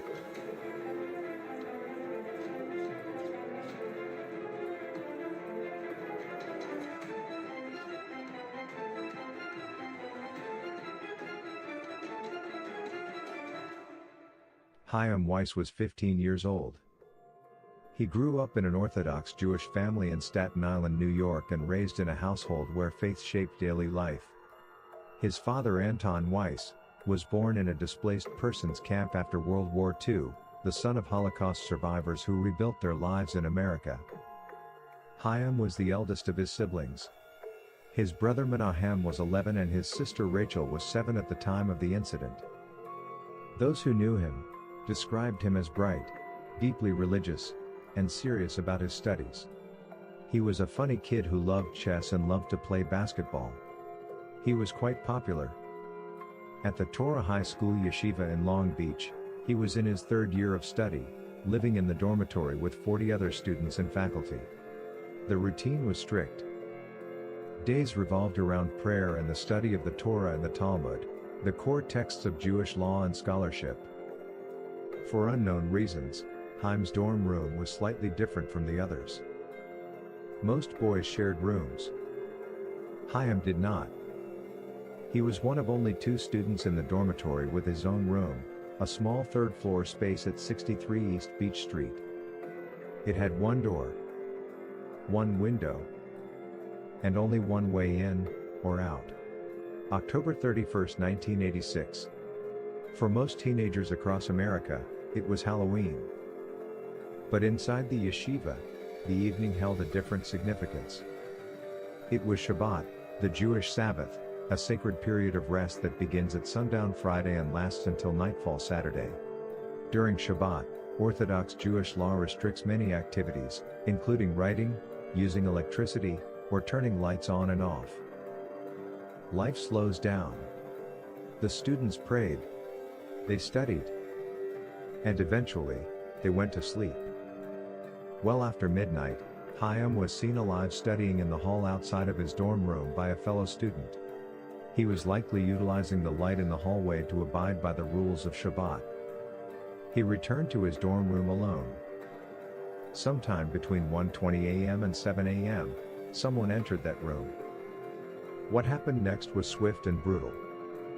Chaim Weiss was reportedly struck in the face with a hatchet-like weapon, crushing his skull and severing his spinal column. Investigators later described it as an extremely violent attack. And yet, there were no screams, no sounds of struggle. No one in the dormitory reported hearing anything. When investigators entered the dorm room the next morning, the scene raised more questions than answers. Chaim's body was not in his bed. He had been moved onto the floor, dressed in his pajamas with his feet resting on the mattress. Police believed he had been attacked while sleeping and remained in the bed for several hours before the body was moved. Then detectives noticed something else. The window in the room was open. It was November on Long Island and outside temperatures were around 40 degrees. Chaim had been taking antibiotics for a sore throat, making it unlikely he would have opened the window himself. To investigators familiar with Jewish customs, the open window carried a deeper meaning. In some Orthodox Jewish traditions, a window is opened after death to allow the soul to depart the body. Whoever opened that window may have known that, which meant the killer may have been someone familiar with Jewish ritual. Possibly someone from inside the community. The investigation began during Shabbat, when many Orthodox Jews avoid formal communication. Detectives struggled to take statements from students that morning because religious law restricted activities like writing or signing documents during the Sabbath. The result was a case that started with silence. But note, after the Sabbath, students and faculty fully cooperated with the investigation. Police assigned 25 detectives to the case full-time for months. A mobile command center was placed outside the yeshiva. Investigators interviewed students, faculty, and staff. Early theories ranged widely. A janitor, a mentally ill outsider, even the possibility of a Halloween thrill killer. But each theory collapsed. There was no forced entry. No evidence anyone from outside had entered the building. This led investigators to a troubling conclusion. The killer may have been someone inside the yeshiva. Possibly a member of the staff. Possibly another student. Near the body, investigators found a single strand of hair that did not belong to Chaim. But police have never tested it against a suspect. Their reasoning for not doing so? To preserve the integrity of the sample. They have kept this one hair in evidence for decades, just waiting for a possible match. The mystery deepened with other unusual details. The summer before Chaim was murdered, he was away at an overnight camp.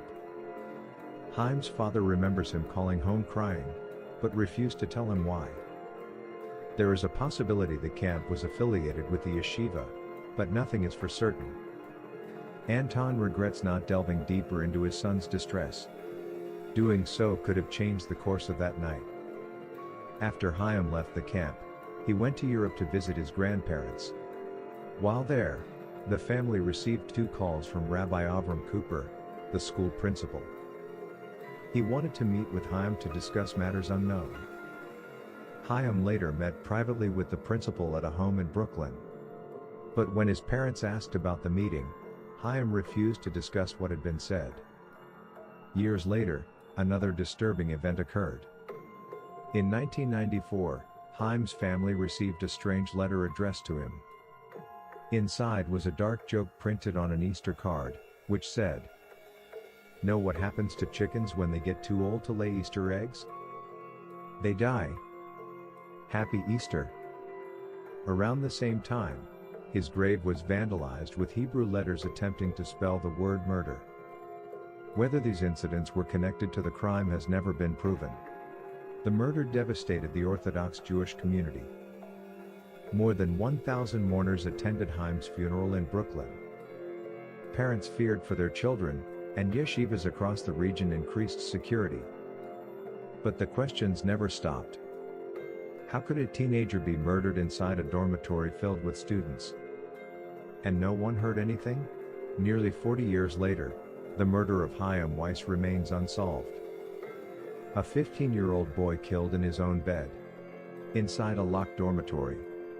In a room with only one door. And one window. A window someone opened. Perhaps as a ritual.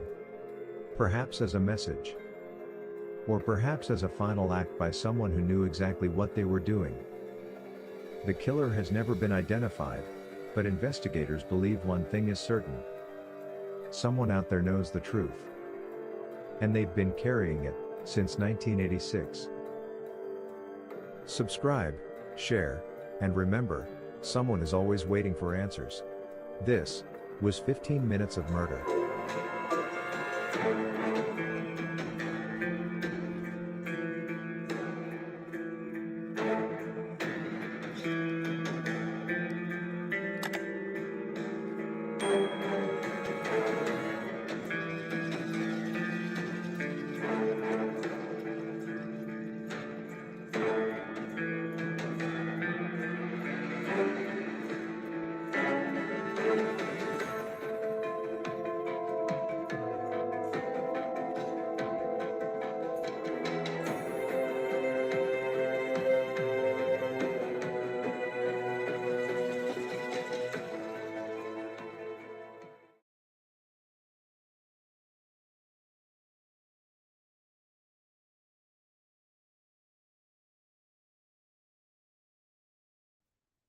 Hello, everybody, and welcome to 15 Minutes of Murder Deep Dive Edition. It is Sunday.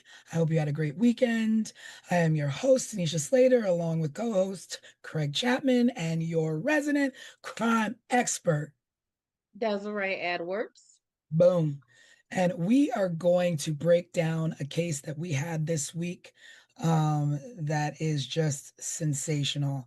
We're going to be getting into the Chaim Weiss case, which took place in Long Beach, New York. And he was a young 15-year-old kid who his parents entrusted him at the yeshiva in Long Beach to be safe and go to school, but he wound up being bludgeoned to death. And we're going to get into it. We're going to talk about it, and we're going to break down the details. So, welcome to 15 Minutes of Murder.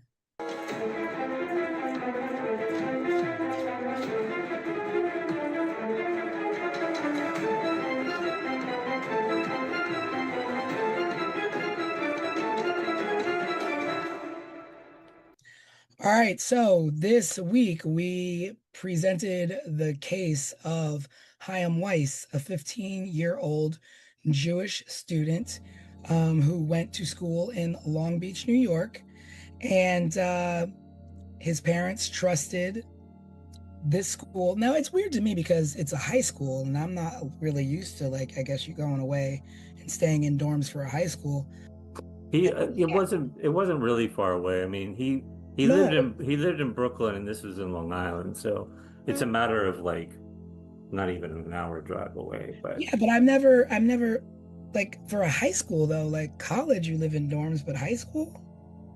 Yeah, but I think considering, at least from my research into this, is it's not just as simple as a high school. This was a school where these young boys or young men would go to prepare to become a rabbi. So something that I found even referred to it as a rabbinical, if that's the proper word, school. Okay. So it's, you want to be a rabbi, and this is the school that you go to. This will be the life that we begin to familiarize you with. These are the customs you begin to settle into. So it was almost like off the training school that you go. Maybe that's why we need you, Des. Yeah, maybe for like us, maybe it's more like a military school minus the discipline of it. And I don't know, it might be where some of these parents said, look, kid, you getting on my nerves. I'm finna send you to the yeshiva. But that's pretty much what it was. So the parents trusted, the staff, the faculty, the teachers. They thought their child would be safe. They didn't, why question it? And there are going to be some things that we do talk about that you would say, wow, they really did trust, this faculty with some things that happened, but yeah, he went to sleep the night of Halloween and was murdered in his sleep. And he was bludgeoned in his head, severed spine, tragic, just violent death. It seems to be him living in who he is up until the moment that someone saw him last alive. So all of the accounts that I read about him is that he was really smart, was a really social kid, had a great personality, all of these things. And one of the last accounts of someone seeing him alive was that they saw him sitting outside his dorm room in the hallway studying. So even up until his last moments, he was being his innocent, true to self, true to form Chaim. Yeah. He was, and they said that he was probably in the hallway because the Sabbath was that day. It was after midnight. Yes. So there's certain traditions and rules where they can't turn lights on and off. So there was probably a light left on in the hallway. So, and his room was probably dark. He was out studying in the hallway. And then he was killed in his sleep. And let's not really downplay it. I mean, it was brutal. It was a brutal, the way that he was killed was that's like rage to me. Yeah, and as I was looking at it, like how Craig is describing it as brutal, well, his spinal cord was detached or something very similar, but they said it only happened in 2 blows. So you had to really have struck that, and I'm gonna call him a baby because that's what he was to me. You would have had to struck that baby hard as you know what. to only have hit him twice to cause that much internal damage to him. Wow, Yeah, and I would assume that it was just over and over. I wouldn't. No, Wow, that's that strength then. yeah, I mean that leads me to believe too, because when they were investigating this, they speculated it could have been a student or it Yeah. could have been a faculty member. And I was like, I don't know if any 15-year-old could cause that much damage. Like another student. That's exactly what I thought too, Craig. Yeah. That came from some grown man strength, is Alex will call it. Yeah. But so he what happened is the I guess, the students saw him sitting outside studying or reading, and that was the last time he was seen. The next morning he didn't show up for class or breakfast or something of the sorts, and one of the teachers went to go look for him and found him in the room, and called 911, called the police, and then the investigation should have begun but couldn't really begin because it was the Sabbath, and there's traditions, so the police's efforts were delayed until Sunday because they couldn't really take statements, and but it's to be said, like, there is a what is that show called, Unsolved Mysteries, did an episode on this, which wasn't very favorable because I guess they made it as though like the school and the students were not being cooperative. They were not. But that was because it was the Sabbath, and I don't care. Okay. And okay, because you have he's a child, he's a baby. And I was thinking about this, Tanisha, and I was like, I can't imagine a organized religion that adheres to a God that occupies any square footage of anybody's heaven, and he would have held your feet to the fire for you engaging in the investigation of this child. Like, and then they, a certain point, it was like perhaps they were instructed that the Sabbath was used. Absolutely. Absolutely. And that's what makes me believe that this was not an outsider, because anyone else may not have had that kind of knowledge. Like, we kind of in layman terms have some kind of idea about Jewish customs and the Sabbath or whatever, but we have known that they would stick to that to the point to where you can literally commit murder and no one is going to go look for you until a day and a half later, until the Sabbath is released. Like, that upset me really bad. And not only did they, and where, you say the investigation was delayed, I would dare say it was sabotage because of that. Because what they essentially did was allow this murderer to just kind of roam about for a day and a half to discard of any evidence or anything of that sort.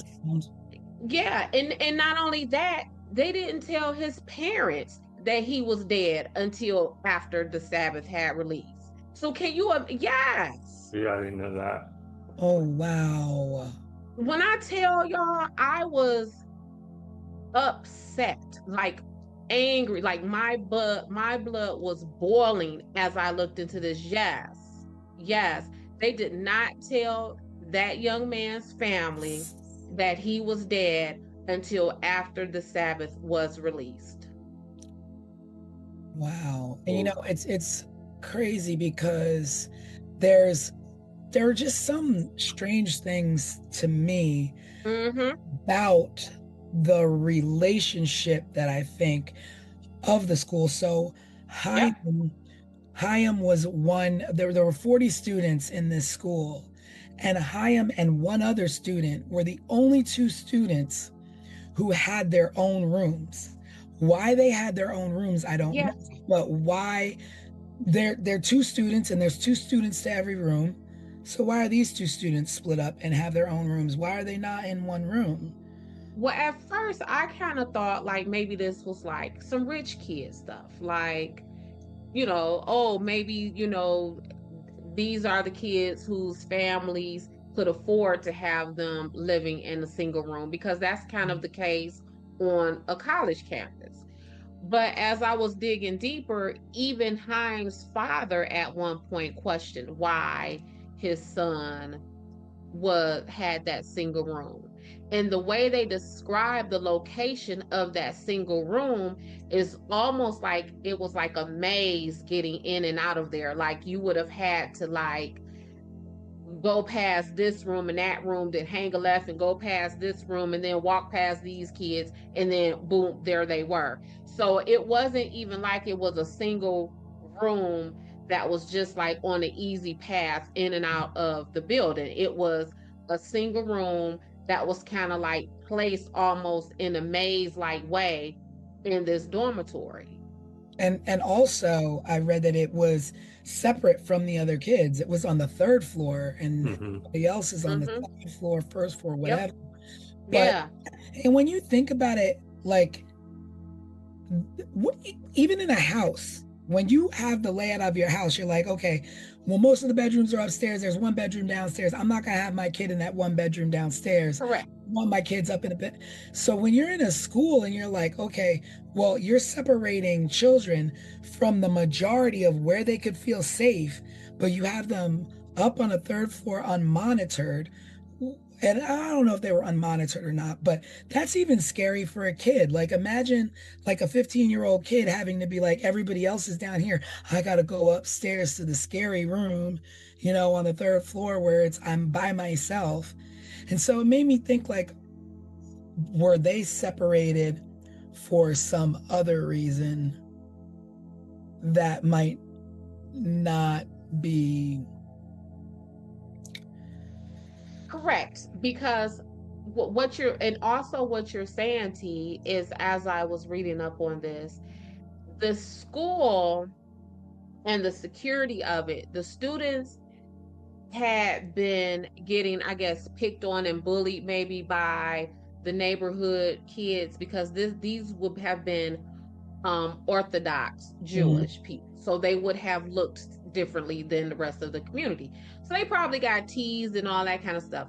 But it was so bad that they actually had escorts to walk the kids to and from school, because the dormitory was like 3 blocks from the school. And so they had, yep, and it was like more than one dormitory for the school.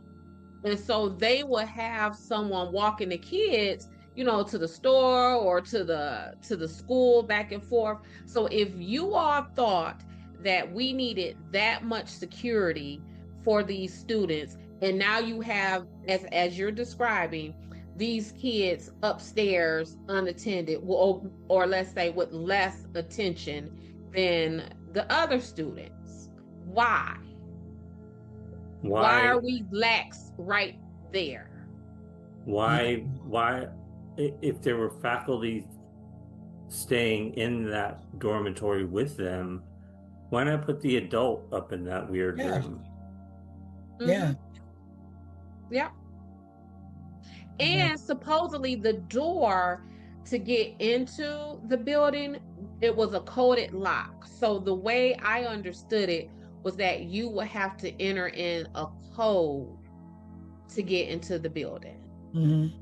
So it wasn't even like, oh, maybe he put a bobby pin in the lock and got in that way. Like, this was a complete inside job, y'all. And that is what angers me so much. And the people, considering that this is an inside job, then that means you're literally using your religion and your customs to hide your deed of murdering these people's child. Because there were, I guess, two suspects. One was the janitor, who I don't believe he was Jewish. He wasn't. And then there were like some random, mental institution patient, but I don't know what made them think that. It was somebody that lived in the neighborhood, is what it was. It was just some like mentally unstable guy. This person, yeah, and once the police were actually allowed to conduct their investigation, those folks were eventually ruled out. So then what does that leave us with? That leave us with a dormitory full of suspects. Yeah. And again, a dormitory full of suspects who would know your customs, who would know how to get in that building, who would know that this is the Sabbath. But then another thing with their customs in the way they practice their religion is that they don't do gossip. And they don't speak against what someone else says. It is called, they call that Loshan Hara is what that's called. And let me tell you, so much so that I had a client who was sitting, a Jewish Orthodox client who was sitting in prison for something he did not do. And he was like, Des, I'm here because it is against my religion. It is against my customs to really say what happened. So, yes, ma'am. Yes. So even back when we were talking about Suitland, where it was the matter of the snitches get stitches and kind of, nah, baby, they really about that life. And in the investigation, when the police were talking to them, they were sticking to that. Like, no, we're not saying because. So basically, if it was one of them in the vicinity, then it's just like, we know what happened, but we're not speaking on it because we don't. We know what. Go ahead, Craig. I was the clip that I took out of like Google today was that there was silence by the community attributed to the religious principle of Loshan Hara, which is avoiding and a belief that one should not accuse another without positive proof. Yep. So unless they actually saw the person in the act doing this. I mean, that makes sense though, because that a lot of times that's the way you convict the wrong man, by gossip or hearsay or what you think might have happened or what you think you might have saw or what you, I mean. Yeah, but that's the difference between gossip and hearsay and a good lead. Yeah. That, it's that fine line.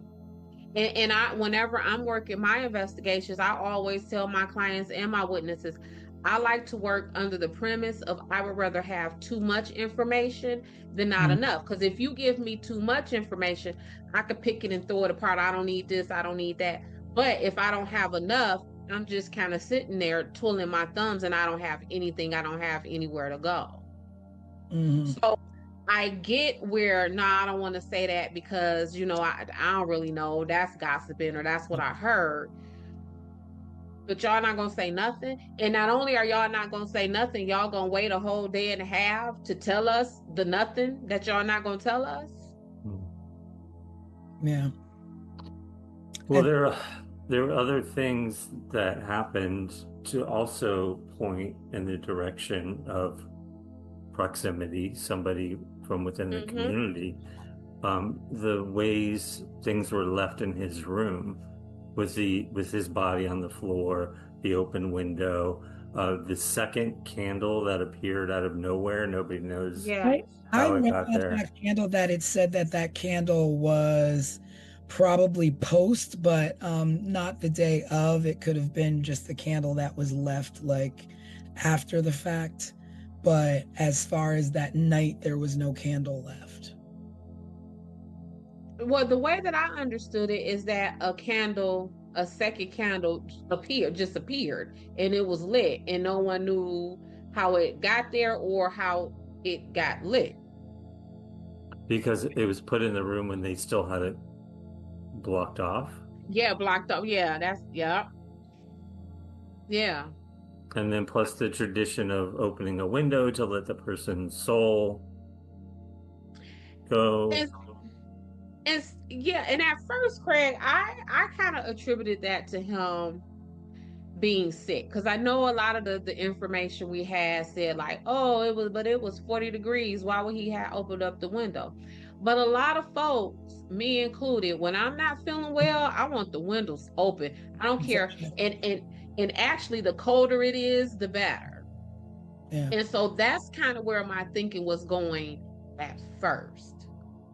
But then when all of this other stuff started catching in, and I was like, okay, well, maybe that could be part of someone, again, using the Jewish customs and traditions to hide this young man's murder. Because you coupled that, we just talked about the candle, the window opening where they say that allows the soul to be set free, but then it's the way his body was positioned on the bed, and that also had some kind of Jewish symbolism. Like it what you finna say? That's crazy to me that you go and bludgeon somebody, but then want to respect customs. Like, that's an insane person. That is an insane person. You're And insane. because again, we're talking about someone, you would have bludgeoned this person and used the Sabbath as a way to get a head start on getting free. Now, but also if we're talking about like a student, so let's talk about like what would be some of the reasons in the path that a student would do this. He was liked, he was popular. Mm-hmm. And I thought all of those things too, until again I started digging deeper and started to coming up with some of this principles involvement in contact with Haim's family. Mhm. So Haim's dad spoke about a meeting that they had with the principal, and I believe Haim may have even attended that meeting alone. Yeah. His parents waited outside for him. His parents waited Yeah. outside. There is no way. No way. I don't care, teacher, rabbi. And not at school. And It was I'm not It aware. was at his house. It was at his I'm house. not aware what you're talking to my child about. They trusted way too much what was going on here. There's something that's not right. Well, as a parent, and I have 4 children, and I sometimes refer to my kids as kids, but really, I have my daughter be 30 years old next year. Like, that is how old my that's children great. are, and I still speak about my children as if they are my babies. But when I tell you, you're not finna hold nothing with my kid, and I am not present. Not only did that happen, but the dad said that there was a time that dad was on vacation and Haim called him upset about something that was going on in the dorm. And dad said that he kind of blew him off and said, "Son, I am on vacation. We'll talk about it when I get back." Now, this is what the dad said. This ain't what somebody said the dad said. This is the dad recounting this. Dad said that when he got back from the vacation, he checked in on Haim, and Haim was like, "Oh, it's okay." And then they left it at that. Well, of course, Haim is separate from the time that Haim called from summer camp or this overnight camp crying. I don't know. I think this it could be, but I believe that this is a separate incident because dad was actually on vacation this time. Yeah, because he called home from the overnight camp. So yeah, that has to be a different Dad was on vacation. And then again, as a mom, what I thought was, of course, he's saying to you now, Dad, it's okay. Because when he reached out to you, you blew him off as Yeah. if he was not a priority. So it's a whole lot of neglect that may have came out of the home and out of this dormitory. Yeah. And that is what upsets me with Haim, because what are we even investigating? You know, it bothers me too that he went, that the rabbi or the principal or whoever wanted to meet with him, but you didn't go to their house. It wasn't a meeting at the school. And granted, it might have been summertime, but schools, you know, you could still go to the school. And you let your child go into a home of somebody, and he came out and he was upset. And when they asked him, what did you talk about or what was happening, he didn't want to tell them. That is your telltale sign that something's wrong. Yep. The child doesn't want to tell you what the conversation was. And when the person who had the conversation with him doesn't inform the parent, this is what is going on at the school, and we need to correct this. You need to correct your child has been doing this or that. But the hush-hush of it all. And I think there was another encounter that the family had with the principal where the dad said he didn't want to say what was said between him and the principal. What in the world? There's a whole lot going on besides learning in school. Learning in school. And that is all part of what I mean by, I understand that we all practice different religions and different customs and all of that. But when it comes to the well-being, when it comes to the safety and the protection of your children or the children just around you in your community, does that religion and sticking to its practices, is that bigger than protecting children? But then, like, we have to think, like, because we don't have a lot of answers, who are we protecting them from? Are we protecting them from the rabbi, the principal? Are we protecting them from the students? Because we already know it's not someone from the outside. And that is part of what I mean, because now if our goal is, look, we're talking about a kid who was struck in his head only twice, so violently that his spine and all that kind of stuff was dislocated and separated and all that kind of stuff. If that does not make you come up off of the no snitching, if that does not make you say, listen, guy, I understand that it's the Sabbath, I don't know what will. Yeah. I don't know what will.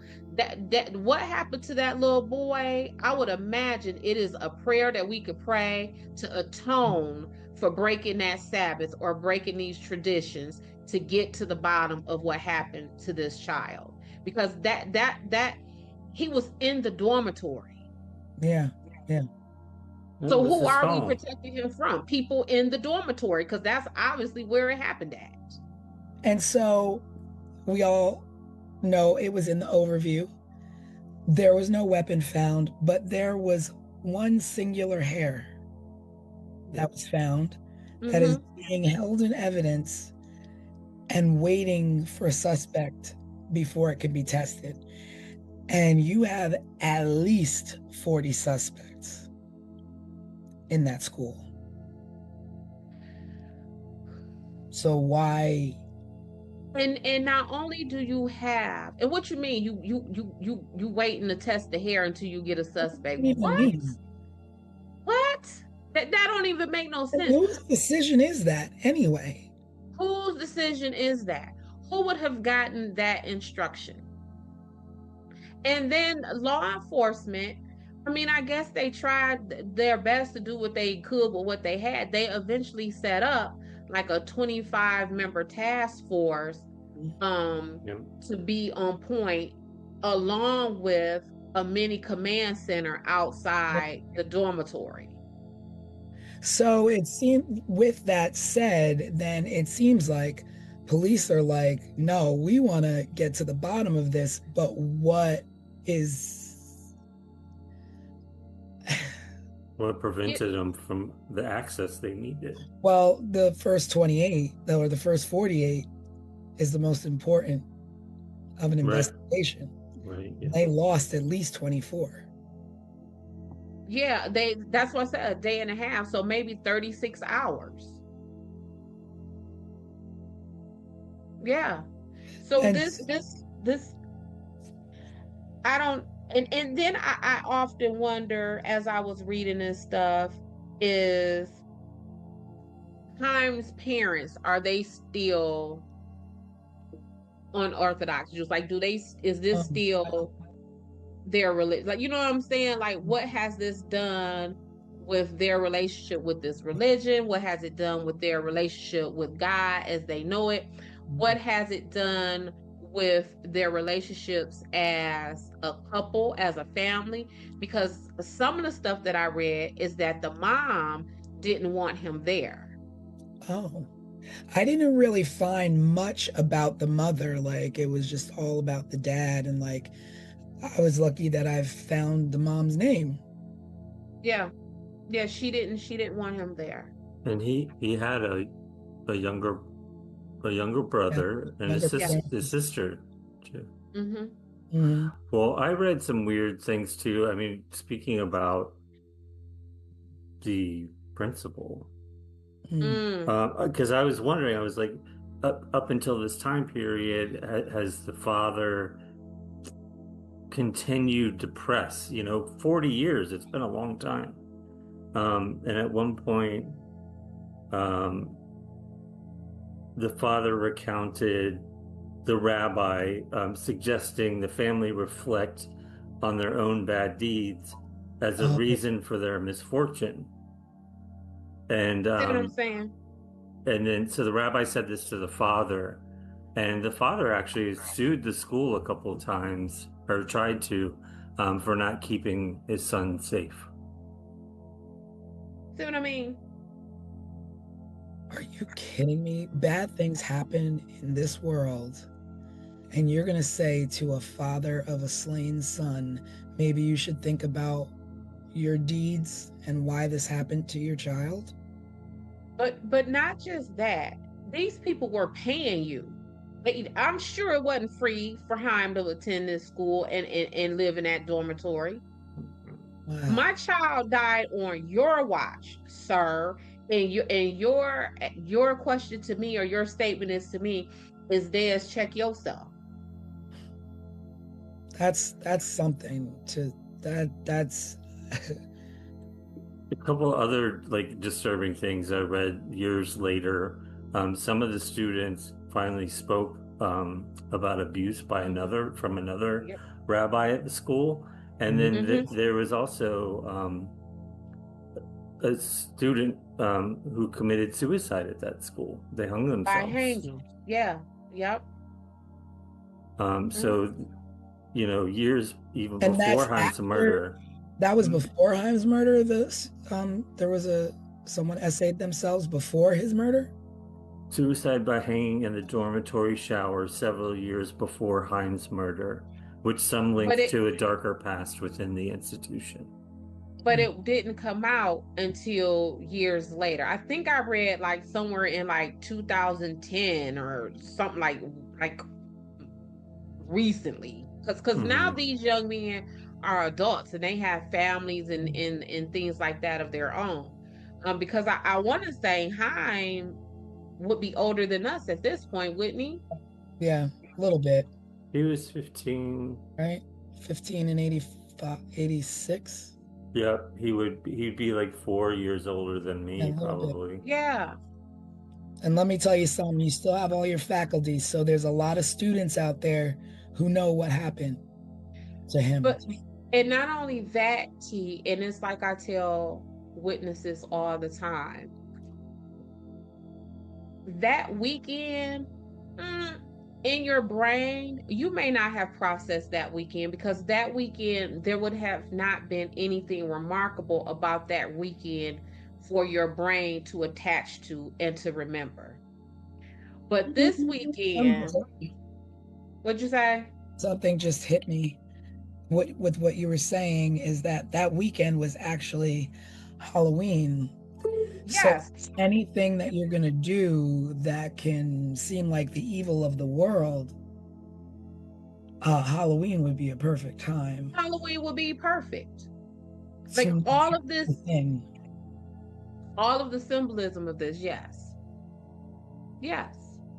But back to my point, whether these people live to be 150,000 years old, they will still hold on to those memories because something very remarkable happened. If Mhm. this would have just been a regular, degular old Halloween weekend, by the time they hit 40, 50 years old, by the time they might have hit 22, they would not have remembered anything. But that was a holiday weekend that your dorm mate was bludgeoned to death. You would remember that. You're going to retain that. Yeah. Absolutely. There's one other thing coming to mind that we haven't talked about, and that's the letter that was mailed to Haim's family. I don't have the details on that letter. I don't know, Des, if you It do. was mailed to Yeah. So in 1994, which is what, 12 years? How many years is that? It's happened in 8. 8 years. Yeah. Yeah, If 8 it was, years. mhm. So the letter was mailed to Chime's parents in Staten Island. It says in the letter was a humorous Easter card that read, "Know what happens to chickens when they are too old to lay Easter eggs? They die." And they have die spelled DYE.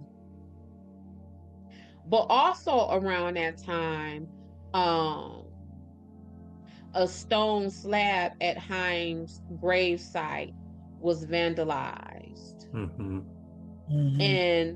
And the letter, it was 3 Hebrew letters in the vandalism, and it says that those letters symbolizes murder, except that last letter was incorrect. So it seems like with this slab, like, let me make this say murder to taunt these folks a little bit more, but to continue with this torture and to cover up these tracks, I'm going to misspell it a little bit, make it a little bit off. The point elsewhere. Yeah, I'm gonna make it a little bit off. And then even with this Easter eggs and they died, like, we talked on this week's Wednesday Night Live, is that felt very hate crime-ish, whether it is intentional for someone trying to throw someone off the track of what really happened. And I likened it to someone sending a letter to um the a Muslim victim's home, talking about, what's a Muslim person's favorite pizza topping, pepperoni and ham. You know what I'm saying? Like, it felt very offensive to me in that way.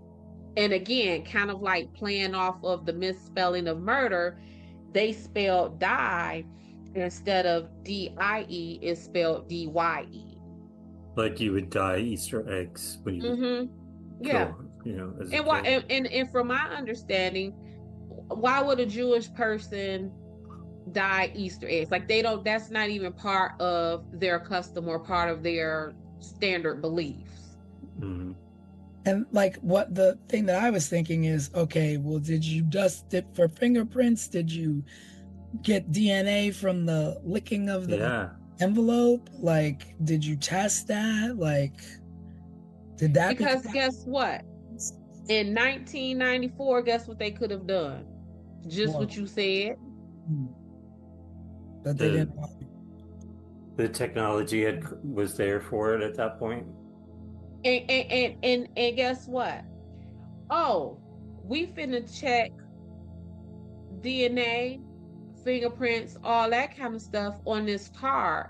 But oh, wait a minute, back in the evidence room, we got that hair. Let's run that too. Yeah. It's time, yeah. Let's don't know. run that too. That's what the kicker is to me. It's like, what are you waiting for? Typically you follow the clues to the suspect. You don't wait for a suspect to test a clue. Because if you're waiting for the suspect, then why do you need the clue? It's just 'Cause crazy. it's all messed up. It is like when he was 15 years old, and y'all did not tell his family about him being dead until a day and a half later. Are you what? It seems like every turn is something messed up. And I wonder too, like after the overnight camp, Chaim went to stay with his grandparents in Europe. Mhm. And you know that sometimes you're just a little bit more trusting with your grandparents. So it makes me wonder, did he like say anything to his grandparents about the conditions of the school or what? And if there was just that code of silence there as well.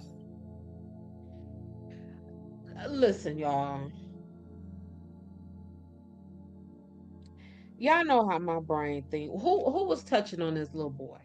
Yeah. Yeah. Yep. Who was touching on this baby that had him trying to reach out in the ways that he was reaching out?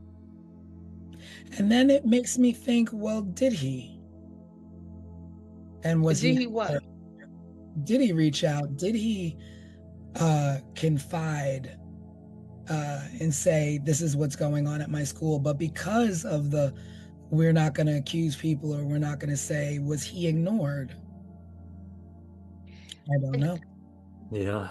Well, Dad said that when Dad was, having a good time frolicking away on vacation, when his son contacted him in despair, Dad said, "Hold on, buddy, I'll see you when I get back from vacation." Yeah. And then also Dad sat in on a press conference and refused to answer questions. So what you here for? The father? The father. He would not answer questions. He would not answer questions. What are you aware of, like what kind of questions he wouldn't answer? Well, so if it was a specific type of question, then that would have been, well, Dad refused to answer questions related to dot dot dot dot dot.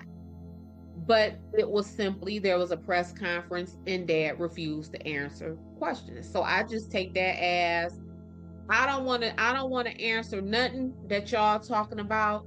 Just help me find my son under the mysterious cloak, all of the stuff that we have essentially created and presented before you. But don't ask me nothing. It's funny because I saw I don't know, it was one of the news stations went and caught up with the rabbi, or one of the rabbis, and he refused to talk. He was like, I'm not saying anything. I'm not talking about this. This is not, and it's just like, but just really mean and nasty about it. And it's just like, okay, everybody can be mean and nasty about it, but Chaim is no longer with us. Mhm. And Chaim's parents still don't know what happened to their child. No. And they trusted you with their child. Mm-hmm. And Every not only time. that, something was going on that Chaim was trying to let someone know what was going on. And not only that, it seems like that school's been troubled in the past and has a little bit of a stigma. And I'm curious as to why the mom didn't want him to go there. Yeah. Well, one of the things that I read is that Mom was saying how she wanted him to go to a more prestigious school. That a lot of the children in their community was going to yeshivas in Baltimore and in Pittsburgh. And that's part of, at least that I read, why Mom didn't want him there. So again, it will be that, see, I told you. See, I told, and again, what does that do with her relationship with him? Because Yeah. what they were saying is that they weren't really sure if Haim wanted to go and be a rabbi or if he wanted to get into business like his dad. So if the family had the means, then is mom like, see what happened with my baby, and I told you I didn't want him there, and this happened to him because you somewhere being a cheapskate. Like, you know what I'm saying? Like, all you had to do was spring another couple $1,000s this semester, a couple $1,000s that semester, and would my baby have been safe? So, and those kind of like what we always be talking about with Nancy Guthrie, all of that dialogue that comes within the families as they are discussing and living through and just trying to traverse these traumas and tragedies that happens to them. Yeah.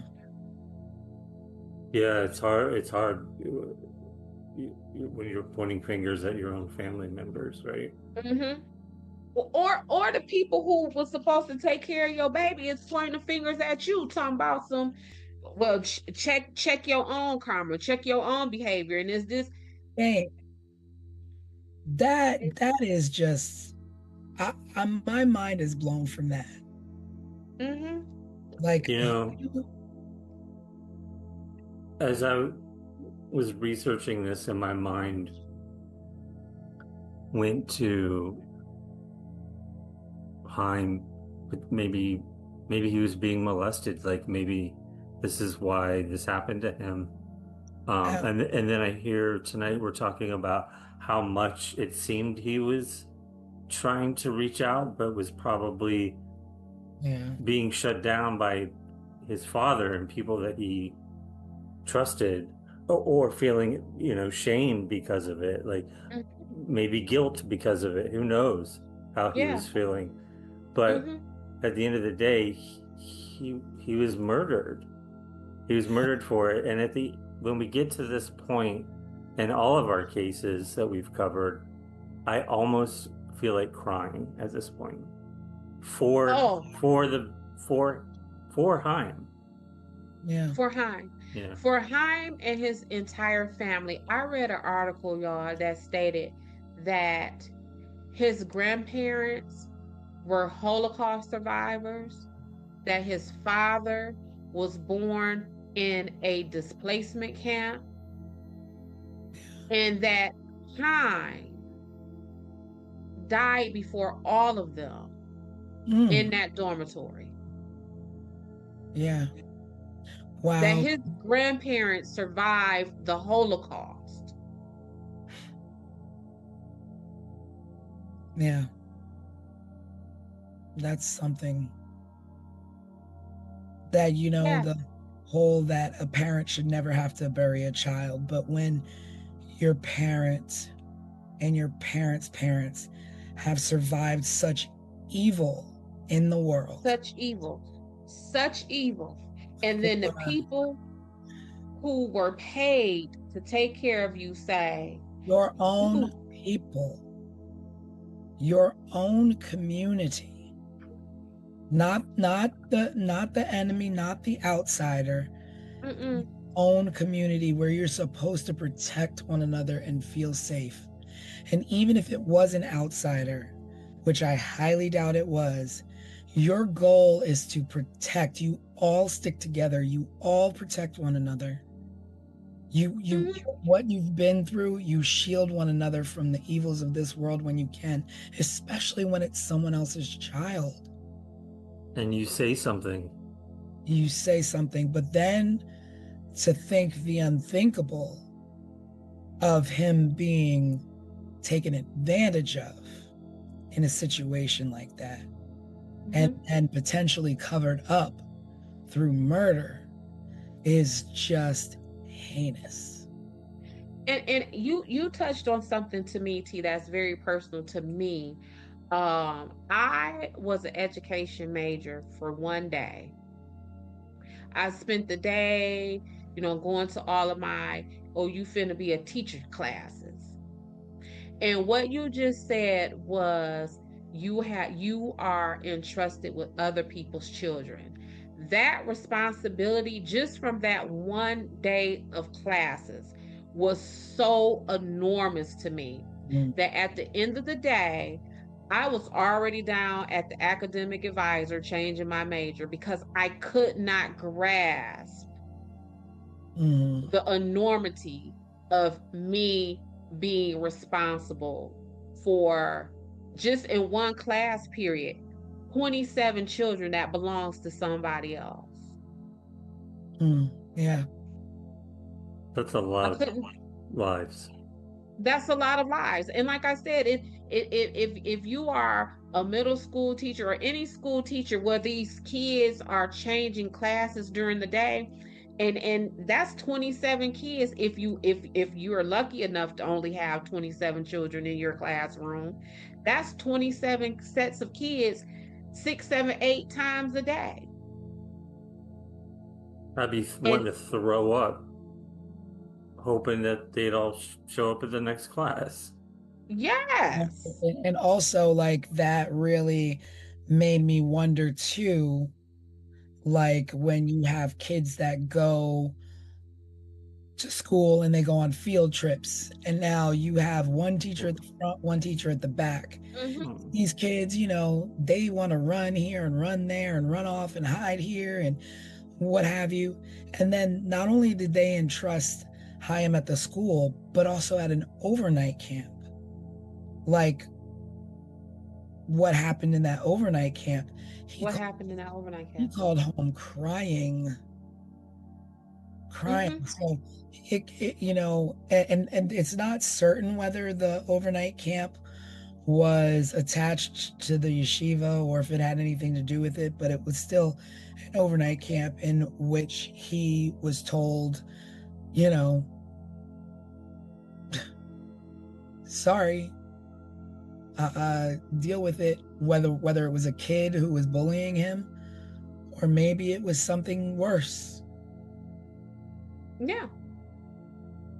And with the way, from what we're, just from our understanding, I don't know how much you all know about Judaism or whatever before we covered this case, but I knew very little. Mhm. But in the little bit that I had to learn to research this case, of course that camp was connected to the yeshiva. Mhm. Yeah. Yeah, when I went to summer camps as a kid, they would be like a week long. I think we would stay there, but they were always Methodist. My parents are Methodist. Correct. Yeah. Yeah. So I don't know, y'all. It angers me. Like, I cannot get past them allowing customs of any kind to Mhm. sabotage, to deter, to whatever you want to call it, the investigation of a child's murder. This is a child. Yeah.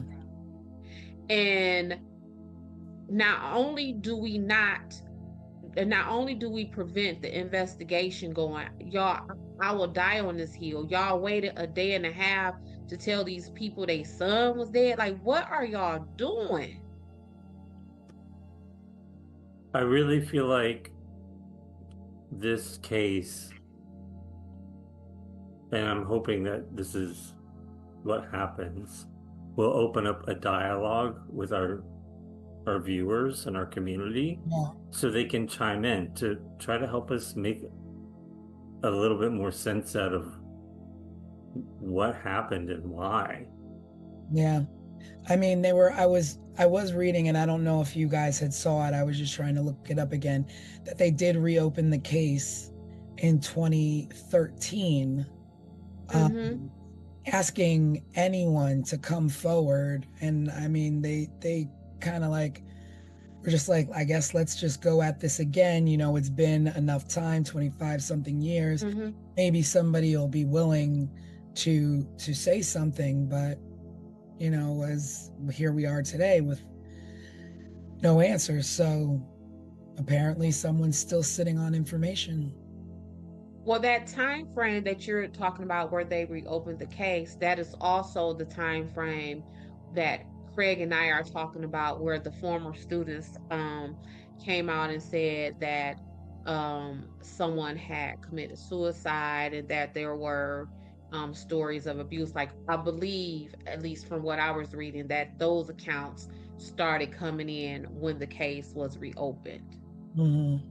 It's almost like people were screaming, this is what was going on. This is what You'd be like begging, look into this further, like, look. Yeah, without saying it, essentially. Right. And just when we're coming off of Suitland and we're talking about law enforcement not caring enough to investigate and get the ball rolling and bringing closure to these families, this is a matter of law enforcement setting up a mini command center. Yeah. You can't ask them to do no more than that. If I'm correct, there's still, I mean, it's still an open case, and they still have a $25,000 reward available for information for this case. I guess, when it comes to inside the dorm, money doesn't talk. So. It seems to me like this is our first case where maybe it wasn't the police's efforts that screwed this thing up. Listen, y'all don't know how angry I was looking over this. Y'all don't know because like just what we're saying, this one we can't even say the cops. We can't say it was the cops. We can't say it was racism. We can't say this happened to this little boy because he's a poor colored kid from here or there or whatever. Nah, that's not what happened. Somebody inside that who was charged with his care knows what happened to him. Yeah. And that prevented the investigation into us figuring it out. For 40 years. For 40 years. Because like we said, he would be older than us. Yeah. Well, he'd be 55. I mean, if that was 40, he was 15, 16. I think it was close, like 2 weeks before his birthday or something. He would be 55, 56 years old at this point. He would have lived his life, gotten married, whatever he decided to do, become a rabbi, become a basketball player. I think he really liked playing basketball. I don't know what his hopes and dreams were, but hopefully by 55, 56, he would have been lived some of those out a life. It was blowing my mind that they have a hair, but they're waiting on a suspect. Like a suspect is just going to be walking down the street and knock on the door and be like, hey, I'm a suspect number 238. Like you have 40 plus suspects in that dorm. Those are all the suspects you need to test the hair. At this point, they could test it, put it into what CODIS is that the name of it? Yeah, absolutely. And then find a match that way. So and it's crazy to me too, like if you have this, like why isn't the community like in an outrage, like pushing for testing of this? Like what, like I would be like, and how are, like they were saying how they beefed up security at these yeshivas all across across the region because of it. And far and wide, like it was like people were scared, but you can't be that scared if the killer is still out there and you think, oh, he only wanted to kill Chaim. You all have children. Well, it could have happened again unless it was an isolated incident in which somebody covered up something they were doing and didn't want it out and are making sure that it doesn't happen again. Well, so for this case to be unopened successfully in for to make any progress is, again, we have to have this community set aside these customs and beliefs that they are holding on so tight. So again, back to Suitland. When T was doing her ranting about you can't do the snitches in the Martin Luther King, if somebody had to be brave, all of that applies here. Yeah. All of that applies here. Somebody at some point has to say, kind of what I said, that I know I trust in the God that I honor and that I serve. And I trust that that God will forgive me from breaking against my traditions to speak, to find who bludgeoned this 15-year-old child to death. I know my God. Yeah. I trust him to give me salvation and forgiveness for that. Yeah. And if you practice a religion where you can't say that and you still practicing that religion, I don't know what to tell you. I don't know what to tell you. I don't know what to tell you because I can't. You can't. No, I don't know what to tell you. Yeah. Y'all got to say something about that. Yeah. This is I feel like that one hair can change a lot testing that. But not just that hair, T. If they still have that letter, Yeah. that letter can still be processed. Yeah. I mean, you got it right in your hands. You're not looking for it. You have it. And granted, it was etched in stone. You have the hair, you have the letter. I would imagine you can still, some kind of handwriting expert can still examine those letters that were chiseled into that stone, because whether I am writing on a piece of paper or chiseling into a stone, I would imagine that there is still something there to be studied. Yeah. And it seems like, I don't know, you just wait until someone is dead and gone before you make them a suspect. Then it's like, oh, I'm not gonna, point fingers, but opinions are opinions and everybody's got one. Is that faculty? I mean, deathbed confessions sometimes never come. Mm-hmm. And I'm kind of like, I mean, keep it. Because what do we do with it now? We can't, that's not getting my family the justice that we need. I need you sitting up here on your dying bed saying, yeah, I did whatever that is. That still leaves a hole in me, because you still got to die and live all of your life in peace.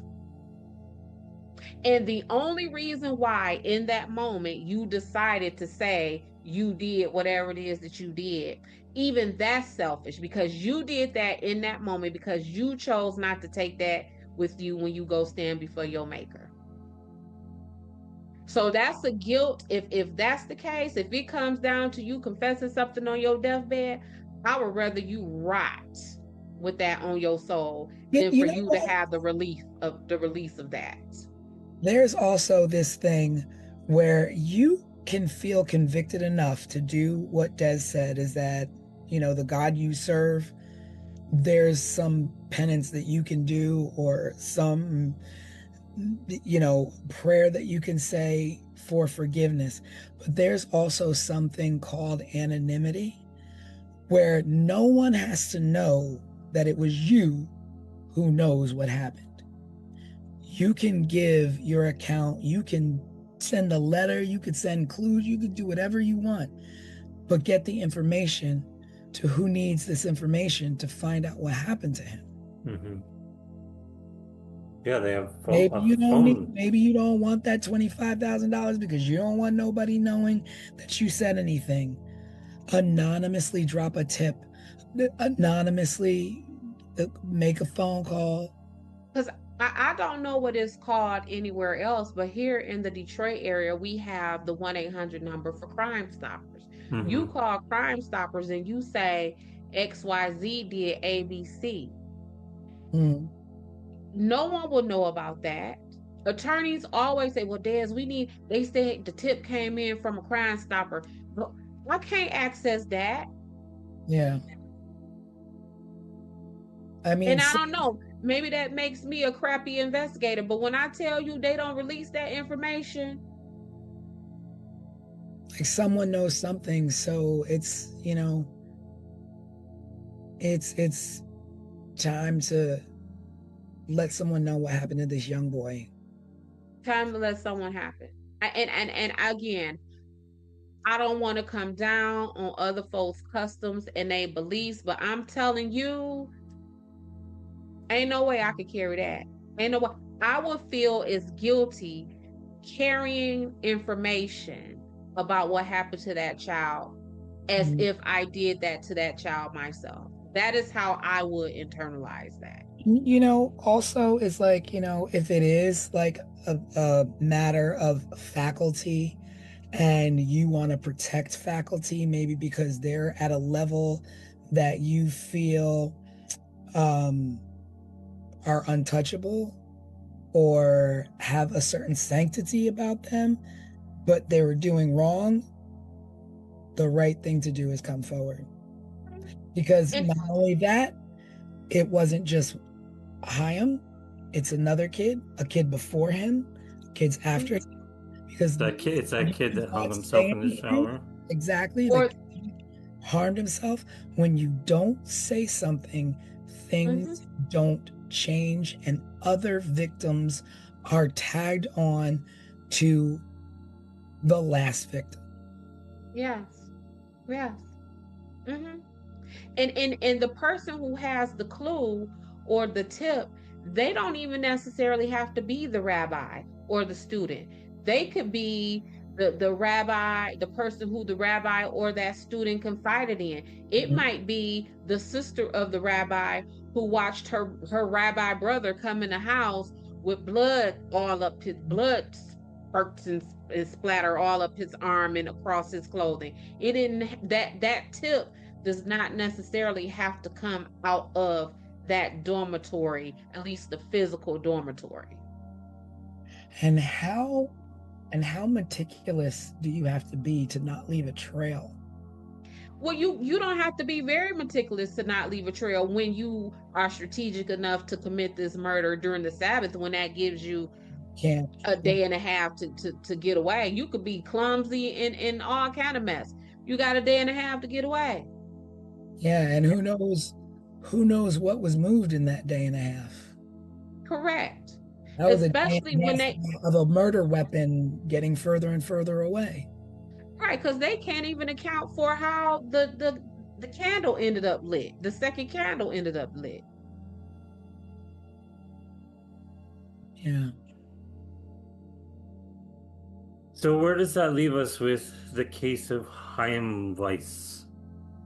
It leaves us with the fact that nothing's solved and there's $25,000 out there for anybody who has any tips and any leads that can lead to justice for his family and for him. Because a stranger did not do this. No. I would like to know. I wish I knew somebody from this faith so that we could ask them. Maybe it's a viewer even that chimes Somebody in what? from this faith. Mm. That maybe even chimes in our comments to let us know like the seriousness or the like why was everyone so strict on not Right. saying anything? Why were they so strict on waiting until Sunday and not doing anything on the Sabbath? I understand it's a part of the religion, but when it comes to murder, why is there no forgiveness for these things? Right. Because you're not you wouldn't be breaking Sabbath to say go roller skating or go to a basketball game. Also, don't know during this silence what meetings were had, what was said to these children by faculty or staff, and instructed what to and not to say to the police. A lot of time. So I would suspect that they all had to stay there or go home. Like, I don't know what happened. So keeping with what you're saying, T, is that would have literally been them having at least 36 hours to get the story straight. Mhm. Yeah. That would have been them having 36 hours to further indoctrinate into these children Mhm. the priority of Sabbath and how we don't break Sabbath for no reasons. Yeah. Well, maybe we can find somebody to come on and discuss some of these things with us on a Wednesday night live. That would be interesting. Maybe I can reach out to a few people. It would be Yeah. great to know. Yeah. Yeah, I'll reach out to a few people and see if we can speak to someone. Because I'm not, I'm not Jewish. I'm not familiar with the customs. I don't know, how individuals feel within that faith about the rules. So maybe we can have someone. But at the end of the day, may Chaim rest in peace, and may his parents see justice in this lifetime, in their lifetime, for their son. But just another unfortunate, senseless death. Yeah. And his siblings, the rest of his family too. Yeah. So are we wrapped on this case? I think that brings it to a close. I believe we discussed everything we could. And you know what? And sometimes, maybe in the future we will revisit some cases if we find out something else. Maybe we'll have a roundup of a few different cases and kind of update. But right now, this is it. This is it for Chaim. Do we get any clues for our next case yet, Tanisha? Yeah. It's different than all the other cases. Cool. Oh, yeah. That's my girl. That's right. That's my girl. I wouldn't expect any different answer than that. Definitely, yet again, an underserved community. Okay. It's going to be the next case. And a little bit different. But thank you for joining us on this Sunday evening and listening to the case of Chaim Weiss. If you have any questions or is there something that you want to add, please feel free to leave a comment. Let us know. We will include your comment on our Wednesday night live. We'll address your questions, what have you. And if you are watching this and you attended the school with Chaim before, after, and you know something, please say something. Please don't hold on to information that could help this case and help this young man or anyone before or after him that may have potentially either been harmed themselves, or are in danger. At Chaim school or any school, if you see something, say something. That is the truest line. If you see something, say something. You can always call Crime Stoppers. I believe there's Crime Stoppers in every area, right? Like, I think it's a national thing. National. Yeah. It's a national call. There's a $25,000 reward for anyone coming forward. with clues for Hyam. So please, if you see something, say something. Again, thank you for joining us. And we will see you on Wednesday night when we just catch up, perhaps give a little bit more clues to the next case. And if you like what you see and you enjoyed our program, please like, subscribe, and share. We appreciate all of the support. And again, have a wonderful evening, and we'll see you on Wednesday. Bye, everyone. Bye, family. Bye-bye. Subscribe, share, and remember, someone is always waiting for answers. This was 15 Minutes of Murder.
Hey, 15 Minutes of Murder family. It's me, your resident crime expert, Desiree Edwards of Sunshine Investigations. I started to stop by and kick it with y'all tonight to kind of give you an idea of what it is that I do in my work, whether it is Sunshine Investigations or 15 Minutes of Murder. I wanted to come to y'all and give you an idea of what investigators do. A lot of people think that investigators simply investigate, and I get it because what? It is in the title, the job title, right? So, but I wanted to let you know what I do in my approach. So, before I even begin any investigations, I like to do a deep dive into the people who I am working with, whether that is my client or a witness. I like to understand who they are. This helps me understand your ideas, your actions, what motivates you. I want to know what you like, what you dislike, your icks and your yums. And I just really feel that once I know those things, I again know a better way to understand you and also to kind of gauge if you're being honest and truthful with me. So if I've looked at your social media and everything on your page is green, and then you tell me your favorite color is orange, now I'm looking at you with a side eye because, bruh, that is not the vibe that I am getting, right? Or if I run, let's say, a asset search on you and I see that you only own two-door coupes, and then now you're telling me like your favorite vehicle to drive is a van. Again, that math isn't mathing because I don't see this track record for that of you. So, with that being said, let's kind of get into the ifs and the whats of what my investigation looks like and the skills and the services that I provide that you wouldn't necessarily think comes from a private investigator. And this list ain't in no order. It's just me talking to y'all, giving y'all an idea of my approach, my brand of investigations. So, one of the first things that I do that people don't think about is providing transportation. So, oftentimes, especially with me being a criminal defense investigator, some of the work requires footwork. So, I might have to help you gather court records and documents. I may even need to get you to a physical evaluation or a mental health evaluation that your attorney has ordered. And not everybody has a car. If it's now where the whole country is almost frozen over, You don't want to stand at the bus.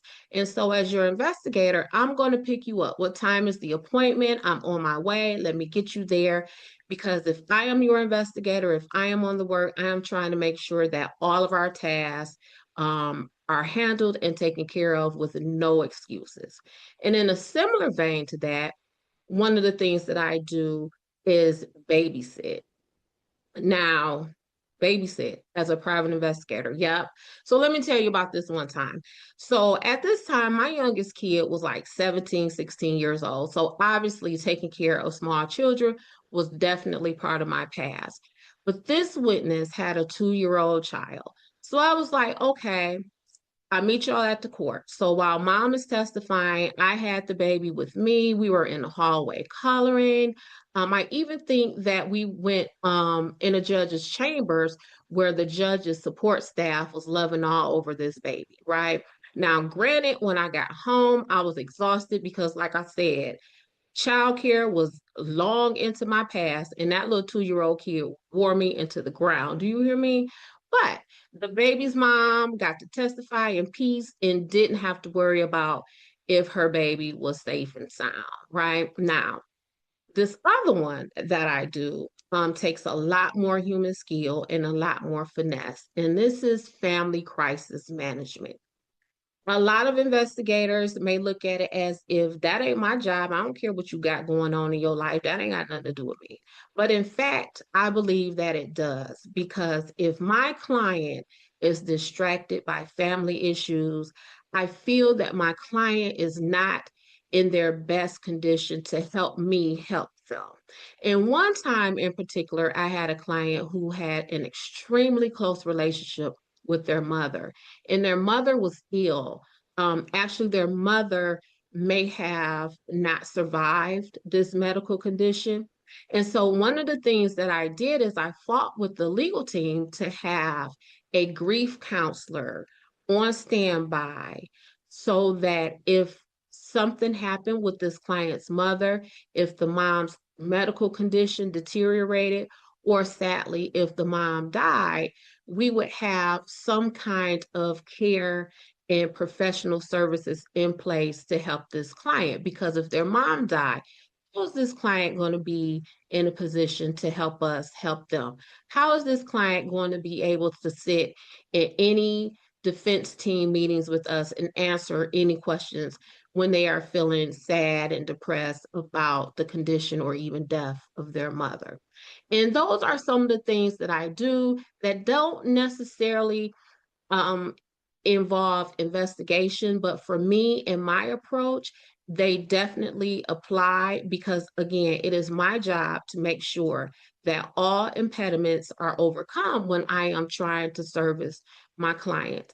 And y'all kind of see some of that human approach I take in my 15 minutes of murder investigations.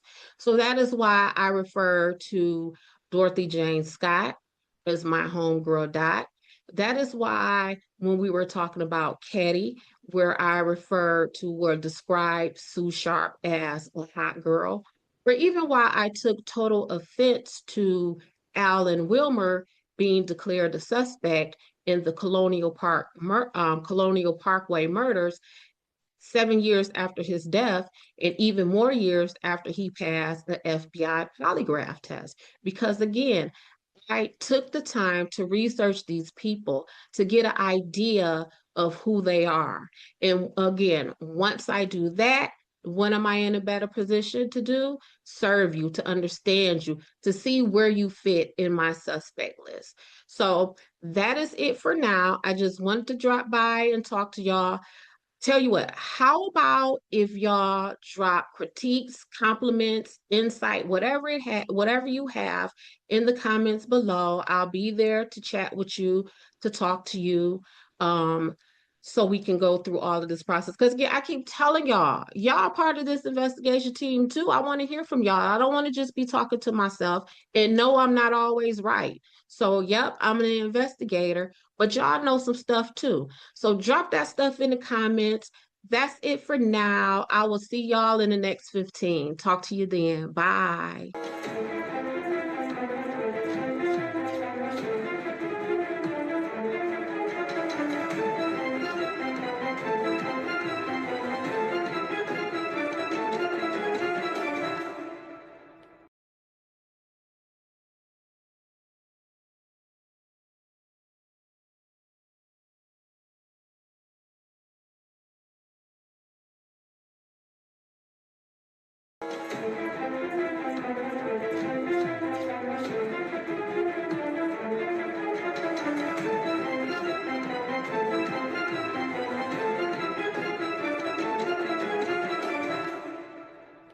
15 Minutes of Murder family. How are y'all doing?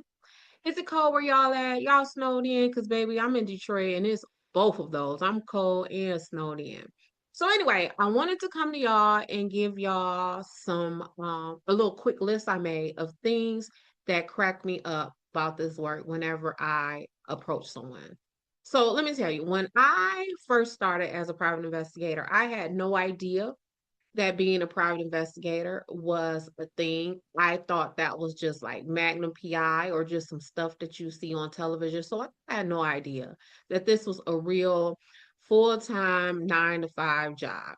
So I kind of get some of the reactions that I get from people because I can only imagine how I would react if a private investigator showed up at my door or tried to engage with me for any reason. So, with that being said, here is a list of the things that crack me up when I approach people. This list ain't in no particular order. It's just some of the things that I thought of that crack me up, that happen more often than other things when I encounter people. So, number one on the list is, girl, how did you find me? Now, listen, as a criminal defense attorney, I make sure that no one can ever say that I misrepresented myself in any way. So when I approach you, I give the full introduction of myself. Hello, I am Desiree Edwards of Sunshine Investigations. I am a court-appointed private investigator, and here's my business card. And even with me saying all of that, people look at me and say, "How did you find me?" And my response is always, "Baby, I just told you I'm a private investigator." But people still, it like in that moment, is like it does not register. And like I said, I get it because I will probably be taken aback if a private investigator approached me. But I'm telling you, it never fails to tickle my soul. I be laughing so hard, like, I just told you what I am and what I do for a living. That's how I found you. Number two, when people tell me that I have asked more questions than the police did. Now, if you watch any of our shorts, videos, lives, whatever, you know that I am often very critical of the police. And one of the reasons I am critical of the police is because I don't feel that they do enough person to person contact in their investigations. So I am asking you everything because I just consider myself as a private investigator. I like to think of myself as a fact finder. And although most times in my work, I am working as a criminal defense investigator, but if I am considering myself as a fact finder, it doesn't matter who I work for or whatever. I want to know all of the facts. And it's not just about getting someone off, because once I collect enough facts, all of that is going to resolve itself anyway. Because what do we have? We have facts. So I am digging and I am talking to people, I am finding people. And the reason why I prefer to rely on person to person contact is because we haven't always had the science. We have DNA hasn't always been around. Fingerprints haven't always, fingerprint study hasn't always been around. Picking hair out of the top of people's head, that has not always been around. But what has always been around is people and human contact. And a lot of this stuff, you can find out, you can figure it out. Who did it? Go talk to somebody, they'll tell you. So that is why when you are engaged with me, baby, we finna talk about it all. And whenever I am making appointments with people, they tell me, well, they ask me, "Well, Des, how long do you think the interview will take?"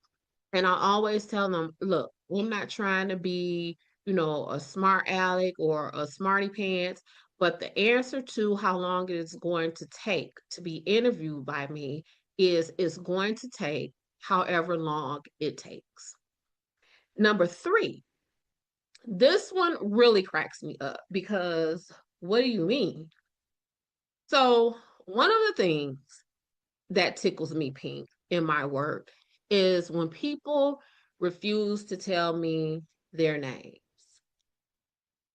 listen, recently, I was with an attorney. We were kind of canvassing the area of where our client's alleged offenses took place.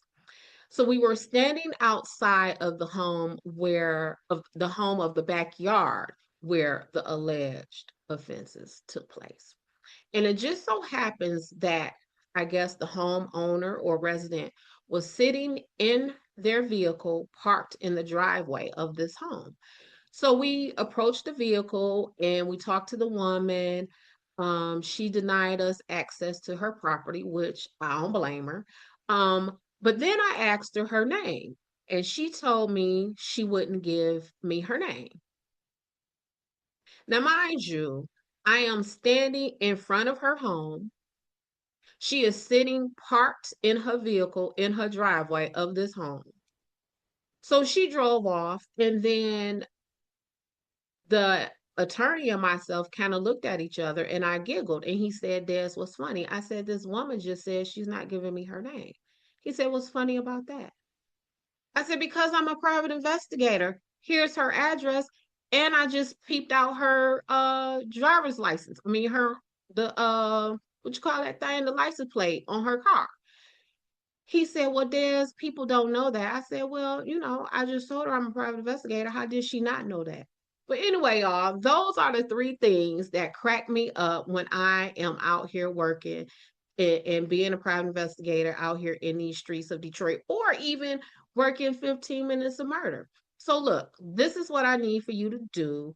Drop your comments, your insights, some jokes. Have you ever encountered a private investigator for anything? If so, drop it in the comments. Let me talk to you. I want to hear how that went.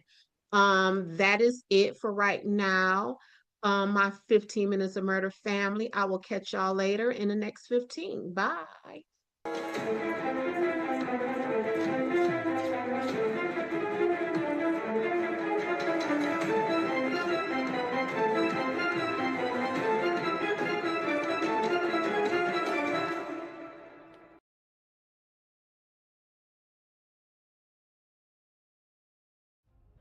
'Before we close, there's something important to say.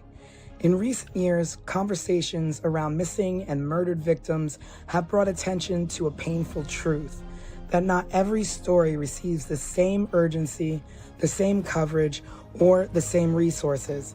But let us show you what a champion from the ashes looks like. A true ally that has risen from tragedy, and instead of taking offense, what happened next is a lesson for all of us. After the loss of his daughter, Joseph Petito, father of Gabby Petito, became aware of such disparity in a rather harsh way. During a press conference to find his daughter, he was made aware of something often referred to as missing white woman syndrome. Instead of turning away from that reality, he leaned into it. He listened, he learned, and he acted by channeling his grief into purpose. Through the Gabby Petito Foundation, his family now works to support organizations that help all missing persons, especially those from underserved communities, receive the attention and resources they deserve. And to go a step further, Petito is currently working on a new series titled Faces of the Missing, which he says will cover dozens of cases that have received little media coverage.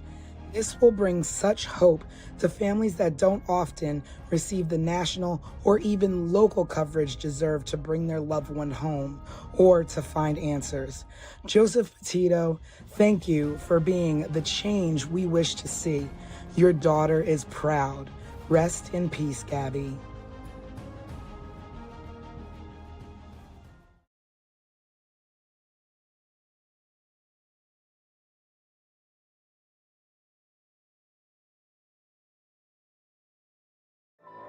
"15 Minutes of Murder, a raw, unfiltered dive into the most haunting unsolved crimes with your creator and hosts, Denisha Slater and Craig Chapman. After every episode, they break down the case with resident private investigator Desiree Edwards of Sunshine Investigations and star of VH1's Caught in the Act, Unfaithful. But it's not just their theories, it's yours too. Hello, everybody, and welcome to the first sneak peek of 15 Minutes of Murder, where we're just going to give you a little slice of what our show is about. I am one of your hosts, Tanisha Slater. And I am Desiree Edwards, your resident crime expert. And my name is Craig. We just wanted to give you a rundown of how this series is going to work. Every episode and every story and every case that we go through will start off with a sort of like preview television series that gives a rundown of the case that we're going to be featuring that week. In the first week, we will show this video, and then after that airs, people will be able to submit questions to us. You can also go to our website, 15minutesofmurder.com, and join our Substack. So we'll have a case file there for you to look at, and you can submit questions there. You can submit questions on our YouTube channel and any other social media outlet. And then the following week, we'll deep dive into the case through a podcast where we'll all join in, and you at home will have your questions answered, and possibly one or two of you will join us on the series. Craig, that's a big deal. The viewers get to join us and try and break down what actually happened. We can go from who done it to what's missing to what they missed. And with the resident crime expert, we'll be able to pick apart cases a little bit deeper. And our viewers get to kind of like keep us in line and let us know, Desiree, you think you know everything, but you don't. Here's what I think. See, I'm ready for that part. This will also give not only us, but everybody at home an opportunity to explore things that maybe weren't explored at the time that the cases happened. So alternative theories, things maybe we see that were missed, or any sort of like ideas that we might have or you might have at home. Yeah, I think the best part about this too is that we're going to be featuring all unsolved cases. So it also brings light to the 15 Minutes of Murder, which is also our title, obviously. But 15 Minutes of Murder doesn't mean like 15 minutes of murder. We're going to show you a 15-minute clip. It means every murder somehow gets its 15 minutes of, so to speak, fame. So hopefully with this, with cold cases and unsolved cases, we're bringing to light some things that maybe got overlooked. So you never know what we can crack. I'm hopeful that maybe some of these cases can become solved just from renewed interest, right? And new advancements and crime investigations and all that kind of stuff. So I'm excited. I think this show is going to be hugely beneficial, and I think our viewers are going to enjoy it. And we're going to be covering cases specifically from like the 80s, early 80s, where technology and crime solving was a lot different. It was more boots on the ground. That whole perspective of these investigating agencies just have experience overall that they may not have had 30 years ago. And they can employ those things and get some of these families and communities some closure. Maybe we should also take this time to sort of introduce ourselves in case people are wondering like where we come from and sort of what we're all about. I was a television producer for 20 years in New York, working on some good and some really terrible reality shows at MTV and VH1. And I started at Nickelodeon. And that's kind of how I met Tanisha. Yes, and my name is Tanisha Slater, and I have been in the television industry for over 20 years. I have worked on live shows, morning shows, competition shows, reality shows, talk shows, you name it. I've worked on it, from MTV, CBS, ABC, Hulu, lots of good stuff. Like Craig said, lots good, but also some, you don't really want to mention. But I am a big true crime fan. Me and my gals, we get together on Fridays and we watch crime documentaries and throw our 2 cents in there. And that's why this show is going to be really exciting for me. I will be editing your shows, bringing you all the details from what happened to what didn't happen. And I'm really enjoying that a lot as well. I am Desiree Edwards. I am a criminal defense investigator in the proud city of Detroit, Michigan. A woman approached me, said, "Hey, Des, I like your vibe. I like the way you talk, the way you move. I own a private investigation agency. Do you want to come work for me?" I didn't know private investigation is a real thing. And that's what I've been doing. I went to work for her. It's been more than 10 years, and this is what I do. My work is kind of different from other investigators because I specialize in criminal defense. So 15 Minutes of Murder isn't just an interest for me, it is my career. This is what I do in real life every day, which is solving crimes and figuring out who did it and who didn't. Okay, let me just interrupt you really quickly because Hey, girl. don't let Des fool you. Des is at the top of her game. Des now owns this private investigation firm, which is her own. Okay, and she is the top sought after private investigator. That is To true. fool you. That all of those things are true. I, She just where wants do, status. yeah, where do we put these things? We put it out there for the people. Let them We know. put it out there for everybody to know. That's right. Not only do I do these criminal defense cases here in Michigan at the state level and the Fed level, I do them across this country. I've worked in more states in this country than I have not. I get international phone calls inquiring about my investigation services. And what Tanisha, while she's checking me, what she ain't tell y'all is that she casted me for the second season of MTV's Caught in the Act Unfaithful, where I was a featured investigator for season 2. So when Tanisha say that I do it all, she's not lying. Nope, not one tell. And we're going to bring you some good programming and we're going to have lots of amazing, great conversation and hopefully, bring some things to light and hopefully you will enjoy our show. Yeah, lots of really good cases coming up. And again, just another quick rundown. Each week we'll feature a short sort of television style series that gives a background on the case that we're featuring. You can then go to our website, 15 Minutes of Murder, check out what we have going on there, and to also link to our Substack where you can download a case file just to get more information. You can submit questions there, and you can submit questions through our YouTube channel as well. You can just comment below our videos. The following week, we'll dive a little deeper here on the podcast for the series. We'll answer your questions and give our own opinions, and also, at some point, maybe bring a guest or two on the series to join us as well. Thanks for tuning into the preview. Let us know what you think, if you have any thoughts or ideas, and we will see you in a couple weeks.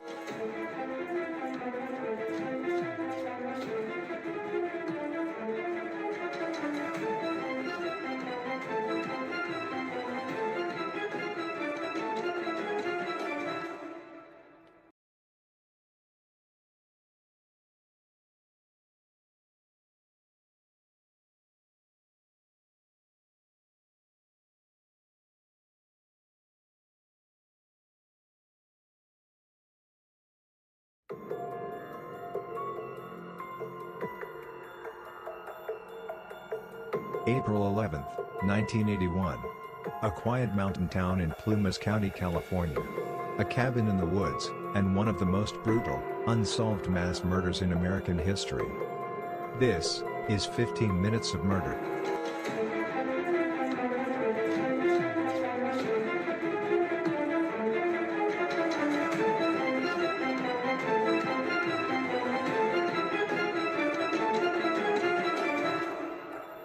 Tonight we take you inside the infamous Ketty Cabin murders. A case so disturbing it's haunted investigators for more than 40 years. Ketty was a tiny resort town tucked into the Sierra Nevada mountains. Population less than 100. In 1981, Sue Sharp, a 36-year-old single mother of 5, rented Cabin 28. She was trying to give her kids a quiet life away from a difficult marriage. On the night of April 11th, Sue's children were in and out of the house. Teenagers Sheila and Tina were with friends. John, 15, and his buddy Dana Wingate, 17, were out hitchhiking.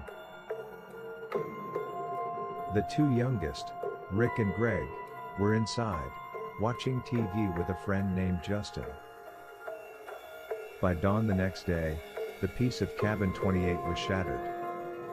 Sue's 14-year-old daughter Sheila returned home at 7 a.m. after spending the night at the neighboring cabin of the Seabolt family. What she found would scar her forever. Inside the living room, her mother Sue, her brother John and his friend Dana were dead. bound with medical tape and electrical cords. Their bodies, savagely beaten and stabbed. One of the boys had been strangled. And Sue was gagged with her own underwear, which was secured with tape, and her throat was slit. The room was chaos. Furniture was overturned, the walls and ceiling were splattered with blood. A butcher knife, a hammer, and a steak knife so violently used, the blade was bent in half. And then, one chilling detail. 12-year-old Tina was gone. Not in the house. Not in the yard. Vanished. Incredibly, the three younger boys were unharmed. As the murders raged in the living room, they slept through the night untouched, just feet away. Or did they? One of them, 12-year-old Justin, later told investigators he had dreamed, or maybe seen the murders happening. He described men with knives, even details of their clothes. But his story changed with every retelling. Who could have carried out such a savage attack? Suspicion quickly fell on two men, Martin Smart, a neighbor, and his friend Bob, a drifter with a violent history. Martin had a rocky marriage. His wife Marilyn told police that Sue Sharp had encouraged her to leave him. The night of the murders, Martin admitted he and Bo were out late. He later confessed in a letter, never shown to a jury, "I paid the price of my wife and I killed the problem." But no one was ever charged. Decades later, in 2016, investigators uncovered a hammer in a nearby pond believed to be one of the missing murder weapons. Still, DNA evidence has not yet solved the case. In 1984, a skull was found in the woods of Feather Falls nearly 100 miles away. Dental records confirmed it was Tina Sharp. How had she been taken? Why was she separated from the others? And why, after 4 decades, does this case still remain unsolved? The Ketty Cabin murders are among the most haunting mysteries in American crime history. A family slaughtered. A child abducted. Multiple suspects. And a trail of evidence that always seemed to go cold.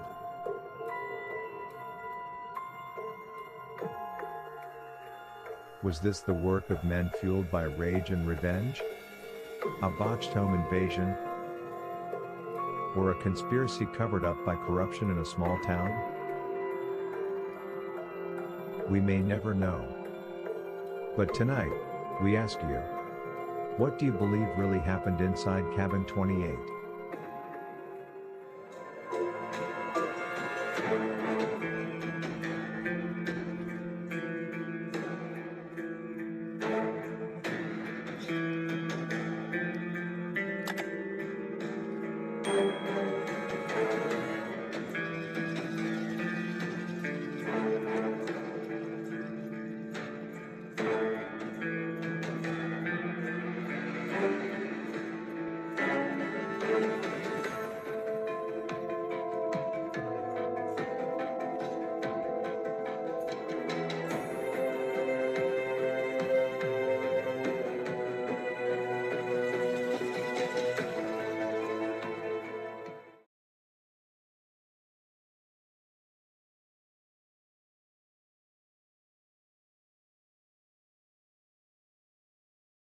When officers stepped into Cabin 28, they walked straight into a nightmare.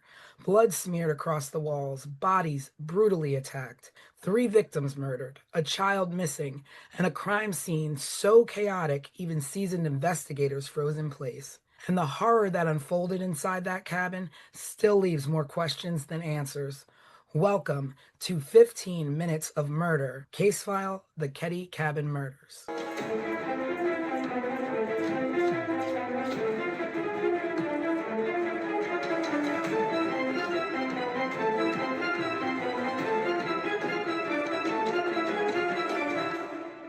Hello, everyone. Happy Sunday and welcome to the full podcast version of 15 Minutes of Murder, where we are going to deep dive into the Ketty Cabin murder case. We're going to be running down everything from top to bottom that you saw in the mini case file. And we're going to talk about some questions that our viewers have had and submitted on our YouTube. I am your host, Tanisha Slater, with co host Craig and our resident crime expert, Desiree. Present. So, we're going to be jumping into a deep dive of this first case that we've done, the Ketty Cabin murders, where a family was slaughtered in their home in a tiny mountain resort. And it's basically a 40-year-old mystery riddled with corruption. So, this happened on April 11th, 12th, Ketty, California. The victims are Glenna Sue Sharp, who was 36. Her children, John, 15, Tina, 12, Ricky, 10, and Greg, 5. John and Tina were actually murdered. And John's friend, Dana Wingate. 3 youngest boys survived the attack. One of them was a friend of the young boys, and they were asleep in the back room. So we're going to get into the background of the Sharp family and a little bit of the background on Ketty. So the Sharp family, they were a military family, and Sue was in a bad marriage. They lived over on the East Coast, and she went out west with her kids to make a better life for them. Wound up in a small town in Ketty, what she did for work. And she was receiving money actually from the U.S. Navy through her husband, through her ex-husband. And it was only about $250 a month. Right. She worked a part-time job. Again, not making much. I'm sure she got by with what she could. And she was also on public assistance. She was on government assistance. And I So, think she also received some kind of stipend for school or something like that. oh yeah, So she was yeah. in college, I remember. I college, remember right? reading that. Yeah, at least enrolled. And then there was some kind of questions about if she actually attended the classes or not. But yeah, she was receiving a stipend for school. Yeah. So she obviously, you can give her her props as being a mom trying to get her kids out of a nasty situation with an abusive husband or allegedly abusive husband, and relocated to Ketty for affordable living. Um, She had a brother or somebody that lived near Ketty, California, right? Yeah, that's when they lived in the, at least according to everything that I have come across, a really raggedy trailer park or something Hmm. that was so bad that it made this cabin 28 in Ketty look luxurious. mm, So that was their stop before cabin 28. yeah, and we keep saying cabin, and like you think of like a little small cabin in the woods, but this was a sizably large home that they lived in. It was once a vibrant railroad resort Hmm. town. It was thriving. But by the 1980s, it was run down. It was isolated. There was crime. Crime was getting, on the rise, and it wasn't so much of a safe place. You escape one, nightmare, and Hmm. walk into another. It happens. But a small population. Small population. I think, Des, you said, when you say small, we're talking Small. small. We're talking if the three of us, along with maybe two other people, we could count the amount of residents on our collective hands and feet, right? I believe the Google census search that I did said it was like 100 people in Caddy.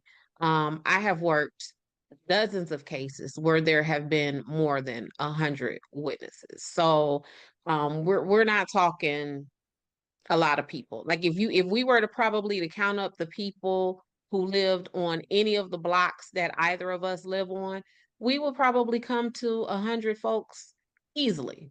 Yeah, yeah. But when that's all that's in your town, then everybody knows everybody. You all know Everyone knows everybody. everyone. Or if you're not, you don't know everyone, you're related to half of the town. So, Right. the fact that, it's a small town and the fact that there was poor police oversight from the Plumas County Sheriff's Department kind of puts this case in a tricky situation of being unsolved all these years Mm-hmm. later. Mm-hmm. So, let's get into some social dynamics of the town. So, supposedly there was some resentment towards Sue and tension with neighbors, um, jealousy, rumors floating about. Um, I don't know exactly what this jealousy was stemming from, Mm-hmm. but I could only guess that it might have been her neighbor and little thing happening there between her neighbor's husband, who wound up being a suspect for a minute. From the things that I've seen, I would kind of, I don't know, I would kind of describe Sue as maybe like a hot girl. I get from her that she was like maybe pretty and like the new girl in town. Um, that's the vibe that I get from her. And you know how it is when it's the even like think about when we were in high school or elementary school, when the new person comes, everyone is like, ooh, a new person. Let me look at that person. But I get that vibe from Sue that she was just like that girl. Whether because she's Sue Sharp and just that girl, or if she was that girl because she was new in this community. But I get that it was a lot of jealousy around Sue. And, there's obviously things floating around of Mm-hmm. possible drug activity, Mm, uh, transient residents in and out. mm-hmm. And, you mix a lot of that. You don't know how much she got mixed into. And I also wonder if she knew that's what she was coming into, being that, she had family in Ketty. Did she know that's the kind of town she was walking into with her kids? Yeah, I don't know if because see, what I don't know is how long her family was in that area, right? So if her family was there long enough to know that this was kind of like a shady population, and they were just like, "Hey, sis, bring the kids to come out here." But it definitely was a shady population. And I think somewhere I read it was because the the sheriff lived there in cabin 28 previously, and it was some kind of scuttlebutt about the sheriff living in cabin 28 and therefore being surrounded around a lot of lawlessness amongst the community with him living in 28. So it was, it was a shady environment. No, so I was gonna say, like, one of the things as you're setting up and going into the intro of the stuff that we're talking about, something that has always stuck in my head is the husband's name is John. I'm Mhm. sorry, James. James Sharp is Sue's ex-husband and this military person. What do we know about his discharge or whatever from the military? You know, Like, I don't know much about what yeah. went on. Like I'm wondering what was because it was the allegations that he was abusive to Mhm. Sue and the children. And the military, they have a whole nother set of rules. Like you can't be Oh over yeah, here with this mess, right? So not I'm at all. wondering if like he was discharged from the military and what that looked like Yeah, in his that is definitely interesting. And you also wonder, like, what uh did he have any role in or say with her taking the kids, or was it, she yeah. just got up and left? Because even like how much contact would he have had with those kids? Because what we know about children, they gonna run their mouth Yeah.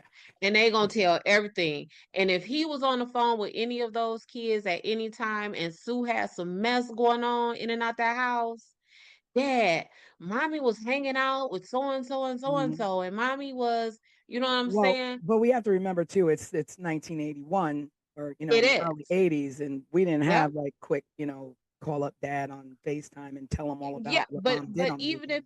if even if it was a pay phone call once or twice a month, kids are always kids. Kids are always going to tell. So even if it was that monthly call, it would have been mommy, daddy, mommy has been hanging out with these people. And as Yeah. far as the investigation goes, um, was James ever part of that? And did he ever report back to the investigators any information that the kids will have given him about the company Sue was keeping? True. Like, just where is James? I think that's a good question. Like all the research I did and all of the background I read about this case, they mentioned him and they mentioned that she moved a pretty long distance from the east coast of Mm-hmm. the US all the way out to Keddie, California, which I believe is like northern mid California somewhere up Yes. in the mountains. But that was the extent of it, just that he was abusive and that she bounced and took the kids with her. Yeah, because I'm gonna tell y'all when I'm working cases and I really want to find out some good stuff about someone, I will go into the family court side because typically courts have two sides, the criminal side, well, maybe three, criminal, civil, and then family. So I would then go into the family court side and run a person's name to see if there were any divorce filings, any paternity filings, any child support filings. And I will go and talk to that person and get tons of information from those people. So essentially, I'm going to find your baby mama or your baby daddy to give me all of the tea on you as an investigative tool. And I think that Mhm. if they didn't do that with James, they may have missed Mhm. a lot of information. But also the fact that, you know, a lot of people and a lot of things that I've read in the specific site where I read that, she wasn't exactly the ideal mom who everybody painted her out to be, and that she was actually renowned for leaving her kids and abandoning her kids and leaving them at home to fend for themselves, and that she spent most of her time with her best friend named Nina. So, I mean, you just don't really know what happened, because Right. but when I, people are saying, I mean, people are quick to say when you leave your kids, when you're not a good mom, people are quick to, point that out and just, spread that. yeah, and then I mean again, you just said it is 1981. So was she leaving her kids or was Mm. she just like, because in 1981, leaving your I kids looked, mean, I was a latchkey kid. I had the I greenest string of food swear, on my neck. in 1981, it was you leave the house in the morning when you wake up, and then you come back at maybe street light time or something like that. So to say that she left the kids, right? Mm. Um, Looking back at it from my 2025 perspective, Yeah, I don't really know what that means. Because we were all left if that's the case. Yeah, certainly. I had an older brother, and the second my parents were gone, and he was supposed to be watching me, he was gone and down the street with his friends. So I was home alone all the time until like the neighbor teenage girl would come over and sort of like babysit me until my parents would come home. Right. Yeah. So So I kind of want to give Sue some credit on that. I don't want to necessarily say, oh, she was a neglectful mama and she was ripping and running the streets. yeah, I yeah, don't want to go yeah, there with Sue just yet. yeah.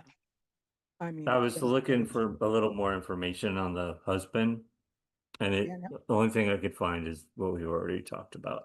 Yeah, Mm-hmm. it's very slim. There's really not a lot out there about him, just that basically she left him and was trying to look for something better. I've read that she even stayed with his parents for a little bit. Oh, really? Um, yeah, that She was a stay-at-home mom while he was in the military. Mm-hmm.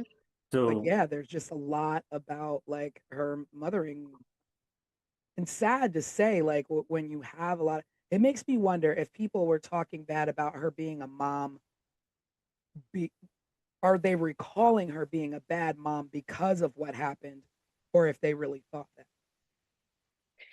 Right. And so, like, basically, like an implied truth, kind of like, Mm. oh, well, now that this has happened, Yeah. hindsight, I guess she was a bad mom because how else could this have happened if she wasn't a bad mom? And Mm. I feel that's a sad and unfair assessment, right? Um, I mean, because when you think about it, you could say somebody's a bad mom all they want, but with that amount of kids, and you are concerned with, she could have left and went to Ketty all on her own and left those kids wherever if she didn't care. she could have And she left him was a with bad James. mom. She could have left them with James. She could have left them with their parents. Mm-hmm. You know, Mm-hmm. so like you, I won't Mm-hmm. go down that road and and speak ill Right. in that way. Um, Yeah, because that parenting thing, I like to kind of shy away from that because mm, I got 4 kids and a husband, and it's hard, mm, right? So I yeah, can only imagine what it would be like as a single mother with 4 or 5 children and very little income. So I definitely want to give Sue grace and the benefit of the doubt on that. yeah. So the children she had from teens down to little ones, and we'll just like recap the activities of that evening.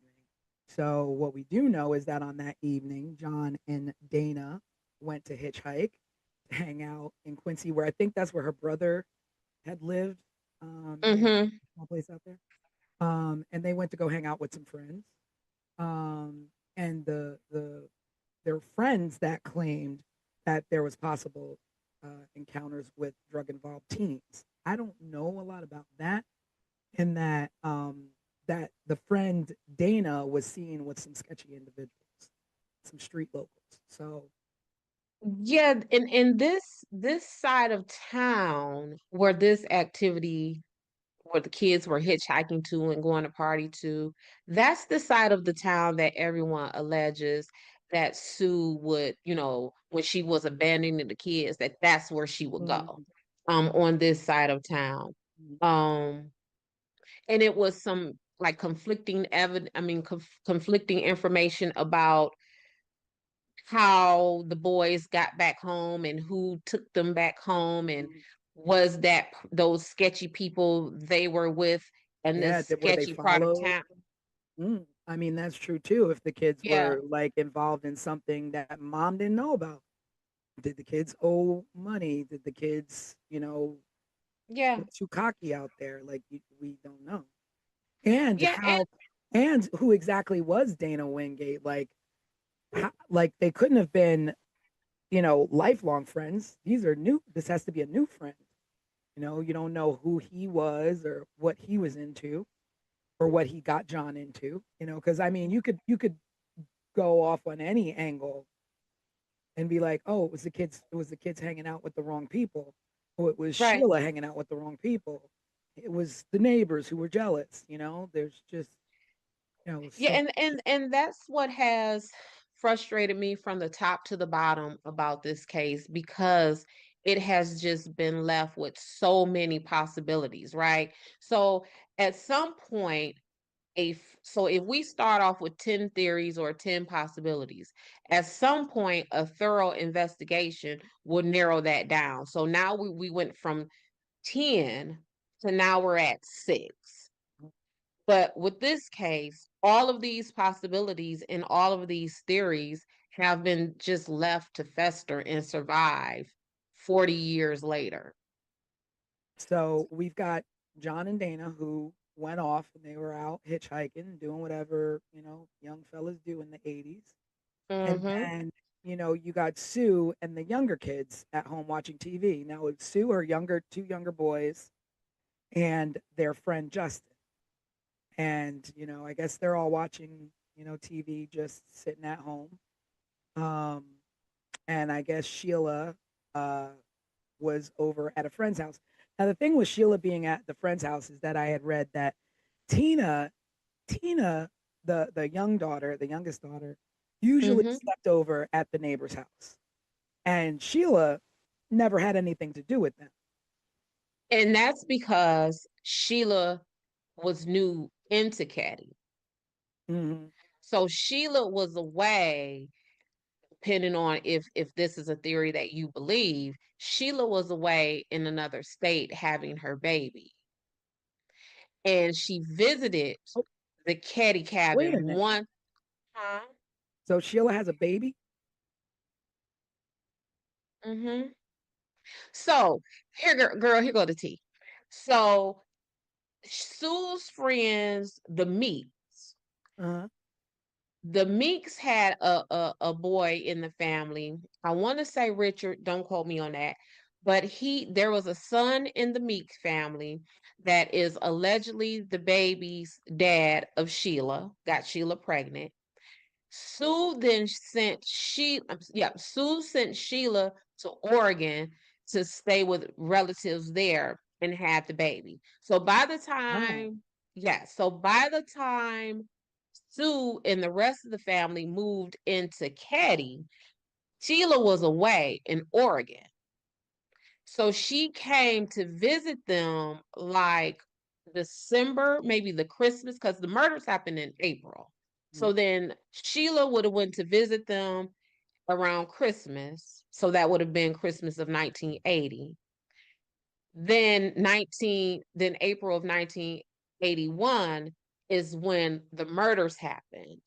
And a few weeks before the murders happened, so now we're in late March of 1981, is when Sheila moved in to Caddy with the rest of the family.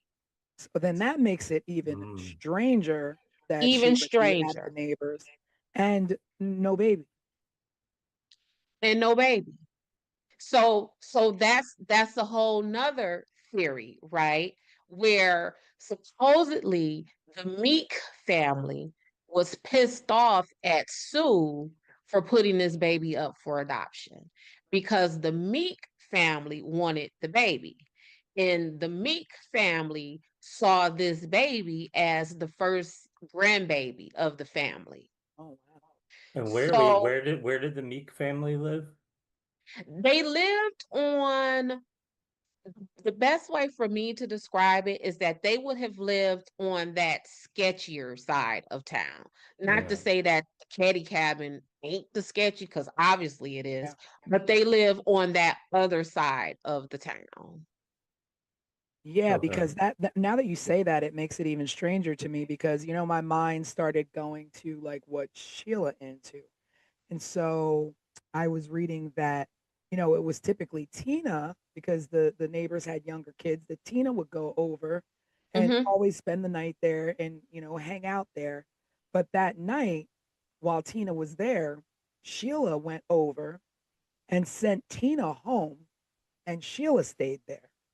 Mm-hmm. So Tina would have been spared had she stayed like she typically would at the neighbor's house. Right. But Sheila sent her home, Correct. which is odd. Which is odd.